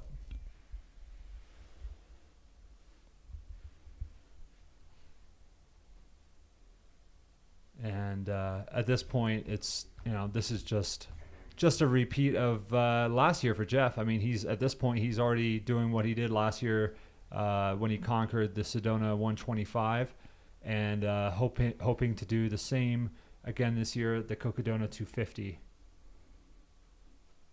And his average speed is 4.5 miles per hour. Yeah, that's not bad. That's pretty good. When you think about the incline, especially the first right. the first climb completely, is just that's pretty remarkable. And there he goes, picking those legs up, Jeff. Nice. Moving just well. Rounding that corner and making his way to Sedona. Not bad for 20,000 feet elevation gain on those legs so far. Not too shabby. So he definitely doesn't want to see anybody coming in behind him. He is just moving on ahead. He's keeping on that pressure. At this point, he knows exactly where Joe's at. Exactly. If you're playing the racing game in this type of race, you're constantly checking in on the tracker. At least your pacer probably is, and just relaying information about where the runner is in front of you or behind you.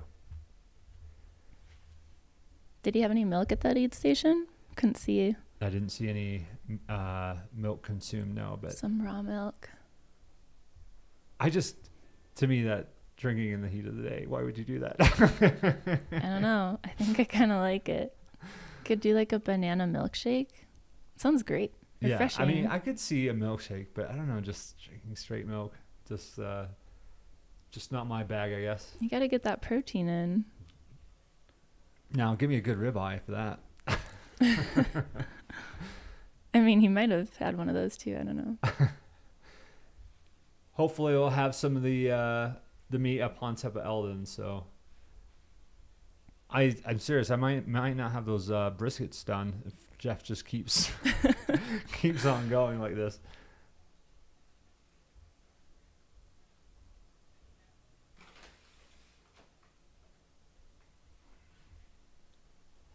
And Mike B in the chat, the 17-year-old runner Brody is at mile 109.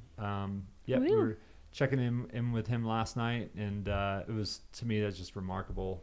Someone that young taking on such a huge undertaking and doing quite well.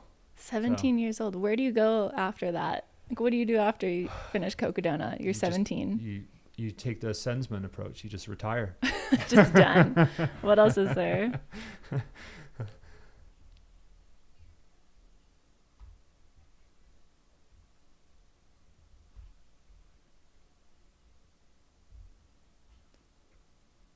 So for those of you in the chat, feel free to subscribe to Mountain Outpost. Don't forget to give us a like. The love helps it go further. more broadcasts in your future?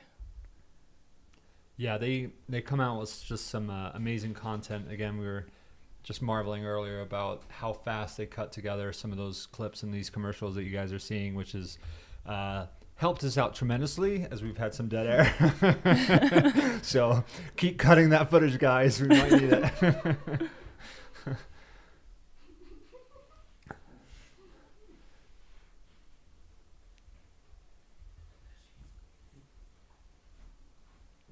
Meanwhile, we've got the dial-up modem running here, so I haven't heard any fun facts from Aid Station Fireball lately. Yeah, what's going on? Is he like working a real job or something?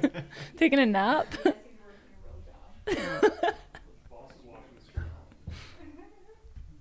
Well, that last commercial break allowed me to grab a much-needed coffee, as thanks to Mercedes for the anytime. AeroPress there. I will provide you with caffeine whenever you need it. I appreciate that. Yeah, and if anyone has never tried an AeroPress, get one. And especially if you camp or hike, oh my God, the thing is just. Hey, AeroPress. Yeah, seriously, can we get an AeroPress sponsor over here? Oh, I hear they have them on the feed. Yeah, I brought mine down with me in the Grand Canyon a couple of days ago, and I woke up every morning and had coffee on the beach. So it was nice. It was beautiful. What about a coffee sponsor? Anybody want to bring us coffee? Seriously. Yeah. Ooh, I wouldn't be mad.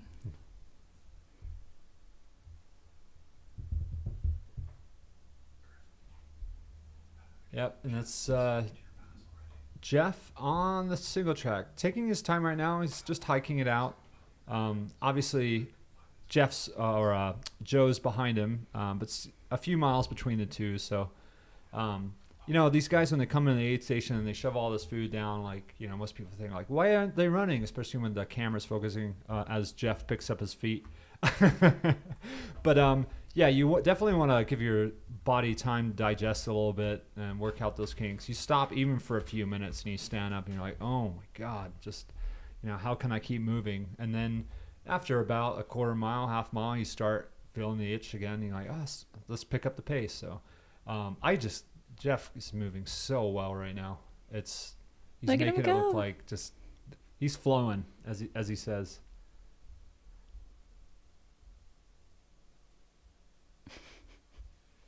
Janji asking if Mika is ahead of Rachel. Yes, Mika did retake the lead there coming out of Jerome aid station. Rachel, we assume, is taking a nap. And then you've got Eliza closing in. Yeah, I think Eliza's probably maybe 2 miles back right now. 3 miles back, yeah.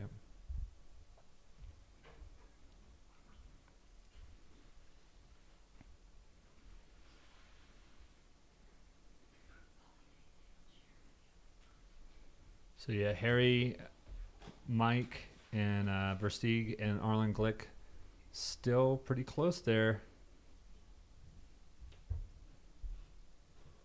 Making their way towards Deer Pass. And then we've got Jeff Garmeyer and Killing Korth, who should be coming into this Dead Horse area here soon.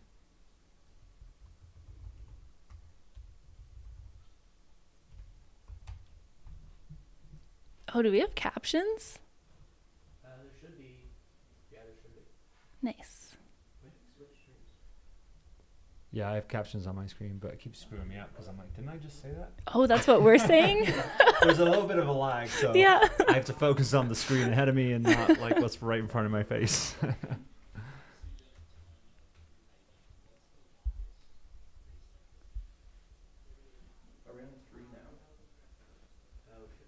He is moving.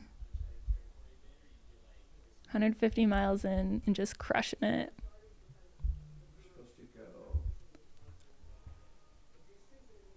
Mike B asking how much sleep Mika's had.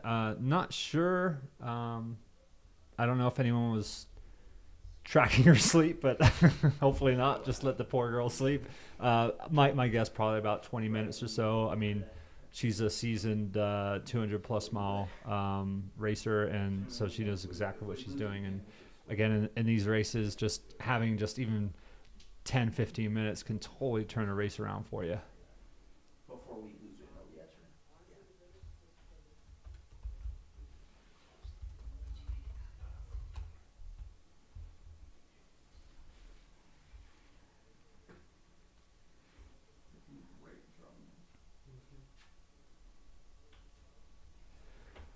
John P. has asked, will Jeff wait for Joe to nap before he takes a nap? I think Jeff's running his own race. What about you, Mercedes? I think so too. I was listening to him on a podcast and he said 20 minutes the first night, 20 minutes the second night. And that might be what he's doing because he slept 20 minutes last night and then snuck out before Joe woke up. So Joe took a 30-minute nap and he's had the lead since then. So I feel like he's probably going to keep that on. That's pretty much how I did it that first year. Just 2020, and then I think I took an hour maybe the last night. But yeah, I mean, depending on where, if you're running for first, I mean, if you're running in fear, which I know Jeff isn't, he's just running his own race. But yeah, you definitely kind of want to see what the other runners are doing around you. But yeah, like any other race, the focus should be on running your own race. And if you happen to do better than the people around you, then that's a plus. But when you start talking about sleep schedules, I mean, it's just everyone is different. Right? I wonder if Rachel's just taking a long nap right now and just going to go all in after that. Yeah, could be.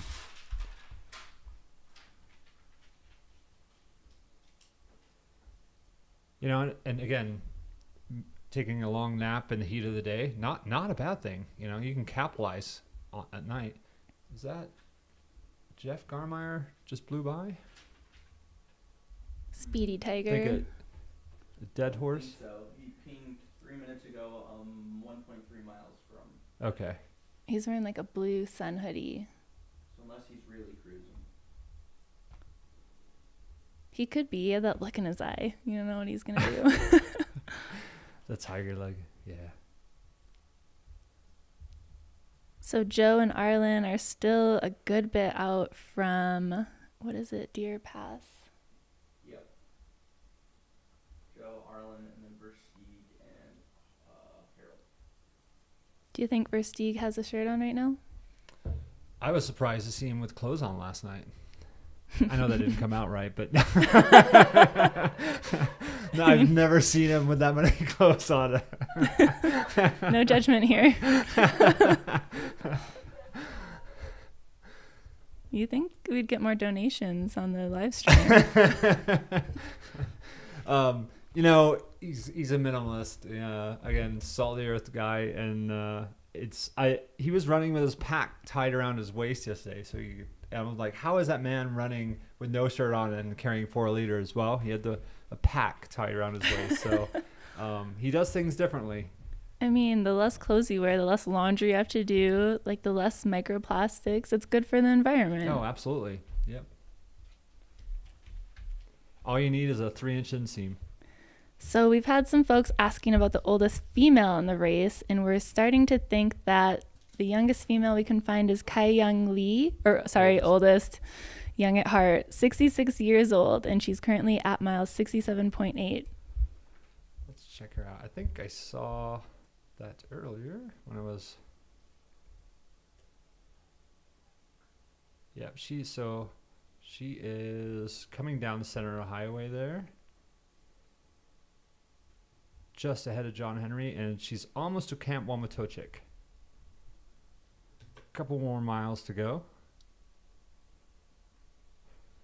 which is I'm sure she'll be happy to see Crew, because that's the first place you can see Crew at. Oh no, wait, I take that back. That's Whiskey Row. So yeah, Camp Wamatochik and then Whiskey Row. I'm sure they'll be happy to see her too. Oh yeah. Well, it's like going back to what we were talking about, Mike running kind of as a minimalist. Once you get over the mountain into town, it's just from then on. I mean, the aid stations are closer. You have more accessible crews, so you don't have to carry quite as much. You can go a little bit more minimalist, but unless you're running screwed and then you're just carrying everything on your back.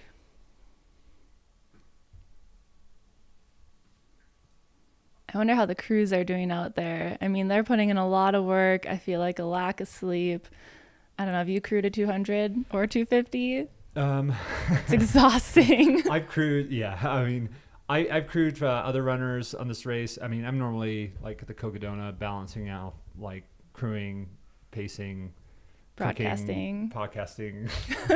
I mean, I like to go through the week with as little sleep as possible, just to kind of experience, be on the same level somewhat as the runners. And it's like last year, I think I didn't sleep at all up until maybe like an hour the night before. I had to fly out to New York City on like a Friday night after cooking on top of Mount Eldon. So yeah, it's tough. I do the races and I'm pretty simple when it comes to my needs, but at the same time, like, it's tough for the crews out there. They're putting a lot of work, and if you have one crew person, that's great, but who's helping them? Yeah. You want a team. You want a team out there. And on every 200 plus mile race that I've done, I try to get the biggest crew party, as I call it. And I'm like, I want you guys enjoying yourselves while I'm out there. I want you guys, going out, having fun, and, really having, doing stuff while I'm out running, because I don't want you just sitting there, Obviously, I'd like to see you when I come into the aid stations. But, yeah, I mean, I think for these runners out here, there's tons of great places to visit while you're out there, and there's a lot of downtime. So, if you're smart, hit up the wineries. Maybe get some grape juice. I don't know. Yeah. And hopefully you have a crew buddy, because just driving to some of these aid stations, they're a bit remote and you're a little sleep deprived. Yeah, you definitely want somebody helping the different crew members to get some sleep themselves. So hopefully those crews are teaming up, making new friends out there. Yeah. Get to spend a couple days together. That's right. Yeah, and a lot of these runners, as the race fans out after that first day, you're going to see a lot of these runners just bouncing back and forth. So a lot of the crews are going to be doing the same thing. So yeah, making friends all around. Have not seen any sightings of Ashley yet, Kimberly. Garmeyer is at Dead Horse. And Garmeyer, we just got word. I'm working on getting a camera for that. Yeah, Garmeyer is at Dead Horse. So as soon as we get a feed there, we'll buzz you guys into the Tiger King.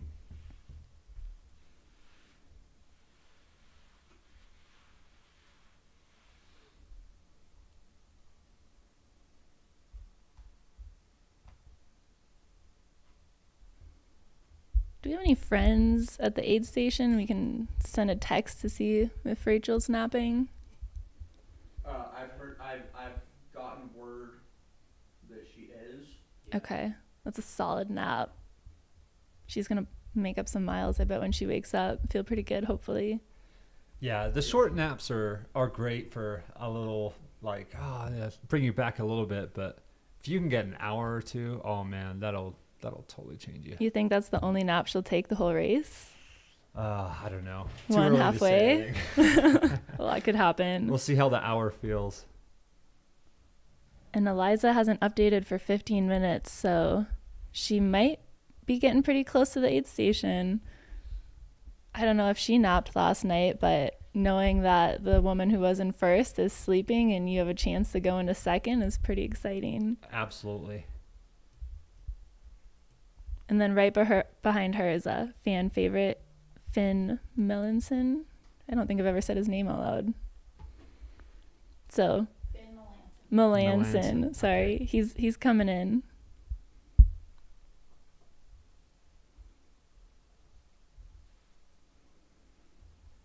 So, someone had asked about Andy Glaze, and looks like he's making his way up to Mingus Mountain here. Really? Oh no. I bet he's smiling though. Smile, Andy. He doesn't know if he hasn't eaten enough or not gotten enough sleep or what. Yeah. Well, he's in it just for the adventure. So I'm sure he's going to be, trying to figure things out. I mean, that's what you do. Experience ultra runners like this. You you sit there and you try and figure out what's going on with yourself. You know, why am I angry? Why am I feeling this way? Why do my legs hurt? Why did I sign up for this race? Am I even a runner?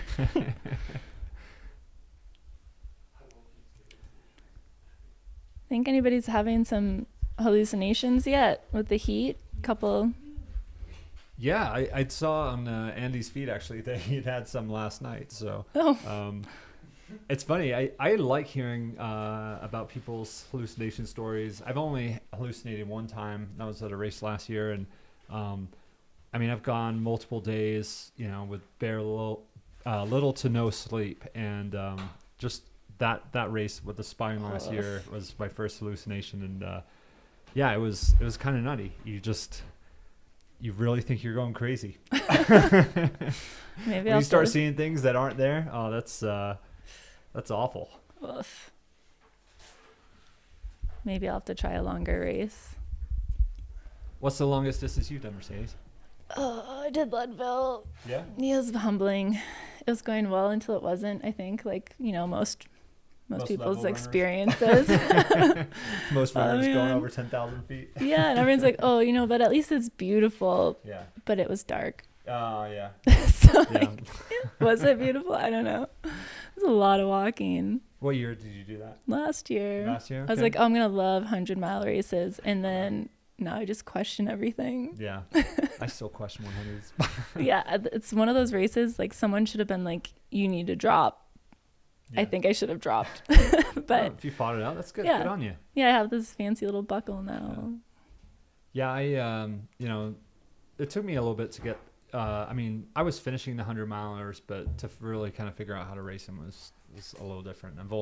I feel like I've only started to get decent in them over the last like year or two, but the 200-milers I seem to have picked up a little bit quicker. Maybe it's just running for days on end. That sounds like an adventure, though. Like, oh yeah, it sounds kind of fun. I'm slightly tempted. I like the stage race idea.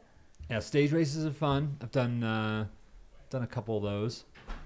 Trans Rockies, one of them, and then the Dragon's Back race across Wales. Ooh. And that was a toughie. Trans Rockies sounds fun. That's in my backyard. Yeah. Yeah, no, that is bougie run camp to me. They put up your tent for you. You just gotta crawl Seriously, it's just like, yeah, I gotta run 25K today or whatever it is, and then you just hang out and party. I'm like, I love it. So if anyone's looking for a little holiday there, a runcation.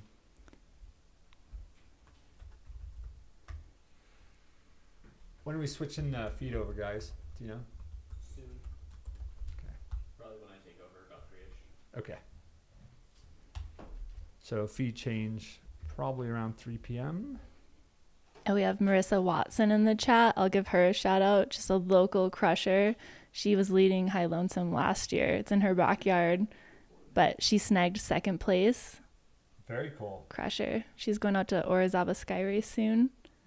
Which one is Sky Race? Orizaba in Mexico. I've never in Mexico. Yeah. Oh wow, I've never raced out there yet. So. It looks gnarly. It's 22 miles and 11,000 feet of vert. That's what I'm talking about. Yeah. Yeah. I was supposed to do it. I'm gonna add it to my ever growing list of races that I'll never get to. I feel like it's just I just gotta quit my job and just race full time. Yeah. I will support you. You should be a friendship. I can't do that though. One car payment a month is all I can handle. Dylan Tanner too. Broken Arrow, Triple Crown. I feel like that's a stage race. You're putting in some good vert in 3 days. Yeah. I'd count it. Yeah.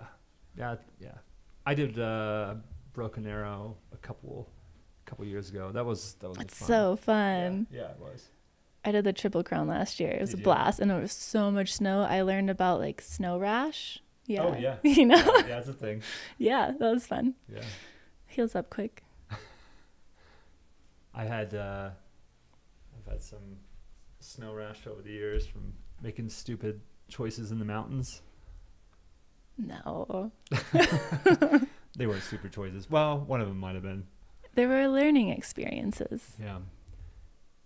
I was years ago in La Plata's. Actually, I think it was during COVID. I was just like, I'm gonna go explore Colorado. Went to La Plata's right outside Durango there, gateway to the San Juans, and hiked and post-holed my way all the way to the top of this mountain pass.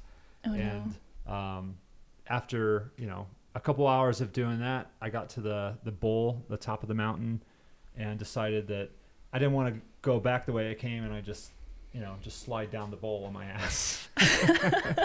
So you can check out the video on my YouTube page, but as I was going down, I actually fell into a pocket with snow that like came up to my chest, and that was my first realization that this is very dumb and stupid. And then on my way down, what I didn't realize as I was filming, as soon as I got to the bottom, I was so thrilled with myself from all the time that I had saved of getting to the bottom, and I'd been sliding over rocks that were just under the level of snow. I didn't feel it at the time because my ass was numb, and by the time I got back to my camp, I was like, why does my back and butt hurt so much? And yeah, I went back and watched the video, and as I'm coming down, you can see these rocks emerging from right behind me. So. Oh no. Just numb. Yeah. Just numb to the pain. I feel like a lot of runners right now in Cocodona feel that. Frozen butt? Yeah. Maybe not frozen, I guess.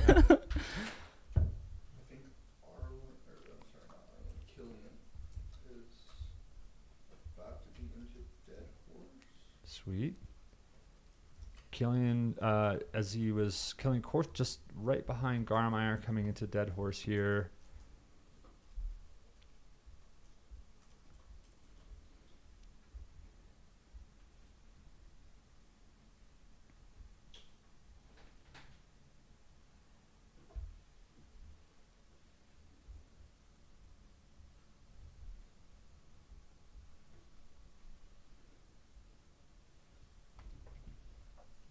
Mika is moving up. She moved into 8th place, but we don't have all of the trackers fresh, so maybe not. But she's top 10 still. Rachel's probably still napping. And then 3 minutes ago, Eliza was at mile 124. So she should be at the aid station at any minute. Closing in. The question is, how fresh is she feeling? Right. We'll see as soon as she's walking in that aid station. See if she naps.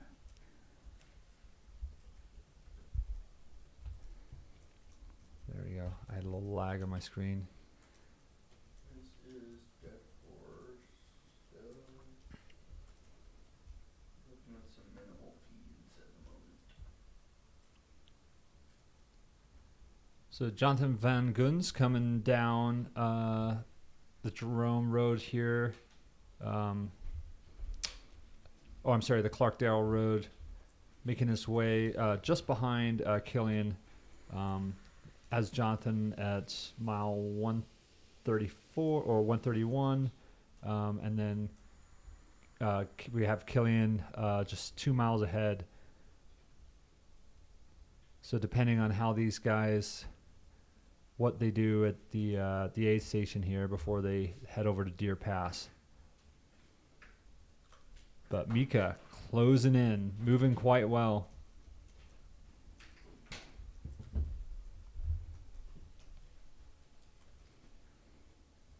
Did we ever hear from Megan about dropping? Megan McCarty? Yeah, did we ever hear why?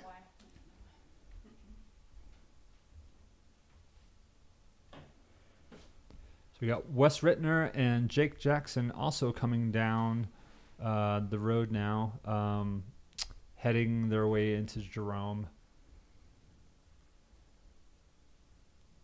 They seem to be, maybe they're running together or pretty close.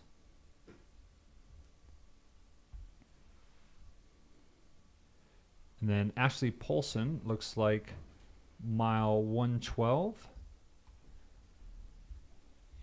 And she's left. She's on that descent from Mingus Mountain. So, yeah, leaving Mingus Mountain, going down into Jerome, starts out pretty technical, going down that road until they hit the fire road leading into Jerome. And then they're all able to open up their stride if they have those running legs.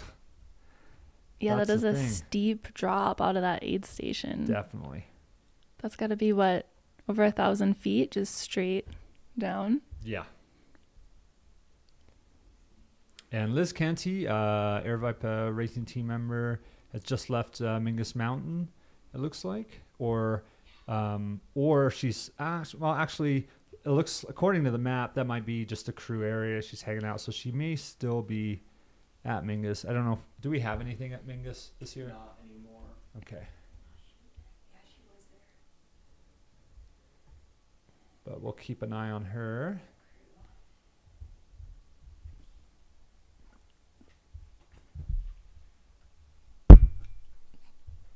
Where's the Satisfied tent again? Kelp and Fern giving a shout out to the Dragon's Back. Whoop, whoop.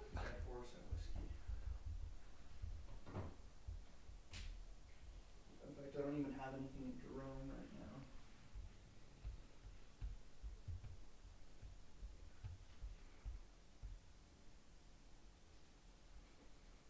And I love all the people that get into this chat, and whether or not they're a runner or not, and they're getting inspired about getting out there, either crewing, volunteering, helping out, or just, going completely coconuts and signing up for the race.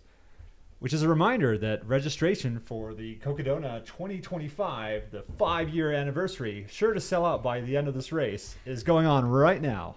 It's live. You can sign yourself up. You can sign your friends up. We've got thrills, chills, incredible spills. What else are you doing next year? Might be Miko. Yeah, it looks like Mika going down the road there. Dropped her pacer. Did she have a pacer? I thought she did. So She did too. That's why I'm not 100% it's like, peace out, pacer. Yeah, it is the drone in Clarkdale, so. They are moving, whoever it is. 51 entrants for Cocodona 250 2025. I'll just, put this link in the chat again in case you're thinking about it. Sell. Mull it over. If you sign up or not, that does not affect me whatsoever. And of course, if you just want to test the waters and you're not quite ready yet to jump to the full 250 distance, we also have the 125 distance Sedona Canyons and the Eldon Crest 38 mile? Yeah. 30, 34, 38. Why do 100 miles when you can do 125? Just do the 250, folks. Come on.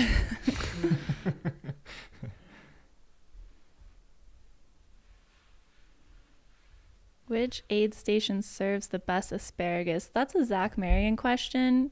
He's not around right now, but just send him a message. Send him a DM. He'll let you know. As if you don't smell bad enough running a 250-mile race. You have to add asparagus pea into the mix.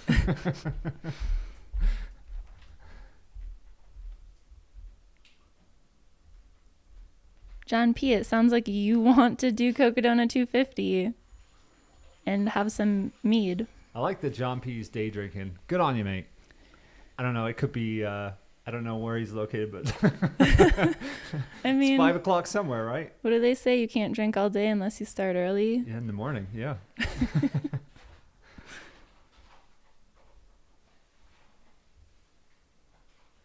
And when you're running 250 miles, does it really matter? Morning, night? Nobody knows. No. No one knows what day it Was is. that the sun or the moon? I don't know. Liz wanted a beer at the last aid station. Did she get one? Probably.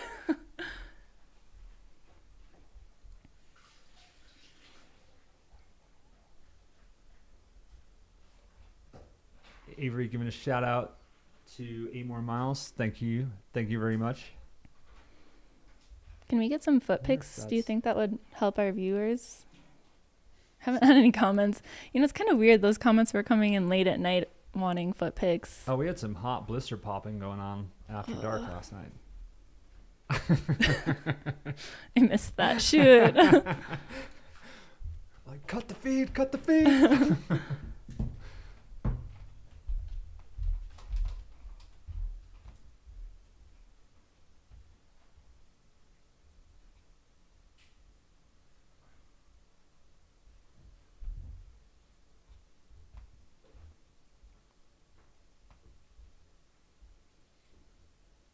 Did we miss Jeff go through the aid station? Garmeyer? Yeah, I haven't seen him yet. So, but you know, a lot of these guys have their own bands too. So a lot of the times the volunteers or crew are kind of focused on what's going on at the aid station. But Jeff went through Dead Horse already. Jeff is come and gone. Killian will be there at 25 miles just pinged from there. So he's. And this, I don't think that is Kevin Goldberg, how you doing there, buddy? Kevin Goldberg joining us in the chat, making his way down the road to Jerome. For the love of comedy. You're always getting a lot of love in here, Kevin, so keep it up, buddy.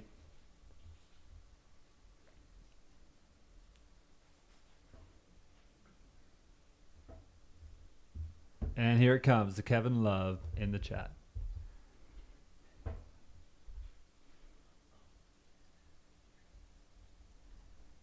Someone says there's Francois sighting in the entry list for 2025. That's I would love fake that. news. Yeah, I checked. He's not there. Yeah, I'm excited. I'll be running against him at Tour de Jante this year. So He doesn't stand a chance. yeah, right. You know how fast that guy walks. No, but I don't know if I've ever seen him do anything over the 100-mile distance, other than maybe just kind of on his own time. But yeah, I always like it when some of these 100-mile runners, like Jeff, for example, start branching out and, you know, kind of seeing, you know, towing their line at the longer distance. So This is your chance. yeah, Take him down. Yeah, well, I'm just trying to focus on even getting to Tour de Jante at this point. Yeah, that's a good goal too.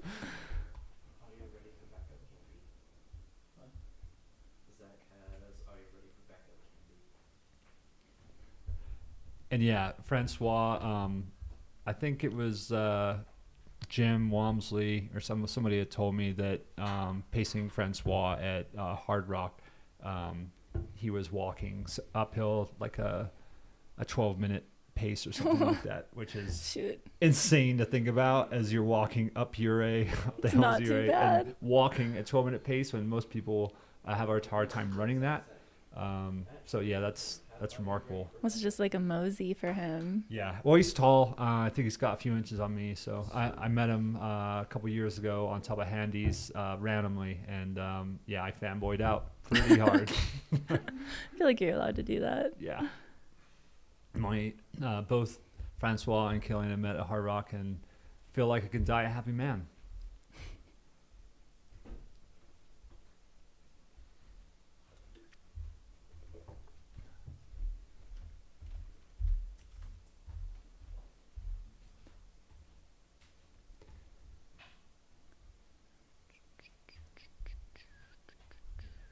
And again, lots still going on at Whiskey Row here.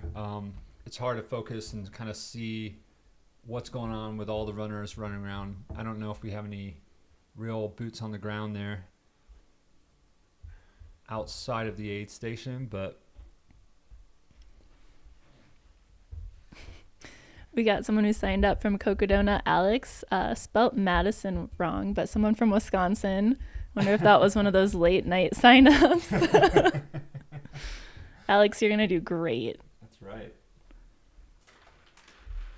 Let's see if I can see anybody on here I recognize.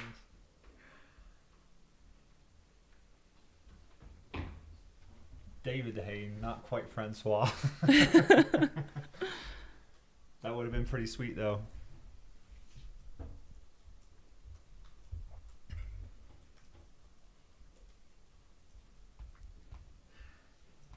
And back of the pack, just checking in. Brett Barker still ahead of the sweep here as he makes his way. Last runner leaving Camp Kippa. So I'm sure those folks and volunteers, everybody working Camp Kippa is extremely happy to get their last runner out and have some possible rest. And another thing, you know, people wonder about how we work these aid stations here at these races. I mean, there's a lot of leapfrogging going on. So the second, you know, these aid stations are closing down, they're packing up, they're moving everything up, leapfrogging up the course. So hats off to everybody putting in all the hard work, all these hours, all this just, phenomenal effort just to keep all these runners and keep everyone happy. I mean, Aravaipa, I mean, they've proven time and time again why they're one of the best trail running communities that we have, unparalleled, I think. And I travel around a lot, and I see lots of like running groups and running communities, and I mean, everybody knows Aravaipa at this point. It's just, they're a dominant trail running force in the Southwest. Definitely, and shout out to the volunteers. How much sleep are they getting? They're doing kind of their own ultra. Oh yeah. The good thing is, though, it's got some good food. Yeah. Hopefully they're eating. I, for one, can't wait to start barbecuing on top of Eldon. Oh, man. I was up there the other day. Oof. Oh, yeah. She was windy. Oh, yeah. It's. I got blown around a good bit. It is always windy. Bring your Christmas spirit this year. We're celebrating Christmas late or early, I guess as you put it, up on Mount Eldon. But make sure you stop by and get some meats from Julian, myself, and Claire, who will be manning that aid station up there, helping all these runners come through. We have lots of vegetarian options too, so come on out, have some great food, and vote us best aid station. Thank you. Christmas meets in May. Sounds great. Yeah.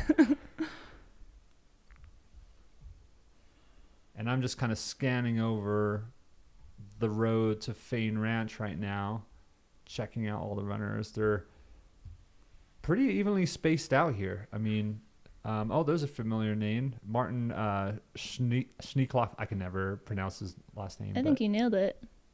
Is it Schneekloth? Yeah. I have no idea. He's a buddy of mine I've met over the years. We've been on some of the same teams together. We actually both ran the Spine race in England last year. And so he's, no newcomer when it comes to the 200-mile distance. And a lot of the times he'll do these ventures solo too. So he's a hell of a runner.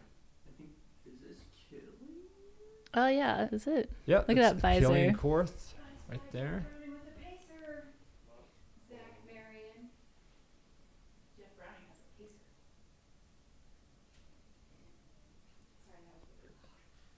Who's this pacer? I don't know, but he's running Okay. with the pacer, and Zach's like, he never runs with the pacer. Oh yeah, you want a pacer out here on this sort of distance, really, just to kind of keep you awake. Make sure you don't take any wrong turns. Yeah. Yeah, so this is Dead Horse and Killian, just coming in not far behind Garmeyer, who's already split, making his way up to Deer Pass. Killian seemed to look like he was in good spirits there. And again, after running the Cocodona 250 last year, starting out really fast and strong, kind of faltering in the second half, but pulling it back there at the end. Very, very strong runner based out of Colorado. A lot of these guys having maybe tried it before in the past. I mean, they're obviously capitalizing on the weather, but there's always something you can learn from the race that you've done the year before or a couple years back, and figuring out what you did wrong then. And that's what racing is. It's a learning experience. Right, and you have 250 miles to think about it. Days to think about it. That's right. So Mike Versteeg, Arlen, and Harold Subertas coming in. Also, they should be here to Deer Pass soon. But Jeff, number 13, already making some headway into Sedona. And, I mean, this is... Jeff runs in Sedona, all year round. So now he's hitting these familiar trails. He knows exactly how to move. I mean, that's another, good point for a lot of these guys. I mean, Joe's, he's done this course before. Same with Mike. But, some of these other runners coming in, they don't know what to expect. And the landscape changes abruptly from the Cottonwood, Verde Valley area going up into Sedona. You'll end up with much more hard-packed trail, Still a little sandy, but yeah, the hard pack of the Cocodona slabs can take its toll on your knees. It's almost like running at concrete at times, and becomes very technical. How much traction are these runners running with? I'd say that, again, depending on the shoe, you definitely want something with decent traction going through the Cocodona area. So a lot of the sections, I think, between Whiskey Row going into Fain Ranch, I'd probably settle for like a road shoe, almost like a cushy road shoe. But as you get into the Cocodona area and or Flagstaff, where the soil starts to get a little softer, I would probably switch out for something a little bit more with a little bit more traction. I know the year I did it, I went to I was using my Lone Peaks versus my Olympus, and I ended up switching back to my Lone Peaks when I hit Flagstaff, just because I knew that the ground was a bit softer, and it was kind of nice to have something lighter on your feet after 200 miles. Yeah, definitely.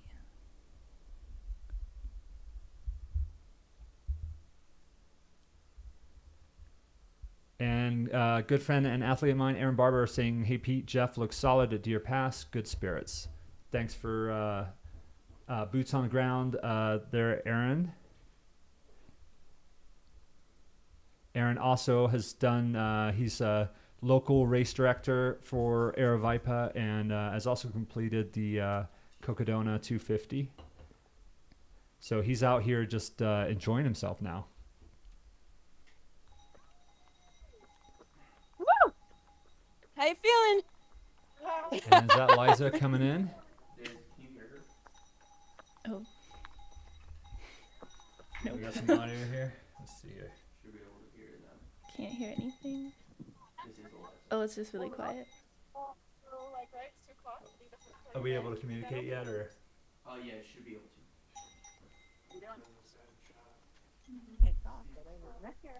Still breathing for you. We don't have to Eliza making her way up into the Jerome aid station. She's Third looking place. good, moving really well. Go, Eliza. Catching second place when she hits that aid station. Great.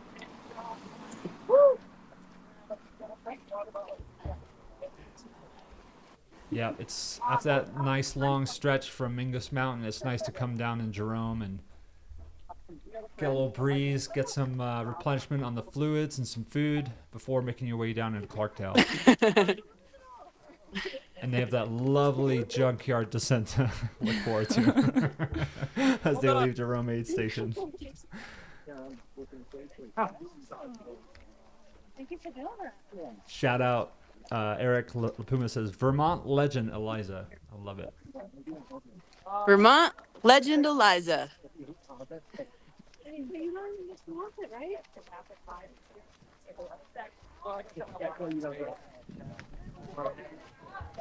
Yeah. She looks like she's moving well. So. Well, Mika was running up this hill. She was. Mika is not slowing down, but I think is Rachel still napping? I think Rachel she's is still napping. So now, yeah, Rachel's still napping, yes. Eliza has caught up to Rachel, and I mean, it's still in the women's field. It's anybody's race. They are so close, and just knowing how close they are to one another, that's gotta help motivate you a little bit. Absolutely. During these long races, you can have just these, hours and hours of stretch of not seeing anybody and thinking that you're nowhere near them, and all of a sudden, boom, you pop into an aid station and they're sitting there. Right? Does Eliza know Rachel's here? I feel like that's gonna put a little more pep in her step. Can we ask Eliza how she's feeling right now? The chat wants to know how you're feeling, Eliza. Like I've gone 125 miles. But yeah, one step at a time is the plan for this one. That's It's smart. been a rough journey so far, but still grateful to be here. Well, enjoy those popsicles. They've been quite popular.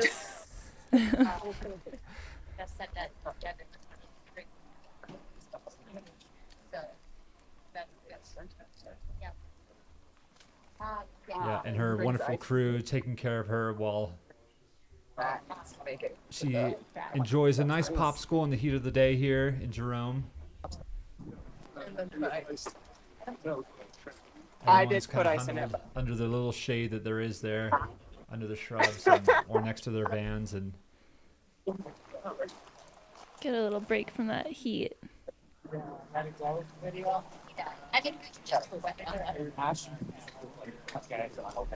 do we have eyes on any of the other runners currently at the aid station there? Rachel's in her van sleeping. Okay.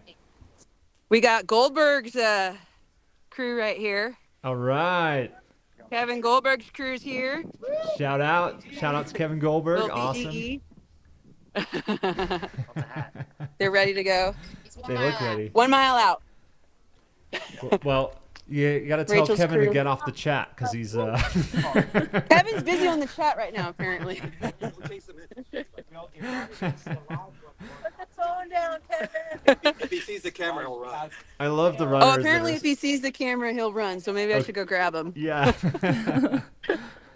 I love the runners that are just like, you know, I got some time to kill. I'm just going to hop on the YouTube chat real quick and see what everybody's up to. Yeah, the daylight iPhone. Well, like not in. Just kidding. You can see it like short, like 20. Yeah. The story will start happening.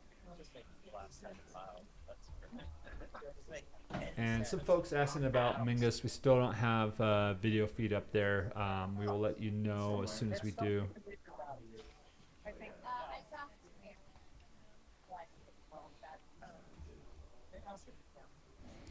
So Mika's got about a 3-mile lead on second and third right now. Yeah, Mika is just cruising forward. Just to give you a quick recap of the standings right now, we've got Jeff Browning leading after leaving Deer Pass aid station with Joe Stringbean McConaughey not far behind, several miles, but still closing in, followed by Arland and Harry and Mike Versteeg. And then we have Mika leading the charge. And now second and third place, as you're witnessing it here on the screen, we have Rachel, who's Entrican, who's currently taking a nap. She's constantly taking a nap. That's all she's doing. Everyone's like, "Get up, Rachel!" No, taking a much-needed nap. And then we have Eliza, who's just come in and enjoying her popsicle there. So. And yeah, it looks like that Jerome parking lot has filled up quite quickly here as more and more runners are leaving Mingus.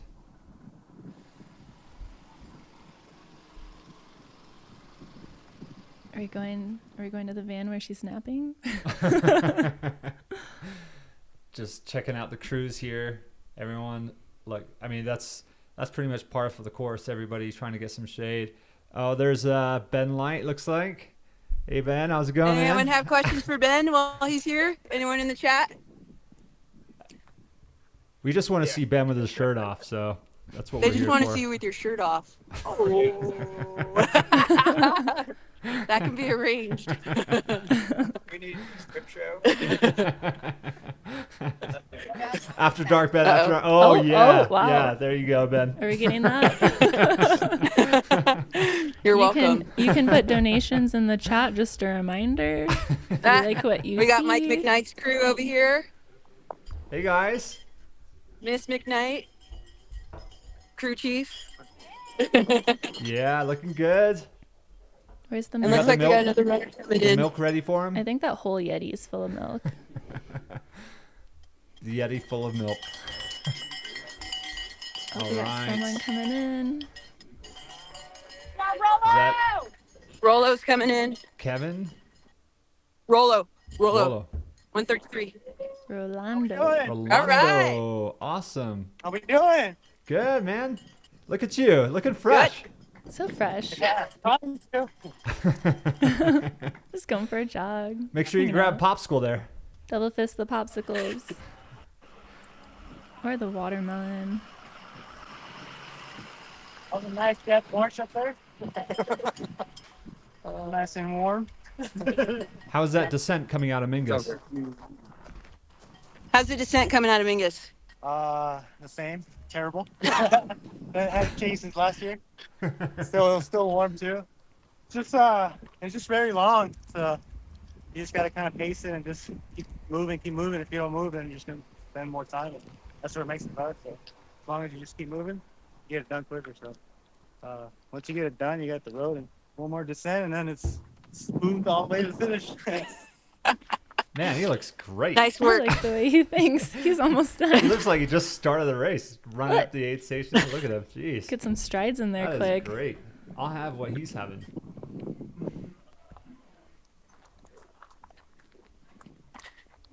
I think we're gonna have Kevin coming in next. Sweet. Do you think the camo was strategic? Oh, yeah. Yeah, you can't see him. He's invisible out there. I almost missed him.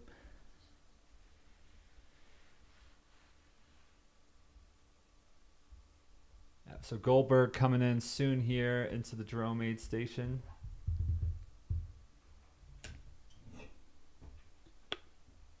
And we'll be switching over the feed here probably in about 25 or so minutes, just to let you guys know. So if you need a bio break like the rest of us, coffee, whiskey. All of the above. Oh, don't forget your floata. Oh yeah, floata. Floata and whiskey. There's no max servings. I don't know when to stop. No, no, you just can't don't. stop. Can't stop. Won't stop. Once consumed, you must open another can. I should probably go for a run.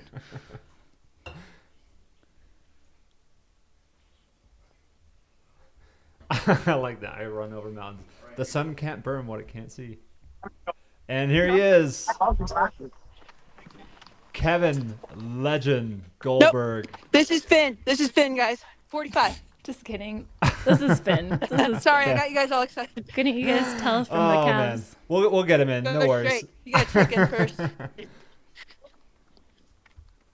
He's got some pep in his step as well.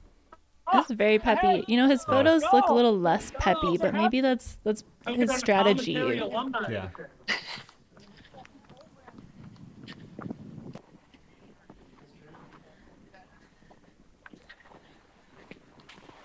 It's getting busy out here in Jerome.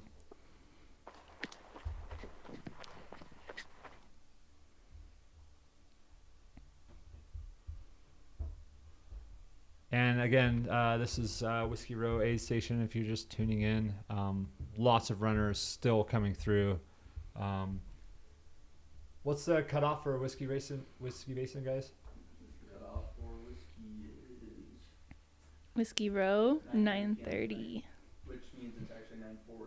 9 p.m. for Whiskey Row. I keep saying Basin, I'm sure. But 9 p.m. tonight. So runners have till then to clear out of there. But I think there's a good chance that all the runners are going to get through. I mean, looking at the way they're pacing, they've got still 6.5 hours there, plenty of time.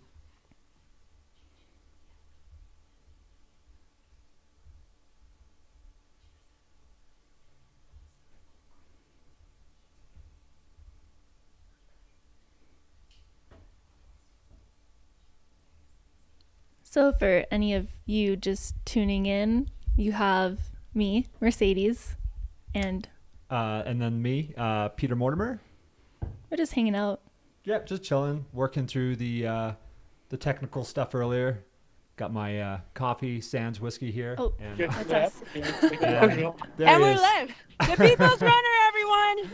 So, man of the people, Mr. Goldberg. Much love, much Looking love. fresh. He does. Kevin just did his favorite section, guys. Oh my God. He loves it. So determined to have a good section. It's worse than ever. We love the updates, Kevin. So Just keep chatting. The race will be over before you know it. Look at that pep. Just keep chatting and the race will be over before you know it. It does help. I'll be back in there soon. Don't you guys worry. Any questions in the chat? heard there's an ultra marathon coming through here. Go see some ultra runners. You seen any of that? I don't see any. I won't match you close. It's pretty cool. Yeah, good. Any questions for Kevin in the chat? They already asked Ben to take off his shirt up there, so you know. Less impressive. I don't know. No one wants to see that. People seem to like the foot Tape's like pics. 4 days old. What'd you say? Butt pics? Nope. The foot pics. I don't know if that's any better. Cave's in my way. There we go. Take your There we socks go. off. We're fighting. Look at these cameras fighting over Kevin. You got Crocs sized up. Oh, they're always. I don't know if you have to check in or not. Let's see. We're in the lower lot. Does he have to check in? Is he? Yeah. Haley was asking how the feet are feeling. How are the feet feeling? Terrible, but they always do. See, and that's all you got to do, folks. It's just if your feet hurt, you just keep going. Yeah. The feed wants to know if you've had any good trail nap dreams. Have you had any good trail nap dreams? I haven't slept yet. I don't usually sleep till night 2. Just eating up the thing. Things don't get fun if you sleep early. You got to twice. You've got to get borderline hallucination and enjoy yourself.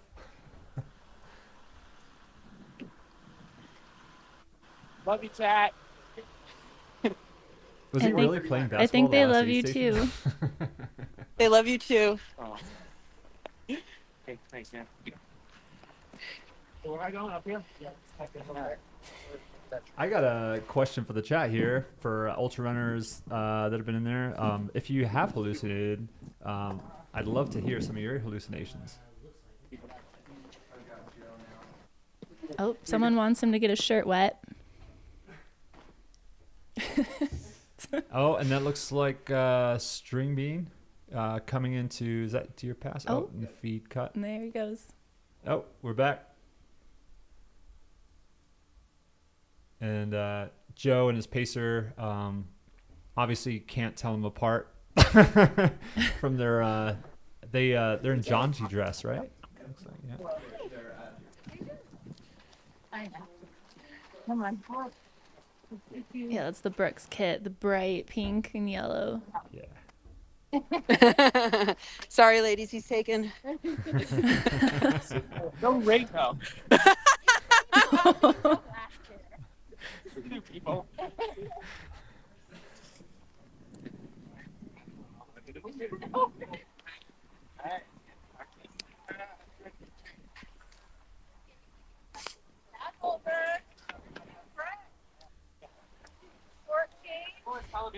That's not fooling everyone. So we have second and third place female, both still at the aid station. Taking their time. As they should. It's well deserved. Yeah, and you know, I mean, I know Mika's charging ahead and everything, but it's still anybody's race. So, you know, taking a little bit of time. And I think a lot of these runners, as they're coming in, I mean, they're either have the mindset of like, I just need to keep moving, keep going. I just want this over and done with, or maybe I'll just take a break for a little bit and get out of the sun just for a few minutes and or take a nap and pass the time and then make up some time at night. Enjoy some quality time with your crew, you know. Yeah. They're working hard. And then check out Ben's buns. And then hashtag Ben's buns. Aaron, one of my athletes, says, last year at Munns Park, I woke up thinking I was late for my last big training run. Took me a while to realize where I was and that I actually had 190 I was 190 miles into the race. Oof. And Kaji said another hallucination. Once I saw different faces of American presidents on the rocks. I'm finished, so no clue why I saw those. Also, a couple of grannies picking up berries, so it was pretty wild. People that hallucinate grizzly bears. Oh no. Yeah, it's hallucinations are nuts. I mean, you know, my first a couple 200s, Tahoe and Bigfoot. I think it was Van Fan that famously like threw her poles off the side of a cliff because she thought she was getting sucked into a time vortex, and it was the only thing that would save her. I've found people in the middle of the forest, off course, talking to Coca-Cola bottles. Wow. Yeah, it's pretty nutty. And I used to hear these stories. And I'm like, how do you go that far in the well? And last year I had my first hallucination out at the spine, and it was only because I gotten there pretty sleep deprived. And so after my first night, and I had never hallucinated in all of my 200s before, and after that first night, I found myself coming up to the river, and all alone. Is middle of the day, middle of the morning, and I saw a white. It was like an albino man with a white sheer tuxedo suit and a white top hat on a white sheer like bicycle, and red eyes, and he was just kind of giving me the finger, like, come hither. Oh my gosh. And it was terrifying. And I remember standing there thinking, like, oh my God, this isn't real, is it? Like, it can't be real. And, realizing in that moment, like, is your brain snapping? Oh, and it looks like Eliza is on the move. Moving in a second Fantastic. place. Out of Jerome, and which means that Rachel is still taking her power nap. But again, plenty of time to rest and catch up. So way to go, Eliza. Keep pushing forward. Enjoy the descent out of Jerome. Oh, yeah. Watch the car mufflers there. Like it, just follow the track.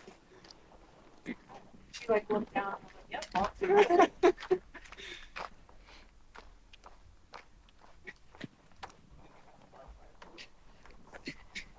And these runners are going to have a nice kind of long road section. So, again, always opting for some cushier shoes going through this section as you're going to be on the asphalt, and then going through Clarkdale before you hit Dead Horse Pass.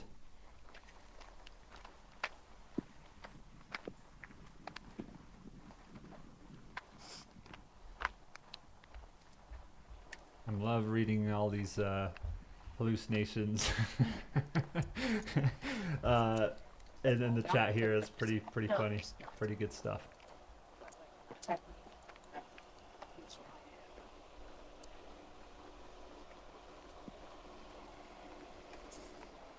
Stephen asking, how close do you have to be to have a chance? And then when the leader only has 100 miles to go, I mean, anything could happen. How far back was last Have a year's great leader? race the rest of the race. Bye. Keep crushing it.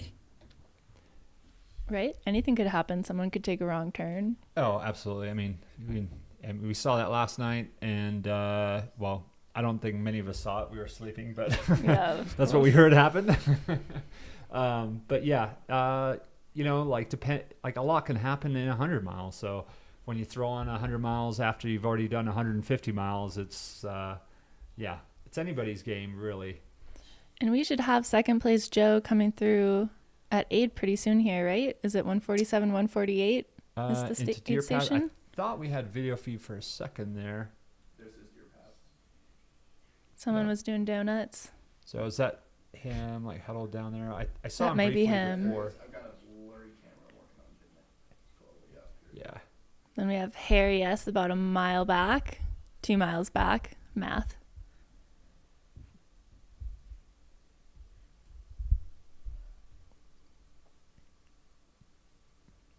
This is Joe at Deer. He's got quite the crew. Yeah, let's get that drone right in there. Can we fly that drone right in front of him? You don't really have to do that, guys.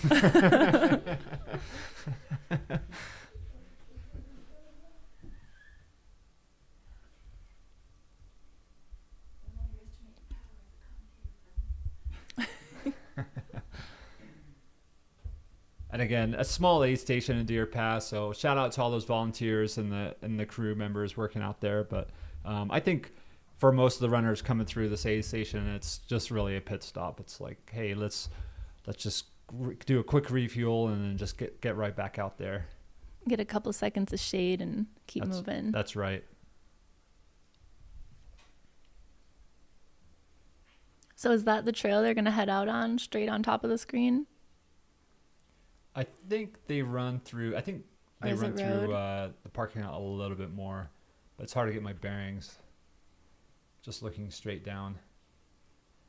Looks like they're doing some work on him right now. Not quite sure what's going Woo. on. You can see that wind's hitting that pop-up there, so I mean it is quite windy out there.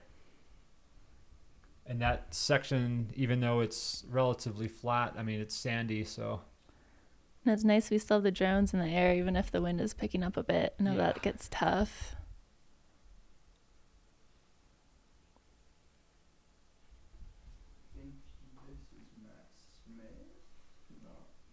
pretty sure. Right through Clarkdale, yeah. It's gotta be.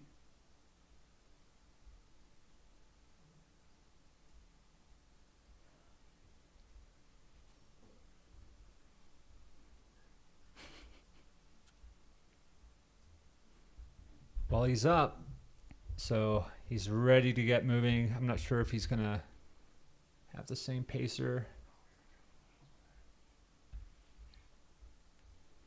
But again, he's, you know, this guy's their crew is well-oiled machine. They get in and get out, get it done.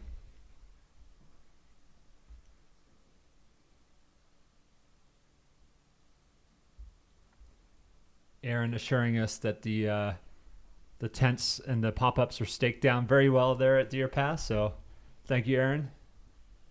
And as we see String Bean putting on his pack there, checking the right direction to go. Oh no, too High soon. five to that It's direction. too soon. And then he'll be on his way out, following again, chasing Jeff down as he makes his way into Sedona. Is he taking a pacer with him this time? Yep, off they go. Sweet.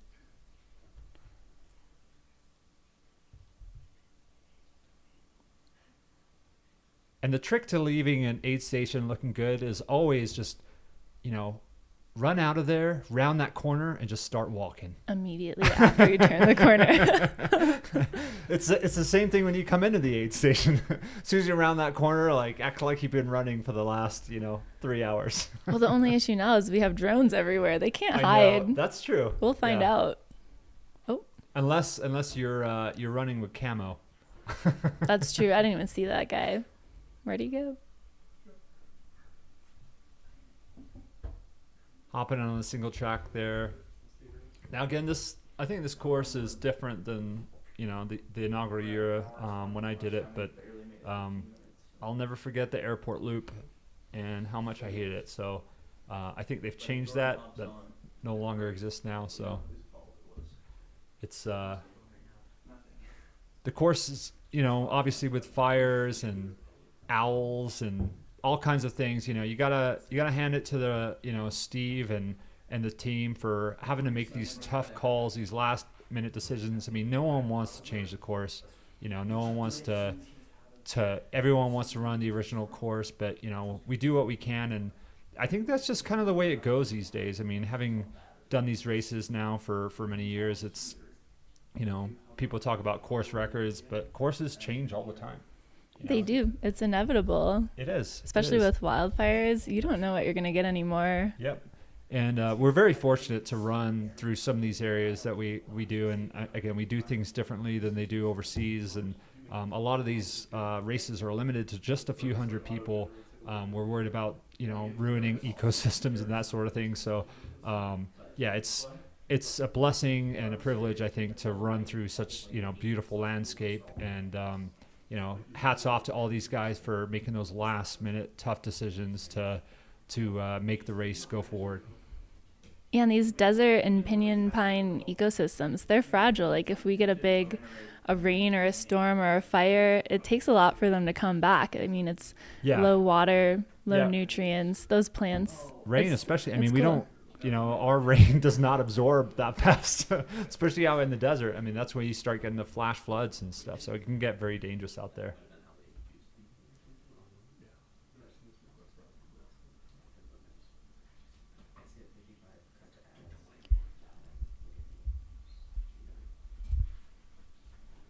Dora's asking about a list of the runners with ages. It's a bit harder to navigate. You kind of have to go in individually and look at their ages.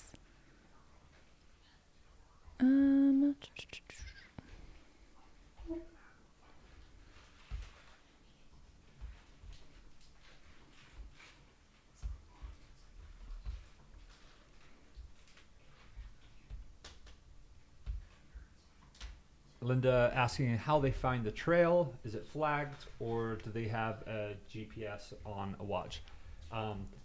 Most of them just doing it from memory, you know, closing their eyes, you know. No, they're very well flagged. They have GPS. They have all of the navigation tools at their disposal, as well as pacers to help them. Hopefully the pacer has an idea of where they're going, but you might be able to see a little orange flag there, but they're a little spaced out on the 200-mile races, but generally they're very, very easy to find, and like unless there's like a pivotal, crucial turn, you'll see like many flags, but they're kind of just parsed out. But yeah, you should definitely have the GPS and a working battery on your phone.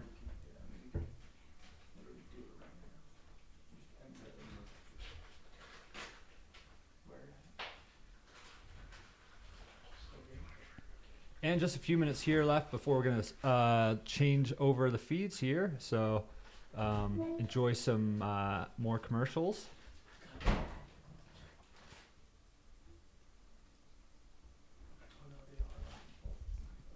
Hope all of you are having a great day at work if you're actually working while watching. Yeah, I mean, that's the beauty of this thing, right? I mean, even if you're not closely paying attention, you can kind of just have it on in the background and listen to our voices. I know, our beautiful voices. They let me come back for a second day, so please I guess there's that.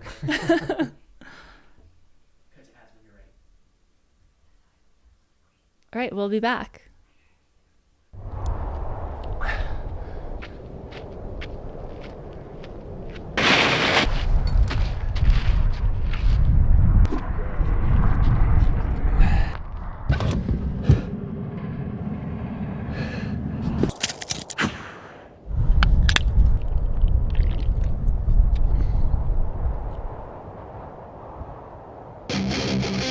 Load up! All the energy